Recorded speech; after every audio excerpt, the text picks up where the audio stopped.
ಇಟ್ಟಳು ಹೆಜ್ಜೆಯ ಭಾರದಲ್ಲಿ, ಇಟ್ಟಳು ಹೆಜ್ಜೆಯ ಭಾವದಲ್ಲಿ. ಸೃಷ್ಟಿಯೊಳಗಿನ ತಪ್ಪಿದೆ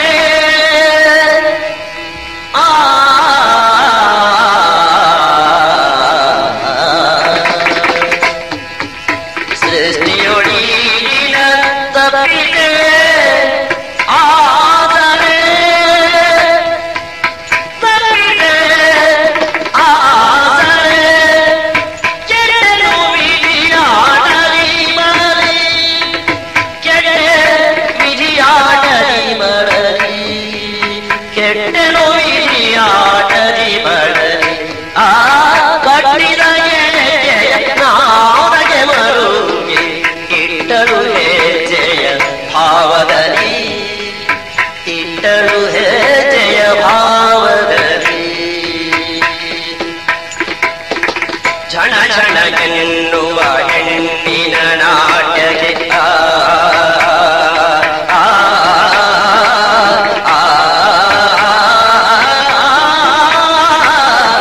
ಝಣ ಝಣ ಎನ್ನುವ ಹೆಣ್ಣಿನ ನಾಟ್ಯಕ್ಕೆ ತರಿಂದೀಂದರಿನದ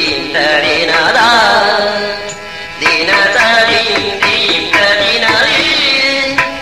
ದಿನ ತರಿಂದೀಂದರಿನರಿ.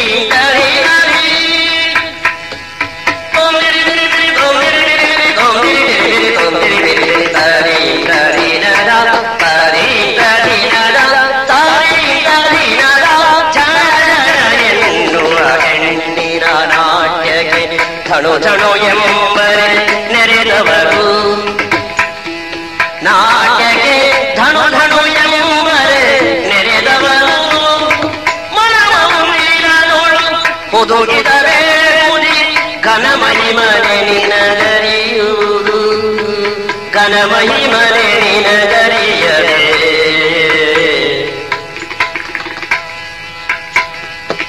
ಮನಮೀರನೋಳು ಹುದುಗಿದರೆ ಘನ ಮಹಿಮನೆ ನಿನಗರಿಯುವುದು. ಕ್ಷಣ ಕ್ಷಣ ಎನ್ನುವ ಹೆಣ್ಣಿನ ನೋಟಕ್ಕೆ, ಕ್ಷಣ ಕ್ಷಣ ಎನ್ನುವ ಹೆಣ್ಣಿನ ನೋಟಕ್ಕೆ ಧನು ಧನು ಎಂಬರೆ ನೆರೆದವರು, ಧನು ಧನು ಎಂಬರೆ ನೆರೆದವರು ಮನಮಂದಿರದೊಳು ಹುದುಗಿದರೆ ಮುದಿ ಘನ ಮಹಿಮನೆ ನಿನಗರಿಯುವುದು. ಬೇರುದಿ ಘನ ಮಹಿಮನೆ ನಿನಗರಿಯುವುದು. ಕಟ್ಟಿದ ಹೆಜ್ಜೆಯ ನಾನಗೆ ಮರುಗಿ ಇಟ್ಟಳು ಹೆಜ್ಜೆಯ ಭಾವದಲ್ಲಿ, ಇಟ್ಟಳು ಹೆಜ್ಜೆಯ ಭಾವದಲ್ಲಿ.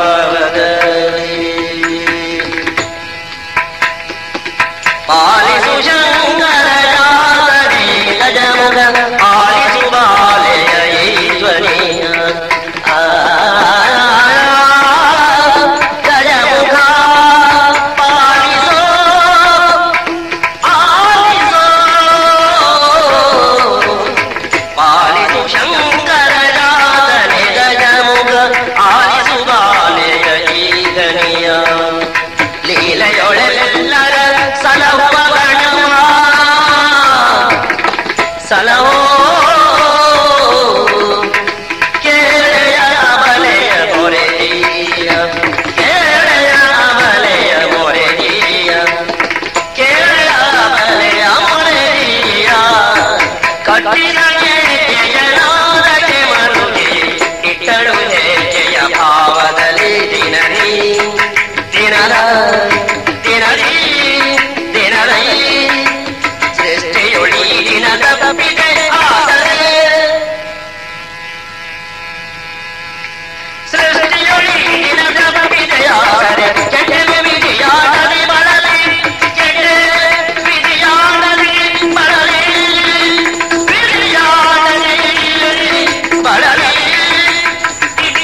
ಘಟಿ ನಿಂದೆಯ ಪುರುಷನಾಥನ ಕಂಡು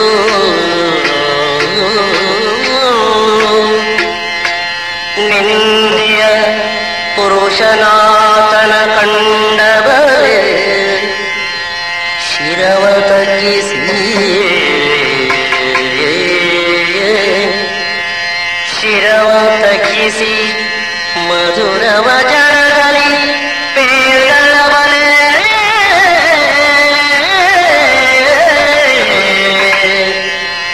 ಸರಿಯೇ ಸಮಯದೊಳೈದುದ ಸರಿಯ ಸಮಯದೊಳೈದು ಜನನು ಕೊರಗುದಾಗೆ ಮನ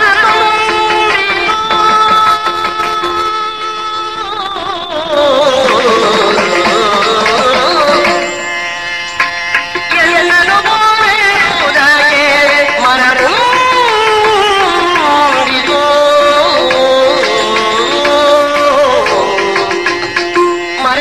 ಮರೆಯಲಾರೆ ನಾ ಮರೆಯಲಾರೆ ಮರೆಯಲಾರೆನು ಜನುಮದಲ್ಲಿ ಎಂದೇನು ತನವಿಸಿ ಮಾಲೆಯು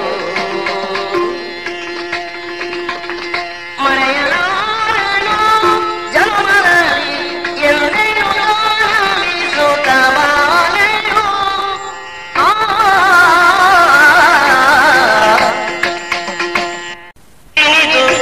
ಹೊಗಳುವುದೇ ಲೋಕದ ಮನುಜರೇ ಸರ್ವ ಕಾರ್ಯಸಗಿಗೆ ಲೋಕದ ಮನುಜರೇ ಸರ್ವ ಕಾರ್ಯ ಎಸಗಿದೆ ಮನುಮತನ ಅರಗಿಣಿಯೇ ಮನುಮತನ ಅರಗಿಣಿಯೇ ಕಂಡುದೆ ಸರಿಯೇ ಫಲವು ಮನೋಮಥನ ಅರಗಿಣಿ ಮಾರನರಗಿಣಿ ನಿನ್ನ ಕಂಡೆ ಮಾರನರಗಿಣಿ ನಿನ್ನ ಕಂಡೆ ಸರಿಯ ಫಲವು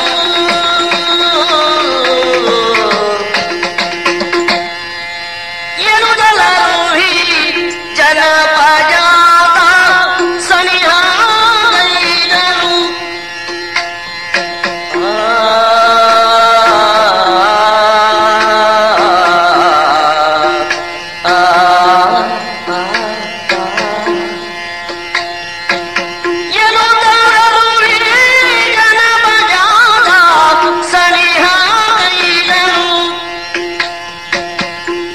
ವನಿತೆಯ ಸನಿಹ ಕೈದನು ವನಿತೆ ನಾಚಿ ವನಿತೆ ನಾಚಿ ನೆಲವಗಿ ಮೌನ வாழ்ದಳು ನಾಚಿ ಮೌನ வாழ்ದಳು ಗಲ್ಲವನ್ನು ಬೆರಳೊಳೆತಿ ನಿಲ್ಲುವ ಆತನು ಗಲ್ಲವನ್ನು ಬೆರಳೊಳು ಎತ್ತಿ ನಿಲ್ಲುವ ನಾಥನು ಪುಲ್ಲನಯನೆ ಪುಳಗದಿಂದ ನಡುಗಿ ಪುಲ್ಲನಯನೆ ಪುಳಗದಿಂದ ನಡುಗಿ ನಿಂದಳು ವನಿತೆ ನಾಚಿ ವನಿತೆ ನಾಚಿ ನೆಲವಗಿ ಮೌನವಾದಳು ಕಣ್ಣು ಕಣ್ಣು ಸೇರಿದಾಗ ಸ್ಮರಣ ಲೀಲೆಯು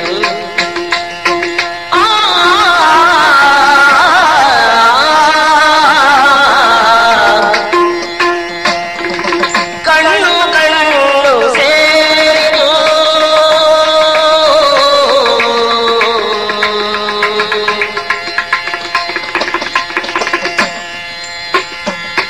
ಕಣ್ಣು ಕಣ್ಣು ಸೇರಿದಾಗ ಸ್ಮರಣ ಲೀಲೆಯು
ಸಲ್ಲದಿ ಕೃತಿ ವೇದಗಳು ಸಲ್ಲದಿ ಕೃತಿ ವೀರ ಬರಲು ಬೇಡ ಸನಿಹ ವೀರ ಬರಲು ಬೇಡ ಸನಿಯ ಅಲ್ಲ ಸಂಸ್ಕೃತಿ ನಮ್ಮದಲ್ಲ ಸಂಸ್ಕೃತಿ ಸಲ್ಲದಿ ಕೃತಿ ನಮ್ಮದಲ್ಲ ಸಂಸ್ಕೃತಿ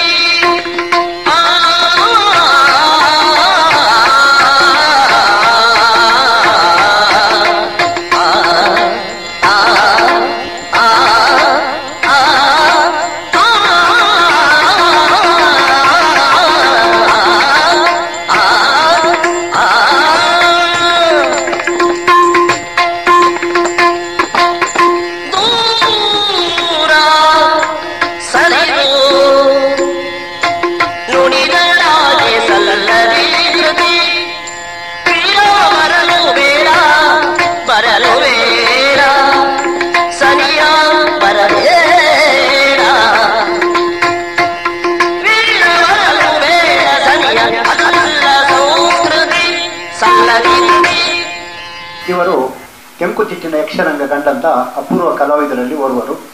ತೆಂಕು ಮಾತ್ರವಲ್ಲ, ಬಡಗಿನಲ್ಲೂ ಇವರು ನಾಟ್ಯಾಭ್ಯಾಸ ಮಾಡಿ ಬಡಗುತಿಟ್ಟಿನಲ್ಲೂ ರಂಗಪ್ರವೇಶ ಮಾಡಿ ಬಡಗುತಿಟ್ಟಿನಲ್ಲಿ ಬಿರುಗಾಟ ನಡೆಸಿದವರು. ತೆಂಕುತಿಟ್ಟಿನಲ್ಲಿ ತುಂಬ ಪಾತ್ರಗಳನ್ನು ಮಾಡಿ ಅಂತೆಯೇ ಸುಮಾರು 30ರಷ್ಟು ತುಳು ಪ್ರಸಂಗಗಳನ್ನು ರಚಿಸಿ ಆ ಮೂಲಕ ತುಳುನಾಡಿನ ಎಲ್ಲ ಜನತೆಗೆ ಚಿರಪರಿಚಿತರಾದಂತಹ ಕಲಾವಿದರು.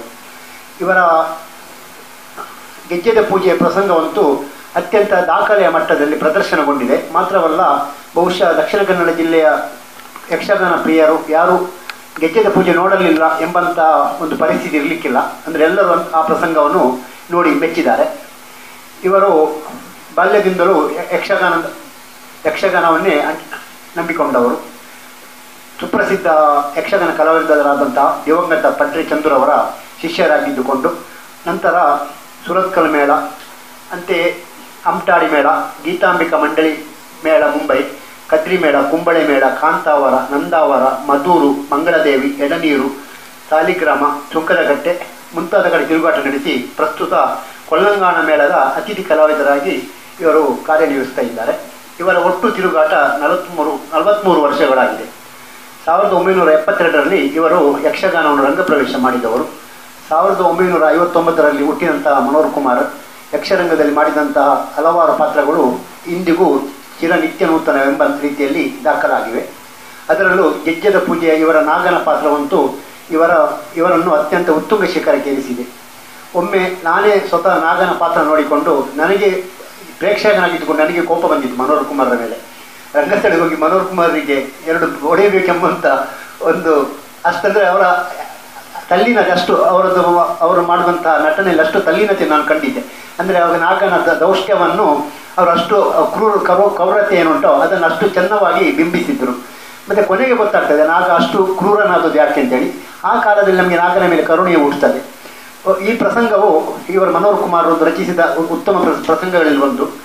ಅದರ ನಂತರ ಇವರು ಮೃತ್ಯು ಮಾಂಗಲ್ಯ, ಮಸಣದ ತುಳಸಿ, ಕಾಳಕಾಳಿಂಗ, ಧರ್ಮನೇಮ, ಜಾಲದ ತುಳಸಿ, ಹಾಗೆಯೇ ನಾಟ್ಯಮಯೂರಿ, ಶ್ರೀಮಾತಾ ವೈಷ್ಣೋದೇವಿ ಮಾತ್ಮೆ ಇತ್ತೀಚೆಗೆ ರಚಿಸಿದಂಥ ಪ್ರಸಂಗ, ಹೀಗೆ 30 ಪ್ರಸಂಗಗಳನ್ನು ರಚಿಸಿದ್ದಾರೆ. ಇವರು ಸನ್ಮಾನ ಪಡೆದದ್ದು ಹಲವಾರು. ದೇಶ ವಿದೇಶಗಳಲ್ಲಿಯೂ ಇವರು ಒಂದು ಯಕ್ಷಗಾನ ಪ್ರದರ್ಶನ ನೀಡಿದ್ದಾರೆ, ಅಲ್ಲಿಯೂ ಸನ್ಮಾನವನ್ನು ಸ್ವೀಕರಿಸಿದ್ದಾರೆ. ಮಾತ್ರವಲ್ಲ, ಮನೋಹರ್ ಕುಮಾರ್ ಅವರೊಬ್ಬ ಯಕ್ಷಗಾನದ ಉತ್ತಮ ಸಂಘಟಕರು ಹೌದು. ಮಳೆಗಾಲದಲ್ಲಿ ಪುರಭವನದಲ್ಲಿ ಅತ್ಯುತ್ತಮ ಕಲಾವಿದರನ್ನು ಒಟ್ಟುಗೂಡಿಸಿಕೊಂಡು ಅತ್ಯುತ್ತಮ ಪ್ರದರ್ಶನವನ್ನು ನೀಡ್ತಾ ಇದ್ದಾರೆ. ಇವರು ಕೊಡುವಂಥ ಪ್ರದರ್ಶನಗಳಲ್ಲಿ ಕೇವಲ ಧನ ಸಂಗ್ರಹ ಮಾಡುವುದೇ ಉದ್ದೇಶವಾಗಿರುವುದಿಲ್ಲ, ಬದಲಾಗಿ ಇವರು ಪ್ರೇಕ್ಷಕರಿಗೆ ಒಂದು ಒಳ್ಳೆಯ ಪ್ರದರ್ಶನ ನೀಡಬೇಕು ಎಂಬಂಥ ಉದ್ದೇಶವನ್ನು, ಅಂತೆಯೇ ಯಕ್ಷಗಾನದ ಬಗ್ಗೆ ಕಾಳಜಿಯನ್ನು ಉಳ್ಳವರಾಗಿದ್ದಾರೆ. ತೆಂಕುತಿಟ್ಟಿನ ಇಂದಿನ ಈ ಪರಿಸ್ಥಿತಿಯಲ್ಲಿ ಇವರು ತೆಂಕುತಿಟ್ಟಿನ ಒಂದು ಪುನರುತ್ಥಾನಕ್ಕಾಗಿ, ಅಂದರೆ ತೆಂಕುತಿಟ್ಟಿನಲ್ಲಿ ಏನು ಹಾಳು ಉಂಟೋ ಅದನ್ನು ತೆಗೆದು ತೆಂಕುತಿಟ್ಟಿನ ಒಳ್ಳೆಯ ಕ್ರಮಗಳೇನುಂಟೋ, ನಾಟ್ಯಾಭ್ಯಾಸಗಳೇನುಂಟೋ ಅದನ್ನೇ ನಾವು ಬಳಸಬೇಕು ಎಂಬಂತಹ ಒಂದು ಅಭಿಪ್ರಾಯವನ್ನು ಉಳ್ಳವರಾಗಿದ್ದಾರೆ. ನಮಸ್ತೆ ಸರ್. ನಮಸ್ಕಾರ. ಮೊಟ್ಟ ಮೊದಲನೇದಾಗಿ ತಾವು ಈ ಯಕ್ಷಗಾನ ಕ್ಷೇತ್ರಕ್ಕೆ ಪಾದಾರ್ಪಣೆ ಮಾಡಿದ ಹಿನ್ನೆಲೆಯನ್ನು ಸ್ವಲ್ಪ ಹೇಳಿ. ಯಾಕೆಂತಂದ್ರೆ ಯಾವುದೇ ರೀತಿಯ ಹಿನ್ನೆಲೆ ಇಲ್ಲದ ಒಂದು ಇದು ನಿಮ್ಮದು. ಯಾವುದೇ ಹಿನ್ನೆಲೆ ಇಲ್ಲದೆ ಸ್ವಂತ ಪರಿಶ್ರಮದಿಂದ ನೀವು ಈ ಒಂದು ಮಟ್ಟಕ್ಕೆ ಬೆಳೆದು ಬಂದವರು. ಅದರಿಂದಾಗಿ ತಮ್ಮ ಯಕ್ಷಗಾನ ಕ್ಷೇತ್ರಕ್ಕೆ ಪಾದಾರ್ಪಣೆ ಮಾಡಿದ ಹಿನ್ನೆಲೆ ಏನಿದೆ ಅದು ಬಹಳ ಪ್ರಾಮುಖ್ಯವನ್ನು ಪಡೀತದೆ. ಹೌದು, ನಾನು ಹುಟ್ಟಿದ್ದು ತ್ರಿಶೂರ್ನಲ್ಲಿ. 3 ವರ್ಷದ ಮಗುವಾಗಿರುವಾಗ ತಂದೆ ತಾಯಿಯರು ಅವರು ಕೇರಳವನ್ನು ಬಿಟ್ಟು ಧರ್ಮಸ್ಥಳಕ್ಕೆ ವಲಸೆ ಬಂದವರು. ಅವರು ವ್ಯಾಪಾರ ಅಂದ್ರೆ ಹೋಟೆಲ್ ಉದ್ಯಮಿಯಾಗಿದ್ರು, ಹೋಟೆಲ್ ನಡೆಸ್ತಾ ಇದ್ರು. ಆಗ ಯಕ್ಷಗಾನದ ಬಗ್ಗೆ ಯಾವ ಅರಿವಿಲ್ಲದ ನಾನು ಧರ್ಮಸ್ಥಳ ಮೇಳದ ಆಟ ದೇವಸ್ಥಾನದ ನಡೆಯಲ್ಲಿ ಆಗ್ತದೆ. ಆ ಹೊತ್ತಿನಲ್ಲಿ ನಾನು ಅಂದ್ರೆ ನಮಗೆಲ್ಲರಿಗೂ ಮುಖ ತೊಳೆಯುವುದಕ್ಕೆ ದೇವಸ್ಥಾನದ ಎದುರಿನ ಪೈಪಿನ ನೀರೇ ಉಪಯೋಗಿಸ್ತಿದ್ರು. ನಾವು ಬೆಳಿಗ್ಗೆ ಹಲ್ಲುಜ್ಜಲಿಕ್ಕೆ ಹೋದಾಗ ಅಂದ್ರೆ ನನ್ನ ತಂದೆ ಬಹಳ ಶಿಸ್ತಿನವರು, ಕಟ್ಟುನಿಟ್ಟಾಗಿ ನಡೆಯುವವರು, ಅವರ ಜೀವನ ಮತ್ತು ಮಕ್ಕಳ ಜೀವನದ ಬಗ್ಗೆ ಚಿಂತಿಸುವವರು. ಆಗ ನಾವು ಹಲ್ಲುಜ್ಜಲಿಕ್ಕೆ ಹೋದಾಗ ಈ ಯಕ್ಷಗಾನವನ್ನು ನೋಡಿ ತಲ್ಲೀನತೆ ಹೊಂದ್ತಾ ಇದ್ವಿ. ಆಗ ನಮ್ಮನ್ನು ತಂದೆಯವರು ಶಿಕ್ಷಿಸುವುದು ಹೇಗೆ ಅಂದ್ರೆ ಹೊಡೆದಲ್ಲ, ನಮ್ಮನ್ನು ಮನೆಯಿಂದ ಹೊರಗೆ ನಿಲ್ಲಿಸುವುದು, ಉಪವಾಸ ಹಾಕುವುದು. ಹಾಗೆ ಅಂತಹ ಚಿತ್ರಹಿಂಸೆ ಅಂತೇಳಿ ತಿಳಿದುಕೊಳ್ಳಿಕ್ಕಾಗಲಿಲ್ಲ, ಶಿಕ್ಷಣ ಅಂತ ಹೇಳಿ ತಿಳಿದುಕೊಳ್ತಾ ಇದ್ದೆ. ತಂದೆಯವರು ತೀರಿದ ನಂತರ ಯಾವುದೋ ಕಾರಣಕ್ಕೆ ನಮ್ಮ ಹೋಟೆಲ್ ಮುಚ್ಚಬೇಕಾಗಿ ಬಂತು. ಮುಚ್ಚಿದ ನಂತರ ನಾನು ಕ್ಷೇತ್ರಕ್ಕೆ ಕೆಲಸಗಾರನಾಗಿ ಹೋಗುವಂತ ಸ್ಥಿತಿ ಬಂತು. ಅದೇ 1971ರಲ್ಲಿ 72ರಲ್ಲಿ ಧರ್ಮಸ್ಥಳ ಲಲಿತ ಕಲಾ ಕೇಂದ್ರ ಅಂತೇಳಿ ಯಕ್ಷಗಾನದ ತರಬೇತಿಯ ಕೇಂದ್ರವನ್ನು ಧರ್ಮಸ್ಥಳ ಧರ್ಮಾಧಿಕಾರಿಗಳು ಉದ್ಘಾಟನೆ ಮಾಡಿದ್ರು. ಆಗ ನಾನು ಬೆಳಗಿನ ಹೊತ್ತಿನಲ್ಲಿ ನಾಟ್ಯ ಅಭ್ಯಾಸ ಮಾಡುವುದನ್ನು ನೋಡುವುದಕ್ಕೆ ಅಂತೇಳಿ ಹೋಗ್ತಾ ಇದ್ದೆ. ನೋಡುವುದಕ್ಕೆ ಅಂತೇಳಿ ಹೋದವ ನನ್ನ ಮನಸ್ಸಲ್ಲಿ ನಾನು ನನ್ನಷ್ಟಕ್ಕೆ ಕುಣಿಯುತ್ತಾ ಇದ್ದೆ. ಹಾಗೆ ಅಲ್ಲಿ ಕಲೀಲಿಕ್ಕೆ ಬಂದವರಲ್ಲಿ 32 ಮಂದಿ ವಿದ್ಯಾರ್ಥಿಗಳಿದ್ರು. ಅದರಲ್ಲಿ ಒಬ್ಬರಾದಂತಹ ಮುಂಡಾಜ ಬಾಲಕೃಷ್ಣ ಶೆಟ್ಟಿ ಅಂತ ಹೇಳುವವರು ಗುರುಗಳ ಹತ್ರ ಹೇಳಿದ್ರು, ಈಗಳು ಆ ಹುಡುಗ ಒಳ್ಳೆ ಕುಣಿತಾನೆ ಅಂತ. ಆಗ ಗುರುಗಳು ಕರೆದ್ರು, ಮಗು ನೀನು ಕುಣಿತೀಯ? ಹೌದು ಅಂದ್ರೆ ಒಂದು ದಿಗಣ ಹೋಗು ಅಂತ ಹೇಳಿದ್ರು. ಹಾಗೆ ಒಂದು ದಿಗಣ ಹೋದಾಗ ನೀನು ಹಾರುದು ಸರಿಯಲ್ಲ ಅಂತ ಹೇಳಿದ್ರು. ಈ ಕಡೆಗೆ ತಿರುಗಬೇಕು, ಬಲಕ್ಕೆ ಹಾರಬೇಕು ಅಂತ ಹೇಳಿದ್ರು. ಆನಂತರ ಬಲಕ್ಕೆ ಹಾರಲಿಕ್ಕೆ ಅಭ್ಯಾಸ ಮಾಡಿದೆ ನಾನು. ಆಮೇಲೆ ಅವರು ಹೇಳಿದ್ರು, ನೀನು ಇಲ್ಲಿಗೆ ಬರಬಾರದು, ಯಾಕೆಂದ್ರೆ ಇಲ್ಲಿ ಕೇಂದ್ರದ ಮಕ್ಕಳಿಗೆ ಮಾತ್ರ ನಾಟ್ಯ ಅಭ್ಯಾಸ ಮಾಡುವುದು, ನೀನಿಗೆ ಬರುವಂತ ಇದಲ್ಲ, ಸರಿಯಲ್ಲ. ಆಯ್ತು ಅಂತ ಹೇಳಿದೆ ನಾನು. ಹಾಗೆ ಛತ್ರದಿಂದ ನನಗೆ ಧರ್ಮಸ್ಥಳ ಬೀಡಿಗೆ ವರ್ಗಾವಣೆ ಆಯಿತು ಕೆಲಸದಲ್ಲಿ. ಆಗ ಒಂದ್ಸಲ ನಾನು ಇವರೊಟ್ಟಿಗೆ ತಾಳಮದ್ಲೆಗೆ ಅಂತೇಳಿ ಬೀಡ್ನಲ್ಲಿ, ಆಗ ಈ ವಿದ್ಯಾರ್ಥಿಗಳದ್ದು ತಾಳಮದ್ಲೆ ತಿಂಗಳಿಗೊಂದ್ಸಲ ಬೀಡ್ನಲ್ಲಿ ಹೆಗಡೆಯವರ ಮುಂದೆ ತಾಳಮದ್ಲೆ ನಡೀತಿದೆ. ಇವರೆಲ್ಲ ತಾಳಮದ್ಲೆ ನಡೆಸಲಿಕ್ಕೆ ಹೋದಾಗ ಇವರೊಟ್ಟಿಗೆ ನಾನು ಹೋದೆ. ಆಗ ಹೆಗಡೆಯವರು ಕೇಳಿದ್ರು, ಹೌದೇನೋ ನನಗೆ ನಾಟ್ಯ ಕಲೀಲಿಕ್ಕೆ ಆಸಕ್ತಿ ಉಂಟಾಗಿ ಹೇಳಿದ್ರು. ಆಗ ನಾನು ಹೇಳಿದೆ ಹೌದು ಅಂತ ಹೇಳಿದೆ. ಆಗ ಗುರುಗಳನ್ನು ಕರೆದು ಹೇಳಿದ್ರು, ನೋಡು ಅವ ಕೆಲಸ ಮಾಡಿಕೊಂಡು ಪುರ್ಸೋತಿ ಇದ್ದಾಗ ಬರ್ತಾನೆ, ಅವನಿಗೆ ಸ್ವಲ್ಪ ಹೇಳಿಕೊಡಿ. ಆ ಕಲೀಲಿಕ್ಕೆ ಹೋದವ ನಾನು ಎಲ್ಲಿವರೆಗೆ ಅಂತಂದ್ರೆ ಕಲಿಯುವುದರಲ್ಲಿ ಆಯ್ತು, ಇಲ್ಲಿ ಕೆಲಸ ಬಿಡಬೇಕಾದಂತ ಸ್ಥಿತಿ ಆಯ್ತು. ನನಗೆ ಕೆಲಸ ಬಿಟ್ಟು ಅಲ್ಲಿ ನಾಟ್ಯ ಕಲಿತಾ ಇದ್ದೆ. ಆ ವರ್ಷ ಆಗ ಧರ್ಮಸ್ಥಳ ಕಲಾ ಕೇಂದ್ರ ಒಂದು ಗುಂಪಿನವರಿಗೆ 2 ವರ್ಷ ತರಬೇತಿ ಇತ್ತು. ಅಂದ್ರೆ ಒಂದ್ಸಲ ಒಂದು 6 ತಿಂಗಳ ತರಬೇತಿ ಆಗಿ ಅವ ಮೇಳಕ್ಕೆ ಹೋಗಿ ಪುನಃ ಮತ್ತೆ 6 ತಿಂಗಳಾಗುವ ಪುನಃ ಬರಬೇಕು, ಆ ರೀತಿಯೇ ಇತ್ತು. ಆಗ ನಾನು ಸುರಿನ ವರ್ಷ ಕಲಿತಾಗಲಿ ನನಗೆ ಒಂದು ಮೇಳದಿಂದ ಹೇಳಿಕೆ ಬಂತು. ಅಂದ್ರೆ ಮೇಳದ ತಿರುಗಾಟದ ಅನುಭವ ಇಲ್ಲದಿದ್ದ ನಾನು ಅಮ್ಟಾಡಿ ಮೇಳ ಅಂತ ಹೇಳಿ ಕುಂಬಳೆ ಸೇಸಪ್ಪಣ್ಣ ಅಂತ ಹೇಳುವವರು ಮೇಳ ನಡೆಸ್ತಾ ಇದ್ರು. ಆಗಿನ ಮೇಳದ ಸ್ಥಿತಿ ಹೇಗಿತ್ತು ಅಂತ ಹೇಳಿದ್ರೆ, ನಾನು ಧರ್ಮಸ್ಥಳದಲ್ಲಿರುವಾಗ ನಾನು ಒಂದು ವ್ಯವಸ್ಥಿತವಾಗಿ ಬದುಕು, ಹಸುವೆ ಆಗಲಿ ಬಟ್ಟೆದ್ದಾಗಲಿ ಯಾವುದು ಚಿಂತೆ ಇರಲಿಲ್ಲ. ಮೇಳಕ್ಕೆ ಹೋದ ಹೊತ್ತಿನಲ್ಲಿ ಮೇಳದ ಸ್ಥಿತಿಗತಿ ನನಗೆ ಗೊತ್ತಿರಲಿಲ್ಲ. ಹೋದ ಹೊತ್ತೇ ನನಗೆ ಬಾಲಗೋಪಾಲ ವೇಷ ಹಾಕಿಸಿದ್ರು. ಆ ಮೇಳದಲ್ಲಿ ನಮ್ಮ ಬಂಟ್ವಾಳ ಜಯರಾಮಾಚಾರ್ಯಿದ್ರು, ಅವರು ಕೋಡಂಗಿಯ ಪಾತ್ರ ಹಾಕಿದ್ರು. ಅವರು ಅದಕ್ಕಿಂತ ಮೊದಲು ಆ ಮೇಳದಲ್ಲಿ ಇದ್ರು ಅಂತ ಕಾಣ್ತದೆ, ನನಗೆ ಗೊತ್ತಿರಲಿಲ್ಲ. ಅಮ್ಟಾಡಿಯಲ್ಲಿ ಸೇವೆ ಆಗಿ ನಾನು ಎನಿಸಿದೆ ಹೋಗುದು ಹೇಗೆ ಅಂತ ಗೊತ್ತಿಲ್ಲ. ಅಷ್ಟೊತ್ತಿಗೆ ಒಂದು ಕಟ್ಟು ಕೊಟ್ಟರು ನನ್ನ ಹತ್ರ ತಲೆಯಲ್ಲಿ ಹೊತ್ತುಕೊಳ್ಳಿಕ್ಕೆ. ಯಾರು ಹೇಳಿದ್ರೆ ಇದು ಎಂತದಕ್ಕೆ ಅಂತ ಕೇಳಿದೆ. ಇಲ್ಲ, ಇನ್ನೊಂದು ಕ್ಯಾಂಪಿಗೆ ಹೋಗ್ಲಿಕ್ಕೆ ಉಂಟಲ್ಲ. ಆಯ್ತು, ನಾನು ಹೇಳಿದ್ರೆ ನನ್ನ ತಲೆಯಲ್ಲಿ ಅಂದ್ರೆ ಇಲ್ಲಲ್ಲಿ ಹತ್ತಿರ ಇರಬಹುದು ಅಷ್ಟೇ ಅಂತ. ನೋಡುವಾಗ ಅಲ್ಲಿಂದ ನಡೆದು ಬಂದದ್ದು ನಾನು ಬಂಟ್ವಾಳದಿಂದ ಇಲ್ಲಿ ಮೂಡುಬಿದಿರೆ ಹತ್ರ ಇರುವಂತ ಇರುವೈಲು ಕ್ಷೇತ್ರಕ್ಕೆ. ಸಾಧಾರಣ ಒಳದಾರಿಯಿಂದಾಗಿ ಸಾಧಾರಣ ಒಂದು 10 ಮೈಲು ಇತ್ತು. ಆಗ ಹೋಗೋ ಕ್ರಮ ಹೇಗೆ ಅಂತ ಹೇಳಿದ್ರೆ, ಮುಂದಿನಿಂದ ದೊಡ್ಡವರು ಸೊಪ್ಪು ಆಗ್ತಾ ಹೋಗ್ತಾರೆ, ದಾರಿ ನನಗೆ ಗೊತ್ತಿಲ್ಲದಕ್ಕೆ. ಅಲ್ಲಿ ಇರುವೈಲಿಗೆ ಹೋಗಿ ಮುಟ್ಟುವಾಗ ಮಧ್ಯಾಹ್ನ ಆಯ್ತು. ಅಲ್ಲಿ ಹೋದ ತಕ್ಷಣ ನಮ್ಮ ಹತ್ರ ನನಗಿದ್ರದ ಅನುಭವವೇ ಇಲ್ಲ. ಅವರು ಮೇಳದ ಯಜಮಾನ ಹೇಳಿದ, ಮೊದಲಿನ ದಿವಸ ಉಟ್ಟ ಬಟ್ಟೆಗಳು ಅಂದ್ರೆ ನಮ್ಮ ವೇಷಭೂಷಣದ ಬಟ್ಟೆಗಳು ಅದನ್ನು ಒಣಗಿಸ್ಲಿಕ್ಕೆ ಸೇರ್ಬೇಕು. ಅವರೊಟ್ಟಿಗೆ ಅದನ್ನು ಒಣಗಿಸಿ ಅದನ್ನು ಮಡಚಿ ಇಡುವ ಜವಾಬ್ದಾರಿ ತಗೊಳ್ಬೇಕು ಈ ಹುಡುಗರೆಲ್ಲ. ಮತ್ತೆ ರಂಗಸ್ಥಳ, ಆಗ ರಂಗಸ್ಥಳ ಈ ರೀತಿಯ ರಂಗಸ್ಥಳ ಇರಲಿಲ್ಲ, ಗುಂಡಿ ತೆಗಿಬೇಕು. ಆ ರಂಗಸ್ಥಳದ ಗುಂಡಿ ತೆಗೆಯುವ ಜವಾಬ್ದಾರಿಯು ನಮ್ಮ ತಲೆಗೆ ಬರ್ತಿತ್ತು. ಆದರೂ ನಮಗೆ ಈ ಯಕ್ಷಗಾನದ ಇದು ಪ್ರೀತಿ ಇದ್ದದ್ರಿಂದ ನಾವು ಗುಂಡಿ ತೆಗೆದು ಚೌಕಿಗೆ ಗುಂಡಿ ತೆಗೆದು ಬಟ್ಟೆ ಒಣಗಿಸಿ ಎಲ್ಲ ಆಗುವಾಗ ಸಾಧಾರಣ ಒಂದು 4 ಗಂಟೆ ಆಗ್ತದೆ. ಅಷ್ಟೊತ್ತಿಗೆ ಒಂದು ಗಂಜಿ ಚಟ್ನಿ ತಯಾರು ಮಾಡ್ತಾರೆ. ಅವ ಕಡಿಲಿಕ್ಕೆ ಕಲ್ಲಿಲ್ಲ, ಒಲೆ ಇಡ್ಲಿಕ್ಕೆ ಕಲ್ಲಿಲ್ಲ ಅಂತೇಳಿ ಅಡಿಗೆ ಮಾಡುವವ ಏನೋ ಹುಡುಕ್ತಾ ಇರ್ತಾನೆ. ಹಾಗೆ ಹುಡುಕಿ ಆಗುವಾಗ ಅವನಿಗೆ ಅಡಿಗೆ ಮಾಡುವಾಗ ಗಂಟೆ 5 ಆಗ್ತದೆ. ರಾತ್ರಿಯ ಊಟ ಮಧ್ಯಾಹ್ನದ ಊಟ ಒಟ್ಟಿಗೆ ಮಾಡಿ ಒಂದು ಊಟ. ಇದು ನನಗೊಂದು ಹೊಸ ಅನುಭವ ಆಗಿತ್ತು. ಮತ್ತೆ ಸ್ವಲ್ಪ ದಿವಸ ಕಳೆದಾಗ ಅದರಲ್ಲೆಲ್ಲ ದೊಡ್ಡ ದೊಡ್ಡ ವೇಷಧಾರಿಗಳಿರ್ತಾರೆ. ಅವರೆಲ್ಲ ಬಣ್ಣ ತೆಗೆದ ಬಟ್ಟೆಗಳನ್ನು ಒಗೆದು ಕೊಡಬೇಕು ನಾವು ಅವರಿಗೆ. ಅದರಲ್ಲಿ ನನಗೆ ಈಗಲೂ ನೆನಪುಂಟು, ಮಂಜೇಶ್ವರ ಜನಾರ್ದನ ಜೋಗಿಯವರು ನನ್ನ ಜೊತೆಯಲ್ಲಿದ್ದರು. ಮತ್ತೆ ಇವರು ಕೊರಗದಾಸರು, ಇವರೆಲ್ಲ ನಮ್ಮ ಜೊತೆಯಲ್ಲಿದ್ದವರು. ಅವರು ಆಗ ಈಗಲೂ ದೊಡ್ಡವರೇ, ದೊಡ್ಡ ವೇಷಧಾರಿಗಳು. ಅವರು ಅವರ ಬಣ್ಣದ ಬಟ್ಟೆ ಒಗೆದು ಕೊಡದಿದ್ದದ್ದಕ್ಕೆ ರಂಗಸ್ಥಳದಲ್ಲಿ ಇಂದ್ರಜಿತ್ ಮಾಡಿ ಅವರು ನನ್ನ ಜುಟ್ಟಿನಲ್ಲಿ ಹಿಡಿದು ಎತ್ತಿದ್ದಾರೆ. ಆಗ ಜುಟ್ಟು ಬಿಡಬೇಕು, ಕಲಾವಿದರು ಜುಟ್ಟು ಬಿಡ್ಲಿಲ್ಲ ಮೇಳಕ್ಕೆ ಯಾರು ತಗೊಳ್ಳೋದಿಲ್ಲ. ಹಾಗೆ ಅಂಥದ್ದೆಲ್ಲ ಅನುಭವ ಆಗಿತ್ತು. ಕೊನೆಯಲ್ಲಿ ಈ ಕುಂಬ್ಳೆ ಸೇಸಪ್ಪನವರಿಗೆ ಟೆಂಟಿನ ಮೇಳ ಮಾಡಬೇಕು ಅಂತೇಳಿ ಒಂದು ಮನಸ್ಸಾಯಿತು. ಇಲ್ಲಿ ಮೂಡುಬಿದಿರೆಯಲ್ಲಿ ಹತ್ತಿರ ಇರುವವರೊಬ್ಬರು ಬಸ್ ಏಜೆಂಟ್ ಗಿರಿಯಪ್ಪಣ್ಣ ಅಂತ ಹೇಳಿದ್ದಾರೆ. ಅವರ ಮುಖಾಂತರ ಟೆಂಟಿನ ಮೇಳವ ಯೋಜನೆ ಮಾಡಿ ಟೆಂಟ್ ಪ್ರಥಮವಾಗಿ ಹೊಸಂಗಡಿ ಅಂತೇಳಿ ಮೂಡುಬಿದಿರೆ ಹತ್ರ ಅಲ್ಲಿ ಟೆಂಟಿನ ಆಟ ಆಯಿತು. ಅಲ್ಲಿಂದ ಘಟ್ಟಕ್ಕೆ ಹೋಯ್ತು. ಘಟ್ಟದಲ್ಲಿ ಕಲೆಕ್ಷನ್ ಆಗ್ತದೆ ಅಂತ ಹೇಳುವ ಉದ್ದೇಶ ಇಟ್ಟುಕೊಂಡು ಅಲ್ಲಿ ಏನೆಲ್ಲ ಅನಾಹುತ ಆಗಿ ಮೇಳ ಕೆಳಗಿಳಿಯಿತು. ಮೇಳಗೆ ಕೆಳಗಿಳಿದು ಅದರಲ್ಲಿ ಮೇಳದ ಒಳಗೆ 2 ವಿಭಜನೆ ಆಯಿತು. ಆ ಮೇಳ ನಿಲ್ಲುವ ಸ್ಥಿತಿಗೆ ಬಂತು. ನಾನು ಯಾವ ಇರುವೈಲ್ ಕ್ಷೇತ್ರಕ್ಕೆ ಬಂದಿದ್ದ ಅದೇ ಇರುವೈಲ್ ಕ್ಷೇತ್ರಕ್ಕೆ ಮೇಳ ಹಿಂತಿರುಗಿ ಬಂತು. ಅದಕ್ಕೆ ಕಾರಣಕರ್ತರ ಯಾರು ಸಂಜೋಗ ಪ್ರಭುಗಳು ಅಂತೇಳಿ ಒಬ್ಬರು ವೇಷಧಾರಿಗಳಿದ್ರು. ಆ ಸಂಜೋಗ ಪ್ರಭುಗಳು ಮನೆ ಇರುವೈಲ್ನಲ್ಲಿ. ಹಾಗೆ ಮೇಳವನ್ನು ಇರುವೈಲಿಗೆ ತರಿಸಿ ಅಲ್ಲಿ ಏನೋ ಪಂಚಾಯತಿಗೆ ಆಗಿ ಅಲ್ಲಿ ಸಾಲದ ಎಲ್ಲ ವ್ಯವಹಾರಗಳಿತ್ತು.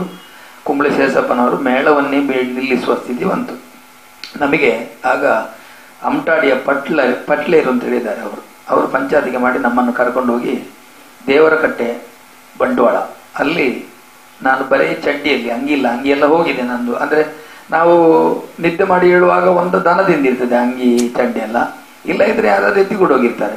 ಹಾಗೆ ಬರೀ ಅಂಗಿ ಇಲ್ಲದೆ ಬಂಟ್ವಾಳ ಪೇಟೆಯಲ್ಲಿ ನಿಂತಾಗ ನನಗೆ ಒಂದು ಬನಿಯಾನ್ ತೆಗೆದುಕೊಟ್ರು. ಆಗ ಪಟ್ಲೇನು ಬನಿಯಾನ್ ತೆಗೆದುಕೊಟ್ಟು 5 ರೂಪಾಯಿ ಕೈ ಕೊಟ್ಟು ನೀವು ಹೋಗಿ ಅಮ್ಮ ಮೇಳ ಇನ್ನೂ ಇಲ್ಲ ಅಂತೇಳಿ. ಆಗ 40 ಪೈಸೆ ಏನೋ ಧರ್ಮಸ್ಥಳಕ್ಕೆ ಬರಲಿಕ್ಕೆ. ಮನೆಗೆ ಬಂದಾಗ ನನಗೆ ಖಂಡಿತ ಇನ್ನು ಯಕ್ಷಗಾನ ಇದು ನನಗೆ ಆಗುವಂಥದ್ದಲ್ಲ. ಅಂದ್ರೆ ನನ್ನ ಪ್ರಾಯ ಆಗಿತ್ತು. ನನಗೆ ಆಗ 14 ವರ್ಷವೇನೋ ಪ್ರಾಯ ಆಗಿತ್ತು. ಬೇಡ ಅಂತೇಳಿ ನಿರ್ಣಯ ಮಾಡಿದಾಗ ಮಳೆಗಾಲದಲ್ಲಿ ಪುನಃ ಕೇಂದ್ರಕ್ಕೆ ಹೋಗೋದು. ಯಾಕೆಂದ್ರೆ ಬೆಳಿಗ್ಗಿನ ಗಂಜಿ ಊಟ ಸಿಗ್ತದೆ, ಮಧ್ಯಾಹ್ನದ 2 ಹೊತ್ತಿನ ಊಟ ಛತ್ರದಲ್ಲಿ ಆಗ್ತದೆ. ಮತ್ತೆ ನಮ್ಮ ಮನೆಗೆ ಊಟದ ವ್ಯವಸ್ಥೆ ಇತ್ತು ಧರ್ಮಸ್ಥಳ ಬೀಡ್ನಿಂದಲೇ. ಅಂದ್ರೆ ನನ್ನ ತಂದೆ ಮೇಲೆ ಅಪಾರವಾದಂತ ಅಭಿಮಾನ ಇತ್ತು ಹೆಗಡೆ ಅವರಿಗೆ. ಈಗ ನೆನಪಿರ್ಲಿಕ್ಕಿಲ್ಲ ಅವರಿಗೆ. ಧರ್ಮಸ್ಥಳದಲ್ಲಿ ಪ್ರಥಮವಾಗಿ ಅಯ್ಯಪ್ಪ ಬೆಳಕು ಮಾಡಿದವರು ನನ್ನ ತಂದೆ. ಇವರು ಪಟ್ಟಾಭಿಷೇಕಕ್ಕೆ ಬಂದ ವರ್ಷವೇ ಆಯ್ತಾ. ಹಾಗೆ ಮರುದಿವಸ ಈಗ ಕೂತ್ಕೊಂಡು ಆಲೋಚನೆ ಮಾಡುವಾಗ ವಾಸುದೇವಾಚಾರಿ ಅಂತೇಳಿ ಸುರತ್ಕಲ್ ಮೇಳದ ಮೊದಲಗಾರರು. ಅವ್ರು ಕೇಳಿದ್ರು, ನೀವು ಮೇಳಕ್ಕೆ ಹೋಗ್ತೀರಾ ಅಂತ ಕೇಳಿದ್ರು. ನಾನು ಹೇಳಿದೆ, ನನಗೆ 1 ವರ್ಷ ಹೋಗಿ ಸಾಕಾಗಿದೆ, ಬೇಡ. ಅಲ್ಲ, ಮೇಳಕ್ಕೆ ಹೋಗೋದಾದ್ರೆ ಸುರತ್ಕಲ್ ಮೇಳ ಉಂಟು ವ್ಯವಸ್ಥಿತವಾದ್ದು, ಬರುದಾರ ಬನ್ನಿ. ಆಗ ಸುರತ್ಕಲ್ ಮೇಳದ ವ್ಯವಸ್ಥೆ ಹಾಗೆ ಅಂತ ಕೇಳಿದ್ರೆ, ಆ ಮೇಳಕ್ಕೆ ಸೇರ್ಬೇಕಾದ್ರೆ 9 ದಿವಸ ಅವ ನವರಾತ್ರಿಯಲ್ಲಿ ವೇಷ ಮಾಡಬೇಕು. ವೇಷ ಮಾಡಿ ಅವನ ವೇಷವನ್ನು ಅವರು ಸಿಲೆಕ್ಟ್ ಮಾಡಿ ಆಗ್ಬಹುದು ಅಂತೇಳಿ ಕಂಡ್ರೆ ಮೇಳಕ್ಕೆ ಸೇರ್ಬೇಡ. ನಾನು ನವರಾತ್ರಿ ಸೇವೆಗೆ ಹೋಗ್ಲಿಲ್ಲ. ಪ್ರಥಮ ಸೇವೆ ಮೇಳ ಹೊರಡುವ ಸೇವೆಗೆ ಹೋದದ್ದು. ಅವತ್ತು ಹೋಗಿ ನಿತ್ಯ ವೇಷ ಮಾಡಿದೆ. ಆಗ ನಾನು ಶಿವರಾಮ ಯೋಗಿಯವರ ಅತಿಯಾದಂತ ಅಭಿಮಾನ ಕಟ್ಟಿಕೊಂಡಿದ್ದೆ ನಾನು. ಅಂದ್ರೆ ಅವರ ಬಬ್ರುವಾಹನ ನೋಡಿ ನನಗೆ ಬಹಳ ಮೆಚ್ಚುಗೆ ಆಗಿತ್ತು. ಈಗಲೂ ಪುಂಡುವೇಷದಲ್ಲಿ ಅತಿಯಾದ ಅಚ್ಚುಕಟ್ಟಿನ ಪುಂಡುವೇಷ ಅಂದ್ರೆ ಗುರುತಿಸುವವರಿಲ್ಲಿ, ಅಂದ್ರೆ ವೇಷವನ್ನು ಗುರುತಿಸುವ ಗುಣಮಟ್ಟದಲ್ಲಿ ಶಿವರಾಮ ಯೋಗಿಯವರ ಪುಂಡುವೇಷ ಬಹಳ ಒಳ್ಳೆಯದು ನನ್ನ ಅನಿಸಿಕೆ. ಹಾಗೆ ನಾನು ನೋಡಿ ಮೆಚ್ಚಿಕೊಂಡಿದ್ದೆ. ನಾನಾಗ ಶಿವರಾಮ ಜೋಗಿಯವರನ್ನು ಸ್ವಲ್ಪ ಕಾಪಿ ಮಾಡ್ತಿದ್ದೆ ಆ ಪ್ರಾಯದಲ್ಲಿ. ಅವರಾಗಿ ಕುಣಿಲಿಕ್ಕೆ ಹೋಗೋದು ಈಗೆಲ್ಲ ಮಾಡ್ತಾ ಇದ್ದೆ. 5 ವರ್ಷ ನಾನು ಆ ಮೇಳದಲ್ಲಿ ತಿರುಗಾಟ ಮಾಡಿದೆ. ಕಾರಣಾಂತರದಿಂದ ನಾನು ಆ ಮೇಳ ಬಿಡಬೇಕಾಗಿ ಬಂತು. ಕಾರಣ ಏನಂತ ಕೇಳಿದ್ರೆ, ವರದರಾಜ ಪೈಗಳು ಒಂದು ಪೆಟ್ಟು ಕೊಟ್ಟರು ನನಗೆ. ಪೆಟ್ಟು ಕೊಟ್ಟದ್ದೇ ನನಗೆ ಮನಸ್ಸಿಗೆ ಬಹಳ ಆಘಾತ ಆಯಿತು. ಏಪ್ರಿಲ್ 18ನೇ ತಾರೀಕು ಹಿರಿಯಡಕದಲ್ಲಿ ನಮ್ಮ ಕ್ಯಾಂಪು. ಆಗ ನನಗೆ ಒಂದು ಮೇಳದಿಂದ ಬಿಟ್ಟರೆ ಮತ್ತೊಂದು ಮೇಳಕ್ಕೆ ತೆಕೊಳ್ಳುವುದಿಲ್ಲ ಅಂತ ಹೇಳೋದು ಗೊತ್ತಿರಲಿಲ್ಲ ನನಗೆ. ಆಗ ಈ ನವರಾತ್ರಿಗೆಲ್ಲ ಈ ಕೋಳಿಯೂರವರು ಇವರೆಲ್ಲ ನವರಾತ್ರಿ ಸೇವೆಗೆ ಬರ್ತಾರಲ್ಲ, ಆಗ ಅವರು ಸುಮ್ಮನೆ ಕೇಳ್ತಿದ್ರು ಕೋಳಿಯೂರವರು, ನಮ್ಮ ಮೇಳಕ್ಕೆ ಬರ್ತೀಯಾನ ಅಂತ. ಆಗ ನಾನು ಏಪ್ರಿಲ್ 18ಕ್ಕೆ ಮೇಳ ಬಿಟ್ಟೆಲ್ಲ. ಪೇಪರ್ನಲ್ಲಿ ನೋಡುವಾಗ ಕರ್ನಾಟಕ ಮೇಳ ಕಿನ್ನಿಗೋಳಿಯಲ್ಲಿ ಉಂಟು. ಕಿನ್ನಿಗೋಳಿಗೆ ಹೋದೆ ನಾನು. ಆಗ ನನ್ನ ಹತ್ರ 30 ರೂಪಾಯಿನೋ ಉಂಟು. ಕಿನ್ನಿಗೋಳಿಗೆ ಹೋದ. ಕಿನ್ನಿಗೋಳಿಗೆ ಹೋಗಿ ಆಗ ಕಲಾವಿದರಲ್ಲಿ ಬಾಲಕೃಷ್ಣ ಮುಂಡಾಜೆ, ಮಾಡವ ಕೊರಗಪ್ಪ, ತೊಡಿಕಾನ ವಿಶ್ವನಾಥ ಗೌಡ ಇವರೆಲ್ಲ ಅದರಲ್ಲಿದ್ದಾರೆ. ಇವರೆಲ್ಲ ನಂತರ ಮಾತಾಡಿಸಿದ್ರು. ನಾನು ಹೇಳಿದೆ ನಾನು ಮೇಳ ಬಿಟ್ಟು ಬಂದೆ ಅಂತ ಹೇಳಿದೆ. ಮೇಳ ಬಿಟ್ಟು ಬಂದೆ ಅಂತ ಹೇಳಿದ್ದೊಂದು ಗೊತ್ತು, ಮತ್ತೆ ಇವರು ಯಾರ ನಂತರ ಮಾತಾಡೋದಿಲ್ಲ. ಓಹೋ, ಯಾಕೆ ಅಂತ ಹೇಳುದು ನನಗೂ ಗೊತ್ತಾಗಲಿಲ್ಲ. ಈ ಮೇಳ ಬಿಟ್ಟ ತಕ್ಷಣ ಅವನಿಗೆ ಬೆಲೆ ಇಲ್ಲ ಅಂತೇಳಿ ಗೊತ್ತಾದ ಆಗ ನನಗೆ. ಆಯ್ತಾ, ನನಗೆ ಬಹಳ ಮನಸ್ಸಿಗೆ ನೋವಾಯ್ತು. ಮನೆಗೆ ಹೋದೆ. ಮನೆಗೆ ಹೋಗಿ ಆಗ ನನ್ನ ತಂದೆಗೆ 2ನೇ ಮದುವೆ ಅದು. ನನ್ನ ಚಿಕ್ಕಮ್ಮ ಅವರು ಮೊದಲು ನನಗೆ ಸರಿಯಾದ ತಕ್ಕಮ್ಮ ಆಗಿದ್ರು. ತಂದೆಯವರು ತೀರಿ ಹೋದಂದ್ರೆ ಚಿಕ್ಕಮ್ಮನೇ ಆದ್ರೆ ಅವರು. ಹಾಗೆ ಚಿಕ್ಕಮ್ಮನ ಹಿಂಸೆ ಎಲ್ಲ ಇತ್ತು. ತಾಳ ಮನೆಗೆ ಬಂದಾಗ ಅವ್ರು ಹೇಳಿ, ಇಂಥ ಕೆಲಸ ಬಿಟ್ಟುಕೊಂಡು ಬಂದ್ಯಾ ಅಂತ ಹೇಳಿದ್ರು.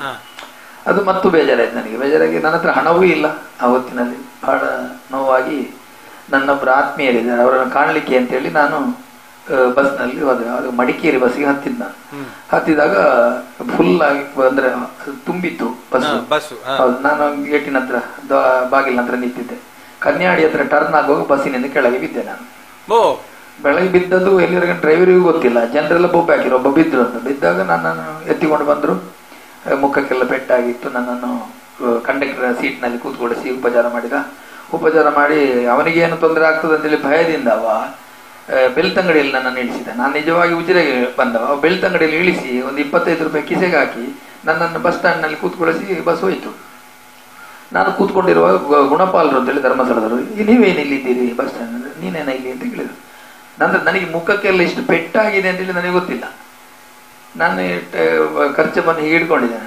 ನೋಡಿ ಹೇಳಿದ್ರು, ನಿನ್ನ ಮುಖದಲ್ಲಿ ಪೆಟ್ಟಾಗಿದೆ. ಹಾಗೆ ನಾನು ಬಸ್ಸಿನಿಂದ ಬಿದ್ದೆ. ತಕ್ಷಣ ಅವರು ಆಸ್ಪತ್ರೆಗೆ ಕರ್ಕೊಂಡು ಟ್ರೀಟ್ಮೆಂಟ್ ಮಾಡಿದ್ರು. ನನ್ನನ್ನು ಪುನಃ ತಂದು ಇಲ್ಲಿ ಮನೆಯಲ್ಲಿ ಬಿಟ್ಟರು.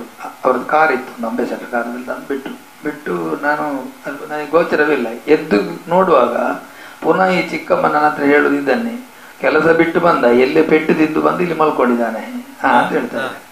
ಇದು ಕೇಳಿ ನನಗೆ ಮತ್ತೂ ನೋವಾಯ್ತು. ಆಗ ನನಗೆ ಒಬ್ಬರ ಪರಿಚಯ ಇತ್ತು, ಅವರಲ್ಲಿಗೆ ಹೋದೆ. ಅವರಲ್ಲಿಗೆ ಹೋಗಿ ನಾನು ಒಂದು ಕಾಗದ ಬರೆಸಿದೆ. ನನ್ನನ್ನಾಗ SD ಕಾಂಚನ್ ಅಂತ ಹೇಳುವರು, ಬೊಂಬಾಯಿಯಲ್ಲಿರುವರು.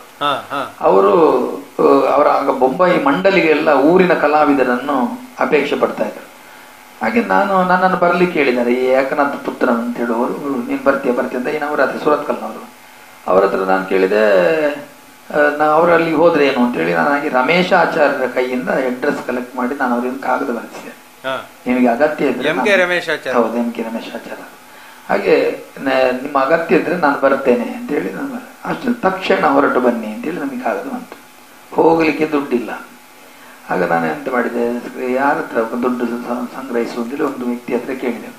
ಆ ವ್ಯಕ್ತಿ ನನಗೆ 150 ರೂಪಾಯಿ ಕೊಟ್ಟರು. ಅಲ್ಲಿಂದ ನಾನು ಬೀರೂರಿಂದ ಸಾಂಗ್ಲಿಗಾಗಿ, ಸಾಂಗ್ಲಿಯಲ್ಲಿ ರೈಲ್ವೆ ಸ್ಟೇಷನ್ ನಲ್ಲಿ ಒಬ್ರು ರಘು ಭಟ್ರು ಅಂತ ಹೇಳಿದ್ದಾರೆ, ಹೊನ್ನಾವರದವರು. ಅವರಲ್ಲಿ ನಿಂತು ಅವರಿಂದ ಮತ್ತೆ ನಾನು ಬೊಂಬಾಯಿಗೆ ಹೋದೆ. ಬೊಂಬಾಯಿಗೆ ಹೋದಾಗ ಪುಟ್ಟಿಕೆರೆ ಪುರುಷೋತ್ತಮ ಪೂಂಜರು ಆ ಮಂಡಳಿಯಲ್ಲಿ ಭಾಗವತರು. ಅವರೇ ನನ್ನನ್ನು ಪ್ರಮುಖ ಭರಿಸಲಿಕ್ಕೆ ಕಾರಣ.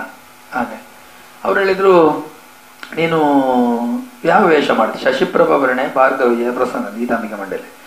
ಅವತ್ತು ಆಟ ಆಡಿಸುವವರು ಅಲ್ಲಿ ಒಬ್ಬ ಹವ್ಯಾಸಿ ಕಲಾವಿದ, ಅವನ ನೇತೃತ್ವದ ಆಟ. ಪರಶುರಾಮ ಒಂದೇ ಆಗಬೇಕು, ಅದು ಇದ್ದದ್ದೇ. ಹೌದು. ಅಷ್ಟೊತ್ತಿಗೆ ಮತ್ತೊಬ್ಬರಿಗೆ ಭ್ರಮರ ಗುಂತಳೆ ಅವಂದೇ ಆಗ್ಬೇಕು. ಇಂಥದ್ದೆಲ್ಲ ರಾಜಕೀಯಗಳು ಅಲ್ಲಿ ಹೋಗುವುದು. ಅಂದ್ರೆ ನನಗೆ ವೇಷದ ಇದಿರ್ಲಿಲ್ಲ. ಅಷ್ಟೊತ್ತಿಗೆ ಪೂಂಜರ ಹತ್ರ ಹೇಳಿದ್ರು, ಇದು ಊರದ ಬೈದಿನ ಕಲಾವಿದೆತ್ತ, ಎಂತ ಕೊಡುದು ವೇಷ ಅಂತೇಳುವ ಮಾತು ಬಂದ. ನನ್ನ ಹತ್ರ ಬಂದು ಹೇಳಿದ್, ನಿನಗೆ ವೇಷ ಎಂತ ಮಾಡುದು? ನಾನು ಹೇಳಿದೆ, ಎಂತ ನೋಡಿ ಅಂತೇಳಿ, ಕಮಲಗಂಧಿನಿ ಮಾಡಬಹುದಾಗಿ ಹೇಳಿದ್ರು. ಆಯ್ತು ಹೇಳಿದೆ ನಾನು. ಆಯ್ತು ಹೇಳಿ ಅವತ್ತು ಕಮಲಗಂಧಿನಿ ಮಾಡಿದೆ. ಮರುದಿವಸ ಪುನಃ ಮಹಾರಥೀಕರಣ ಪ್ರಸಂಗ. ಮರುದಿವಸ ಅಸಲ್ಪೆಲ್ಲಿ ಆಟ. ಅವತ್ತು ನನಗೆ ಸುರುವಿನ ಕುಂತಿ ಮಾಡಿ ವಸುಸೇನ ಮಾಡಿ, ನನ್ನದು ಅದೇ ಕುಂತಿ ಮಾಡಿ ವಸುಸೇನ. ಮತ್ತೆ ಎಲ್ಲಿವರೆಗೆ ಅಂತೇಳಿ ಗೀತಾಂಬಿಕಾ ಮಂಡಳಿ ಆಟ ನನ್ನಿಂದಲೇ ಆಗುವ ಸ್ಥಿತಿ ಮುಟ್ಟಿತು. ಇಲ್ಲಿ ಒಂದು ಸೆಕೆಂಡ್, ಮುಂಬೈಯ ಗೀತಾಂಬಿಕಾ ಮಂಡಳಿ, ನಾನಂದ್ರೆ ಹೆಸರು ಕೇಳಿದ್ದೇನೆ. ಬಹಳ ದೊಡ್ಡ ದೊಡ್ಡ ಅತಿರಥ ಮಹಾರಥರೆಲ್ಲ ಅಲ್ಲಿ ಒಂದಷ್ಟು ಸಮಯ ಇದ್ದವರೇ. ಈಗ ಪೊಲ್ಯದವರಾಗ್ಲಿ ಎಲ್ಲ ಇದ್ದವರೇ. ಹೌದು. ಅಲ್ಲಿ ಅದು ಏನು, ಅದು ನಿರಂತರ ಅದರಲ್ಲಿ ಆಟ ನಡೀತಾ ಇತ್ತ? ಅದು ಹೇಗೆ? ಅದು ಯಾವ ಶನಿವಾರ, ಆದಿತ್ಯವಾರ ಮತ್ತೆ ರಜಾ ದಿನಗಳಲ್ಲಿ ಯಾರಾದ್ರೂ ಸಂಘದವರೆಲ್ಲ ಕರೆಸುದು. ಶನಿವಾರ ಅಂದ್ರೆ ಶನಿವಾರ ಆದಿತ್ಯವಾರ ಮತ್ತೆ ಈ ಬೇರೆ ರಜಾ ದಿವಸಗಳಲ್ಲಿ ಆಗ್ತಾ ಇತ್ತು ಒಂದು. ಈ ಉಳಿದ ದಿನಗಳಲ್ಲಿ ನೀವೇನ್ ಮಾಡ್ತಿದ್ರಿ? ಅದೇ ನಾನು ಹೋಗುವ ಹೊತ್ತಿನಲ್ಲಿ ನಾನು ಎಂತ ಹೇಳಿದ್ರೆ ಅವರು ಮಂಡಳಿ ಕರೆಸಿ ಅವರು ಕೆಲಸ ಕೊಡಿಸ್ತೇನೆ ಅಂತ ಹೇಳಿ, ಕೆಲಸ ಕೊಡಿಸ್ತೇನೆ ಅಂತ ಹೇಳಿ ನನ್ನನ್ನೊಂದು ಶೇಖರ್ ಶೆಟ್ಟರು ಅಂತ ಹೇಳುವ ಅವರ ಮನೆಯಲ್ಲಿ ಒಂದು 3 ತಿಂಗಳು ನಿಲ್ಲಿಸಿದ್ರು. ಅಂದ್ರೆ ಊಟ ಉಪಚಾರ ಎಲ್ಲ ಅವರದ್ದೇ ಖರ್ಚು, ನನಗೆ ಎಂತ ಖರ್ಚಿಲ್ಲ. ಆದ್ರೆ ಆಟ ಆದವತ್ತು ಮಾತ್ರ ಅದಕ್ಕೊಂದು ಪೇಮೆಂಟ್ ಅಂತ ಹೇಳಿ ಅವರು ಮಾಡ್ತಾ ಇದ್ರು. ಅದಲ್ಲದೆ ನನಗೆ ಒಂದು ಆಟ ಆದ್ರೆ ಕಡಿಮೆಯಲ್ಲಿ ಆ ಹೊತ್ತಿನಲ್ಲಿ ಒಂದು 500 ರಿಂದ 600 ರೂಪಾಯಿ ನನಗೆ ಸಂಗ್ರಹ ಆಗ್ತಿತ್ತು. ಅಂದ್ರೆ ಅಲ್ಲಿ ನೋಟಿನ ಮಾಲೆ ಹಾಕುವ ಗೀಳಿತ್ತು ಕಲಾಭಿಮಾನಿಗಳಿಗೆ. ಅದ್ರ ನಾನು ಪೂಜಾರಿ ಹೇಳಿಕೊಂಡು ನಿತ್ಯ ಮನೋರಂಗ ಸ್ವಲ್ಪ ಪೊಗ್ಗುನಾಗ 500 ರೂಪಾಯಿ ಮತ್ತೊಂದು ಬರ್ಪೆ ಅಂತ ಹೇಳಿ. ಆದ್ರೆ ಹಾರುವುದು ದಿಂಗಣ ಹಾರುವುದಕ್ಕೆ ಹೆಚ್ಚು ಪ್ರಾಶಸ್ತ್ಯ ಇತ್ತು. ಹಾಗೆ ನನಗೆ ಹಾಗೆ ದುಡ್ಡು ಆಗ್ತಿತ್ತು. ಮತ್ತೆ ನಾನು ಶೇಖರ್ ಶೆಟ್ಟರ ಮನೆಯಲ್ಲಿ ನಿಲ್ಲುವಾಗ ನಾನು ಮತ್ತೆ ಕಾಂಚನ್ ಹತ್ರ ಪ್ರಮುಖ ಅಧ್ಯಕ್ಷರು ಅವ್ರ ಹತ್ರ ಹೇಳಿದೆ, ನನಗೆ ಇದು ಸರಿಯಾಗುದಿಲ್ಲ, ನಾನು ವಾಪಸ್ ಊರಿಗೆ ಹೋಗ್ತೇನೆ, ನೀವು ಕೆಲಸ ತೆಗಿಸಿ ಕೊಡುದಿಲ್ಲ ಸರಿಯಾಗ. ಆಗ ಡಿ ಸಂತೋಷ್ ಅಂತ ನಾನೇ ನಿಲ್ಲಿಸಿದ್ದೆ, ಡಿ ಸಂತೋಷ್ ಕುಮಾರ್. ಹಾಗೆ ನಮಗೆ ಮತ್ತೊಂದು ಕೆಲಸ ಮಾಡಿ ಕೊಟ್ರು. ಸಾಕಿನಾಕದಲ್ಲಿ ಈ ಬಾಟಲ್ ನ ಕಾರ್ಕ್ ತಯಾರಾಗುವ ಒಂದು ಕಂಪನಿ, ಅದರಲ್ಲಿ ಈ ಸೀಟಿಗೆ ಗಮ್ಮು ಹಚ್ಚುವ ಕೆಲಸ. ಅಲ್ಲಿಗೆ ನಾವು ಹೋಗ್ತಾ ಇದ್ವಿ ಕೆಲಸಕ್ಕೆ. 1-2-3 ತಿಂಗಳು ಹೋದೆವು. ಅದೇ ಹೊತ್ತಿನಲ್ಲಿ ಕರ್ನೂರು ಕೊರಗಪ್ರಯ್ಯವರು ಮೇಳ ಪ್ರಾರಂಭಿಸಿದರು. ಮೇಳ ಪ್ರಾರಂಭಿಸುವ ಹೊತ್ತಿನಲ್ಲಿ ಪುಲ್ಯದವರಿಗೆ ಆಗ ಎಲ್ಲಿವರೆಗೆ ಅಂತ ಕೇಳಿದ್ರೆ ಪುಲ್ಯದವರು ನನ್ನನ್ನ ಆರಂಭೀರ್ ಅಂತಲೇ ಹೇಳ್ತಿದ್ದಾರೆ. ಪ್ರಾಯದಲ್ಲಿ ದೊಡ್ಡದವರಾದ್ರು, ಅಂದ್ರೆ ಅವರಿಗೆ ಯಕ್ಷಗಾನದ ಬಗ್ಗೆ ಅಷ್ಟು ಗೊತ್ತಿತ್ತು. ಹಾಗೆ ಅವರು ಈರು ಮನೋರು ಮೂಲುಂತುನೆಟ್ ಅರ್ಥ ಹಚ್ಚಿ ಈರಿಗೆ ಯಕ್ಷಗಾನದ ಭವಿಷ್ಯ ಉಂಟು, ಈರು ಊರಿಗೆ ಬೋಲೆ ಅಂತ ಹೇಳಿದ್ರು. ನಾನು ಹೇಳಿದಷ್ಟೊತ್ತಿಗೆ ಊರಿಗೆ ಹೋಗ್ಬೋದು, ನಾನು ಇಷ್ಟವರೆಗೆ ಯಾವ ಮೇಳಕ್ಕೂ ಕೇಳಿಕೊಂಡು ಹೋಗ್ಲಿಲ್ಲ. ಯಕ್ಷಗಾನದ ಪ್ರಥಮದಲ್ಲಿ ನಾನು ಅಂಟಾಡಿ ಮೇಳಕ್ಕೆ ನನ್ನನ್ನು ಕರ್ಕೊಂಡು ಹೋದ, ಸುರತ್ಕಲ್ ಮೇಳಕ್ಕೂ ನನ್ನನ್ನು ಕರ್ಕೊಂಡು ಹೋದ್ದು. ನನ್ನನ್ನು ಬೇಕು ಅಂತ ಹೇಳಿ ಕರೆಯುವ ಇದ್ರೆ ನಾನು ಹೋಗ್ಬೋದು, ಇಲ್ಲಾದ್ರೆ ಹೋಗಿ ಅಂತ ಪ್ರಯೋಜನ. ನಿಮ್ಗೆ ನಾನು ಹೇಳ್ತೇನೆ ಅಂತ. ಅಷ್ಟೊತ್ತಿಗೆ ಕರ್ನೂರು ಕೊರಗಪ್ರಯ್ಯವರು ಮೇಳಕ್ಕೆ ನನ್ನನ್ನು ಸೇರ್ಪಡೆ ಆಯ್ತು. ಯಾವ ಮೇಳಕ್ಕೆ? ಕದರಿ ಮೇಳಕ್ಕೆ. 1981ನೇ ಇಸವಿಯಲ್ಲಿ ಮೇಳಕ್ಕೆ ಸೇರ್ಪಡೆ ಆದ ಹೊತ್ತಿನಲ್ಲಿ ಕರ್ನೂರು ಕೊರಗಪ್ಪಯ್ಯವರಿಗೆ ನನ್ನ ವೇಷದ ಗುಣಮಟ್ಟ ಗೊತ್ತಿಲ್ಲ, ಪುಲ್ಯದವರಿಗೆ ಗೊತ್ತುಂಟು. ಹಾಗೆ ನನಗೆ ಸತ್ಯದ ಪೆಚ್ಚನ್ನಮ್ಮ ಪ್ರಸಂಗ, ಅದರಲ್ಲಿ ಒಂದು ಮಗುವಿನ ವೇಷ. ನನಗೆ ಬಹಳ ನಿರಾಶೆ ಆಯ್ತು. ನಾನು ಈ ವರ್ಷ ಮೇಳಕ್ಕೆ ಬಂದದೇ ತಪ್ಪು ಅಂತ ಹೇಳಿ ಕಂಡಿದ್ದೆ. ಅಂದ್ರೆ ಸಣ್ಣ ವೇಷ ಏನಿಲ್ಲ ಅದಕ್ಕೆ, ಇವರಿಗೆ ಅಂದ್ರೆ ನನ್ನ ವೇಷದ ಗುಣಮಟ್ಟ ಗೊತ್ತಿಲ್ಲ. ಹಾಗೆ ವೇಷ ಲೀಸ್ಟ್ ಮಾಡುವಾಗಲೇ ಅವರು ನನಗೆ ಸಣ್ಣ ವೇಷ ಇಟ್ಟಿದ್ದಾರೆ. ರಾತ್ರಿ ಆಗುವ ನನ್ನನ್ನು ಬಬ್ರು ವಾಹನ ಮಾಡಿಸಿದ್ರು. ಅಶ್ವಮೇಧ ಪ್ರಸಂಗ ಅಲ್ವಾ, ಹೊರಡುವಾಗ ಬಬ್ರು ವಾಹನ ಮಾಡಿಸಿದ್ರು. ಬಬ್ರು ವಾಹನ ನೋಡಿ ಅವರಿಗೆ ಮೆಚ್ಚುಗೆ ಆಯ್ತು. ಆಗ ಕ್ರಿಶ್ಚಿಯನ್ ಬಾಬಣ್ಣ ಎಲ್ಲ ಇದ್ದಾರೆ ಮೇಡಮ್. ಕ್ರಿಶ್ಚಿಯನ್ ಬಾಬಣ್ಣ, ಮಾಧವ ಶೆಟ್ಟರು, ಕಾವೂರು ಕೇಶವಣ್ಣ, ಬೇಕೂರು ಕೇಶವಣ್ಣ, ಬೆಟ್ಟಂಪಡಿ ಹಾಸ್ಯಗಾರರು ಇವರೆಲ್ಲ ಇದ್ದ ಮೇಳ. ಆಗ ನಾನು ನಿರಾಶೆಯಿಂದ ನಾನು ಹೋಗಿ ಗಣೇಶ್ ಪ್ರಸಾದ್ನಲ್ಲಿ ಪುಲ್ಯದಲ್ಲಿ ನಿಲ್ಲುವುದು. ಅವರ ರೂಮಿನಲ್ಲಿ ಮಲಗಿದೆ, ಸಣ್ಣ ವೇಷ, ಅದು ಸಹ ಬೆಳಿಗ್ಗೆ 5 ಗಂಟೆಗೆ ಪ್ರವೇಶ. ನಾನು ಮೇಳಕ್ಕೆ ಬಂದರೆ ಜನರಿಗೆ ಗುರುತಿಸುವ ವ್ಯವಸ್ಥೆ ಇಲ್ಲ ಇದ್ರೆ ಪ್ರಯೋಜನ ಇಲ್ಲಲ್ಲ ಅಂತೇಳಿ ನೆನೆಸಿದೆ. ಆಗ ಸಾಯಂಕಾಲ ಆಗುವಾಗ ಪುಲ್ಯದವರೊಟ್ಟಿಗೆ ಕಾರ್ನಲ್ಲಿ, ಅಂದ್ರೆ ಆವತ್ತಿನ ಅಂಬೇಸಡ್ ಕಾರ್ ಇತ್ತು ಇವರಿಗೆ, ನಮ್ಮ ಕರ್ನೂರವರಿಗೆ. ಆ ಕಾರ್ನಲ್ಲಿ ನನ್ನನ್ನು, ಅಂದ್ರೆ ನಾನು ಮೇಳಕ್ಕೆ ಬರುವಾಗಲೇ ಬಹಳ ಒಪ್ಪಂದಗಳನ್ನು ಮಾಡಿದೆ ನಾನು. ಅಂದ್ರೆ ನನಗೆ ಹೀಗೆ ವ್ಯವಸ್ಥೆ ಇದ್ರೆ ಮಾತ್ರ ಬರುವುದು ಅಂತ. ಹಾಗೆ ಪುಲ್ಯದವರೊಟ್ಟಿಗೆ ಹೋಗ್ಲಿಕ್ಕೆ ನನಗೆ ಪೆರಡೂರಿನಲ್ಲಿ ಆಟ. ಪೆರಡೂರಿನ ಆಟದ ಹೊತ್ತು ಸಾಯಂಕಾಲ ಆಗೋತ್ರ ಹೇಳಿದ್ರು, ನಿಮ್ಮದೊಂದು ವೇಷ ಬದಲಾವಣೆ ಉಂಟು ಅಂತ ಹೇಳಿದ್ರು. ಎಂತ ಹೇಳಿದೆ, ನೀವು ಬೆಳಗಿನ ವೇಷ ಉಂಟು, ಮೊದಲೊಂದು ವೇಷ ಆಗಬೇಕು ನಿಮ್ಮದು, ಚಂದ್ರವರ್ಮ ಅಂತ ಹೇಳುವ ಪಾತ್ರ ಅಂತ ಹೇಳಿ. ಆಯ್ತು ಅಂತ ಹೇಳಿದೆ. ಆ ಚಂದ್ರವರ್ಮನ ಪಾತ್ರ ಮಾಧವ ಶೆಟ್ಟರ ಪಾತ್ರದ ಮಗನ ವೇಷ. ತಂದೆ ಮಗನಿಗೆ ಮದುವೆ ನಿಶ್ಚಯಿಸ್ಲಿಕ್ಕೆ ಅಂತೇಳಿ ಹೊರಡುವಾಗ ಮಗ ಹೇಳ್ತಾನೆ ಅಂತ ಸಂಬಂಧ ಬೇಡ ಅಂತ. ತಂದೆ ಸಮಾಧಾನ ಮಾಡಿ ಹೆಣ್ಣು ಕೇಳಲಿಕ್ಕೆ ಹೋಗೋದು, ಹೆಣ್ಣು ಕೇಳಲಿಕ್ಕೆ ಹೋದಲ್ಲಿ ಅಪಮಾನ ಆಗಿ ಬರುದು. ಬಂದಾಗ ಮಗ ಕೇಳಿದಾಗ ಈ ವಿಷಯ ಗೊತ್ತಾಗಿ ಮಗ ಅವನ ಹತ್ರ ಯುದ್ಧಕ್ಕೆ ಹೋಗುದು. ಅದು ಕ್ರಿಶ್ಚಿಯನ್ ಬಾಬಣ್ಣನ ವಿಲನ್ ರವಿರಾಜ ಅಂತ, ಇವ್ರದ್ದು ತಂದೆಯ ಪಾತ್ರ ಮಾಧವ ಶೆಟ್ಟರು. ಹಾಗೆ ಅಲ್ಲಿಗೆ ಹೋಗುವಾಗ ಅವ್ರ ಹತ್ರ ಯುದ್ಧ ಆಗ್ತದೆ. ಯುದ್ಧ ಆಗುವಾಗ ಕ್ರಿಶ್ಚಿಯನ್ ಬಾಬಣ್ಣ ಆಗ ನಿಜವಾಗಿಯೂ ಆ ಹೊತ್ತಿನಲ್ಲಿ ಆರೋಗ್ಯ ಸ್ಥಿತಿ ಬಹಳ ಹದಗೆಟ್ಟಿದೆ ಅವ್ರದ್ದು. ಆದರೂ ರಂಗದಲ್ಲಿ ಆ ಹೊತ್ತಿನಲ್ಲಿಯೂ ಆ ಪಾತ್ರ ನಿಜವಾಗಿ ಮರೆಯುವಂಥದ್ದಲ್ಲ. ನನ್ನದವ್ರದ್ದೊಂದು ಯುದ್ಧದ ಸನ್ನಿವೇಶ ಮಾಡ್ತಾ ಇದ್ದೇವೆ ನಾವು, ಹೊಸದಾಗಿ ರೂಪಿಸಿದ್ದು. ಹಾಗೆ ಅವ್ರದ್ದು ಯುದ್ಧ ಆಗಿ ಅವ ಸೋತು ಆತ್ಮಹತ್ಯೆ ಮಾಡಿಕೊಳ್ಳುವಂತ ಒಂದು ದೃಶ್ಯ. ಆತ್ಮಹತ್ಯೆ ಮಾಡಿಕೊಳ್ಳುವ ದೃಶ್ಯ ಕಥೆಯಲ್ಲೇ ಆಗುಂಟು ಕೇಳಿದ್ರೆ ವಜ್ರವನ್ನು ತಿಂದು ಸಾಯ್ತಾನೆ ಅಂತ ಹೇಳಿ ಲೆಕ್ಕ. ನಾನೆನಿಸಿದೆ ವಜ್ರವನ್ನು ತಿಂದು ಒಂದು ಆತ್ಮಹತ್ಯೆಗೆ ಒಂದು ಕ್ಷಣದ ತೀರ್ಮಾನ. ಹೌದು. ವಜ್ರವನ್ನು ಉಂಗುರದಿಂದ ತೆಗೆದು ಅದನ್ನು ಗುತ್ತಿ ಪುಡಿ ಮಾಡಿ ತಿನ್ನುವಾಗ ಆತ್ಮಹತ್ಯೆ ಮಾಡಿಕೊಳ್ಳುವ ಮನೋಪ್ರವೃತ್ತಿ ಒಂದು ಬದಲಾವಣೆ ಆಗಬಹುದು. ಅದಕ್ಕೆ ಏನ್ ಮಾಡಬಹುದು ಅಂತೇಳಿ ನಾನು ಆಲೋಚನೆ ಮಾಡಿ ಅವ ಹಿಡ್ಕೊಂಡೋದ ಖಡ್ಗದಿಂದಲೇ ಇರಿದುಕೊಂಡು ಅವ ಸಾಯ್ತಾನೆ. ಆ ರೀತಿಯ ಚಿತ್ರಣ ಕೊಟ್ಟಿದ್ದೆ ನಾನು. ಅದಕ್ಕಿಂತ ಮೊದಲು ಏನಂತ ಹೇಳಿದ್ರೆ, ರಂಗದಲ್ಲಿ ಜನರನ್ನು ಯಾವ ರೀತಿಯಲ್ಲಿ ಎಳಿಬಹುದು. ನಾವು ಯುದ್ಧ ಮಾಡುವ ಸನ್ನಿವೇಶ ಆಗುವಾಗ ಅವರು ನನ್ನ ಎದೆಗೆ ಕಾಲು ಕೊಟ್ಟು ಮೆಟ್ಟುವ ದೃಶ್ಯ ಮಾಡಿದೆ. ಬೆಟ್ಟು ನಾನು ಸಿಂಹಾಸನಕ್ಕೆ ಹೋಗಿ ಬೀಳುವಲ್ಲಿ ಇಂಗ್ಲಿಕ್ಕವನ್ನು ಕಲಸಿಡುದು, ಕೆಂಪು ಕಲಸಿಟ್ಟಾಗ ಬಿದ್ದಲ್ಲಿಂದ ಹಣೆಗೆ ಹಾಕೊಳ್ಳುದು, ಅದು ಇಡೀ ರಕ್ತ ಇಳಿದಾಗೆ ಆಗ್ತದೆ. ಅದು ಜನರ ಮನಸ್ಸಿಗೆ ಬೇಗ ಮುಟ್ಟುತ್ತದೆ. ಹೌದು, ಪರಿಣಾಮ ಆಗ್ತದೆ. ಅದು ಪರಿಣಾಮ ಆಗ್ತದೆ. ಅದನ್ನು ನೋಡಿ ಜನರು ಅಯ್ಯೋ ಪಾಪ ಅಂತ ಹೇಳಿದ್ರು. ಮತ್ತೆ ಅಲ್ಲಿ ಹೋಗಿ ಅವ ಕತ್ತಲೆ ಕೋಣೆಯಲ್ಲಿ ಒಂದೆರಡು ಪತ್ರಿಕೆ ಅಭಿನಯ ಮಾಡಿ ಅದು ನೊಂದು ನಾನು ತಂದೆಗೆ ಇನ್ನು ಮುಖ ತೋರಿಸುವುದಿಲ್ಲ ಅಂತೇಳಿ ಆತ್ಮಹತ್ಯೆ ಮಾಡಿಕೊಳ್ಳುವ ಒಂದು ಪಾತ್ರ. ಅದು ಆ ವರ್ಷ ಜನರಿಗೆ ಬಹಳ ಮುಟ್ಟಿತ್ತು. ಎಲ್ಲಿವರೆಗೆ ಅಂತ ಕೇಳಿದ್ರೆ, ತಾರನಾಥ ಬಲ್ಯ ಮತ್ತು ನಾನೊಂದು ಇದು ಮಾಡಿದೆ, ದುರ್ಗಾವತಿ ಅಂತ. ತಾರನಾಥ ಬಲ್ಯ ಸುಂಕದಗಟ್ಟೆ ಮೇಳೆ ಬಂದ ಹೊತ್ತು ಅವನು ಬಾಲ್ಯ ಕಲಾವಿದ. ನಾನು ಆ ದುರ್ಗನಾಥ ಎಂಬ ಪಾತ್ರಕ್ಕೆ ನಾನು ಸಣ್ಣವ ಮತ್ತಷ್ಟು ಮುಗ್ಧತೆ ಕೊಟ್ಟು, ಈಗ ನನ್ನ ಶಿಷ್ಯ ಮಾಡಿದ ಇದರ ಮಾತಿನಲ್ಲಿ ಕೇಳಿ ನೀವು ಮತ್ತಷ್ಟು ಮುಗ್ಧತೆ ಕೊಟ್ಟು ನಾನು ಅದನ್ನ ಇದು ಮಾಡಿದೆ, ನಿರ್ವಹಿಸಿದೆ ಆ ಪಾತ್ರ. ಅದು ಎಲ್ಲಿವರೆಗೆ ಅಂತೇಳಿ ಕರ್ನೂಲು ಕೊರಗಪ್ರಾಯಿಗಳು ನನ್ನನ್ನು ಈ ಚಂದ್ರವರ್ಮ ಆದ ತಕ್ಷಣ ನನ್ನನ್ನು ಹೋಗಿ ಮಲಗುವ ವ್ಯವಸ್ಥೆ ಮಾಡಿಸಿದವರು. ಈ ಪಾತ್ರಕ್ಕಾಗುವಾಗ ಪುನಃ ಜನ ಕಳಿಸಿ ಅವರಿಗೊಂದು ಚಾ ನನಗೊಂದು ಚಾ ತಂದು ಬಾಲನಿನ ಕಲೆ ಅಂತೇಳಿ ಚಾ ತಂದು ಕೊಟ್ಟು ನನ್ನ ವೇಷ ಕೂತ್ಕೊಳ್ಳೋದು. ಎಲ್ಲಿವರೆಗೆ ಅಂತೇಳಿ ನನ್ನ ಆ ವೇಷಕ್ಕೆ ಅವರೇ ಪದ್ಯ ಹೇಳುದು. ಅವರೇ ಪದ್ಯ ಅಷ್ಟು ಮೆಚ್ಚುಗೆ ಆಗ್ತಿದ್ದ ಅವರಿಗೆ ಮೆಚ್ಚುಗೆ ಆಗಿ ಎಲ್ಲಿವರೆಗೆ ಅಂತ ಹೇಳಿದ್ರೆ ಆ ಮಕ್ಕಳ ಪಾತ್ರ ಇಲ್ಲದಿದ್ರೆ ಆ ಪ್ರಸಂಗವನ್ನೇ ನೋಡುದು ಬೇಡ ಅಂತ ಹೇಳುವ ತೀರ್ಮಾನವರೆಗೆ ಮುಟ್ಟಿತ್ತು. ನನ್ನ ಕಿವಿಯಲ್ಲಿ ನಾನು ಕೇಳಿದ್ದು. ಆಗ ನನ್ನದೊಂದು ಗೀಳಿತ್ತು. ಹಾಗೆಂತ ಹೇಳಿದ್ರೆ ಆಟ ಮುಗಿದ ತಕ್ಷಣ ಪ್ರೇಕ್ಷಕರ ಜೊತೆಯಲ್ಲಿ ನಾನು ಹೋಗುದು.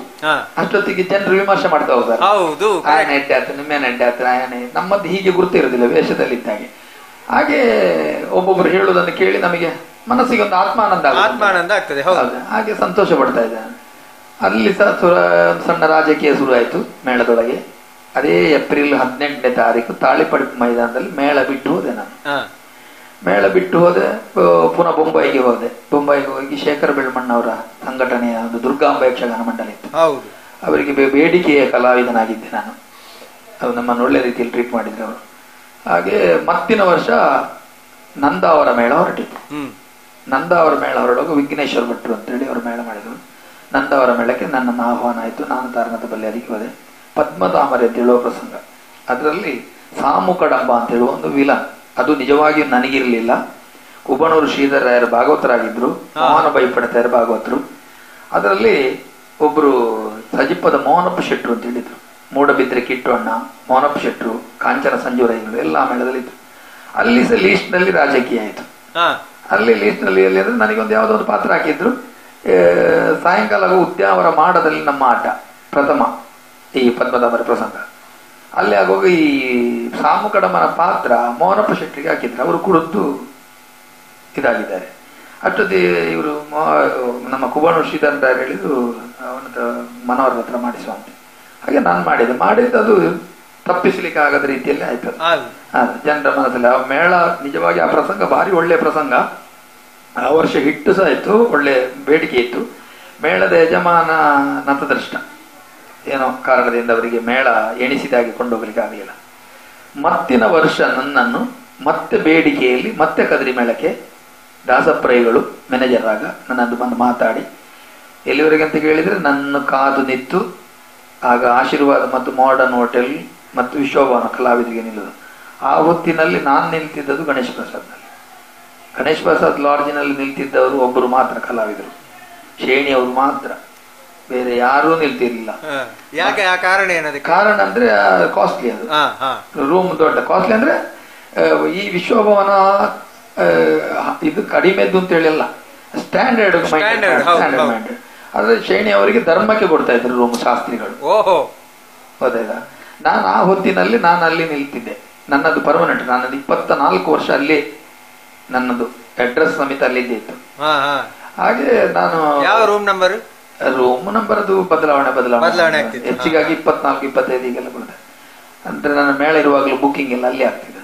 ಹಾಗೆ ನಾನು ನನ್ನನ್ನು ಬಂದು ಕಾದು ನಿಂತು ಅದೇ ವರ್ಷ CV ನಾಯಕ ಹಾಲ್ನಲ್ಲಿ ನನ್ನದೊಂದು ಯುವಕ ಯಕ್ಷಗಾನ ಮಂಡಳಿಯ ಒಂದು ವಾರ್ಷಿಕೋತ್ಸವವನ್ನು ಆಚರಣೆ ಮಾಡಿ ಇದೇ ನಮ್ಮ ಧನಂಜಯ ಕುಮಾರರು ಬಂದು ಬಿಡುಗಡೆ ಹೊಂಗಿರಣ ಅಂತೇಳಿ ಒಂದು ಪುಸ್ತಕವನ್ನು ಬಿಡುಗಡೆ ಮಾಡಿದ್ದೇನೆ. ಅದು ನನ್ನ ಮಟ್ಟಕ್ಕೆ ತಯಾರು ಮಾಡಿದ ಪುಸ್ತಕ. ಯಾವುದರ ಬಗ್ಗೆ ಅದು? ಅದು ಕಲಾವಿದನ ಶ್ರಮ, ಕಲಾವಿದರ ಬಗ್ಗೆ ಲೇಖನ ಇತ್ಯಾದಿ ಎಲ್ಲ ತಯಾರು ಮಾಡಿ ಸುಮ್ಮನೆ ನಾನೊಂದು ವಾರ್ಷಿಕೋತ್ಸವಕ್ಕೆ ಒಂದು ಏನಾದ್ರೂ ಒಂದು ಸ್ಮರಣಿಕೆ ಹಾಗೆ ಅದ್ರ ವೀರೇಂದ್ರ ಹೆಗಡೆ ಅವರದ್ದೆಲ್ಲ ಸಂದರ್ಶನದ್ದು, ಕಟೀಲ್ ಹಸರಣ್ಣರದ್ದು, ಇವರದ್ದಲ್ಲ, ಈ ಹಸರಣ್ಣರದಲ್ಲ, ಗೋಪಾಲದ್ದು ಎಲ್ಲ ಇತ್ತು. ಅದು ಒಂದು ನನ್ನ ಫ್ರೆಂಡ್ ಒಬ್ರು ಮುರಳಿ ಅಂತ ಹೇಳಿ ಕೊಟ್ಟರದಲ್ಲಿದೆ, ಅವರ ಪ್ರಯತ್ನದಿಂದ ನನ್ನದು ಒಬ್ಬನೇ ಪ್ರಯತ್ನ. ಯುವಕ ಯಕ್ಷಗಾನ ಮಂಡಳಿ ವಾರ್ಷಿಕೋತ್ಸವ. ನಾನು ಫಸ್ಟಿಗೆ ಬಾಲಕಲಾವೃಂದ ಯಕ್ಷಗಾನ ಮಂಡಳಿ ಅಂತೇಳಿ ಸಂಘಟನೆ ಮಾಡಿದೆ. ಅದಕ್ಕೆ ಬಲವಾದ ಕಾರಣ ಎಂತ ಹೇಳಿದೆ, ಮೇಳ ಆಗ ಸುರತ್ಕಲ್ ಮೇಳ ಕೈದಾಗಿ ಬಂದ ತಕ್ಷಣ ಟೌನ್ ಹಾಲ್ ನಲ್ಲಿ ಆಟ ಆಗ್ತದೆ. ಟೌನ್ ಹಾಲ್ ನಲ್ಲಿ ಕರ್ನೂರು ಕೊರಗಪ್ರಯ್ಯವರು ಮಾಡುವ ಆಟಕ್ಕೆ ನಮಗೆ ಯಾರಿಗೂ ಹೇಳಿಕೆ ಇರುವುದಿಲ್ಲ. ನಾವಾಗ ಬಾಲಕಲಾವಿದರು ಹೇಳಿಕಿಲ್ಲ, ಅವರದೊಂದು ಪರ್ಮನೆಂಟ್ ಕಲಾವಿದರು ಇದ್ದಾರೆ. ಮುಂಡಾಜ ಬಾಲಕೃಷ್ಣ, ಮುಂಡಾಜ ಸದಾಶಿವ, ಉಮೇಶ್ ಶೆಟ್ಟಿ ವರ್ಡಕ, ಇವರು ಮಾತ್ರ, ಬೇರೆ ಯಾರು. ಆಗ ನಾನು ಜಯರಾಮಾಚಾರ್ಯ ಅಂತ ಹೇಳಿದೆ, ನಾವೊಂದು ಆಟ ಸಟ್ ಮಾಡುವ ಮರ ಏನು ನೋಡುವ ಅದೇ. ಆಗ ನಾನು ಈ ಚವಾನ್ರ ಒಟ್ಟಿಗೆ ಹೋಗಿ ನನಗೆ ಕೆಲವರದ್ದೆಲ್ಲ ಪರಿಚಯ ಆಗಿ ನಾನು ಅವ್ರ ಹತ್ರ ಎಲ್ಲ ಕೇಳಿದೆ, ಈಗ ನಾನೊಂದು ಸಟ್ ತಗೊಂಡು ಬಂದ್ರೆ ಆಟ ಮಾಡ್ತೀರ ನೀವು, ನೀನು ಮಕ್ಕಳೊಟ್ಟಿಗೆ ಮಾಡಬೇಡ ನೀನು ಅಂದ್ರೆ ನನ್ನ ಪ್ರಾಯ ಅಂತದ್ದು ಅಂದ್ರೆ ನಂಬಿಕೆಯೇ ಇಲ್ಲ ಅವರಿಗೆ. ಎಷ್ಟು ಪ್ರಾಯ ಆಗಿತ್ತಾಗ ನಿಮ್ಗೆ? ಆಗ ನನಗೆ 16-17 ಅಷ್ಟೇ, 17 ಆಗುವುದಷ್ಟೇ. ಸುರತ್ಕಲ್ ಮೇಳದಲ್ಲಿ ಇದ್ದೇನೆ. ಆಗ ನಾನು ಹೇಳಿದ್ರೆ ತರ್ತೇನೆ ನಾನು ನೋಡಿ ಮತ್ತೆ ನೀವು ಅಂತ ಹೇಳಿದೆ. ಆಯ್ತು ಅಂತೇಳಿ ನಾನು ಇವನಂತ ಜಯರಾಮಾಚಾರ್ಯ ಹತ್ರ ಎಲ್ಲ ಮಾತಾಡಿ ಕೃಷ್ಣ ಲೀಲೆ ಕಂಸವಾದೆ ಬೇಕಾದದಕ್ಕೆ ಮಾತ್ರ ಸಟ್ಟು. ಅಂದ್ರೆ ಸುರತ್ಕಲ್ ಮೇಳದಲ್ಲಿ ಹೇಗೆ ಅಂತ ಹೇಳಿದ್ರೆ ಯಾರಾದ್ರೂ ಹೇಳ್ಬೇಕು ಅವ ವೇಷ ಮಾಡ್ತಾನಂತೆ, ಆದ್ರೆ ಮಾತ್ರ ಜವಾಬ್ದಾರಿ ವೇಷ ಸಿಗುವುದು. ನನ್ನಲ್ಲಿ ಮೇಳ ಬಿಡ್ಲಿಕ್ಕೂ ಕಾರಣ ಅದೇ, ವೇಷದ ಚರ್ಚೆಯಲ್ಲಿ ಬಿಟ್ಟದ್ದು. ಆಗ ಕೃಷ್ಣ ಲೀಲೆ ಕೃಷ್ಣ ನನ್ನದ್ದು, ಜಯರಾಮಾಚಾರ್ಯದ ವಿಜಯ. ಪ್ರಥಮ ನಾನು ಅವನನ್ನು ವಿಜಯ ಮಾಡಿಸಿದ್ದು ನಾನು, ಧರ್ಮಸ್ಥಳದಲ್ಲಿ ಆಟ ಮತ್ತೆ ವಿಜಯ ಅವನು. ಹಾಗೆ ಆ ಬಾಲಕಲಾವೃಂದ ಯಕ್ಷಗಾನ ಮಂಡಳಿಯಲ್ಲಿ 1 ವರ್ಷ 6 ಆಟ ಆಗಿದೆ. 6 ಆಟ. ಒಂದು ಅಗರಿಬೊಮ್ಮನಹಳ್ಳಿ ಹೊಸಪೇಟೆ ಹತ್ರ, ಮತ್ತೆ ಅದು ಬ್ಯಾಂಕ್ ಸಿಂಡಿಕೇಟ್ ಬ್ಯಾಂಕಿನವರೆಲ್ಲ ಸೇರಿ ಅದು ಡೊನೇಷನ್ ಮಾಡಿಕೊಟ್ಟು, ಮತ್ತೆ ಸಾಂಗ್ಲಿಯಲ್ಲಿ ರಘುಭಟ್ರು ಅಂತ ಹೇಳಿ ಮುಂಬೈಯಲ್ಲಿ, ಮತ್ತೆ ಇಲ್ಲಿ ಕೋಲಾಪುರದಲ್ಲಿ, ಮತ್ತೆ ಇಚ್ಚಲಕರಂಜಿ, ಉಗಾರ್, ಇಲ್ಲೆಲ್ಲ ಅವರು ಆಟ ಮಾಡಿಸಿದ್ದಾರೆ. ಅವರಿಗೆ ಮತ್ತೆ ನಂಬಿಕೆ ಬಂತು ಇವರು ಮಾಡ್ತಾರೆ ಅಂತ. ಆಗ ನಾನು ಇಲ್ಲಿ ಬೆಳಗಾವಿನಲ್ಲಿ ಮಿಲನ್ ಹೋಟ್ಲ್ ಸೌಕಾರ ಇದ್ದಾರೆ, ಅಣ್ಣಿ ಭಂಡಾರಿಗಳಂತ, ಅವ್ರ ಹತ್ರ ಹೇಳಿದೆ, ನಾನು ಈಗೊಂದು ಆಟ ಮಾಡ್ತೀರಾ, ನೀನ್ ಮಕ್ಕಳಾಟಿಗೆ ಮಾತಾಡಬೇಡ, ನೀನ್ ಆಟ ಮಾಡುದಂತ ಸುಲಭ ಉಂಟು ಅಷ್ಟು, ಆದ್ರೆ ನಾನು ಅಷ್ಟು ನೀನು ಆಟ ಮಾಡು ಆಮೇಲೆ ನೋಡು ಅಂತ ಹೇಳಿದೆ. ಹಾಗೆ ನಾನೊಂದು ಆಟಕ್ಕೆ ಅವರಿಗೆ ಕಾಂಟ್ರಾಕ್ಟ್ ಕೊಟ್ಟು ಅವರ ಆಟ ನೋಡಿ ಖುಷಿಯಾಗಿ, ಆಗ ಈ ಬಳ್ಳಾಲ್ ಬಸ್ಸು ನಮ್ಮದು, ಬಳ್ಳಾಲ್ ಬಸ್ ಅವರ ಏಜೆಂಟ್ ನಲ್ಲಿ ಬೆಳಗಾಂ ಮಂಗಳೂರು ಬಳ್ಳಾಲ್ ಬಸ್, ಅದರಲ್ಲಿ ನಮಗೆ ಎಲ್ಲಿವರೆಗೆ ಅಂತ ಹೇಳಿದ್ರೆ ನಮ್ಮನ್ನು ಕರಾಡಕ್ಕೆ ಅವರು ಬಿಡಿಸಿದ್ದಾರೆ ಕೊಂಡೋಗಿ, ಆಟ ಮೆಚ್ಚುಗೆ ಆಗಿ. ಅಂದ್ರೆ ಮತ್ತಿನ ಕ್ಯಾಂಪ್ ನಂಬರ್ ಕರಾಡ ಆಯ್ತು, ಅವರು ಬಿಡಿಸಿದ್ದಾರೆ. ಅಣ್ಣಿ ಭಂಡಾರಿಗಳು ಬಹಳ ಸಪೋರ್ಟ್ ಮಾಡಿದ್ದಾರೆ. ಹಾಗೆ ನಾನು ಯುವಕ ಯಕ್ಷಗಾನ ಮಂಡಳಿ ವಾರ್ಷಿಕೋತ್ಸವ ಮಾಡಿದ್ದದು 82ರಲ್ಲಿ. ಮತ್ತೆ ಅದನ್ನು ನಾನು ಕಡಿಮೆ ಮಾಡಿದೆ, ಯಾಕಂದ್ರೆ ಕಲಾವಿದರ ಮನಸ್ಥಿತಿ ಎಲ್ಲ ಒಟ್ಟಾಗುದಿಲ್ಲ. ಅಂದ್ರೆ ಇವನಿಗೆ ದುಡ್ಡು ಆಗ್ತದೆ ಅಂತ ಹೇಳುವ ಭಾವನೆ ಬರುವುದೇ ಹೊರತು ನಾನಂದ್ರೆ ಹಿಂದೆ ಎಷ್ಟು ಶ್ರಮ ವಹಿಸ್ತೇನೆ ಅಂತ ಹೇಳುವ ಪ್ರಶ್ನೆಯೇ ಬರುವುದಿಲ್ಲ. ಹೌದು, ಅದಕ್ಕೆ ಬಗ್ಗೆ ಮತ್ತೆ ಅದನ್ನು ನಿಲ್ಲಿಸಿದೆ. ನಾನು ನಿಲ್ಲಿಸಿ ಮತ್ತೆ ಟೂರಿನ ಗೋಜನ್ನು ಬಿಟ್ಟು ಮತ್ತೆ ಮೇಳದ ವ್ಯವಹಾರಗಳಲ್ಲಿ ತೊಡಗಿದೆ. 85ರಲ್ಲಿ 84ರಲ್ಲಿ ಗೆಜ್ಜೆ ಪೂಜೆ, ಅದು ಪ್ರಸಂಗ ಕೊಡುವಾಗಲೂ ಹಾಗೆ ನಾನು ಇವ್ರ ಹತ್ರ ಹೇಳಿದೆ, ನನ್ನದೊಂದು ಪ್ರಸಂಗ ಉಂಟು ಹಾಕೊಳ್ಬೋದಾ ಹೇಳಿದೆ. ಯಾರ ಹತ್ರ? ಕರ್ನೂರು ಬರೋ ಪ್ರಯತ್ನ. ಅವ್ರು ಹೇಳಿದ್ರು, ವಾಮನ್ ಮಾರ ನೀವು ಮಲ್ಲ ಬುಧರ ಬಿಡ ಅಂಚೆ ಅಂತ ಹೇಳಿದ್ರು. ಪ್ರಸಂಗ ವಿರಚಿತನ ಹೆಸರು. ಹೌದು, ಯಾವ ಪ್ರಸಂಗ ನೀವು ಕೊಟ್ಟದ್ದು? ಗೆಜ್ಜೆ ಪೂಜೆ ಕೊಡುವಾಗ ಅವ್ರು ಹೇಳಿದ್ರು. ಅಷ್ಟೊತ್ತಿಗೆ ನಾನು ಹೇಳಿದೆ, ಪ್ರಸಂಗದ ಹೆಸರು ಬೇರೆ ಇತ್ತು, ಅದು ಮಸಣದ ತುಳಸಿ ಅಂತ ಹೇಳಿತ್ತು. ಪ್ರಸಂಗದ ಹೆಸರು ಮಸಣದ ತುಳಸಿ ಅಂತ ಹೇಳಿತ್ತು. ಮಸಣದ ತುಳಸಿ ಅಂತ ಹೇಳಿ ಹೇಳುದು ಮೇಳಕ್ಕೆ ಅಷ್ಟು ಹಿಟ್ಟಾಗುದಿಲ್ಲ ಅಂತ ಹೇಳಿ ಅದನ್ನು ಯಾವ್ದಾಗ ನಾನು ಗೆಜ್ಜೆದ ಪೂಜೆ ಅಂತ ಹೇಳಿದೆ. ಅಷ್ಟೊತ್ತಿಗೆ ಅವರಲ್ಲಿ ಗೆಜ್ಜೆದ ಪೂಜೆ ಪಿಕ್ಚರ್ ವೈದ್ಯನ ಮಾರ ಅಂತ ಹೇಳಿದ್ರು. ಅದನ್ನ ನಾನು ಹೇಳಿದ್ರು, ನೋಡಿ ನೀವು ಆಲೋಚನೆ ಮಾಡಿ. ಅವರು ಅದನ್ನು ಡಿಕ್ಲೇರ್ ಮಾಡಿದ್ರು, ಗೆಜ್ಜೆದ ಪೂಜೆ ಆಗ್ಬೋದು ಅಂತ. ಅದೇ ವರ್ಷ ಟೌನ್ ಹಾಲ್ ನಲ್ಲಿ ಈ ಚೆನ್ನಪ್ಪ ಶೆಟ್ರು ಮತ್ತು ನಾನು ಸೇರಿ ಈ ಮಸಣದ ತುಳಸಿ ಅಂತ ಹೆಸರಿನಲ್ಲಿಯೇ ಒಂದು ಪ್ರಥಮ ಪ್ರದರ್ಶನ ಮಾಡಿ ನೋಡಿದ್ದೇವೆ. ಅಂದ್ರೆ ಮೇಳಕ್ಕೆ ಆಗ್ಬೋದಾ ಇಲ್ವಾ ನೋಡ್ಲಿಕ್ಕೆ ಬೇಕಾಗಿ ಅವರು. ಹಾಗೆ ಆಟ ಆಯ್ತು. ಆಮೇಲೆ ಮೇಳಕ್ಕೆ ನಿರ್ಣಯ ಆಯ್ತು. ಅದೇ ವರ್ಷ ಬುಟ್ಟಿಗೆರೆ ಪುರುಷೋತ್ತಮ ಪೂಂಜರದ್ದು ದಳವಾಯಿ ಮುದ್ದಣ್ಣ ಅಂತ ಹೇಳೋ ಪ್ರಸಂಗ ಸೇರ್ಪಡೆ ಆಯ್ತು. ಆಗ ಮಳೆಗಾಲದಲ್ಲಿ ಕದ್ರಿ ಮೇಳಕ್ಕೆ ಅಂದ್ರೆ ಪ್ರಸಂಗ 2 ಯಾವಾಗಲೂ ಅಂದ್ರೆ ಒಂದು ಪ್ರಸಂಗ ಆಗುದಿಲ್ಲ, 2 ಪ್ರಸಂಗ ಆಗಬೇಕು. ಹಾಗೆ ಬೊಂಬಾಯಲ್ಲಿ ಕಥೆ ಎಲ್ಲ ಹೇಳುದು ಕೇಳುವಾಗ ನಾನು ಎಣಿಸಿದೆ, ನನ್ನ ಪ್ರಸಂಗ ಮೂಲೆಗೆ ಬಿತ್ತು, ಈ ಸಲ ನಡಿಲಿಕ್ಕಿಲ್ಲ ಅಂತೇಳಿ ಎಣಿಸಿದೆ. ನೋಡೋ ಕೊನೆಗೆ ಇಲ್ಲಿ ಪ್ರದರ್ಶನದ ಹೊತ್ತಿಗೆ ಆಗಾಯ್ತು ಅಂತ ಹೇಳಿದ್ರೆ ಜನರಿಗೆ ಇದೇ ಬೇಕು ಅಂತ ಹೇಳುವ ಮುಟ್ಟಿತು. ಗೆಜ್ಜೆದ ಪೂಜೆ. ಅದು ಆಯ್ತಾಯ್ತು ಅಂತ ಹೇಳಿದ್ರೆ ಜನರಿಗೆ ಉನ್ನತ ಶಿಖರಕ್ಕೆ ಮುಟ್ಟಿತ್ತು. ಹಾಗೆ ಅದರ ಪ್ರದರ್ಶನ ಆದ ಮೇಲೆ ಮತ್ತಿನ ವರ್ಷಕ್ಕೆ ಅಷ್ಟೊತ್ತಿಗೆ ಇವರು ಹೇಳಿದ್ರು, ಪ್ರಸಂಗದ ವಿರಚಿತ ನಿನ್ನ ಹೆಸರು ಹಾಕ್ಲಿಕ್ಕೆ ಆಗುದಿಲ್ಲ. ಅದ್ರದ್ದು ಪದ್ಯ ಪ್ರಥಮ ಬರೆದದ್ದು ತಾರನಾಥ ಬಲ್ಯ. ಯಾವ್ದ್ರದ್ದು? ಗೆಜ್ಜೆದ ಪೂಜೆ ಪ್ರಸಂಗದ ಪದ್ಯ ಪ್ರಥಮ ಬರೆದದ್ದು ತಾರನಾಥ ಬಲ್ಯ. ಸರಿ. ಪ್ರದರ್ಶನ ಮಸಣದ ತುಳಸಿ ಎಂಬ ಹೆಸರಿನಲ್ಲಿ ಗೆಜ್ಜೆದ ಪೂಜೆ ಆಟ ಆಗ್ತಿತ್ತು. ಹೌದು. ಅದು ಪ್ರಸಂಗ ಬರೀಲಿಕ್ಕೂ ಕಾರಣ ಹೇಗೆ ಅಂತ ಹೇಳಿದ್ರೆ 81ರಲ್ಲಿ ನಾನು ಕದ್ರಿ ಮೇಳದಲ್ಲಿ ಇದ್ದೆ ಹೇಳಿದಲ್ಲ. ಹೌದು. ಆಗ ಕಾವೂರು ಕೇಶವಣ್ಣನ ಕತೆ, ನಿತ್ಯಾನಂದ ಕಾರದ ಪೊಳಲಿ ಅವರದ್ದು ಪದ್ಯ ರಚನೆ. ಈ ಕಥೆಯನ್ನು ನಾನು ವಿಮರ್ಶೆ ಮಾಡಿದೆ, ಚೆನ್ನಮ್ಮ ಕಥೆಯನ್ನು. ಹಾಗೆ ನನಗೂ ಕಾವೂರು ಕೇಶವಣ್ಣನಿಗೆ ಎರಡೆರಡು ಮಾತಾಯ್ತು. ಮಾತಾಗಿ ನಾನು ಹೇಳಿದೆ, ನಾನೊಂದು ಪ್ರಸಂಗ ಬರೀತೇನೆ, ಆಗ ನೋಡಿ ನೀವು ಅದರ ಮೌಲ್ಯ ಏನು ಅಂತ ಹೇಳಿ ಗೊತ್ತಾಗ್ತದೆ ನಿಮಗೆ. ಆಗ ಈ ತಾರನಾಥ ಬಲ್ಲೆ ಮತ್ತು ನಾನು ಬಹಳ ಹತ್ತಿರದ ಸ್ನೇಹಿತ. ಅವನತ್ರ ಹೇಳಿದೆ, ನಾನು ಮಾರೆ ಒಂದು ಪುಸ್ತಕ ಪೆನ್ನಿದ್ದಾಗ ನಾನು ಕತೆ ಹೇಳಿದ್ದೇನೆ, ನಿನಗೆ ಪದ್ಯ ಬರೆಯುವ ಚಟ ಉಂಟಲ್ಲ, ಈಗ ಹೇಳಿದ್ದೇನೆ ಪದ್ಯ ಬರೆಯುವ ಚಟ ಉಂಟಲ್ಲ, ನೀನು ಬರೀ ಹೇಳಿದೆ ನಾನು. ಹಾಗೆ ಆಯ್ತು ಅಂತ ಹೇಳಿದ್ರೆ ಮಂಚಕಲ್ಲಿನಲ್ಲಿ ನಮ್ಮ ಕುಡೂರ ಪೈಕಿನವ್ರದ್ದು ಒಂದು ದೇವಸ್ಥಾನ ಉಂಟು. ಆ ದೇವಸ್ಥಾನದ ಕಲ್ಯಾಣ ಮಂಟಪದಲ್ಲಿ ನಮ್ಮ ಬಿಡಾರ ಇವನನ್ನು ಮಧ್ಯಾಹ್ನ ಹೊತ್ತಿಗೆ ಕರೆದು ಹೇಳಿದ್ರೆ ಬರೀ ಅಂತ ಹೇಳಿ ಶುರು ಮಾಡಿದ್ರು. ಹಾಗೆ ಆ ಪ್ರಸಂಗ ಬರೆದು ಪ್ರಥಮ ಪ್ರದರ್ಶನವೇ ದೈಗೋಳಿ ಶಾಲೆಯಲ್ಲಿ ಟಿಕೆಟ್ ಇದ್ದು ತಾರನಾಥ ಬಲ್ಯನೇ ಆಡಿಸಿದ್ದು. ಆ ಹೆಸರಿನಲ್ಲಿ ಮೈಸೂರು, ಬೆಂಗಳೂರು, ಬೊಂಬೈ ಎಲ್ಲಾ ಕಡೆಯಲ್ಲಿ ಮಸಣದ ತುಳಸಿ ಎಂಬ ಹೆಸರಿನಲ್ಲಿ ಗೆಜ್ಜೆ ಪೂಜೆಗಿಂತ ಮೊದಲೇ ಪ್ರದರ್ಶನ ಆಗಿದೆ. ಅದನ್ನು ಮತ್ತೆ ಮೇಳಕ್ಕೆ ಕೊಡುವ ಹೊತ್ತಿನಲ್ಲಿ ಬಲ್ಯಾನದಾಗಲಿ ನನ್ನದಾಗಲಿ ಹೆಸರು ಸಾಕಾಗುವುದಿಲ್ಲ ಎಂಬ ಹೆಸರಿನಲ್ಲಿ ಈ ಪುಸ್ತಕವನ್ನು ನಿತ್ಯಾನಂದ ಕಾರಂತರಿಗೆ ಕೊಟ್ಟು ಪದ್ಯವನ್ನು ತಿದ್ದಿಸಿದ್ರು. ಆ ವರ್ಷ ನಿತ್ಯಾನಂದ ಕಾರಂತರ ಹೆಸರೇ ಹಾಕಿ ಆ ಪ್ರಸಂಗವನ್ನು ಪ್ರದರ್ಶನ ಮಾಡಿದ್ರು. ಆದ್ರೂ ನಾವು ನೊಂದುಕೊಳ್ಳಿಲ್ಲ, ಯಾಕೆ ಅಂತ ಕೇಳಿದರೆ ಪ್ರಸಂಗ ಪ್ರದರ್ಶನ ಆಗ್ತಾ ಉಂಟಲ್ಲ, ಅದೇ ಒಂದು ಸಮಾಧಾನ ಅಂತ. ಮತ್ತೆ ನಾನು 86ರಲ್ಲಿ ಗೆಜ್ಜೆದ ಪೂಜೆ ಪ್ರಸಂಗದ ಪುಸ್ತಕವನ್ನು ಬಿಡುಗಡೆ ಮಾಡುವ ತೀರ್ಮಾನ ಮಾಡಿದೆ. ಆಗ ನನ್ನ ಕಥಾ ಸಂಗ್ರಹ, ನನ್ನ ಹೆಸರು, ಪದ್ಯ ರಚನೆ ನಿತ್ಯಾನಂದ ಕಾರಂತರ ಹೆಸರು ಹಾಕಿದೆ. ಹರಿಕೃಷ್ಣ ಪುನೂರವರು ನಮ್ಮ ಟೌನ್ ಹಾಲ್ ನಲ್ಲಿ ಬಿಡುಗಡೆ ಮಾಡಿದ್ದ ಅದನ್ನು. ಆ ವರ್ಷ ಪುಸ್ತಕ ಬಿಡುಗಡೆ ಮಾಡುವ ಹೊತ್ತಿನಲ್ಲಿ ಶ್ರೇಷ್ಠ 3 ಜನ ಕಲಾವಿದರಿಗೆ ಆ ಹೊತ್ತಿನಲ್ಲಿ ನಾನು ಅರ್ಧ ಪವನ್ ಚಿನ್ನ ಹಾಕಿ ಸನ್ಮಾನ ಮಾಡಿದ್ದೇನೆ. ಶೇಣಿಯವರಿಗೆ, ಬೋಳಾರ್ ನಾರಾಯಣ ಶೆಟ್ಟರಿಗೆ, ಬಣ್ಣದ ಮಾಲಿಂಗಣ್ಣನಿಗೆ, 3 ಜನರಿಗೆ. ಅದರ ಅಧ್ಯಕ್ಷರಾಗಿ ಆಶೀರ್ವಚನಕ್ಕೆ ಎಡನೀರು ಸ್ವಾಮಿಗಳಿದ್ರು, ಅಡ್ವೊಕೇಟ್ ಸೀತಾರಾಮ್ ಶೆಟ್ಟಿ ಇದ್ರು, ನಮ್ಮ ಅನಂತರಾಮರಾಯರ LICಯಲ್ಲಿ ಈಗಿಲ್ಲ ಅವರಿದ್ರು. ಅವರೆಲ್ಲ ವೇದಿಕೆಯಲ್ಲಿ ಇದ್ದವರು. ಧರ್ಮಾರ್ಥ ಆಟ ಮಾಡಿದ್ದೇನೆ ಆಗ. ಧರ್ಮಾರ್ಥ ಆಗ ಶರಸೇತು ಬಂಧನ ಪ್ರಸಂಗ. ಇದು ನಮ್ಮ ಸಾಮುಗರದ್ದು ಅರ್ಜುನ, ಮತ್ತೆ ಶಿವಶಂಕರ ಭಟ್ರು ಅಂತೇಳಿ ಅವರದ್ದು ಹನುಮಂತ, ಬಣ್ಣದ ಮಾಲಿಂಗಣ್ಣನ ಮಗಂದು ಕೃಷ್ಣ. ಅದು ಒಂದು ಹಠದಲ್ಲಿ ಮಾಡಿದ ಕಾರ್ಯಕ್ರಮ ನಾನು.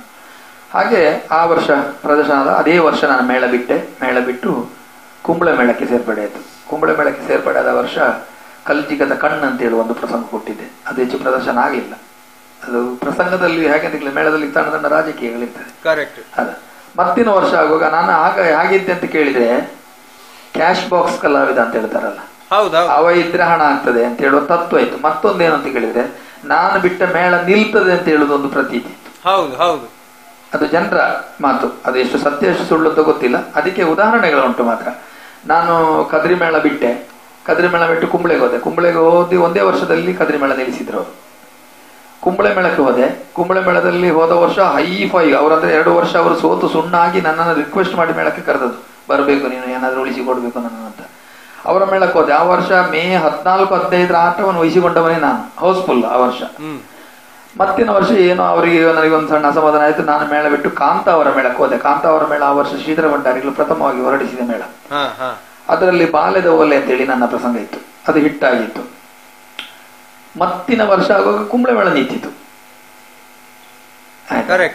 ಕಾಂತಾವರ ಮೇಳಕ್ಕೆ ಹೋದೆ. ಕಾಂತಾವರ ಮೇಳದಲ್ಲಿ ಆ ವರ್ಷ ಹಿಟ್ಟಾಯ್ತು, ಅವರಿಗೆ ದುಡ್ಡಾಯ್ತು, ಅವರ ಸಮಸ್ಯೆಗಳು ಪರಿಹಾರ ಆಯ್ತು, ಅವರಿಗೂ ನನಗೂ ಒಂದು ಸಣ್ಣ ವಿಷಯದಲ್ಲಿ ಚರ್ಚೆ ಆಯ್ತು. ನಾನು ಮೇಳ ಬಿಟ್ಟಾಗ ನಾನು ಮತ್ತು ರಾಧಾಕೃಷ್ಣ ನಾವುಡ್ರು ಸೇರಿ ಚರ್ಚೆ ಮಾಡಿಕೊಂಡು ನಾವು ಮೇಳ ಮಾಡಿದ್ರೇನು, ನನ್ನ ಚರ್ಚೆ ಇದು. ನಾನು ಹೇಳಿದೆ, ನಾನು ಹೋದ ಮೇಳಕ್ಕೆಲ್ಲ ಕಲೆಕ್ಷನ್ ಆಗ್ತದೆ, ದುಡ್ಡಾಗ್ತದೆ, ನಮ್ಮ ಅದೃಷ್ಟವನ್ನು ನಮಗೆ ಉಪಯೋಗಿಸಿಕೊಂಡ್ರೆ ಏನು ಅಂತ ಕೇಳಿದೆ ನಾನು. ಆಗ ಅವ್ರು ಹೇಳಿದ್ರು, ನಾನು 1 ತಿಂಗಳು ಬಿಟ್ಟು ಹೇಳ್ತೇನೆ ನಿಮ್ಮ ಹತ್ರ ಅಂತ ಹೇಳಿ. ಯಾರು? ರಾಧಾಕೃಷ್ಣ ನಾವುಡ್ರು, ಮಧುರು. ಹೌದು. ನಾನು ಹೇಳಿದೆ, ನಾವು ಒಬ್ಬರೇ ಕಷ್ಟಪಡೋದು ಬೇಡ, 4 ಜನ ಪಾರ್ಟ್ನರ್ ಆಗಿ ಮಾಡುವ. ಹಾಗೆ ಆಗ ನಮ್ಮ ಈ ನಂದಾವರ ಮೇಳದಲ್ಲಿ ಒಬ್ರು ಶಶಿಧರ್ ಶೆಟ್ಟರು ಅಂತ ಲಾರಿ ಇತ್ತು. ಕುಂಬಳೆಯಲ್ಲಿ ಒಬ್ರು ಟೈಲರ್ ಇದ್ರು, ಗೋಪಣ್ಣ ಅಂತ, ಅವರಿಗೆಲ್ಲ ಯಕ್ಷಗಾನದ ಇತ್ತು. ಅವ್ರ ಹತ್ರ ಎಲ್ಲ ಚರ್ಚೆ ಮಾಡಿ ನಾನು ಹೇಳಿದೆ, ನಾನು ಕುಂಬಳೆಯಲ್ಲಿ ಇದ್ದೇನೆ, ಮನೆ ನನ್ನದು. ನಾನು ಹೇಳಿದೆ, ನಾವು ಮಾಡುವ ಅಂತೇಳಿ ಆಯ್ತು, ತೀರ್ಮಾನ ಆಯ್ತು, ಮೇಳ ಮಾಡುವುದಂತಲೇ ಆಯ್ತು. ಮೇಳ ಯಾವ್ದಾಗ್ಬೋದು? ಆಗ ಕದ್ರಿ ಮೇಳ ನಿಂತಿದೆ. ಕದ್ರಿ ಮೇಳದ ನೋಡುವಾಗ ಅಲ್ಲಿ ಸಮಸ್ಯೆಗಳು. ಆಗ ಮಧೂರಿಗೆ ಹೋಗಿ ನಾವು ಹೋಗಿ ಕೇಳಿದಾಗ ನಮಗೆ ಬೇಡಿಕೆಗಳಿಗೆಲ್ಲ ಅವರು ಸ್ಪಂದಿಸಿದರು.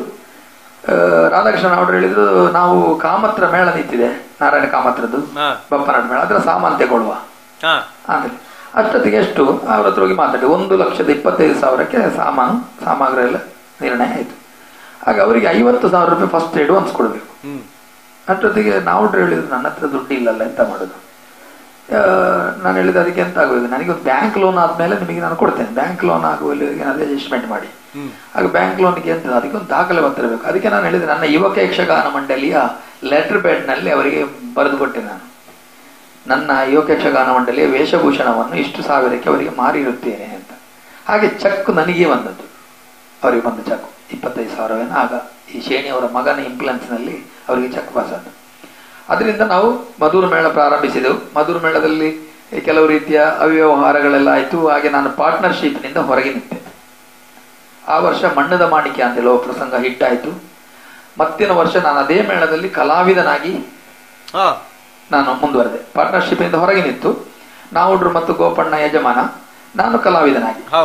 ಹಾಗೆ ಆ ವರ್ಷ ಪೂತ ಪೂಜೆ, ಗೆಜ್ಜೆದ ಪೂಜೆ 2ನೇ ಭಾಗ ಪೂತ ಪೂಜೆ ಅಂತೇಳಿ ರಚನೆ ಮಾಡಿದೆ ನಾನು. ಅದರಲ್ಲಿ ಕಥೆಯಲ್ಲಿ ಹಾಗೆಂತಂದ್ರೆ ಒಂದು ಲಿಂಕ್ ಇಟ್ಟಿದೆ. ನಾಗನನ್ನು ಮರಣದಂಡನೆಗೆ ಒಳಪಡಿಸುವುದು ಮಾತ್ರ, ಮರಣದಂಡನೆ ಕಾಣಿಸುವುದಿಲ್ಲ. ಮರಣದಂಡನೆಯನ್ನು ಪೂರೈಸುವುದು ಈ ಪೂತ ಪೂಜೆ ಪ್ರಸಂಗದಲ್ಲಿ. ಹಾಗೆ ಆ ವರ್ಷ ಆ ಪ್ರಸಂಗ ಬಿಟ್ಟಾಯಿತು. ಆಗ ಈ ಗೋಪಣ್ಣ ಮತ್ತು ಇವರು ಹೇಳ್ತಾ ಇದ್ರು, ಕಡಬ ರಾಮಚಂದ್ರಯ್ಯನ ಆಗ ನಾನು ಮೇಳಕ್ಕೆ ಮಾಡಿದ್ದೆ. ಕುಂಬಳೆ ಮೇಳ ನಿಂತಿತ್ತು, ಮತ್ತಿನ ವರ್ಷ ಕಾಂತಾವರ ಮೇಳ ಸಹ ನಿಂತಿತ್ತು. ಆಯ್ತಾ? ಹಾಗೆ ಮಧುರ ಮೇಳಕ್ಕೆ ಬಂದ. ಮಧುರ ಮೇಳದಲ್ಲಿ ಇವರು ಪೂತ ಪೂಜೆ ವರ್ಷ ಆಟ ಎಲ್ಲ ಕಾಂಟ್ರಾಕ್ಟ್ ಹೋದ್ರೆ ಇವ್ರು ಹೇಳುದು ಒಂದೇ, ಎಂಕ್ಲೆಗ ಒಂದೊಂದು 6 ಮಲ್ಪೆನ್ನಾರೆ ಬುಡ್ದು ರೂಪಾಯಿ, 6 ಮಲ್ಪೆನ್ನಾರೆ ಬುಡ್ದು ರೂಪಾಯಿ ಅಂತ ಹೇಳಿ ನಾವುಡ್ರು ಮತ್ತೆ ಇವರು ಹೇಳುವುದನ್ನು ರಾಮಚಂದ್ರ ನನ್ನ ಹತ್ರ ಹೇಳಿದ. ಹಾಗೆ ನಾನು ಇವ್ರ ಹತ್ರ ಹೇಳಿದೆ, ನಿಮಗೆ ಆಗುದಿಲ್ಲ ನನಗೆ ಬಿಟ್ಟು ಕೊಡಿ, ನಾನು ಮಾಡ್ತೇನೆ. ಇಲ್ಲ ನಾವು ಮಾಡ್ತೇವೆ, ನೀವು ಬೇರೆ ಮಾಡುದಾದ್ರೆ ಮಾಡಿ ಅಂತ ಹೇಳಿದ್ರು. ಈ ಬೇರೆ ಮಾಡುದಾದ್ರೆ ಮಾಡಿ ಅಂತ ಹೇಳಿದ್ರು ನನಗೆ ಆಗಲಿಲ್ಲ. ನನಗೆ ಒಂದು ಹಠ ಆಯ್ತು. ತಕ್ಷಣ ನಾನು ತೀರ್ಮಾನ ಮಾಡಿದೆ, ನಾನು ಮೇಳ ಮಾಡ್ತೇನೆ. ಆಗಲೇ ಅವ್ರ ಹತ್ರ ಹೇಳಿದೆ, ನಾನು ಬರುವ ವರ್ಷ ಬೇರೆ ಮೇಳ ಮಾಡ್ತೇನೆ ಅಂತ ಹೇಳಿದೆ. ಆಯ್ತು ಅಂತ ಹೇಳಿದ್ರು. ಅಷ್ಟೊತ್ತಿಗೆ ನಾನು ಕಂಡದ್ದೇನಂತ ಕೇಳಿದ್ರೆ, ನಿಮ್ಮನ್ನು ಬಿಟ್ಟು ನಾವು ನಡೆಸ್ತೇವೆ ಅಂತ ಹೇಳೋ ಧೈರ್ಯ ಅವರಿಗೆ ಉಂಟಲ್ಲ. ತಕ್ಷಣ ನಾನು, ನನ್ನ ಫ್ರೆಂಡ್ ಒಬ್ರು ಬೊಂಬೈಲಿದ್ದಾರೆ, ರವಿಯಣ್ಣ ಅಂತ ಹೇಳಿ, ಸುರತ್ಕಲ್ನವರು. ಅವರು ಮೊದಲು ಪಾರ್ಟ್ನರ್ಶಿಪ್ ಅಲ್ಲಿ ಮಾಡುವಾಗ ನಾನು ಅವ್ರ ಹತ್ರ ಸ್ವಲ್ಪ ದುಡ್ಡು ಕೇಳಿದಾಗ ಅವ್ರು ಹೇಳಿದ್ರು, ಪಾರ್ಟ್ನರ್ಶಿಪ್ ಇದು ಮಲ್ಪಣೆ ಅನ್ಕೊಲ್ಪೂಜಿ ಇದು ಒರಿಯಪ್ಪ ಮಲ್ಪರ ಅಪ್ಪಗೆ ಏನದ ಅಪ್ಪಣೆ ಅಲ್ಪ ಮಲ್ಪೆ. ಹಾಗೆ ನಾನು ತಕ್ಷಣ ಬೊಂಬೈಗೆ ಹೋದೆ. ಆಗ ಬೊಂಬೈಯಲ್ಲಿ ಲಿಂಕ್ ಇತ್ತು ನನಗೆ. ಬೊಂಬೈಗೆ ಹೋದಾಗ ರವಿಯಣ್ಣ ತೆಗೆದು ನನಗೆ 25,000 ಕೊಟ್ಟರು ಆವತ್ತಿನಲ್ಲಿ. ಈ 25,000 ಸಿಕ್ಕಿದ ತಕ್ಷಣ ಬಂದು ಫಸ್ಟಿಗೆ ನಾನು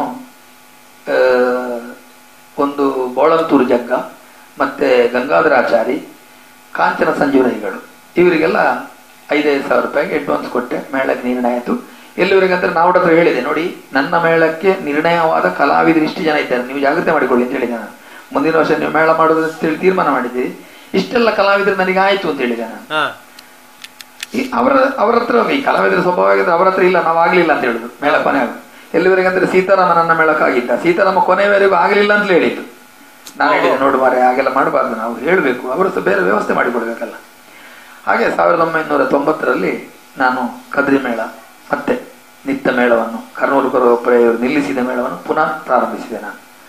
ಆ ವರ್ಷ ಆಡಿದ ಪ್ರಸಂಗ ಪುಣ್ಯಕೋಟಿ.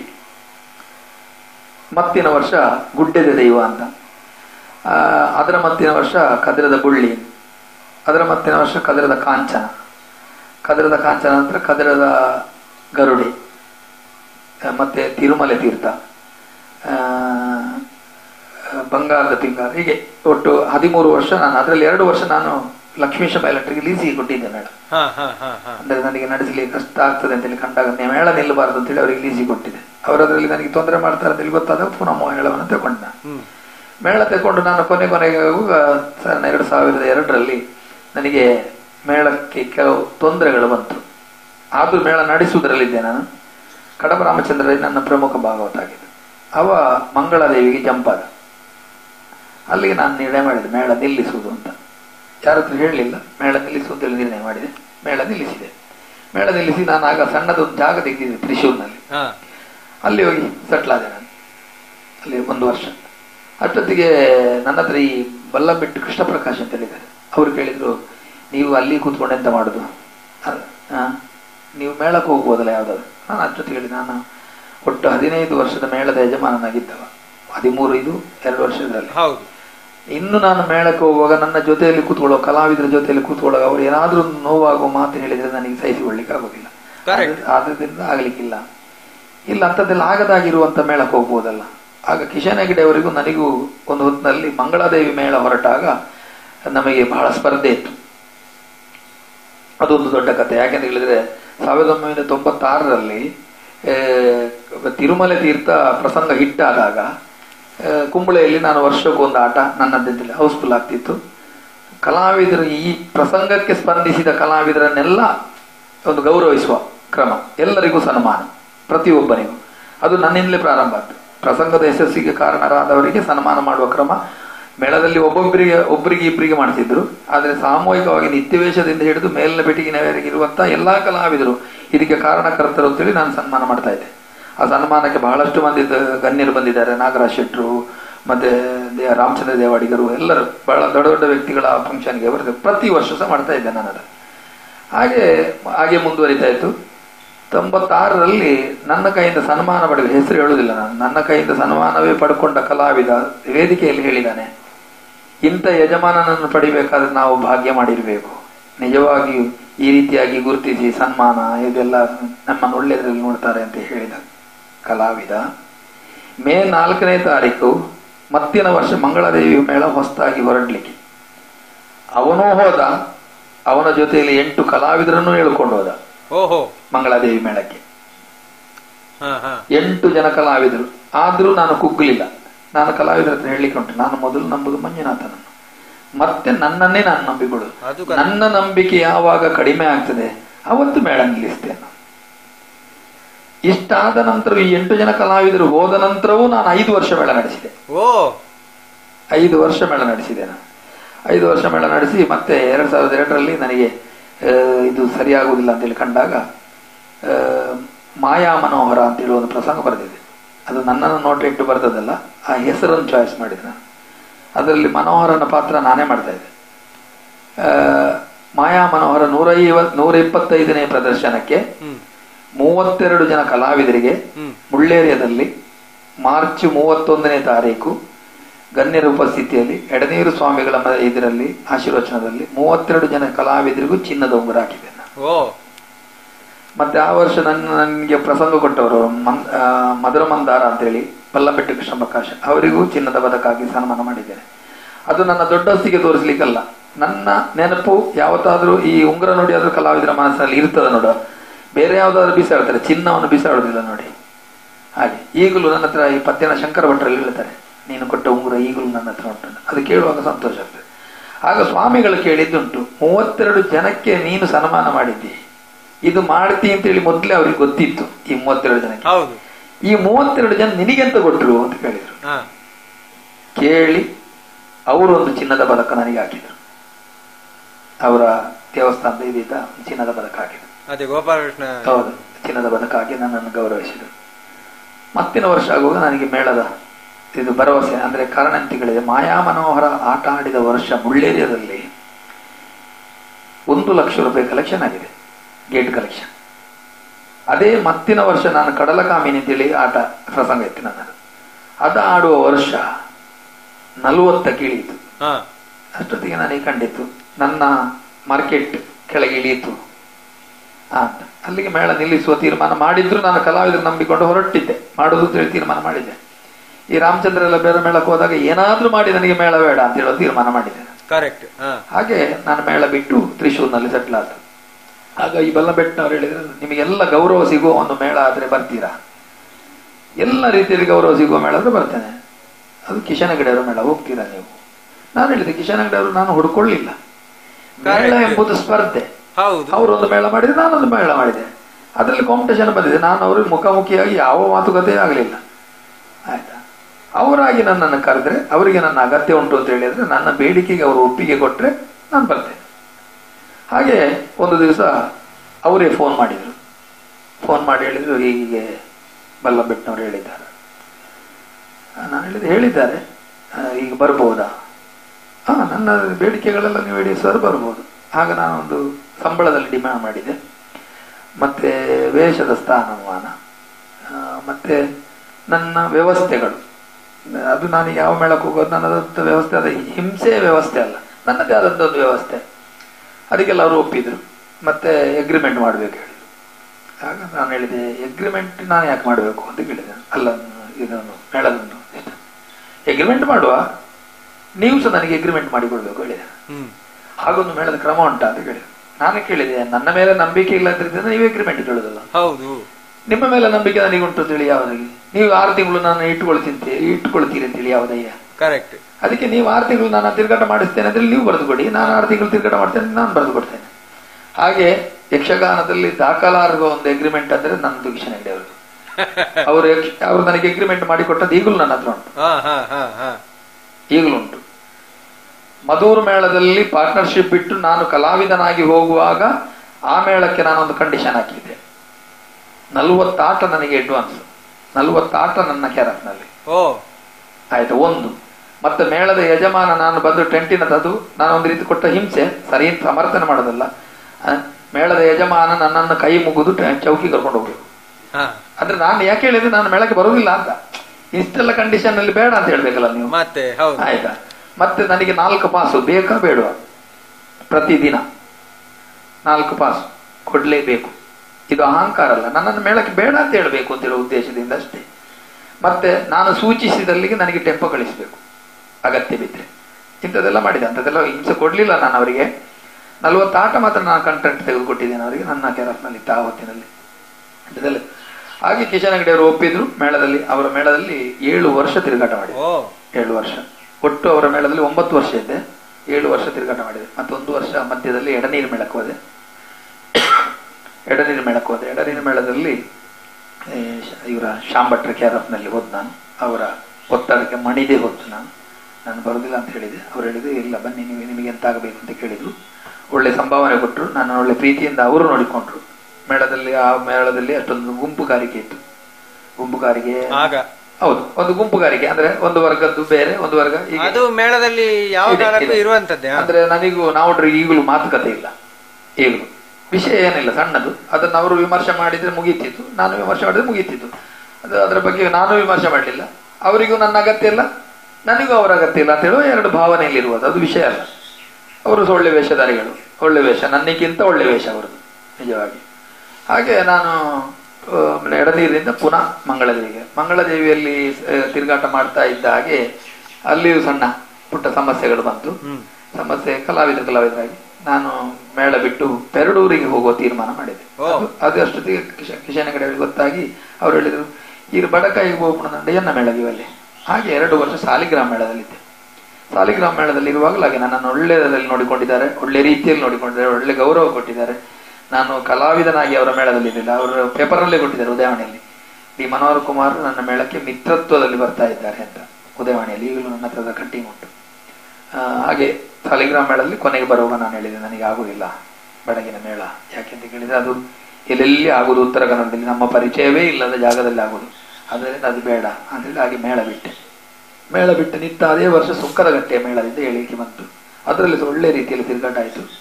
ಮತ್ತಿನ ವರ್ಷಕ್ಕಾಗುವ ನಾನೇ ಬರುವುದಿಲ್ಲ ಹೇಳಿದೆ. ಈಗ ಕೊಲ್ಲಂಗಾನ ಮೇಳದಲ್ಲಿ ನಾನು ಅತಿಥಿಯಾಗಿ ಬರಬೇಕು ಅಂತ ಹೇಳಿದ್ರು. ನನ್ನ ಪ್ರಸಂಗ ಪ್ರದರ್ಶನ ಆಗ್ತಾ ಇತ್ತು. ಈಗ ಕಳೆದ ವರ್ಷ ನನ್ನನ್ನು ಇವರು ಅಶೋಕ್ ಶೆಟ್ರು ಬರಬೇಕು ಹೇಳಿದ್ರು. ನನ್ನ ಅಗತ್ಯ ಇದ್ದ ಮೇಳಕ್ಕೆ ಯಾರು ಕರೀತಾರೆ ಅದಕ್ಕೆ ಹೋಗ್ತಾ ಇದ್ದೇನೆ ನಾನು.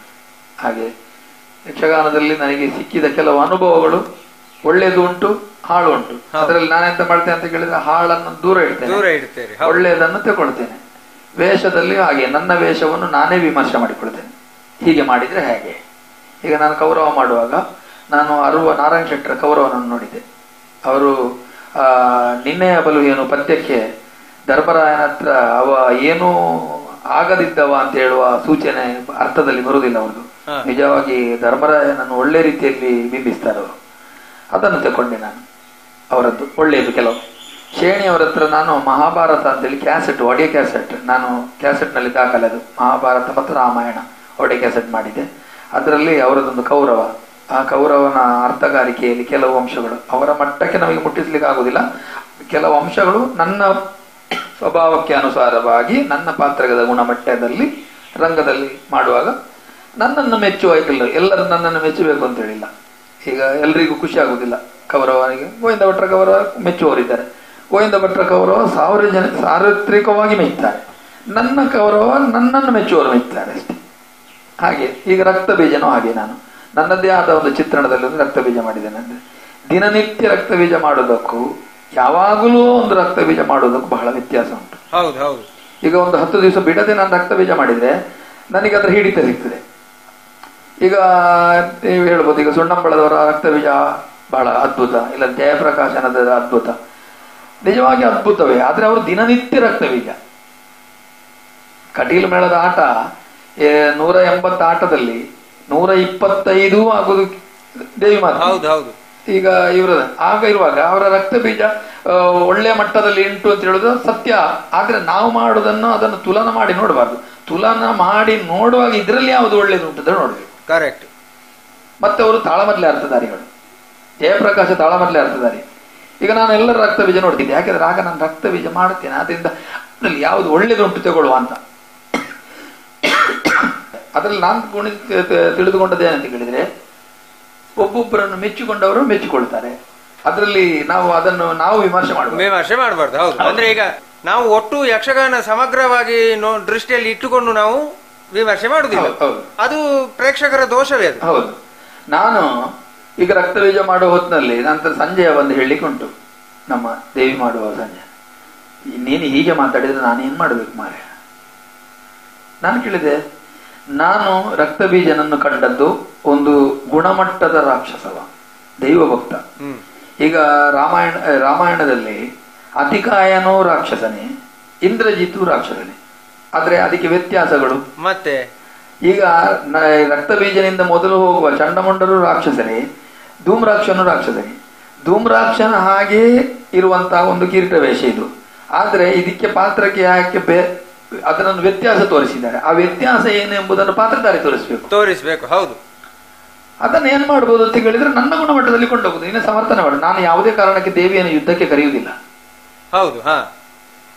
ನಾನು ಭಿನ್ನವಹಿಸಿಕೊಳ್ಳುದು, ಅಮ್ಮ ನೀನು ಬರಬೇಕು ಅಂತ ಹೇಳುದು. ನಾನು ಅದರ ಬಗ್ಗೆ ಅವ ಹೇಳುದು, ನೀನು ಹಾಗೆ ಕರೆದ ದೇವಿಗೆ ಸಿಟ್ಟು ಬರುದು ಹೇಗೆ ಅಂತ. ನಾನು ಹೇಳಿದೆ, ದೇವಿಗೆ ಸಿಟ್ಟು ಬರಬೇಕು ಅಂತ ನಾನು ಮಾತಾಡ್ಲಿಕ್ಕೆ ತಯಾರಿಲ್ಲ. ದೇವಿಗೆ ಸಿಟ್ಟು ಬರೆಸಲಿಕ್ಕೆ ಬಗ್ಗೆ ಮಾತಾಡುದು ನಾನು ನನ್ನ ಪಾತ್ರದ ಗುಣಮಟ್ಟವನ್ನು ಉಳಿಸಿಕೊಳ್ಳಲಿಕ್ಕೆ. ನನ್ನ ಪಾತ್ರ ಚೊಕ್ಕ ಈ ರೀತಿಯಲ್ಲಿ. ಕರೆಕ್ಟ್. ಈಗ ಶೇಣಿ ಅವರು ವಾಲಿ ಮಾಡಿ ನಿನ್ನನ್ನು ಉಳಿಸ್ತೇನೆ ಅಂತ ಹೇಳುವಾಗ, ನನ್ನನ್ನು ಉಳಿಸ್ಲಿಕ್ಕೆ ನಿನ್ನಿಂದ ಸಾಧ್ಯ ಉಂಟಾ ಅಂತ ಕೇಳ್ತಾರೆ ಅವರು ರಾಮನ ಹತ್ರ. ಉಳಿಸ್ಲಿಕ್ಕೆ ಸಾಧ್ಯ ಉಂಟಾ? ಬಾಣ ಹಿಂದೆ ತೆಗಿತೇನೆ, ನಿನ್ನನ್ನು ಉಳಿಸ್ತೇನೆ ಅಂತ ಹೇಳ್ತಾರೆ ಅವರು. ಅಷ್ಟೊತ್ತಿಗೆ ನನ್ನನ್ನು ಉಳಿಸ್ಲಿಕ್ಕೆ ಸಾಧ್ಯ ಉಂಟಾ ನಿನಗೆ? ಉಳಿಸ್ಲಿಕ್ಕೆ ಸಾಧ್ಯ ಉಂಟು ಅಂತ ಹೇಳಿದ್ರೆ ನೀನು ನನ್ನ ತಮ್ಮನಿಗೆ ಕೊಟ್ಟ ಮಾತೆಂತದ್ದು? ಇಂಥದ್ದೆಲ್ಲ ವಿಮರ್ಶೆ ಮಾಡ್ತಾರೆ. ಹಾಗೆ ನಾನು ಕೇಳುದು, ನಾನು ಶುಂಭನಿಗೆ ಮಾತು ಕೊಟ್ಟು ಬಂದಿದ್ದೇನೆ, ನಿನ್ನನ್ನು ಕರ್ಕೊಂಡು ಬರ್ತೇನೆ ಅಂತ. ನಿನ್ನನ್ನು ಯುದ್ಧದಲ್ಲಿ ಸೋಲಿಸಿ ಕರ್ಕೊಂಡು ಬರ್ತೇನೆ ಅಂತ ಹೇಳಿದ್ದಲ್ಲ, ನಿನ್ನನ್ನು ಕರ್ಕೊಂಡು ಬರ್ತೇನೆ. ಆದದ್ರಿಂದ ನೀನು ಒಲಿದು ಬಾ,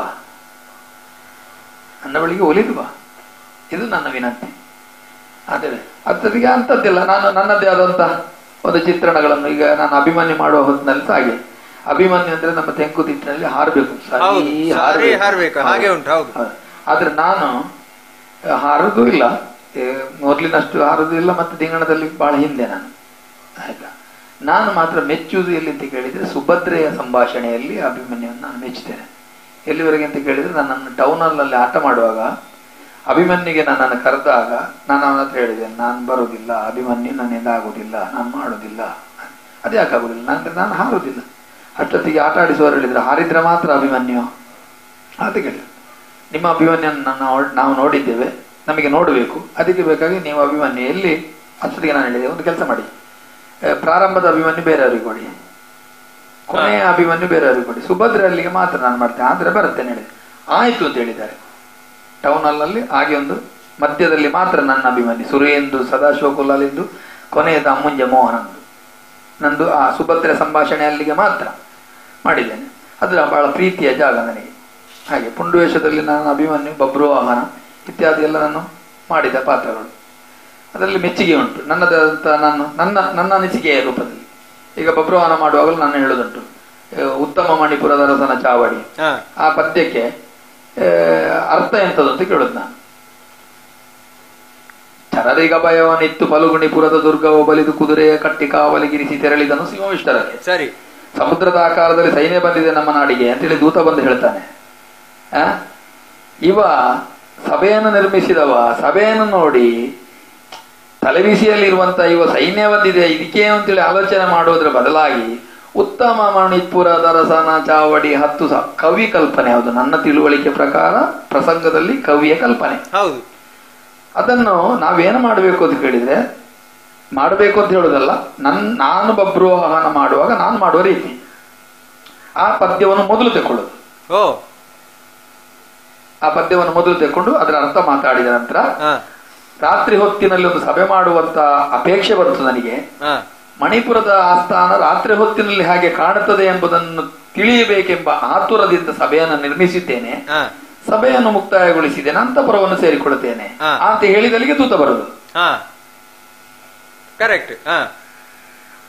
ಅವನಿಗೆ ಅಭಯ ಕೊಟ್ಟು ಕಳಿಸಿದಲ್ಲಿಗೆ ಮತ್ತೆ ಪುನಃ ರಾತ್ರಿ ಸಭೆ ಆಗಬೇಕು, ಅತಿ ಶೀಘ್ರವಾದ್ದು. ಯಾಕೆಂದ್ರೆ ಈಗ ನಮ್ಮ ಪರಿಸ್ಥಿತಿ ಒಳ್ಳೇದಿಲ್ಲ. ಸರಿ, ಹೌದು ಹೌದು. ಅಲ್ಲಿಗ ಯಾರ ಬಾಜಿ ನೋಡಿದೆ ವೀರ ಮಂತ್ರೀಶ ಕರೆದು ಮಂತ್ರಿ ಹತ್ರ ಹೇಳುದು, ಹೋಗಿ ಬನ್ನಿ. ಅದು ಸರಿ ಅಂತೇಳಿ ನನ್ನ ಅನಿಸಿಕೆ. ಹೌದೌದು, ಅದೇ ನಿಮ್ಮ ಪಾತ್ರ ಕಲ್ಪನೆ ಆ ರೀತಿ. ಹಾಗೆ ಯಾಕೆಂತ ಕೇಳಿದ್ರೆ, ಮನೆಗೆ ಬೆಂಕಿ ಬಿತ್ತು ಅಂತ ಹೇಳುವಾಗ ಮನೆಯ ಕಂಬ ಹೇಗೆ ಉಂಟು ಅಂತೇಳಿ ನೋಡುದಲ್ಲ. ಹೌದು ಹೌದು. ಮನೆಯನ್ನು ಉಳಿಸುವುದು ಹೇಗೆ ಅಂತ ಹೇಳಿ ನೋಡಿಕೊಳ್ಬೇಕಾದ್ದು. ಹಾಗೆ ಆದ್ರಿಂದ ನಾನು ಬಬ್ರುವಾಹನ ಮಾಡುವಾಗ ಹಾಗೆ ಮಾಡ್ತಿದ್ದೆ. ಮತ್ತೆ ಪುಂಡುವೇಷಗಳಲ್ಲಿ ಹೆಚ್ಚು ನಾನು ಮಾಡ್ತಿದ್ದದ್ದು ಕಡಿಮೆ. ನಾವು ತುಳು ಪ್ರಸಂಗದ ಕಲಾವಿದರು ಅಂತೇಳಿ ನಮಗೆ ಎಂತ ಹಣಿಪಟ್ಟೆ ಕಟ್ಟಿದ್ದಾರೆ ನಮ್ಮನ್ನು. ಎಲ್ಲಿವರೆಗೆ ಅಂತ ಹೇಳಿದ್ರೆ, ನಾನು ಮೊನ್ನೆ ಬೆಂಗಳೂರಿನಲ್ಲಿ ಆಟಕ್ಕೆ ಹೋದಾಗ ಒಂದು ಹತ್ತಿರದ ಕಲಾವಿದರೆಲ್ಲ ಕಟೀಲ್ ಮೇಳದಲ್ಲಿ ಕೆಲವು, ಎಲ್ಲರೂ ಅಂತ ಹೇಳುದಿಲ್ಲ, ಎಲ್ಲ ನಮ್ಮನ್ನು ಬಂದು ಬಹಳ ಪ್ರೀತಿಯಲ್ಲಿ ಮಾತಾಡಿಸಿದ್ದಾನೆ. ಒಂದು ನಿರ್ಕೃಷ್ಟ ಒಂದು ಮುಟ್ಲಿಕ್ಕೆ ಆಗದ ಕಲಾವಿದರು ಭಾವನೆ, ಅದೇ ಅಸ್ಪೃಶ್ಯ ಆ ರೀತಿಯಲ್ಲಿ ಕಾಡುತ್ತಿದ್ರು. ಬೇಜಾರಿಲ್ಲ. ಆದ್ರೆ ನಾನು ತುಂಬಾ ಹೊತ್ತು ಕೂತ್ಕೊಂಡೆ. ನಾನು ಅವತ್ತು ಚಂಡಮುಂಡ್ರೆ ಮಾಡಿದ್ದೆ. ನಾನು ಇದು ರಕ್ತ ಬೀಜ ಎಲ್ಲ ಮಾಡಿದ್ದು. ನಾನು ಚಂಡಮುಂಡ್ರೆ ಮಾಡಬೇಕು ಅಂತ ಹೇಳಿದ್ರು ಬೆಳ್ಳಿಪಾಡಿ ಮೋಹನನ. ಅದಕ್ಕೂ ಕಾರಣ ಏನಂತ ಕೇಳಿದ್ರೆ, ನಾನು ಕಾವೂರಿನಲ್ಲಿ ಅಮ್ಮುಂಜೆ ಮೋಹನನ ಜೊತೆಯಲ್ಲಿ ಚಂಡಮುಂಡ್ರೆ ಮಾಡಿದೆ.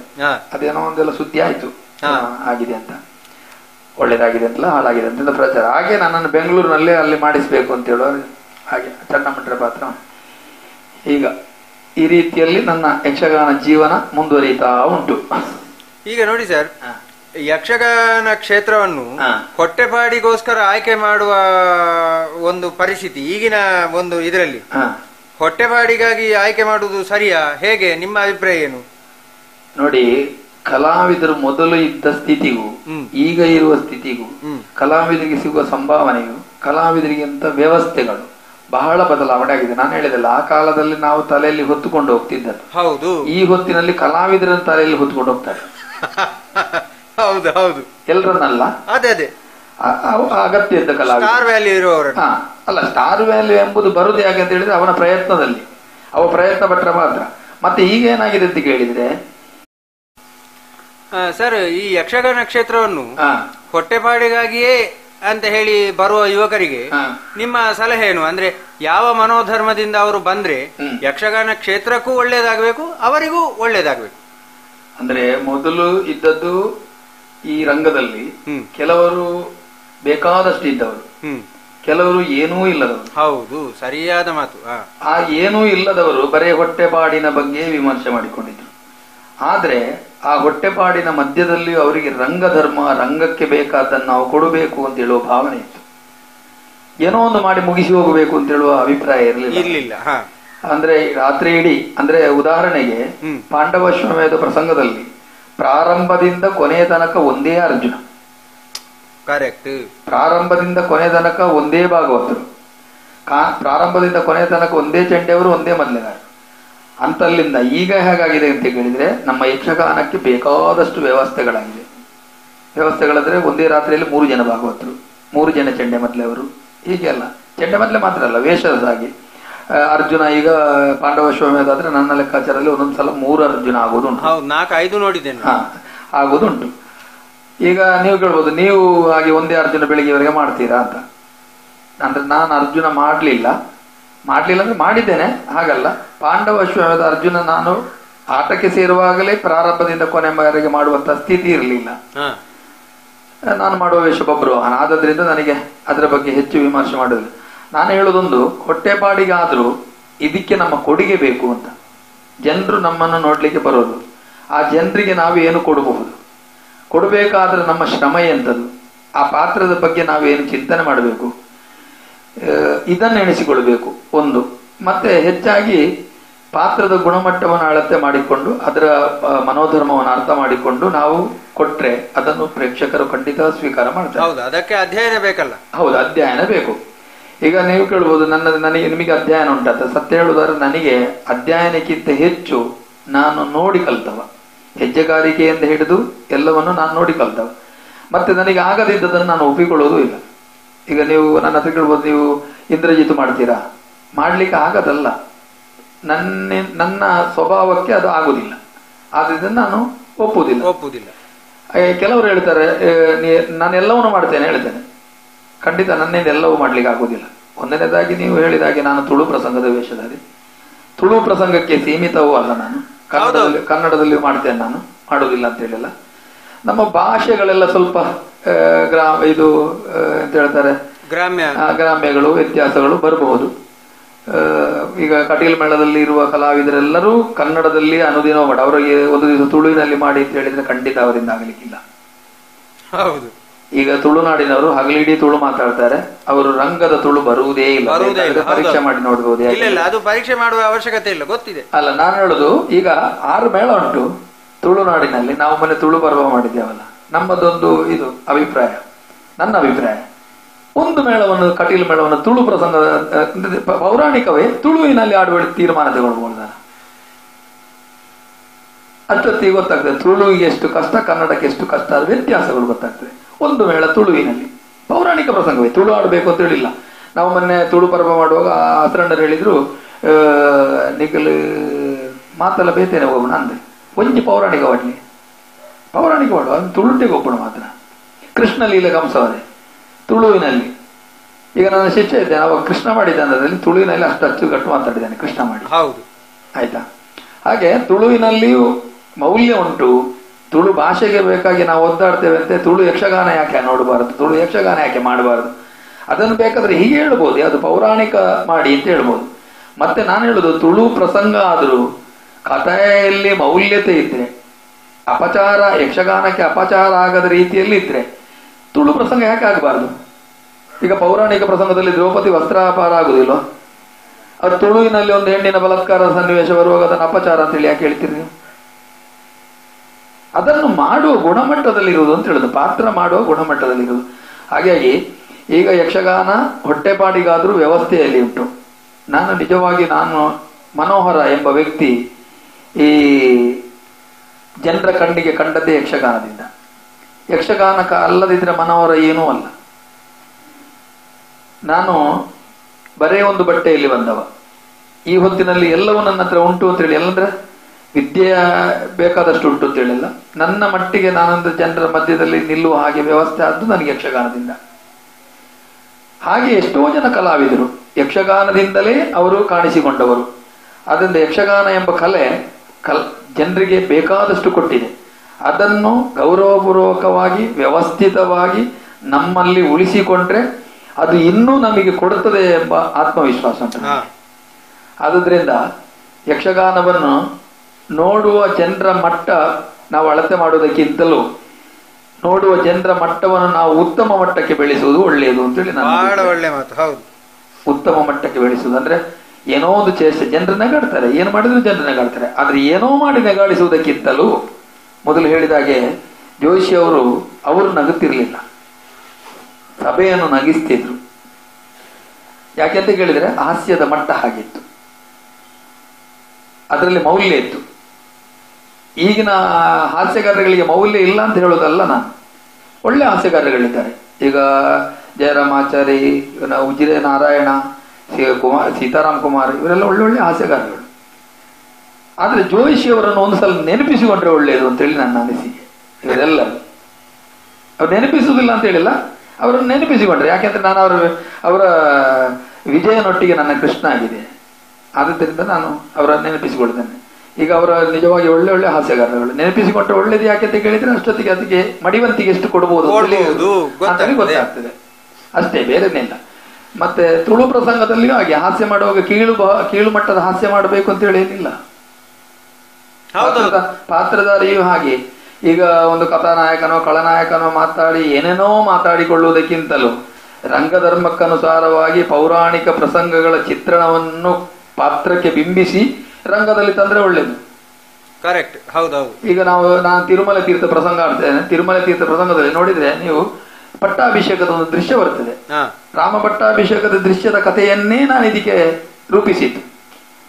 ಅಂದ್ರೆ ರಾಮನಿಗೆ ಪಟ್ಟ ಆಗಬೇಕು ಅಂತ ಹೇಳುವಾಗ ಕೈಕೆ ನನ್ನ ಮಗನಿಗೆ ಪಟ್ಟ ಬೇಕು ಅಂತ ಹೇಳುದು.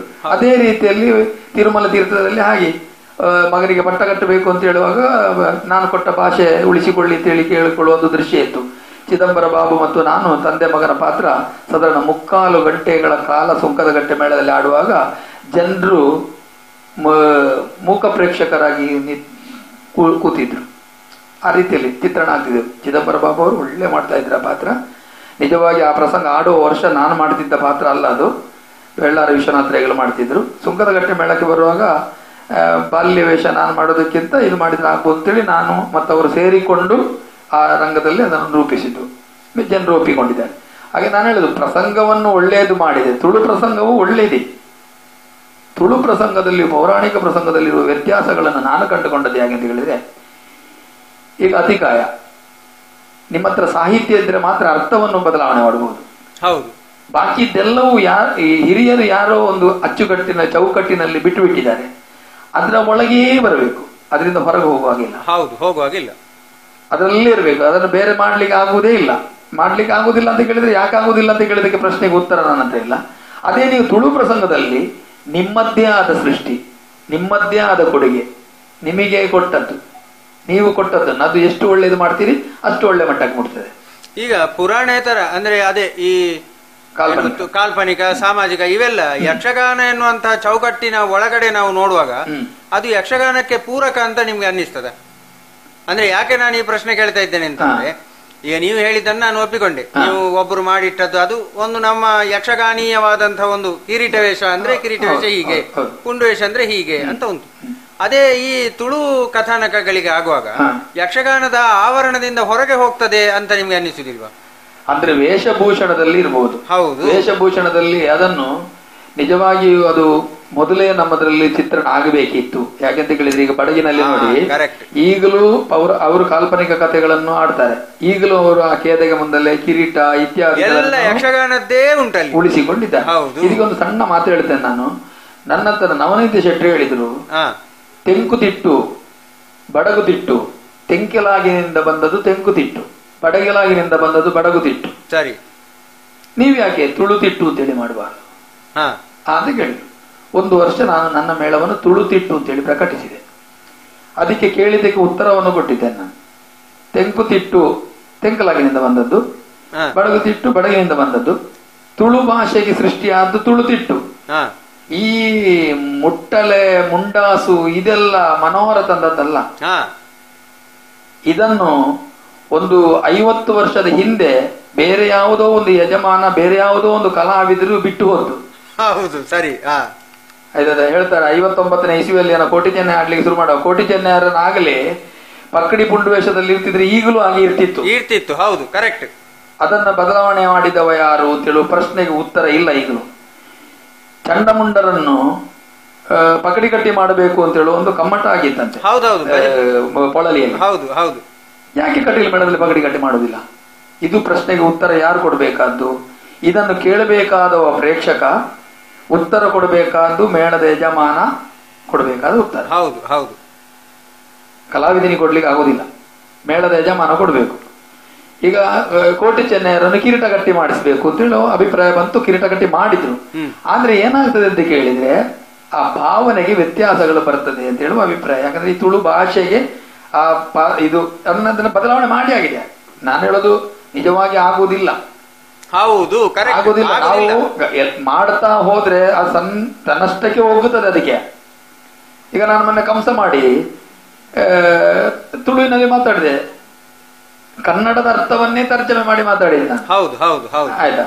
ಒಂದ್ಸಲ ಬೊಂಬಾಯಿಯಲ್ಲಿ ಇದೇ ಉಜಿರನಾರಾಯಣ ಒಂದು ಆಟ ಮಾಡಿಸಿದ, ಕುರುಕ್ಷೇತ್ರ, ತುಳುವಿನಲ್ಲಿ ಕುರುಕ್ಷೇತ್ರ ಅಂತ, ನನ್ನ ಮೇಳದ್ದು, ಖದ್ರಿ ಮೇಳದ್ದು. ಕೊನೆಗೇನಾಯ್ತು ಅಂತ ಕೇಳಿದ್ರೆ, ನೀವು ಕನ್ನಡದಲ್ಲೇ ಮಾಡಿ ಅಂತ ಹೇಳುವ ಅಭಿಪ್ರಾಯ ಬಂತು. ಅಂದ್ರೆ ಆ ವೇಷಭೂಷಣಕ್ಕೋ ಇತ್ಯಾದಿಗಳು ಹೋಗುದು. ಮತ್ತೊಂದು ಹೇಳ, ನಾನು ತುಳು ಭಾಷೆಯಲ್ಲಿ ರಂಗದಲ್ಲಿ ಕೆಲವರು ಬಂದು ಮಾತಾಡುವ ಶೈಲಿಯಲ್ಲಿ ನಮಗೆ ಬೇಡ ಅಂತ ಹೇಳಿ ಕಾಣ್ತದೆ. ಅದು ಹೌದು, ಕರೆಕ್ಟ್. ಅಂದ್ರೆ ಆ ರಂಗ ಭಾಷೆಯ ಬಗ್ಗೆ ಪರಿಜ್ಞಾನ ಇಲ್ಲ. ಕೆಲವರು ನಾನು ತಿಳಿದ ಹಾಗೆ ನೋಡಿ, ಒಂದು ಸೇನಾಧಿಪತಿ ಯುದ್ಧಕ್ಕೆ ನಿಲ್ತಾನೆ. ಯುದ್ಧಕ್ಕೆ ನಿಲ್ಲುವ ಹೊತ್ತಿನಲ್ಲಿ ಹೋಗಿ ದಾನೆಂಬೆ ಮಾರ್ಗದ ಬದಿಯಲ್ಲಿ ನಿಂತು ಮಾತಾಡಿದ ಶಬ್ದವನ್ನು ಹೇಳುವುದಲ್ಲ.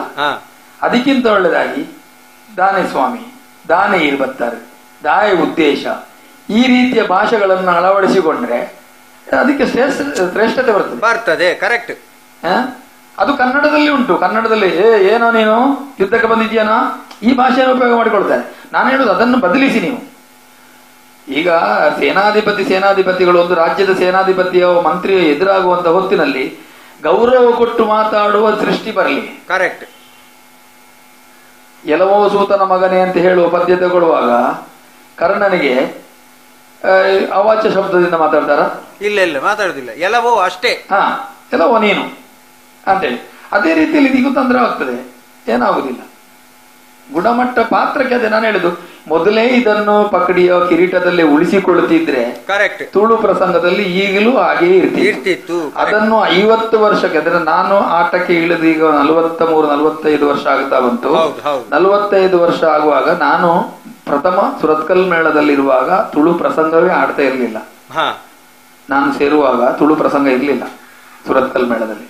ನಾನು ಸೇರಿ 2 ವರ್ಷ ಕಳೆದ ನಂತರ ಕಲೆಕ್ಷನ್ ದೃಷ್ಟಿಯಲ್ಲಿ ಪ್ರಥಮ ಬಂದ ಪ್ರಸಂಗ ಬಂಗವಾಡಿದ ಕೊಳ್ಳಿದುರ್ಗಿ ಅಂತೇಳಿ ಅನಂತರಾಮ್ ಬಂಗಾಡಿ ಬರೆದ ಪ್ರಸಂಗ. ಮತ್ತಿನ ವರ್ಷ ಬಂಗಾರು ಬಾಲೆ ಬಳ್ಳಿ ಕುಮಾರಿ ಅಂತೇಳಿ, ಮತ್ತಿನ ವರ್ಷ ಸೀಂತ್ರಿದ ಚೆನ್ನಕ್ಕ ಅಂತ ಹೇಳುವ ಪ್ರಸಂಗಗಳು ಪ್ರವೇಶ ಆಯಿತು. ಆ ನಂತರ ಅಲ್ಲಿ ಸಹ ಹೇಗೆ ಅಂತ ಕೇಳಿದ್ರೆ, ಆ ಹೊತ್ತಿನಲ್ಲಿ ಕರ್ನಾಟಕ ಮೇಳ ತುಳು ಪ್ರಸಂಗವೇ ಆಡುವ ಮೇಳ. ಕರ್ನಾಟಕ ಮೇಳದಲ್ಲಿ ಯಾವುದುಂಟು ಅದನ್ನು ಈಚೆ ಅಂದ್ರೆ ಅವರು ಆ ರೀತಿಯ ಮುಂಡಾಸು ಮಾಡಿದ್ದಾರೆ, ಅವರು ಈ ರೀತಿಯ ಮುಂಡಾಸು ಮಾಡಿದರೆ, ಅಂಥದ್ದು ಮಾಡಿದ್ರೆ, ಇಂಥದ್ದನ್ನು ಅನುಕರಣೆ.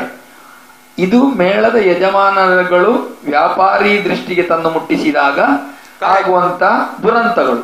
ಇದು ಕಲಾವಿದನ ತಪ್ಪಲ್ಲ. ಇದೀಗ ನಾಳೆ ಕೋಟಿ ಚೆನ್ನೆಯ ಪ್ರಸಂಗ ನಾನು ಟೌನಲ್ನಲ್ಲಿಟ್ಟು ಕೋಟಿ ಚೆನ್ನೆಯರನ್ನು ಕಿರೀಟಗಟ್ಟಿ ಮಾಡಬೇಕು ಅಂತ ಹೇಳಿದ್ರೆ, ನಮ್ಮ ಯಕ್ಷಗಾನ ರಂಗದಲ್ಲಿದ್ದ ಶ್ರೇಷ್ಠ ಕಲಾವಿದರೇ ಅದನ್ನು ಒಪ್ಪುವುದಿಲ್ಲ. ಹೌದು, ನಾನು ಮಾಡುವುದಿಲ್ಲ ಕಿರೀಟಗಟ್ಟಿ ಅಂತ ಹೇಳ್ತಾರೆ. ಮತ್ತೆ ಹಣದ ಒತ್ತಡಕ್ಕೆ ಬಿದ್ದು, ಇಲ್ಲರೆ ನಾನು ಮಾಡ್ತೇನೆ, ಇಲ್ಲರೆ ನಾನು ಹೀಗೆ ನಿರ್ಣಯ ಮಾಡಿದ್ದೇನೆ ಅಂತ ಹೇಳಿ ಒಂದು ದಿವಸದ ಮಟ್ಟಿಗೆ ಮಾಡಿ ಹೋಗಿ 6 ತಿಂಗಳು ತಿರುಗಾಟಕ್ಕೆ ನಾವು ತುಳು ಪ್ರಸಂಗದಲ್ಲಿ ಕಿರೀಟ ಪಕಡಿ ಕಟ್ಟಬೇಕು ಅಂತ ಹೇಳಿದ ತಕ್ಷಣ ಕಟ್ಟಲಿಕ್ಕೆ ಆಗೋದಲ್ಲ, ಕಲಾವಿದರಿಗೆ ಕಟ್ಟಲಿಕ್ಕೆ ಆಗೋದಲ್ಲ, ಯಜಮಾನನೇ ಒಪ್ಪಲಿಕ್ಕಿಲ್ಲ. ಕರೆಕ್ಟ್. ಅದಕ್ಕೆ ಬೇಕಾಗಿ ಈಗ ನಾನು ಸುರತ್ಕಲ್ ಮೇಳದಲ್ಲಿ ನಳದ ಮಾಹಿತಿ ತುಳುವಿನಲ್ಲಿ ಆಡ್ತಿದ್ರು, ಪೌರಾಣಿಕತೆ ಡ್ರೆಸ್ ಕಟ್ತಿದ್ದದ್ದು, ಹರಿಶ್ಚಂದ್ರ ಮಾಡ್ತಿದ್ದು ಪೌರಾಣಿಕತೆ ಡ್ರೆಸ್ ಕಟ್ತಿದ್ದದ್ದು. ಯಾಕೆ ಅದು ಇನ್ನೂ ಬದಲಿಸಬಹುದು, ಬದಲಿಸೋದೇನಿಲ್ಲ, ಬದಲಿಸ್ಲಿಕ್ಕೆ ಆಗ್ತದೆ. ಅಂದ್ರೆ ಎಲ್ಲರೂ ಮನಸ್ಸು ಮಾಡಿದ್ರೆ ಬದಲಿಸಲಿಕ್ಕೆ ಆಗ್ತದೆ. ಹೌದು. ಅಲ್ಲ, ನಾನು ಹೇಳುದಂತ ಹೇಳಿದ್ರೆ ಹೀಗೆ ಇರಬೇಕು ಅಂತ ಒಂದು ರೂಲ್ಸ್ ಮಾಡ್ಲಿಕ್ಕೆ ಆಗುದಿಲ್ಲ ಇದಕ್ಕೆ. ಯಾಕೆಂತ ಹೇಳಿ ನಾನೀಗ ಬೇರೆ ಬೇರೆ ಮೇಳಗಳಲ್ಲಿ, ಮೇಳದ ಹೆಸರು ಹೇಳುದಿಲ್ಲ, ಬೇರೆ ಬೇರೆ ಮೇಳಗಳಲ್ಲಿ ಬೇರೆ ಬೇರೆ ರೀತಿಯಲ್ಲಿ ಉಂಟು. ಹೌದು, ಅದೌದಪ್ಪ. ರಂಗನಡೆಯಲ್ಲಿ ಅದರಲ್ಲಿ ಪ್ರತಿಯೊಂದರಲ್ಲಿ ಆಗಿರುವ ಅದನ್ನು ವಿಮರ್ಶೆ ಮಾಡ್ಲಿಕ್ಕೆ, ಆದ್ರೆ ನಮಗೆ ನಮ್ಮ ಗುರುಗಳು ಕಲಿಸಿಕೊಟ್ಟದ್ದು ಯಾವುದು, ಅದನ್ನು ಗಟ್ಟಿ ಮಾಡಿಕೊಂಡು ಹೋಗುದು. ಅದಕ್ಕೆ ಈಗ ನೋಡಿ, ಈ ಸಂಗೀತದ ಆಲಾಪನೆ ಮತ್ತೆ ಉದ್ದ ಉದ್ದ ಉದ್ದ ಉದ್ದ ಪದಗಳು 3-4 ಸತಿ 5-6 ಸತಿ ಹೇಳುವಂತದ್ದು, ಇವೆಲ್ಲ ಯಕ್ಷಗಾನಕ್ಕೆ ಎಷ್ಟು ಸರಿ? ಅದು ತುಳು ಆಗಿರ್ಬೋದು, ಕನ್ನಡ ಆಗಿರ್ಬೋದು, ಯಾವುದೇ ಒಂದು ಯಕ್ಷಗಾನಕ್ಕೆ ಈ ಅತಿ ಉದ್ದವಾದ ಪದ, ಒಟ್ಟು ಮೊದ್ಲೇ ಅಲ್ಲಿ ಕುಸುರಿ ಮಾಡುದು, ಚೆಂಡೆ ಮೊದ್ಲೆ, ಜುಗಲ್ಬಂದಿ, ಇವೆಲ್ಲ ಎಷ್ಟು ಸರಿ ನೋಡಿ. ಅದು ಹೇಗಾಗಿದೆ ಅಂತ ಹೇಳಿದ್ರೆ, ಕಾಳಿಂಗನ ಆರ್ಡ್ರು ಪದ್ಯ ಹೇಳುವ ಹೊತ್ತಿನಲ್ಲಿ ಅವರ ಗುರುಗಳು ಆ ರೀತಿ ಆಲಾಪನೆ ಮಾಡ್ತಿರ್ಲಿಲ್ಲ. ಹೌದು, ಮಾಡ್ತಿರ್ಲಿಲ್ಲ. ಇವರು ಆಲಾಪನೆ ಪ್ರಾರಂಭಿಸಿದ್ರು. ಅದಕ್ಕೆ ಲೆಕ್ಕಾಚಾರ ಇತ್ತು ಅವ್ರ ಹತ್ರ, ಯಾವ ಕಡೆಯಲ್ಲಿ ನಾನು ಆಲಾಪನೆ ಮಾಡಬೇಕು, ಯಾವ ಕಡೆಯಲ್ಲಿ ಆಲಾಪನೆ ಮಾಡಿದ್ರೆ ಸರಿ. ಕರೆಕ್ಟ್. ಈಗ ಮಾಡುವವರು ಕೆಲವರು ಹೇಗೆ ಅಂತ ಹೇಳಿದ್ರೆ, ಕೆಲವರು ಪದ್ಯ ಮಾತ್ರ ಒಳ್ಳೇದು ಮಾಡುದು, ಕೆಲವರು ಪದ್ಯವನ್ನು ಒಳ್ಳೇದು ಮಾಡ್ತಾರೆ, ರಂಗದ ವೇಷಧಾರಿಯನ್ನು ಒಳ್ಳೇದು ಮಾಡ್ತಾರೆ. ಹೌದು, ಕರೆಕ್ಟ್. ಕೆಲವರು ಕೇಳುದು, ಚೌಕಿಯಲ್ಲಿ ಕೂತ್ಕೊಂಡಿದ್ದು ಹೇಳುದು ಕೇಳಿದೆ, ಎನ್ನ 4 ಪದ್ಯ ನೆಟ್ಟೆ ಮಲ್ತು ಬರ್ನೆ ಆ ಎಂಜಿನ ಬಡನ್ನು ಮಲ್ತು ನೋಡಿ, ಇದು ಕೇಳಿದ್ದೆ ನಾನು, ಯಾರು ಅಂತ ಕೇಳಬೇಡಿ ನಾನು. ಮತ್ತೆ ಸಂಗೀತ ಗೊತ್ತಿದ್ದವ ಸಂಗೀತ ಮಾಡೋದು. ಈಗ ನೋಡಿ, ನಾನು ಮಂಡಚರ ಪದ್ಯ ಕೇಳಿದ್ದೇನೆ. ಮಂಡಚರಿಗೆ ಏನಂತ ಕೇಳಿದ್ರೆ ಮೊದಲಾಗಿ ಅವರು ರಂಗ ನಿರ್ದೇಶಕರು. ಕರೆಕ್ಟ್. ಯಾವ ಪದ್ಯವನ್ನು ಎಲ್ಲಿ ಮುಗಿಸಬೇಕು, ಯಾವ ಪದ್ಯವನ್ನು ಎಲ್ಲಿ ಉದ್ದ ಮಾಡಬಹುದು ಅಂತ ಹೇಳಿ ತಿಳಿದವರು. ಈಗ ಕಾಡಮಲ್ಲಿಗೆಯಲ್ಲಿ ಬೊಮ್ಮಕ್ಕೆ ಬರೋದು ಬರ್ತಲ್ಲ, ಬೊಮ್ಮಕ್ಕೆ ಮುಗೀತದು. ಕರೆಕ್ಟ್. ರಂಗಕ್ಕೆ ಬಂದು ನಿಲ್ಲುವಾಗ ಅದಷ್ಟು ಬಿಸಿ. ಅದನ್ನೇ ಈಗ ಕೆಲವರು ಹೇಗೆ ಮಾಡ್ತಾರೆ ಅಂತ ಹೇಳಿದ್ರೆ, ಯಾರೋ ಒಬ್ರು ಆಲಾಪನೆ ಮಾಡ್ತಾರೆ ಅಂತೇಳಿ, ಯಾರೋ ಒಬ್ರು ಮಾಡಿದ್ದಾರೆ ಅಂತೇಳಿ ನಾನು ಮಾಡಿದ್ರೆ ಕಡಿಮೆ ಆಗ್ತದೆ ಅಂತ ಹೇಳಿ ಎಲ್ಲಿವರೆಗೆ ಅಂತ ಕೇಳಿದ್ರೆ, ನಾನು ಹೇಳ್ತೇನೆ, ಒಂದು ಪಾತ್ರಧಾರಿಗೆ ಒಂದು ದುಃಖದ ಭಾವ, ಆ ಪದ್ಯದ ಸ್ಪಂದನದಲ್ಲಿ ಅವನಿಗೆ ಬರುವಂತ ಭಾವ. ಹೌದು. ಆ ಪದ್ಯ ಅಂದ್ರೆ ಆ ಪದ್ಯದಿಂದಾಗಿ ಅವನಿಗೆ ದುಃಖ ಬರಬೇಕು. ಕರೆಕ್ಟ್. ಅವು ಪದ್ಯ ಒಳ್ಳೇದು ಹೇಳ್ತಾ ಇರ್ಬೋದು, ಆದ್ರೆ ಆ ದುಃಖ ಎಂಬುದು ಗಂಟೆಗಟ್ಟಲೆ ನಿಲ್ಲುವುದಿಲ್ಲ. ಮತ್ತೆ ಅದೆಲ್ಲ ಕ್ಷಣ ಮಾತ್ರದ್ದಲ್ವಾ? ಆ ಕ್ಷಣ ಮಾತ್ರದಲ್ಲಿ ನಿಲ್ಲುವಂತಹ ದುಃಖವನ್ನು ರಂಗಕ್ಕೆ ಪ್ರಕಟಿಸಬೇಕಾದ್ರೆ ಪದ್ಯವೂ ಅಷ್ಟೇ ಸ್ಪಂದಿಸಬೇಕು. ಆದ್ರೆ ಮಾತ್ರ ದುಃಖ ಬರ್ತದೆ, ಇಲ್ಲದೆ ಬರುವುದಿಲ್ಲ. ಆದ್ದರಿಂದ ಈಗ ದುಃಖದ ಜಾಗದಲ್ಲಿ ವಿಪರೀತವಾಗಿ ಆಲಾಪನೆ ಮಾಡಿದ ತಕ್ಷಣ ನಮ್ಮ ವೇಷ ಸಾಯ್ತದೆ, ಅವರ ಪದ್ಯ ಒಳ್ಳೇದಾಗ್ತದೆ. ಅದು ಈಗ ಚಪ್ಪಾಳೆ ಬಿದ್ದ ದುಃಖದ ಜಾಗದಲ್ಲಿ ಚಪ್ಪಾಳೆ ಬಿತ್ತು ಅಂತ ಹೇಳಿ, ಆದ್ರೆ ಆ ದುಃಖ ಮಾಡುವವನ ಸ್ಥಿತಿ ಆಗಿರ್ಬೋದು ಹೇಳಿ. ಹೌದೌದು. ಅವ ಎಂತ ಮಾಡುದು, ಅವ ಗೊತ್ತಾಗುದಿಲ್ಲ. ಯಾಕಂತ ಹೇಳಿದ್ರೆ ಪದ್ಯ ಒಳ್ಳೇದು ಮಾಡಬೇಕು. ಪದ್ಯ ಒಳ್ಳೇದು. ಈಗ ಕೆಲವರು ಒಳ್ಳೆ ಲೆಕ್ಕಾಚಾರ ರಂಗತಂತ್ರವನ್ನು ಉಳಿಸಿಕೊಂಡ ಭಾಗವತರುಗಳಿದ್ದಾರೆ. ಕೆಲವರು ಹೌದೌದು ವೇಷಧಾರಿಯನ್ನು ರಂಗದಲ್ಲಿ ಜೀವಂತ ಉಳಿಸಿಕೊಂಡು ಅವರ ಭಾಗವತಿಗೆಯನ್ನು ಒಳ್ಳೇದು ಮಾಡುವವರಿದ್ದಾರೆ, ತುಂಬಾ ಜನ ಇದ್ದಾರೆ. ಕೆಲವರವರ ಪದ್ಯ ಮಾತ್ರ, ನನಗೆ ಪದ್ಯ ಮಾತ್ರ ಒಳ್ಳೇದು ಮಾಡಿದ್ರೆ ಸಾಕು, ಬೇರೆ ನೀನು ಎಂತ ಬೇಕಾದ್ರೆ ಮಾಡಿಕೊಂತ ತತ್ವದವರಿದ್ದಾರೆ. ಈ ರಂಗ ನಿರ್ದೇಶನದ ಜವಾಬ್ದಾರಿಯಲ್ಲಿ ಹೆಚ್ಚಿನ ಪಾಲು ಭಾಗವತರದ್ದು, ಪ್ರಸಂಗ ಬರೆದ ಕವಿಯದ್ದು ಅಥವಾ ಮೇಳದ ವ್ಯವಸ್ಥಾಪಕರದ್ದು? ಅದು ಪ್ರಸಂಗ ಬರೆದವನ ಮೇಲೆ ಉಂಟು. ಕೆಲವರಿಗೆ ಪ್ರಸಂಗ ಬರೆದವನಿಗೆ ರಂಗ ನಿರ್ದೇಶನ ಕೊಡ್ಲಿಕ್ಕೆ ಆಗುದಿಲ್ಲ. ಯಾಕೆ ಅಂತ ಹೇಳಿದ್ರೆ, ಅವನಿಗೆ ಆಟ ನೋಡಿ ಮಾತ್ರ ಗೊತ್ತಿರ್ಬೋದು. ಎಲ್ಲರೂ ಪ್ರಸಂಗ ಬರೆದ್ರು ಅಂತ ಹೇಳಿ ಇವರು ಒಂದು ಪ್ರಸಂಗ ರಚಿಸಿರ್ತಾರೆ.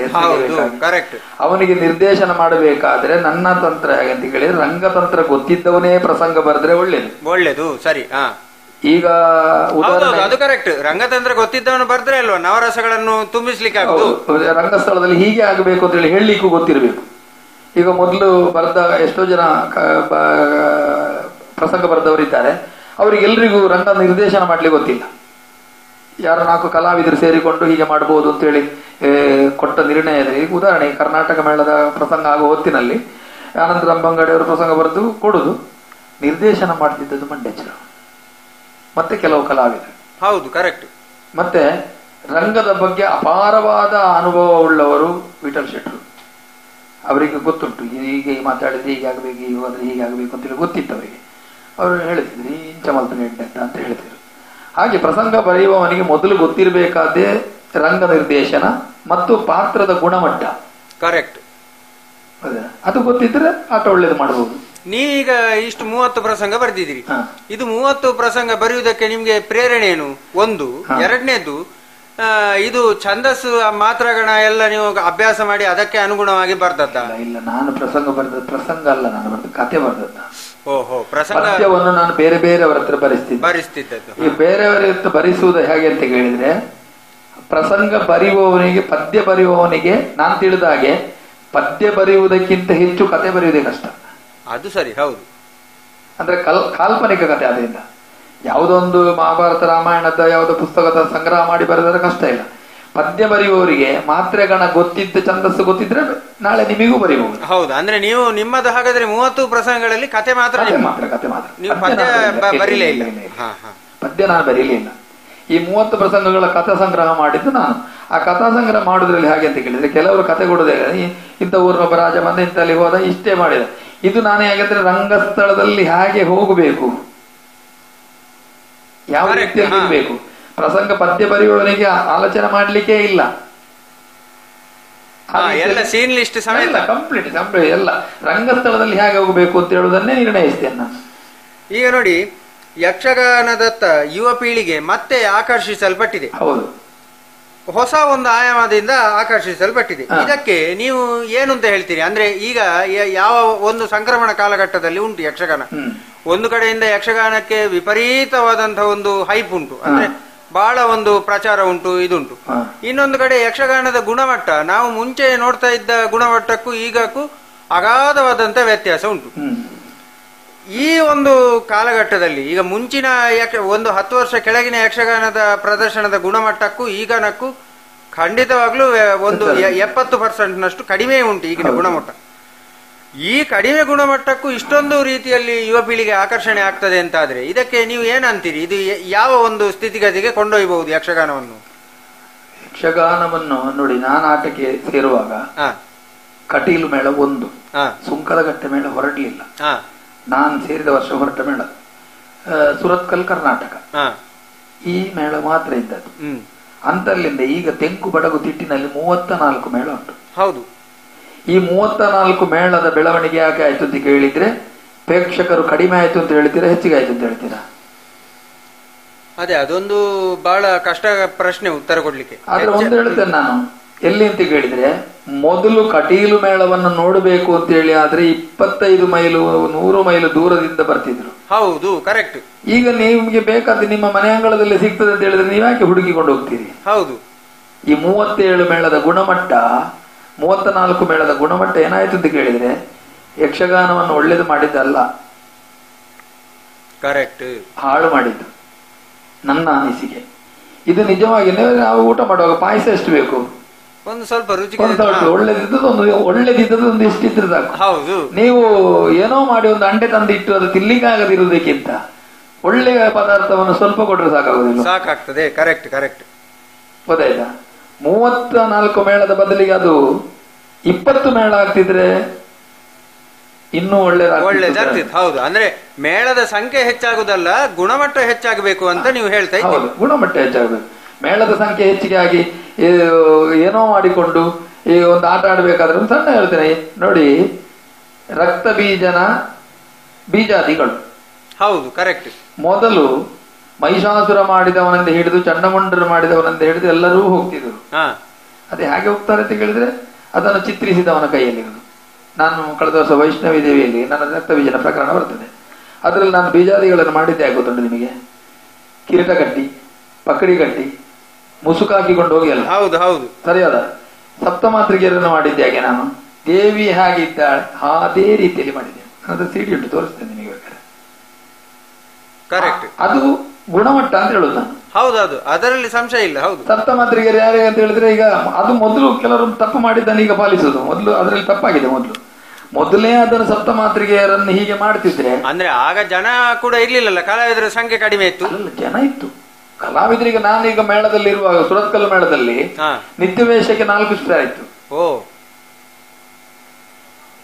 ಕಲಾವಿದರಿದ್ರು ಆಗ ಅಂದ್ರೆ ಒಂದು ನಿತ್ಯ ವೇಷದವ ಅವ ಇವ ಮುಸುಕ ಹಾಕಿಕೊಂಡು ಹೋಗುದು. ಮತ್ತೆ ಇವರೆಲ್ಲ ತಮಾಷೆಗೆ ಬರ್ತಿದ್ರು. ಈ ಮಹಿಷಾಸುರ ಮಾಡಿದವನೋ ಚಂಡಮಂಡರು ಮಾಡಿದವನೋ ತಮಾಷೆಗೆ ಬರ್ತಿದ್ದದ್ದು. ಹೌದೌದು, ಸೀರಿಯಸ್ ಅಲ್ಲ, ಒಟ್ಟಾಗಿ ಬರ್ತಿದ್ರು. ಆಯ್ತಾ?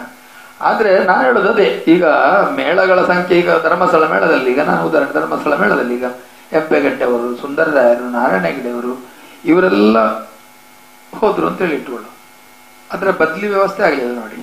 ಅಷ್ಟೊತ್ತಿಗೆ ಗುಣಮಟ್ಟ ಕೆಳಗೆ ಇಳಿದದ ಮೇಲೆ ಹೋದ. ಹೌದು, ಕೆಳಗೆ ಇಳಿದದ್ದೇ ಅಲ್ವಾ. ಅಷ್ಟದ ಬದಲಿ ವ್ಯವಸ್ಥೆ ಯಾಕೆ ಆಗಲಿಲ್ಲ ಅಂತ ಕೇಳಿದ್ರೆ, ಕಲಾವಿದರಿದ್ದಾರೆ. ಈಗ ಕಲಾವಿದರು ಹಾಗೆ ಅಂತ ಕೇಳಿದ್ರೆ ಕಲಾವಿದರು ಸರಿಯಾದ ಸಂಭಾವನೆ ಕೇಳ್ತಾರೆ. ಅಷ್ಟೊತ್ತಿಗೆ ಕೆಲವರಿಗೆ ಅದು ಕೊಡ್ಲಿಕ್ಕೆ ಆಗುದಿಲ್ಲ. ಈಗ ನಾನು ದಿವಸಕ್ಕೆ ಇಷ್ಟು ಸಿಗಬೇಕು ಅಂತ ಹೇಳಿದ್ರೆ ಕೆಲವರಿಗೆ ಕೊಡ್ಲಿಕ್ಕೆ ಆಗುದಿಲ್ಲ. ಹೌದು, ಕರೆಕ್ಟ್. ಆದ ಕಾರಣ ನಾವು ಹೋಗುದಿಲ್ಲ, ಅವರು ಕರೆಯುವುದಿಲ್ಲ, ಇಷ್ಟೇ.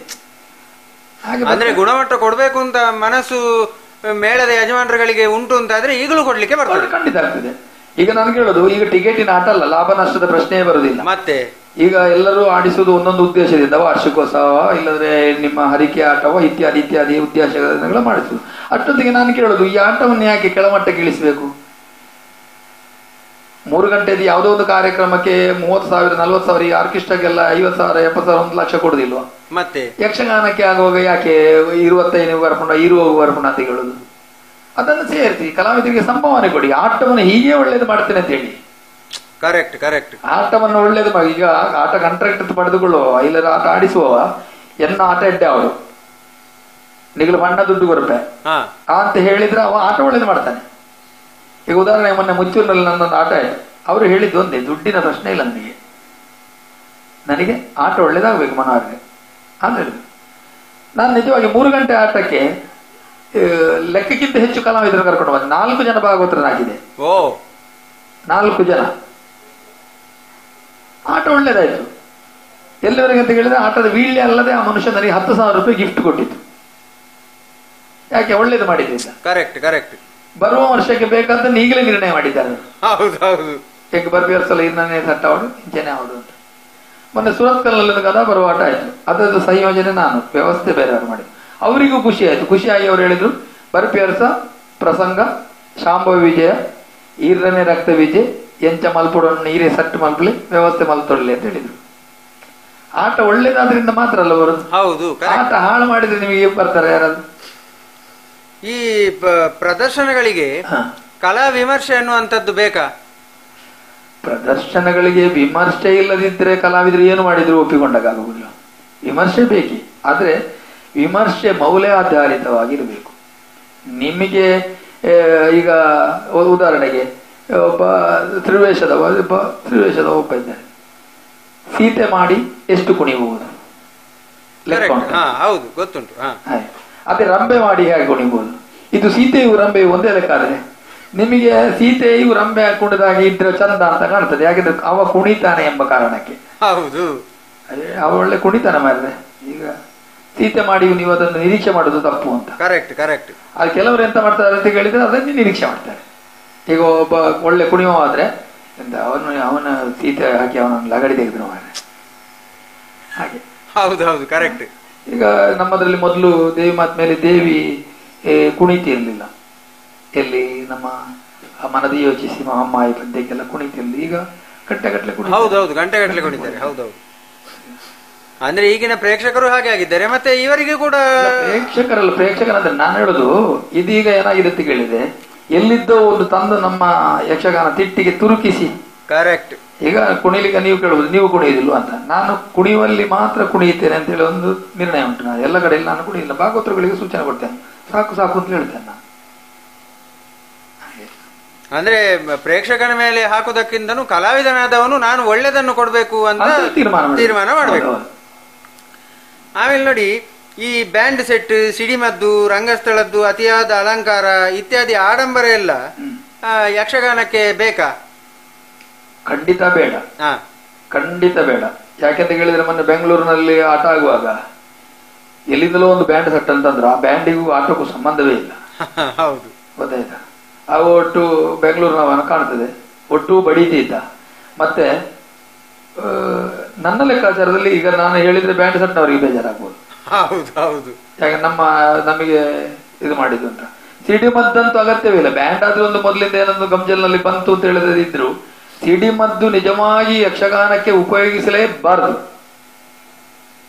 ಕರೆಕ್ಟ್. ಸಿಡಿಮದ್ದಿನ ಅವಶ್ಯಕತೆಯೇ ಇಲ್ಲ. ಯಾಕೆ ಸಿಡಿಮದ್ದು? ಆ ಸಿಡಿಮದ್ದಿಗೆ ಕೊಡುವ ಲಕ್ಷಗಟ್ಟಲೆ ದುಡ್ಡನ್ನು ಈ ಕಲಾವಿದರಿಗೆ ಹಂಚಿಕೊಡ್ಬೋದಲ್ಲ. ಇಲ್ಲಾಂದ್ರೆ ಮೇಳಕ್ಕೆ ವೀಳ್ಯ ಹೆಚ್ಚಿಗೆ ಮಾಡಿದ್ರೆ ಕೊಡಿಸ್ಬೋದಲ್ಲ.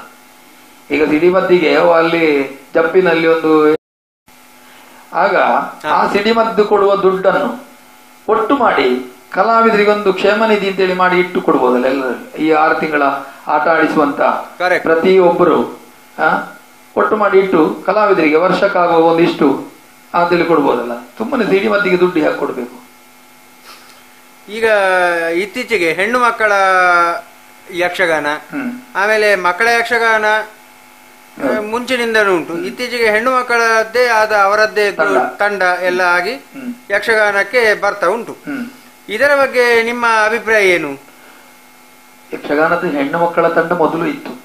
ಮೊದಲು ನಮ್ಮ ಶಿವರಾಮಣ್ಣ ಅಂತ ಹೇಳಿ ಇಲ್ಲಿ ಕುಲಾಯಿ.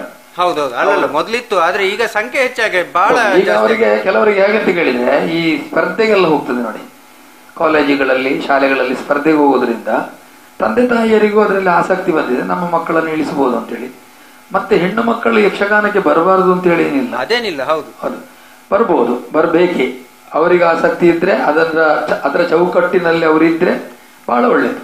ಈಗ ನೋಡಿ, ಬಡಗಿನಲ್ಲಿ 1-2-3 ಹುಡುಗಿಯರೀಗ ಬಹಳ ಸಕ್ರಿಯವಾಗಿ ರಂಗದಲ್ಲಿ ವೃತ್ತಿಪರ ಕಲಾವಿದರ ಜೊತೆಯಲ್ಲಿ ವೇಷ ಮಾಡ್ತಾ ಇದ್ದಾರೆ. ನಿಜವಾಗಿ ನಾನು ಅವರ ಇಬ್ಬರದ್ದು ವೇಷ ನೋಡಿದ್ದೇನೆ, ಒಳ್ಳೆ ವೇಷ, ಆಯ್ತಾ. ಆದ್ರೆ ಬರುವುದು ತಪ್ಪಲ್ಲ, ಪರಿಪೂರ್ಣತೆ ಆಗುವಷ್ಟು ಪ್ರಯತ್ನ ಬರಬೇಕು, ಅರ್ಧಂಬರ್ಧ ಆಗಬಾರ್ದು. ಈ ನಾಟ್ಯ ಕಲಿಸುವ ಗುರುಗಳು ಕೆಲವರು ಆಗಿದ್ದಾರೆ ತಿಳಿದ ಹಾಗೆ. ಅವರಿಗೆ ಸರಿಯಲ್ಲಿ ರಂಗಸ್ಥಳಕ್ಕೆ ನಿಲ್ಲಿಕೆ ಹೇಗಂತ ಕೇಳಲಿಕ್ಕೆ ಗೊತ್ತಿಲ್ಲ. ಅವರು ಗುರುಗಳು ನನ್ನ ಹತ್ರ ಎಷ್ಟೋ ಜನ ನನ್ನ ಹತ್ರ ನಾಟ್ಯ ಕಲಿಸ್ತೀರಾ ಅಂತೇಳಿ ಕೇಳಿದ್ದುಂಟು. ನಾನು ಹೇಳಿದ ನಾಟ್ಯ ಕಲಿಸಿ ಕೊಡುವಷ್ಟು ನನಗೆ ಗೊತ್ತಿಲ್ಲ. ನಾನು ರಂಗದಲ್ಲಿ ಕುಣಿಯುವುದನ್ನೆಲ್ಲ ನಿಮಗೆ ಹೇಳಿಕೊಡ್ಲಿಕ್ಕೆ ಆಗುದಿಲ್ಲ. ಕರೆಕ್ಟ್. ಯಾಕೆ ಅಂತ ಕೇಳಿದ್ರೆ ನಾನು ರಂಗಸ್ಥಳಕ್ಕೆ ಹೋದ ಮೇಲೆ ಆ ತಾಳಕ್ಕೆ ಯಾವುದು ಅಳವಡಿಸಬಹುದು ಅಂತ ಹೇಳಿ ಆಲೋಚನೆ ಮಾಡಿ ಕುಣಿಯುವ. ಆದ್ದರಿಂದ ನನ್ನಿಂದ ಹೇಳಿಕೊಡ್ಲಿಕ್ಕೆ ಆಗುದಿಲ್ಲ ಅಂತ ಹೇಳಿತು ನಾನು. ಈ ಭರವಸೆ ಕಲಾವಿದರು ಯಕ್ಷಗಾನ ವಲಯದಲ್ಲಿ ರೂಪುಗೊಳ್ತಾ ಇದ್ದಾರೆ ಅಂತ ಅನ್ನಿಸ್ತದ ಅಥವಾ ರೂಪುಗೊಳ್ತಾ ಇಲ್ಲ ಅಂತ ಕಾಣಿಸ್ತದ ಒಂದು. ಆಮೇಲೆ ರೂಪುಗೊಳ್ತಾ ಇಲ್ಲ ಅಂತಾದ್ರೆ ಅದಕ್ಕೆ ಕಾರಣ ಏನು? ನೋಡಿ, ಇದಕ್ಕೆ ಸರಿಯಾದ ವ್ಯವಸ್ಥೆಗಳಿಲ್ಲ. ಈಗ ನನ್ನ ಮಗನನ್ನು ನಾನು ಆಟಕ್ಕೆ ಯಾಕೆ ಕಳಿಸುವುದಿಲ್ಲ ಅಂತ ಕೇಳಿದ್ರೆ ಈಗ ಸಂಭಾವನೆ ಒಳ್ಳೆ ಸಿಗ್ತದೆ. ಹೌದಪ್ಪ. 6 ತಿಂಗಳ ದುಡಿಮೆಗೆ ಸಂಭಾವನೆ ಒಳ್ಳೆ ಸಿಗ್ತದೆ. ಒಂದು ಆಫೀಸ್ನಲ್ಲಿ ಕೆಲಸ ಮಾಡುವವನಿಗೆ ಸಿಗ್ತದೆ. ಆದ್ರೆ ಇದು ಬಿಟ್ಟ ನಂತರ ಎಂತದ್ದು, ಅವನ ನಿವೃತ್ತಿ ಕಾಲಕ್ಕೆ ಎಂತದ್ದು. ಈಗ ಯಾವ್ದಾದ್ರು ಒಂದು ಕೆಲಸಕ್ಕೆ ಇದ್ರೆ ಅವನಿಗೆ ಪೆನ್ಷನ್ ಅದು ಇದು ಪ್ರಾವಿಡೆಂಟ್ ಫಂಡ್ ಅದು ಅಂತೇಳಿ ಬರ್ತದೆ. ಅದು ಇದ್ರಲ್ಲಿ ಯಕ್ಷಗಾನದಲ್ಲಿ ಇಲ್ಲ. ಕರೆಕ್ಟ್. ಯಕ್ಷಗಾನದಲ್ಲಿ ಇಲ್ಲ ಇದ್ರೆ ಅದಕ್ಕೆ ಹೋಗಿ ಅಂತ ಪ್ರಯೋಜನ ಅಂತ ಹೇಳೋ ಪ್ರಶ್ನೆ ಕಲಾವಿದರಲ್ಲಿ ಕೆಲವರಲ್ಲಿ ಹುಟ್ಟಿದೆ. ಕರೆಕ್ಟ್. ಕೆಲವರಿಗೆ ಹೇಗಿದ್ರೆ ನೋಡಿ, ಈ ಸಲ ಧರ್ಮಸ್ಥಳ ಮೇಳದಿಂದ ತುಂಬಾ ಜನ ಕಲಾವಿದರು ಬಿಟ್ಟಿದ್ದಾರೆ. ಹೌದು. ಮತ್ತೆ ಬೇರೆ ಬೇರೆ ಮೇಳೆಯಿಂದ ಬಿಡ್ತಾ ಇದ್ದಾರೆ. ಈಗ ಸಾಲಿಗ್ರಾಮದಿಂದ ವಿಶ್ವನಾಥ ಶೆಟ್ಟರು ಬಿಟ್ಟರು, ಯಾಗಿ ಅವರು ಬಿಟ್ಟು ನಿಂತಿದ್ದಾರೆ. ಯಾಕೆ ಬಿಟ್ಟು ನಿಲ್ಲುವ ಉದ್ದೇಶ ಏನಂತ ಕೇಳಿದ್ರೆ ನಮಗೆ ವ್ಯವಸ್ಥೆ ಇಲ್ಲ ಇದರಲ್ಲಿ. ನಾಳೆ ವ್ಯವಸ್ಥೆ ಉಂಟು ಅಂತ ಹೇಳಿ ಆಗುವಾಗ ಎಲ್ಲರೂ ಇಳಿತಾರೆ. ಈಗ ಕೆಲವು ಮೇಳಗಳಲ್ಲಿ, ಯಾವ ಮೇಳ ಅಂತ ಹೇಳಿ ಕೇಳಿಬಿಡಿ ನನ್ನ ಹತ್ರ, ಆಫೀಸ್ನಲ್ಲಿ ಕೆಲಸ ಮಾಡುವಂತ ಕಲಾವಿದರನ್ನು ತಂದು ಗಂಟೆಗೆ ನೀನು ಇಷ್ಟು ಗಂಟೆಗೆ ಬಂದು ಇಷ್ಟು ಇಂಥ ವೇಷ ಮಾಡಿ ಹೋಗು ಅಂತ ಹೇಳುವ ಸ್ಥಿತಿ ಬಂದಿದೆ. ಹೌದೌದು, ಕರೆಕ್ಟ್. ಯಕ್ಷಗಾನದಲ್ಲಿ ಕಲಾವಿದರು ಇಲ್ವಾ? ಬೇಕಾದಷ್ಟು ಜನ ಮೇಳಕ್ಕೆ ಹೋಗದೆ ಮೇಳದಲ್ಲಿ ಅತಿಥಿಯಾಗಿ ಹೋಗುವಂತ ಅಭ್ಯಾಸವನ್ನು ಇಟ್ಟುಕೊಂಡರೆ ಒಂದು ನಾನೇ. ಹೌದು. ಯಾಕೆಂತ ಕೇಳಿದ್ರೆ ನಾವು ಕೇಳಿದ್ರೆ ಸಂಭಾವನೆ ಸಿಗುವುದಿಲ್ಲ, ಆದ್ದರಿಂದ ಹೋಗುದಿಲ್ಲ. ಸಂಜಯ್ ಕುಮಾರ್ ಇದ್ದಾನೆ, ದಾಸಪ್ರೈಗಳಿದ್ದಾರೆ, ಅಶೋಕ್ ಶೆಟ್ಟಿ ಸರಪಾಡಿ ಇದ್ದಾರೆ, ವಿನೋದ್ ರೈ ಸೊರಕೆ ಇದ್ದಾರೆ, ಒಳ್ಳೊಳ್ಳೆ ಭಾಗವತರುಗಳಿದ್ದಾರೆ, ಕಡಬ ರಾಮಚಂದ್ರ ಇವರು ಹೇಳಿದಾಗೆ. ಈಗ ಕಟೀಲು ಮೇಳಕ್ಕಾಗಿ ಎಲ್ಲರೂ ಬೇರೆ ಮೇಳಕ್ಕೆ ಹೋಗ್ಬೋದು. ನಮ್ಮ ಭವಿಷ್ಯಕ್ಕೆ ಉತ್ತರ ಏನು ಅಂತ ಹೇಳೋದಕ್ಕೆ ಯಾರೂ ಹೇಳುದಿಲ್ಲ. ಸರ್ಕಾರದಿಂದ ಕೊಡಬೇಕಾದದಲ್ಲ, ನಾವು ತೋರಿಸಬೇಕಾದ ಯಾವ್ದಂತ ಹೇಳಿದ್ರೆ ಇದಕ್ಕೆ ಒಂದು ಸರ್ಕ್ಯುಲೇಷನ್ ಮಾಡಿ. ಕರೆಕ್ಟ್. ಇಷ್ಟು ಮೇಳ ಉಂಟು, ಇಷ್ಟು ಮೇಳದಲ್ಲಿ ಎಷ್ಟು ಉತ್ಪತ್ತಿ ಆಗ್ತದೆ, ಈ ಉತ್ಪತ್ತಿಯಿಂದ ಕ್ಷೇತ್ರಕ್ಕೆ ಗೌರ್ಮೆಂಟ್ಗೆ ಎಷ್ಟು ಸಲ್ತದೆ, ಗೌರ್ಮೆಂಟ್ ನಮಗೆ ಎಂತದ್ದು ಕೊಡ್ತದೆ ಅಂತೇಳಿ ತೋರಿಸಿಕೊಟ್ಟು ಸರ್ಕಾರ ಕೊಡ್ತದೆ. ಸರ್ಕಾರವೇ ಕೊಡ್ತದೆ. ಈಗ ಫಿಲ್ಮಿನವರಿಗೆ ಸಿಗ್ತದೆ ಅಂತ, ಫಿಲ್ಮಿನವರಿಗೆ ಯಾಕೆ ಸಿಗ್ತದೆ ಅಂತ ಹೇಳಿದ್ರೆ ಅವರಿಗೆ ಒಂದು ಪರ್ಸೆಂಟೇಜ್ ಅಲ್ಲಿಗೆ ಹೋಗ್ತದೆ ಗೌರ್ಮೆಂಟ್ ಮತ್ತೆ. ಹೌದು. ಈಗ ನಮ್ಮದು ಈಗ ಉದಾಹರಣೆಗೆ ಕಟೀಲು ಮೇಳ 6 ಮೇಳ ಉಂಟು. 6 ಮೇಳಕ್ಕೆ ಒಂದು ಮೇಳದಿಂದ 2,500 ಕ್ಷೇತ್ರಕ್ಕೆ ಕೊಡ್ಲಿಕ್ಕೆ ಉಂಟು. ಕ್ಷೇತ್ರಕ್ಕೆ ಕೊಟ್ಟದ್ದಕ್ಕೆ ದಾಖಲೆ ಇರಬಹುದು. ಆ ದಾಖಲೆ ಇದ್ದ ಹಾಗೆ ಈ 6 ಮೇಳಗಳು ಕೇಳಲಿಲ್ಲ ಸರ್ಕಾರದಿಂದ. ಕರೆಕ್ಟ್. ಅದು ಯಾಕೆ ಅಂತ ಕೇಳಿದ್ರೆ ಇದು ಪ್ರೈವೇಟ್ ಆಗಿ ಉಳಿದಿದೆ. ಸರ್ಕಾರಕ್ಕೆ ಹೋದ ಹಣ ದೇವಸ್ಥಾನದ ಹರಿಕೆ ಡಬ್ಬಿಗೆ ಬಿದ್ದ ದುಡ್ಡಿನಾಗೆ ಹೋಗ್ತದೆ. ಹೌದು. ಮೇಳದ ಲೆಕ್ಕದಲ್ಲಿ ಹೋಗುದಿಲ್ಲ. ಕರೆಕ್ಟ್. 6 ಮೇಳದಿಂದ ಪಾವತಿಯಾದ ಹಣ ಯಕ್ಷಗಾನದ ವೃತ್ತಿಯಿಂದ ಅಂತೇಳಿ ನನಗೆ ಗೊತ್ತಿಲ್ಲ, ನನಗೆ ನನ್ನ ತಿಳುವಳಿಕೆ ಪ್ರಕಾರ ಹರಿಕೆ ಅಂತ ಹೇಳಿ ರೆಸಿಪ್ಟ್ ಮಾಡಿಸುದು. ಹೌದು ಹೌದು, ಹರಿಕೆ ಅಂತ ರೆಸಿಪ್ಟ್ ಮಾಡುದು. ನಾವು ಕೇಳಬೇಕಾದ ಬೆಳಕು ತೋರಿಸುದು ಎಂತದ ಹೇಳಿ ರೆಸಿಪ್ಟ್ ಮಾಡಿಸುದು. ನಾನು ಕೇಳುದಂತ ಕೇಳಿದ್ರೆ ಈ 6 ಮೇಳದಿಂದ ಹೋಗುವಂತ 12,000 ರೂಪಾಯಿ, ದಿನವೊಂದಕ್ಕೆ 12,000 ರೂಪಾಯಿ ಮೇಳದಿಂದ ಸರ್ಕಾರಕ್ಕೆ ಸಲ್ತದೆ. ದೇವಸ್ಥಾನಕ್ಕಂದ್ರೆ ಸರ್ಕಾರಕ್ಕಲ್ವ, ಸರ್ಕಾರಕ್ಕೆ ಸಲ್ತಾನೆ. ಈಗ ಗವರ್ಮೆಂಟ್ ದೇವಸ್ಥಾನ. ಹೌದು, ಸರ್ಕಾರಕ್ಕೆ ಗೊತ್ತುಪಡಿಸ್ಬೇಕು ನಾವು. ಈ 6 ಮೇಳದಿಂದ ಇಷ್ಟು ಸಂಪಾದನೆ ಉಂಟು ಸರ್ಕಾರಕ್ಕೆ, ನಮಗೆ ನೀವೆಂತ ಕೊಡ್ತೀರಿ ಎಂಬ ಪ್ರಶ್ನೆ ಕೇಳಿದ್ರೆ ಅದು ಸಮರ್ಪಕವಾದ ಉತ್ತರ ಬರ್ತದೆ. ಬರುವಾಗ ಏನಾಗ್ತದೆ ಅಂತ ಕೇಳಿದ್ರೆ 6 ಮೇಳಕ್ಕೆ ರೂಪ ಬೇರೆ ಆಗ್ತದೆ. ಅದು ಹೌದು, ಅದಕ್ಕೆ ನಾವು ತಯಾರಿರ್ಬೇಕು. ರೂಪ ಬೇರೆ ಆಗ್ತದೆ, ಆಗ್ಲೇಬೇಕದು. ಈಗ ಮಂದಾರ್ತಿ ಮೇಳ ಆಗ್ಲಿಲ್ವಾ? ಕರೆಕ್ಟ್. ನಾನು ಹೇಳುದು ಕಲಾವಿದರು ಸರ್ಕಾರಿ ನೌಕರರಾಗಲಿ. ಕರೆಕ್ಟ್. ಕಲಾವಿದರು ಸರ್ಕಾರಿ ನೌಕರರಾಗಲಿ, ಯಾಕಾಗಬಾರ್ದು? ಅವರಿಗೆ ಕೊಡಿಯಲ್ಲ ಪ್ರಾವಿಡೆಂಟ್ ಫಂಡ್, ಸರ್ವೀಸು. ಇದೀಗ ನನಗೆ 1 ವರ್ಷ ಕೆಲಸ ಮಾಡ್ಲಿಕ್ಕೆ ಆಯ್ತು, ಬರ್ತಿನ ವರ್ಷ ಬರುದಿಲ್ಲ. ಯಾಕೆ ಅಂತ ಕೇಳಿದ್ರೆ ನೀವು ಕೂಡ ಸಂಬಳ ಹಾಕಾಗುದಿಲ್ಲ ನನಗೆ. ಸಂಬಳ ನಾವು ಕೇಳಿ ಏರಿಸುದು ಬೇಡ, ನೀವು ವೃದ್ಧಿ ಮಾಡಿಸಿಲ್ಲ ಸರ್ವಿಸ್. ಈಗ ಪ್ರತಿಯೊಂದು ಆಫೀಸ್ ನಲ್ಲಿ ಆಗಲಿ ಇದಕ್ಕೆ ಆಗಲಿ ಅವನಿಗೆ ಇದು ಸರ್ವಿಸ್ ಹಾಗೆ ಅವನಿಗೆ ಪ್ರಾವಿಡೆಂಟ್ ಫಂಡ್, ಸರ್ವೀಸು ಇದೆಲ್ಲ ಕೊಟ್ಟಾಗ ತನ್ನಷ್ಟಿಗೆ ಕಲಾವಿದರೆಲ್ಲರೂ ಬರ್ತಾರೆ, ಯಾಕೆ ಬರುವುದಿಲ್ಲ? ಈ ಕಾಲಮಿತಿ ಯಕ್ಷಗಾನದ ಬಗ್ಗೆ ನಿಮ್ಮ ಖಚಿತ ನಿಲುವೇನು? ಇದರ ಸಾಧಕ ಬಾಧಕಗಳೇನು? ಸಾಧಕಲ್ಲ ಎಂದ್ರೆ ನೋಡಿ, ಮೊದಲು ಇಡೀ ರಾತ್ರಿ ಆಟಕ್ಕಾಗುವಾಗ ಒಂದು ಮನೆಯಲ್ಲಿ 25 ಜನ ಒಟ್ಟಿಗಿದ್ರು. ಈಗ ಒಂದು ಮನೆಯಲ್ಲಿ 3 ಜನ ಇರುದು. ಎರಡನೇ ಮಗುವೇ ಬೇಡ, 3 ಜನ. 3 ಜನ ಆಗುವಾಗ ಹೆಂಡತಿ ಕೆಲ್ಸಕ್ಕೆ ಹೋಗುದು, ಗಂಡ ಕೆಲ್ಸಕ್ಕೆ ಹೋಗುದು, ಅದರ ಮಧ್ಯದಲ್ಲಿ ಮಗುವಿಗೆ ಶಾಲೆ ಇದ್ದು, ಇಂತಹ ಸಮಸ್ಯೆಗಳನ್ನು ಎದುರಿಸಿಕೊಂಡು ಯಕ್ಷಗಾನವನ್ನು ಪ್ರೀತಿ ಮಾಡುವವರಿಗೂ ನೋಡ್ಲಿಕ್ಕೆ ಆಗದ ಸ್ಥಿತಿ. ಹೌದು, ಕರೆಕ್ಟ್ ಆಗಿ ಹೇಳಿದ್ರಿ. ಆಯ್ತಾ? ಎಷ್ಟೋ ಜನ ಯಕ್ಷಗಾನವನ್ನು ಬಹಳ ಪ್ರೀತಿ ಮಾಡುವವರಿದ್ದಾರೆ. ಪ್ರೀತಿ ಮಾಡುವವರಿಗೆ ವರ್ಷಕ್ಕೆ ಒಂದಾಟ ನೋಡ್ಲಿಕ್ಕೂ ಆಗುದಿಲ್ಲ ಅವರಿಗೆ. ಅಂತವರಿಗೆ ಈ ಕಾಲಮಿತಿ ಬಹಳ ಪ್ರಯೋಜನಕ್ಕೆ ಬರ್ತದೆ. ಕಾಲಮಿತಿಯಲ್ಲಿ ಹಾಗೆ ಹೇಳಿದ್ರೆ, ನಾನು ಹೇಳುದು ಕಾಲಮಿತಿಗೆ 30 ಜನ ಕಲಾವಿದರು ಬೇಡ, ಕಾಲಮಿತಿಗೆ 15 ಜನ ಕಲಾವಿದರು ಸಾಕು. ಕರೆಕ್ಟ್. ಭಾಗವತರು ಒಬ್ರು ಸಾಕು. ಕಾಲಮಿತಿ ಆಟ 3 ಗಂಟೆ ಆಟಕ್ಕೆ 2 ಭಾಗವತರು ಬೇಡ, ಬೇಕಾಗಿಲ್ಲ. ಹೌದು, ಕಾಲಮಿತಿ ಮಾಡಿದ್ರೆ ಜನರು ನೋಡುವವರ ಸಂಖ್ಯೆ ಹೆಚ್ಚಿಗೆ ಆಗ್ತಾರೆ. ನನ್ನ ಅನಿಸಿಕೆ ನೋಡುವವರ ಸಂಖ್ಯೆ ಹೆಚ್ಚಿಗೆ ಆಗ್ತಾರೆ. ಈಗ ಒಂದು 7 ಗಂಟೆಯಿಂದ ಪ್ರಾರಂಭ ಆಗಿ ಒಂದು 12 ಗಂಟೆ ಮುಗೀತದೆ ಅಂತ ಹೇಳಿದ್ರೆ ನೋಡುವ ಸಂಖ್ಯೆ ಹೆಚ್ಚಿಗೆ ಆಗ್ತದೆ, ದೂರದಿಂದ ಬರುವವರ ಸಂಖ್ಯೆ ಕಡಿಮೆ ಆಗ್ತದೆ. ಹೌದು, ಅಷ್ಟೇ. ಅಥವಾ ನೀವು 6 ಗಂಟೆಯಿಂದ 12 ಗಂಟೆ ಅಂತ ಹೇಳಿ ಆಗುವಾಗ ಮೂಡುಬಿದಿರೆಯಲ್ಲಿ ಆಟ ಇಟ್ಟರೆ ಸರಣಿ ನಿಮ್ಮ ಬೆಳುವಾಯಿಂದ ಈಚೆ, ಇರುವಲ್ಲಿಂದ ಈಚೆ ಇಲ್ಲಿಯವರು ಬರ್ತಾರೆ. ಇಡೀ ರಾತ್ರಿ ಅಂತ ಹೇಳಿ ಆಗುವಾಗ ಮೇಳ ಎಲ್ಲಿ ಅದು ಒಳ್ಳೆ ವ್ಯವಸ್ಥಿತವಾದ ಮೇಳ ಆದ್ರೆ ಕೈಕಂಬದಿಂದಲೂ ಬರ್ತಾರೆ, ನಾನು ಉಡುಪಿಯಿಂದ ಹೋಗುದಿಲ್ಲ ಬರ್ತಾರೆ. ಹಾಗೆ ಅಂತ ನೀವು ಕಾಲಮಿತಿ ಮಾಡಿದ ತಕ್ಷಣ 12 ಗಂಟೆ ರಾತ್ರಿ ನಂತರ ನಾನು ಎಲ್ಲಿ ಹೋಗುದು ಎಂಬ ಪ್ರಶ್ನೆಗೆ ಉತ್ತರ ಸಿಗುವುದಿಲ್ಲ. ಅದಕ್ಕೆ ಬೇಕಾಗಿ ಬರುವ ಸಂಖ್ಯೆ ಕಡಿಮೆ ಆಗ್ತದೆ. ಅದಕ್ಕೆ ನಾನು ಹೇಳುದು, ಮೇಳದ ಒಂದಾಟ ಇಲ್ಲಿ ಆಗುದಲ್ಲ, ಕರೆಕ್ಟ್. ಇದರಲ್ಲಿ ಆಗ್ತದೆ, ಕಾರ್ಕಳದಲ್ಲಿ ಆಗ್ತದೆ, ಎಲ್ಲ ಕಡೆಯಲ್ಲೇ ಆಗ್ತದೆ. ಅಷ್ಟು ನೋಡುವವರಿಗೆ ಅಲ್ಲೆಲ್ಲ ನೋಡ್ಲಿಕ್ಕೆ ಅನುಕೂಲ ಆಗ್ತದೆ. ಯಕ್ಷಗಾನದ ಬೆಳವಣಿಗೆಗಳನ್ನು ಯಾವ ಮಾನದಂಡದಿಂದ ಅಳೆಯಬಹುದು? ಅಂದ್ರೆ ಇನ್ನು ಮುಂದಕ್ಕೆ ಯಕ್ಷಗಾನ ಯಾವ ರೀತಿ ಬೆಳಿಬೇಕು ಅಂತ ನಿಮ್ಮ ಅನಿಸಿಕೆ? ಏನಾದ್ರೂ ಮಾರ್ಪಾಟುಗಳು ಯಕ್ಷಗಾನದ ಸಮಗ್ರ ಅಭಿವೃದ್ಧಿಯ ಹಿತದೃಷ್ಟಿಯಿಂದ ಮಾಡಬೇಕು ಅಂತ ನಿಮ್ಗೆ ಅನ್ನಿಸ್ತದ? ನನ್ನಿಂದ ಸಾಧ್ಯ ಇಲ್ಲ. ಯಾಕೆಂದ್ರೆ ನನ್ನ ಬೆಳವಣಿಗೆ ಅಷ್ಟೇ ಇರುವುದು. ನನಗಿಂತ ಹೆಚ್ಚು ಮಾಡುವವರು ಕೈ ಹಾಕುವುದಿಲ್ಲ. ಮಾಡ್ಲಿಕ್ಕೆ ಎಲ್ಲರಿಗೂ ನಾನು ಭಾಷಣದಲ್ಲೆಲ್ಲ ಹೇಳಿದ್ದೇನೆ ತುಂಬಾ. ನೋಡಿ, ಕೇರಳದಲ್ಲಿರುವಂತಹ ಕಲಾಮಂಡಲದ ಹಾಗೆ ಒಂದು ಕಲಾಮಂಡಲವನ್ನು ಇಲ್ಲಿ ಸ್ಥಾಪನೆ ಮಾಡಿ, ಅದು ಮಾಡಬೇಕಾದ್ರೆ ಧರ್ಮಸ್ಥಳದ ಹೆಗಡೆಯವರು, ಕಟೀಲು ಹಸರಣ್ಣರು, ಮತ್ತೆ ಕಟೀಲು ಕ್ಷೇತ್ರದ ಬಳಗದವರು ಸೇರಿ ಒಂದು ಬಡಗು ತೆಂಕು ಎಂಬ ಭೇದ ಇಲ್ಲದೆ, ಈಗ ನಿಮ್ಮ ಮಣಿಪಾಲದ ಕೇಂದ್ರ ಈಗಲೂ ನಡೆಯುವುದಿಲ್ವ? ಮತ್ತೆ ಧರ್ಮಸ್ಥಳದ ಕೇಂದ್ರ ನಿಂತಿದೆ. ಯಾಕೆ ನಿಂತಿದೆ ಎಂಬ ಪ್ರಶ್ನೆಗೆ ಉತ್ತರವೇ ಇಲ್ಲ.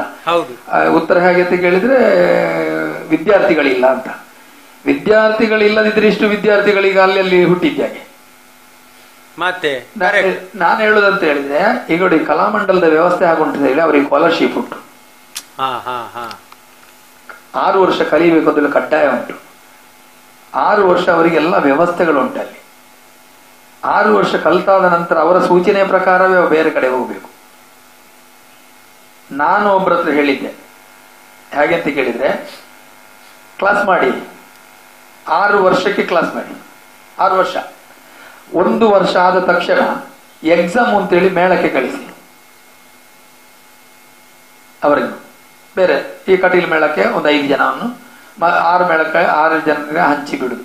ಅಷ್ಟೊತ್ತಿಗೆ ಅಲ್ಲಿ ಸಂಬಳ ಅವನಿಗೆ ಇಲ್ಲಿ ಇದೇ ಸ್ಕಾಲರ್ಶಿಪ್ ನಲ್ಲಿ ನಡಿಬೇಕು, ಅಲ್ಲಿ ಅಲ್ಲ. ಅವನಿಗೆ ಸ್ಕಾಲರ್ಶಿಪ್ ನಡೀತಾ ಇರಬೇಕು, 12 ತಿಂಗಳು ನಡೀಬೇಕು. ಅಲ್ಲಿ ಅವ ಮೇಳದಿಂದ ಏನ್ ಮಾಡ್ಬೇಕು ಅಂತ ಕೇಳಿದ್ರೆ, ಮೇಳದ ಯಜಮಾನನಿಂದ ದುಡ್ಡು ಸಂಗ್ರಹಿಸಬೇಕು ಈ ಕ್ಲಾಸ್ ನಡೆಸುವ. ಅದಿಲ್ಲಿ ಆಗುವಂತದ್ದಲ್ಲ ಬಿಡಿ, ಆಗುದಿಲ್ಲ. ಆಗುದಿಲ್ಲ ಅಂದ್ರೆ ಅಲ್ಲ, ನಾನು ಹೇಳಿದೆ ಸಂಗ್ರಹಿಸಬೇಕು ಅಲ್ಲ, ಕ್ಲಾಸಿಗಲ್ಲ, ಇವನಿಗೆ ಕೊಡುವ ಸಂಬಳ ಕೊಡಬೇಕು. ಈ ಕಲಾವಿದರನ್ನು 12 ತಿಂಗಳ ಸಂಬಳದಲ್ಲಿ ಇಟ್ಟುಕೊಳ್ಳಿ ಮೇಳದ ಯಜಮಾನ. ಈ ರೀತಿಯ ಕ್ಲಾಸ್ ಮಾಡಿದ್ರೆ ಯಕ್ಷಗಾನ ಬೆಳಿಬಹುದು, ಕಲೀಲಿಕ್ಕೆ ಜನ. ಇನ್ನೊಂದು ಕಲಾಮಂಡಲಮಲ್ಲಿ ಇನ್ನೊಂದು ನಾನು ಕೇಳಿ ತಿಳಿದ ಹಾಗೆ, ಅಲ್ಲಿ ಸರಿಯಾಗಿ ಕಲಿಯದೆ, ಈಗ ನಾನು ಕಲೀಲಿಲ್ಲ ನಾಟ್ಯ, ನಾನು ಹೋಗಿ ಮಾಡಿದ್ರೆ ಅವರು ಒಳಗೆ ಹಾಕ್ತಾರೆ. ಹೌದು, ಪ್ರದರ್ಶನ ಮಾಡ್ಲಿಕ್ಕೆ ಇಲ್ಲ. ಆ ರೀತಿಯದ್ದು ನಮ್ಮಲ್ಲಿ ಬರ್ಬಹುದು. ಅದೊಂದು ಮಾಡಲಿ. ಹಾಗಂತ ಕೇಳಿದ್ರೆ, ಒಂದು ಪ್ರವೇಶ ರಂಗಸ್ಥಳಕ್ಕೆ ಪ್ರವೇಶ ಮಾಡ್ಲಿಕ್ಕೆ ಗೊತ್ತಿದ್ದವ ಈಗ ಬಣ್ಣ ಹಚ್ತಾರೆ. ಹೌದು. ಮತ್ತೆ ಮತ್ತೊಂದು ದುರಂತ ಏನಂತ ಕೇಳಿದ್ರೆ, ತಾಳಮದ್ಲೆಯಲ್ಲಿ ಅರ್ಥ ಮಾತಾಡ್ಲಿಕ್ಕೆ ಗೊತ್ತಿದ್ದವ ಈಗ ರಂಗಕ್ಕೆ ಬರ್ತಾನೆ. ಯಾಕಂದ್ರೆ ಅರ್ಥ ಮಾತ್ರ ಸಾಕು. ಅದೇನಾಯ್ತು ಅಂತ ಕೇಳಿದ್ರೆ, ಅರ್ಥ ಮಾತಾಡ್ಲಿಕ್ಕೆ ಗೊತ್ತಿದ್ರೆ ಮಾತ್ರ ವೇಷಧಾರಿ ಅಂತೇಳಿ ಆಗ್ತಾನೆ. ನಾಟ್ಯದ ಚಿಂತನೆ ಇರುವುದಿಲ್ಲ. ನಾಟ್ಯದ ಬಗ್ಗೆ ಗಮನಿಸುವುದೇ ಇಲ್ಲ ಅಷ್ಟೇ. ಯಕ್ಷಗಾನವನ್ನು ಉಳಿಸಿ ಬೆಳೆಸಬೇಕಾದ ಹೊಣೆ ಯಾರ್ದು? ಮೇಳದ ಯಜಮಾನರುಗಳದ್ದ, ಪ್ರೇಕ್ಷಕರದ್ದ, ಕಲಾವಿದರದ್ದ, ಯಾರ್ದು? ಅದು 3 ಕಡೆಯಿಂದಲೂ ಬೇಕು, ಒಂದು ಕೈಯಿಂದ ಆಗುವುದಿಲ್ಲ. ಯಜಮಾನನಿಂದ ಮೊದಲ ಹಂತ, ಎರಡನೇದ್ದಾಗಿ ಪ್ರೇಕ್ಷಕರದ್ದು, 3ನೇ ಪಾಲು ಕಲಾವಿದರದ್ದು. ಯಾಕೆಂತ ಕೇಳಿದ್ರೆ ಸಣ್ಣ ಉದಾಹರಣೆ ಕೊಡ್ತೇನೆ ನಾನು. ನಿಮ್ಮ ಹತ್ರ ಬಡಗುತಿಟ್ಟಿನಲ್ಲಿ ಕಲಾವಿದರನ್ನು ಬೆಳೆಸುವುದೇ ಪ್ರೇಕ್ಷಕರು. ಹೌದು ಹೌದು ಹೌದೌದು, ಕರೆಕ್ಟ್. ಅರ್ಥ ಆಯ್ತಾ? ಅಲ್ಲಿ ಒಬ್ಬ ಒಂದು ಕಲಾವಿದ ಏನಾದ್ರೂ ಒಂದು ಕಾರ್ಯಕ್ರಮ ಮಾಡ್ತಾನೆ ಅಂತ ಹೇಳಿ ಆದ್ರೆ ಅವನಿಗೆ ಸ್ಪಂದಿಸುವ ರೀತಿಯೇ ಬೇರೆ. ಈಗ ನಾನು ತಿಳಿದ ಹಾಗೆ ಬೆಂಗಳೂರಿನಲ್ಲಿ ಒಬ್ಬರು ಹೆಗ್ಡೆಯವರಿದ್ರು. ಅವರು ಪ್ರತಿ ವರ್ಷ ಕಲಾವಿದನ ನೋವಿಗೆ ಸ್ಪಂದಿಸ್ತಿದ್ರು. We are Hegde. ಹೌದು, ಅವರು ಕಾರ್ಯಕ್ರಮ ಮಾಡಿಸಿ ಅವರು ಇದ್ದಲ್ಲಿಗೆಲ್ಲ ಹೋಗಿ ಸಂಗ್ರಹ ಮಾಡಿ ಇವನು ಮಾಡಿ ಒಟ್ಟು ಸಣ್ಣೊಂದು 2-3 10 ವರ್ಷದ ಮೊದಲೇ 1 ಲಕ್ಷ 1.5 ಲಕ್ಷ ಕೊಟ್ಟದ್ದುಂಟು. ಹೌದೌದು, ಗೊತ್ತುಂಟು ನನಗೆ, ಅವರ ಪರಿಚಯ ಇದೆ. ಹೌದು. ಮತ್ತೊಬ್ಬರು ಮನೋಹರ ಭಟ್ ಅಂತ ಹೇಳಿದ್ದಾರೆ, ಅವರು ಹಾಗೆ ಒಳ್ಳೆ ಕಲಾವಿದರು ಸ್ಪಂದಿಸ್ತಾರೆ. ಅವರು ವಿದ್ಯಾಧರ ಜಲಾವಳಿಗೆಲ್ಲ ಬಹಳಷ್ಟು ಇದು ಮಾಡಿಕೊಟ್ಟಿದ್ದಾರೆ. ಬಡಗಿನಲ್ಲಿ ಅಂತದ್ದು ನನ್ನ ಲೆಕ್ಕದಲ್ಲಿ ಬಹಳ ಉಂಟು. ಹೌದು, ಹರಾಟೆ ಮಂಜು, ನಮ್ಮ ಗೋವಿಂದಪ್ಪ, ಇವರು ಐರೋಡಿ ಗೋವಿಂದಪ್ಪ, ವೆಂಕಟೇಶ್ವರ ಜಲಾವಳಿ, ಇವರಿಗೆಲ್ಲ 1.5-2 ಲಕ್ಷ ರೂಪಾಯಿ ಕೊಟ್ಟು ಸನ್ಮಾನ ಮಾಡಿದ್ದುಂಟು. ಇಲ್ಲಿ ತೆಂಕುತಿಟ್ಟಿನಲ್ಲಿ ಪ್ರಥಮವಾಗಿ ದೊಡ್ಡ ಮೊತ್ತದ ಸನ್ಮಾನ ಆದದ್ದು ಅಂತ ಹೇಳಿದ್ರೆ ನನಗೆ ಅದು ಒಬ್ಬರೇ ಕೊಟ್ಟದ್ದು. ನನ್ನ 50ನೇ ವರ್ಷ ಹುಟ್ಟುಹಬ್ಬಕ್ಕೆ ಟೌನ್ ಹಾಲ್ ನಲ್ಲಿ ಕಾರ್ಯಕ್ರಮ ಮಾಡಿ 51,000 ರೂಪಾಯಿ ನನಗೆ ಬಹುಮಾನವಾಗಿ ಕೊಟ್ಟಿದೆ. ಮತ್ತೆ ಸಿಕ್ಕಿದ್ದು ನಮ್ಮ ಹೊಳ್ಳರಿಗೆ. ಹೌದು, ಪುತ್ತಿಗೆ ರಘುರಾಮ ಹೊಳ್ಳರಿಗೆ. ಅದು ಈ ಬೆಳವಣಿಗೆಗಳೆಲ್ಲ ನೋಡಿದ ನಂತರ ಯಾರೋ ಕೈ ಹಾಕಿ ಮಾಡಿದ್ರು, ಇನ್ನು ಆಗ್ತದೆ ಅಂತ ಹೇಳಿಕ್ಕೆ ಆಗುದಿಲ್ಲ. ಹೌದೌದು, ಹೌದಾಯ್ತಾ? ಇಲ್ಲಿ ಹಾಗೆ ಅಂತ ಕೇಳಿದ್ರೆ ಇಲ್ಲಿ ಅತಿಯಾದ ವಿಮರ್ಶಕರಿದ್ದಾರೆ ನಮ್ಮ ತೆಂಕುತಿಟ್ಟಿನಲ್ಲಿ. ಯಾವುದೇ ಕಾರಣಕ್ಕೂ ಕಲಾವಿದರನ್ನು ಸ್ಪಂದಿಸುವುದಿಲ್ಲ. ಯಾವುದಾದ್ರೂ ಈಗ ನೀವು ಒಳ್ಳೆ ಇದಾಗ್ತೀರಿ ಅಂತ ಹೇಳಿ ನಿಮ್ಮ ಹತ್ರ ಬಂದು ಏನಾದ್ರು ಸಮಸ್ಯೆ ನೇಪಲ ಮುಗಿಯಲಿದೆಯಾ ಅಂತ ಹೇಳ್ತಾರೆ. ಈಗ ನಾವು ಮೊನ್ನೆ ತುಳು ಪರ್ವ 7 ದಿವಸದ ಮಾಡಿದ್ರು, ನಮಗೆ ಒಳ್ಳೆ ಅಭಿಪ್ರಾಯಗಳು ಸಿಕ್ಕಿತ್ತು. ಅದು ಮುಂದುವರಿದು ಕಂಡಾಗ ಕ್ಷೇತ್ರಕ್ಕೆ ತಂದು ನಮಗೆ ಡೊನೇಷನ್ ಮಾಡಿದವರಿದ್ದಾರೆ. ಕರೆಕ್ಟ್. ಕ್ಷೇತ್ರಕ್ಕೆ ಬಂದು ಡೊನೇಷನ್ ಮಾಡಿದವರು ಇದ್ದಾರೆ. ಕೆಲವರು ಅಲ್ಲೇ ಕೂತ್ಕೊಂಡು ಒಳ್ಳೇದಾಯ್ತು ಅಂತ ಹೇಳಿದವರು ಇದ್ದಾರೆ. ಮತ್ತೆ ಮೊನ್ನೆ ಬೊಂಬಾಯಲ್ಲಿ ನಾವು ಮಾಡಿದ್ವಿ. ಬೊಂಬಾಯಲ್ಲಿ ಸಹ ಹಾಗೆ ಪ್ರಾರಂಭ ಮಾಡುವಾಗ ನಮಗೆ ಬಹಳ ಹೆದರಿಕೆ ಇತ್ತು, ಬಹಳ ಚಂದ ಆಯ್ತು. ಯಕ್ಷ ತುಳು ಪರ್ವ 7 ದಿವಸದ ಕಾರ್ಯಕ್ರಮ ಬೊಂಬಾಯಲ್ಲಿ ಇಲ್ಲಿ ಬಹಳ ಚಂದದಲ್ಲಿ ಆಯ್ತು. ನಾನು ಮತ್ತು ಅಶೋಕ್ ಶೆಟ್ಟಿ ಸೇರಿ ಮಾಡಿದ್ದು. ನನ್ನ ಅಧ್ಯಕ್ಷತೆ, ಅವರ ಕಾರ್ಯದರ್ಶಿಯಾಗಿದ್ರು. ನಾವು ಎಲ್ಲಿ ನಿರೀಕ್ಷೆ ಮಾಡಿದ್ದೇವೆ ಅಲ್ಲಿ ಸಿಗದಿದ್ದದ್ದು ಉಂಟು ನಮಗೆ. ಕರೆಕ್ಟ್. ನಾವು ಒಂದು ಕಡೆಯಲ್ಲಿ ಇವತ್ತು ನಮಗೆ ಈ ಒಂದು ಕಾರ್ಯಕ್ರಮದ ಸಂಪೂರ್ಣ ಮೊತ್ತ ಸಿಗ್ತದೆ ಅಂತ ಹೇಳಿ ನಂಬಿ ಕೊನೆ ಹೊತ್ತಿನಲ್ಲಿ ನಮಗೆ ಸಿಗದಿದ್ದದ್ದುಂಟು. ಹೌದೌದು, ಅದರಲ್ಲಿ ನಮಗೆ ಕಾರ್ಯಕ್ರಮ ಒಳ್ಳೆದಾಗಿದೆ, ಒಳ್ಳೆಯ ರೀತಿಯಲ್ಲಿ ನಡೆದಿದೆ. ಈಗ ನೋಡಿ, ಒಂದು ಕಾಲದಲ್ಲಿ ಅದೇ ಈ ತುಳು ಪ್ರಸಂಗಗಳು, ತುಳು ತಿಟ್ಟು ಅಂತಾನೆ ನಾವು ಇಟ್ಟುಕೊಳ್ಳುವ, ಅದು ಒಂದು ಕಾಲದಲ್ಲಿ ಬಹಳ ಮೆರೆಯಿತು. ಜನ ಅದಕ್ಕೆ ಭಾರಿ ಸಂಖ್ಯೆಯಲ್ಲಿ ಮರುಳಾದ್ರು, ಎಲ್ಲ ಸರಿ. ಈಗ ತುಳು ತಿಟ್ಟು ಎನ್ನುವಂಥದ್ದು ಅಳಿವಿನ ಅಂಚಿನಲ್ಲಿ ಇರುವ ಹಾಗೆ ಗೋಚರ ಆಗ್ತಾ ಉಂಟು. ತುಳು ಪ್ರಸಂಗವೇ ಇಲ್ಲ. ಹೌದು. ಈಗ ಅದಕ್ಕೆ ಕಾರಣ ಏನು? ಇದನ್ನು ಪುನರುತ್ಥಾನ ಮಾಡುವುದಕ್ಕೆ ಏನಾದ್ರೂ ಕ್ರಮಗಳನ್ನು ಕೈಗೊಳ್ಳಬಹುದಾ? ನೋಡಿ, ಈಗ 80 ನಾನು ತಿಳಿದ ಹಾಗೆ ತುಳು ಪ್ರಸಂಗದ ವೈಭವದ ಕಾಲ 81ರಿಂದ 96 ತನಕ. ಹೌದು, ಕರೆಕ್ಟ್. 81ರಿಂದ 96 ತನಕ. ಎಲ್ಲಿವರೆಗೆ ಅಂತೇಳಿ ಟೌನ್ ಹಾಲ್ ನಲ್ಲಿ ನಾನು ಡಿ ಮನೋಹರ್ ಕುಮಾರ್ ವಿರಚಿತ ಅಂತೇಳಿ ಪ್ರಸಂಗ ಹಾಕಿ ಟಿಕೆಟ್ ಮಾರದೆ ಹೌಸ್ಫುಲ್ ಆಗಿದೆ. ಟಿಕೆಟ್ ಮಾರದೆ ಅಷ್ಟು ನಂಬಿಕೆ ಇತ್ತು. ಅಂತಲ್ಲಿಂದ ಈಗ ಟೌನ್ ಹಾಲ್ ಆಟ ಮಾಡ್ಲಿಕ್ಕೆ ಹೆದರಿಕೆ ಆಗ್ತದೆ. ಹೌದು, ಈಗ ತುಳು ಪೌರಾಣಿಕ ಅಲ್ಲದೆ ಇರೋದದ್ದು ಮಾಡ್ಲಿಕ್ಕೆ ಹೆದರಿಕೆ ಆಗ್ತದೆ. ಅಲ್ಲ, ತುಳು ಹಾಕಿದ್ರೆ ಆಗ್ತದೆ. ಆ ಕಲಾವಿದರು ಆ ತುಳು ಪ್ರಸಂಗಕ್ಕೆ ಬೇಕಾದ ಸಮರ್ಪಕವಾದ ಸಂಘಟನೆಯ ಕಲಾವಿದರು ಒಟ್ಟಾಗುವುದಿಲ್ಲ, ಒಟ್ಟು ಮಾಡ್ಲಿಕ್ಕೂ ಆಗುದಿಲ್ಲ. ಕರೆಕ್ಟ್. ತುಳು ಪ್ರಸಂಗ ಈಗ ಸುಕ್ಕದಂಡ ಮೇಳದಲ್ಲಿ ತುಳುವೇ ಆಡುದು, ಸಸಿತಿಲ್ ಮೇಳದಲ್ಲಿ ತುಳುವೇ ಆಡುದು, ಬಪ್ಪನಾಡು ಮೇಳದಲ್ಲಿ ತುಳುವೇ ಆಡುದು. ಅದೇ ನಾನು ಹಾಗೆ ಹೇಳಿದಾಗೆ ಈಗ ಧರ್ಮಕ್ಕೆ ಸಿಗ್ತದೆ ಅಂತ. ನಾನು ಬಯಲಾಟದ ಮೇಳದಲ್ಲಿ ತಿರುಗಾಟ ಮಾಡುವಾಗ ನಾನು ಹೇಳಿದ್ದುಂಟು, ನೋಡಿ ನಿಮ್ಮ ಮನೋಧರ್ಮಕ್ಕೆ ನನಗೆ ಬಗ್ಲಿಕ್ಕೆ ಆಗುದಿಲ್ಲ. ಯಾಕೆ ಅಂತ ಕೇಳಿದ್ರೆ ಡಿ ಮನೋಹರ ಕುಮಾರರ ವೇಷವನ್ನು 300-500 ದುಡ್ಡು ಕೊಟ್ಟು ಬಂದು ನೋಡ್ತಿದ್ದದ್ದು, ಧರ್ಮಕ್ಕೆ ನೋಡ್ತಿರ್ಲಿಲ್ಲ. ಹೌದು. ಆ ದುಡ್ಡು ಕೊಟ್ಟು ನೋಡುವಾಗ ನಮಗೊಂದು ಹೆದರಿಕೆ ಇತ್ತು ಅಂತ ಹೇಳಿದ್ರೆ, ನಮ್ಮ ಮುಂದೆ ಕೂತವರು ನಮ್ಮಿಕ್ಕಿಂತ ದೊಡ್ಡವರು, ಆದ್ರಿಂದ ಬಹಳ ಜಾಗರೂಕತೆಯಾಗಿರ್ಬೇಕು ಅಂತ ಹೇಳುವ ಭಯ ಇತ್ತು ನಮಗೆ. ಹೌದು. ನಿಮಗೆ ಹಾಗಲ್ಲ, ನಿಮಗೆ ಹಿತ್ತಿಲಲ್ಲಿ ವೇಷ ಮಾಡಿ ಗೊತ್ತುಂಟು, ರಂಗಸ್ಥಳದ ಎದುರಿನಲ್ಲಿ ಹೋಗಿ ಗೊತ್ತುಂಟು, ಅದಕ್ಕೆ ಮರೆ ಇಲ್ಲ. ಕರೆಕ್ಟ್. ಮರೆ ಇದ್ರೆ, ಯಾವುದಕ್ಕೂ ಒಂದು ಮರೆ ಇದ್ರೆ ನೋಡುವ ಅಂತ ಹೇಳಿರ್ತದೆ. ಮರೆ ಇಲ್ಲ ಇದ್ರೆ ಓಪನ್ ಎಲ್ಲ ಪರ್ಫೆಕ್ಟ್. ಹಾಗಾಗಿ ನಾವು ಮರೆಯಲ್ಲಿ ನಿಂತ ಕಲಾವಿದರು. ನಾವು ನಮ್ಮನ್ನು ಎಲ್ಲಿವರೆಗೆ ಅಂತ ಕೇಳಿದ್ರೆ, ನನ್ನನ್ನು ನಿಜ ರೂಪದಲ್ಲಿ ಕಂಡವರು ಬಹಳ ಕಡಿಮೆ, ವೇಷದಲ್ಲಿ ನೋಡಿದವರು ಇರುವುದು, ನಿಜದಲ್ಲಿ ನನ್ನ ಗುರುತ ಇಲ್ಲದವರೇ ಇರುವುದು. ಈಗ ಉದಾಹರಣೆಗೆ ನಿನ್ನೆ ಒಂದು ಮೊಬೈಲ್ ಅಂಗಡಿಯಲ್ಲಿ ಹೋದಾಗ ಗೋಪಾಲಣ್ಣ ಅಂತ ನನ್ನ ಫ್ರೆಂಡ್ ಒಬ್ಬರು ಇದ್ರು. ಅವ್ರು ಮಾತಾಡ್ತಾ ಮನೋರಣ್ಣ ಅಂತ ಹೇಳುವ ಅಲ್ಲಿ ಇದ್ದ ಜನ ಏನು ಮನೋರಣ್ಣ ಬೇರೆ ಯಾನು ಏತ್ ಸತ್ಯ ಅರೆಂಟು ಬೇರೆ ಹೋಗ್ತೇವೆ ಮಾಡಿ ನಿಜೊಟ್ಟು ತೂತಿನಿ ಈಜಿ ಅಂತ ಹೇಳಿದ್ರು. ಅದಾಯ್ತಾ? ಹಾಗೆ ಮರೆಯಲ್ಲಿ ಅಂದ್ರೆ ಮರೆಯಲ್ಲಿದ್ರೆ ಅದು ಚಂದ ಅಂತ. ವೇಷ ಎಲ್ಲ ಮರೆಯಲ್ಲೇ ಇರಬೇಕು. ಕರೆಕ್ಟ್. ಅದು ರಂಗಕ್ಕೆ ಬರುವಾಗಲೇ ಕಾಣಬೇಕು. ನಾನು ಒಮ್ಮೆ ಬಂಟ್ವಾಳದಲ್ಲಿ ಒಂದು ಆಟ ಆಯ್ತು. ಆಟ ಆದಾಗ ರಂಗಸ್ಥಳಕ್ಕೆ ಹೋಗಲಿಕ್ಕೆ ಪ್ರೇಕ್ಷಕರ ನಡುವಿನಿಂದ ಹೋಗ್ಬೇಕು. ನನಗೆ ಸಹಿಸ್ಲಿಕ್ಕೆ ಆಗಲಿಲ್ಲ. ನಾನು ಕೇಳಿದೆ, ನೀವೆಂತದಿದ್ದು ವೇಷ ಅಂತ ಹೇಳಿದ್ರೆ ಎಂತದ್ದು ಎಣಿಸಿದ್ದೀನಿ ನೀವು? ಮತ್ತೆ ನಾನು ನೂರಿಕೊಂಡು ಎಲ್ಲಿಲ್ಲೋ ಎಲ್ಲ ಹೋದೆ. ಆಯ್ತಾ? ಕೊನೆಗೆ ಆಗುವಾಗ ನಾನು ಆಟ ಆಡಿಸುವವನಿಗೆ ಅಪಹಾಸ್ಯ ಆಗಬೇಕು ಅಂತೇಳಿ ತಿರುಮಳ ಬಳ್ಳಾಲ ಮಾಡಿದ್ ನಾನು. ಕೋಟಿ ಜನರಿಂದ ಹೋದಾಗ ಸಭೆಯಿಂದ ಇಳಿದುಕೊಂಡೇ ಬಂದದ್ದು ನಾನು. ಹಾಗೆ ಮಾಡಬಾರ್ದು ನೋಡಿ. ಎಂತ ಹೋದುಂಟ ಒಂದು ಆಟ ಆಗಬೇಕು, ನಿಮ್ಮ ಹತ್ರ ಕೇಳೋದು ಒಂದು ಆಟ ಮಾಡುವ ಅಂತ ಹೇಳಿದ್ರೆ ಮಾಡುವ. ರಂಗಸ್ಥಳ ಅಲ್ಲ ಚೌಕಿ ಎಂಚಲ, ಅದಕ್ಕೆ ಇಳಿಬಾರದು ಅಂತ ಹೇಳೋದು. Correct correct. ನಮಗೆ ಸರಿಯಾದ ವ್ಯವಸ್ಥೆ ಮಾಡಿಕೊಡಿ, ಸರಿಯಾದ ವೇದಿಕೆ ಕೊಡಿ, ಸರಿಯಾದ ಮೇಕಪ್ ಮಾಡಲಿಕ್ಕೆ ಜಾಗ ಕೊಡಿ ಅಂತ ಕೇಳುವುದಿಲ್ಲ ಅಷ್ಟೇ. ನಿಮ್ಮ ಈ ಎಲ್ಲಾ ರೀತಿಯ ಸಾಧನೆಗಳಿಗೆ ಅಂದ್ರೆ ಈಗ 81ರಿಂದ 96 ನೀವೇ ಹೇಳಿದಾಗೆ ಅದು ಡಿ ಮನೋಹರ್ ಕುಮಾರ್ ಅವರದ್ದೊಂದು ಹೆಸರು ಇತ್ತು ಅಂತಂದ್ರೆ ಅದೊಂದು ಉಚ್ಛ್ರಾಯದ ಕಾಲ. ತುಳು ಯಕ್ಷಗಾನಕ್ಕೂ ಹೌದು, ತುಳು ಯಕ್ಷಗಾನಕ್ಕೂ ಉಚ್ಛ್ರಾಯ, ವೈಯಕ್ತಿಕವಾಗಿ ಮನೋಹರ್ ಕುಮಾರ್ ಅವರದ್ದು ಕೂಡ ಒಂದು ಉಚ್ಛ್ರಾಯ ಕಾಲಘಟ್ಟ. ಈ ಎಲ್ಲ ಸಾಧನೆಗಳಿಗೆ ನಿಮ್ಗೆ ಪ್ರೋತ್ಸಾಹ ಇದು ಎಲ್ಲ ಅಂದ್ರೆ ನಿಮ್ಮ ಗೆಳೆಯ ವರ್ಗದಿಂದ ಇರ್ಬೋದು ಅಥವಾ ಕುಟುಂಬ ವರ್ಗದಿಂದ ಇರ್ಬೋದು, ಯಾವ ರೀತಿಯಲ್ಲಿ ಇತ್ತು? ನನಗೆ ಕುಟುಂಬ ವರ್ಗದಿಂದ ಎಳ್ಳಿನಷ್ಟು ಸಿಗಲಿಲ್ಲ. ನನಗೆ ಮಿತ್ರ ವರ್ಗದಿಂದ ನಾನು ಎಣಿಸಿದ್ದಕ್ಕಿಂತ ಹೆಚ್ಚು ಸಿಕ್ಕಿದೆ. ಮತ್ತೆ ನನ್ನ ಸಹ ಕಲಾವಿದರು ನನಗೆ ಬೇಕಾದಷ್ಟು ಸಹಕಾರ ಕೊಟ್ಟಿದ್ದಾರೆ. ಆತ್ಮೀಯತೆಯಿಂದ ಬಹಳ ಮಂದಿ ನನ್ನನ್ನು ಬೆನ್ನು ತಟ್ಟಿದವರಿದ್ದಾರೆ, ಬಹಳಷ್ಟು ಮಂದಿ ಬೇಕಾದಷ್ಟು. ನಾನಂದ್ರೆ ಈಗಲೂ ನಾನು ಮಿತ್ರ ವರ್ಗದಿಂದಲೇ ನಾನು ಉಳಿಯುವುದು. ಈಗ ನನ್ನ ಜೀವನ ಸಾಗುವುದು ಮಿತ್ರ ವರ್ಗದಿಂದಲೇ. ಈಗ ನಾಳೆ ಒಂದು ಆಟ ಉಂಟು ಬದಿಯಡಕ ಬಲ್ಲಂಬೆಟ್ಟು ಕೃಷ್ಣ ಅವರದ್ದು ಆಟಕ್ಕೆ ಅವರು ಆತ್ಮೀಯತೆಯಲ್ಲಿ ಅಂದ್ರೆ ನಾನು ಅಗತ್ಯ ಉಂಟು, ಅದು ಬೇರೆ. ನನ್ನನ್ನು ಬಿಟ್ಟು ನನಗಿಂತ ದೊಡ್ಡ ಕಲಾವಿದರು ಬೇರೆ ಇಲ್ವಾ?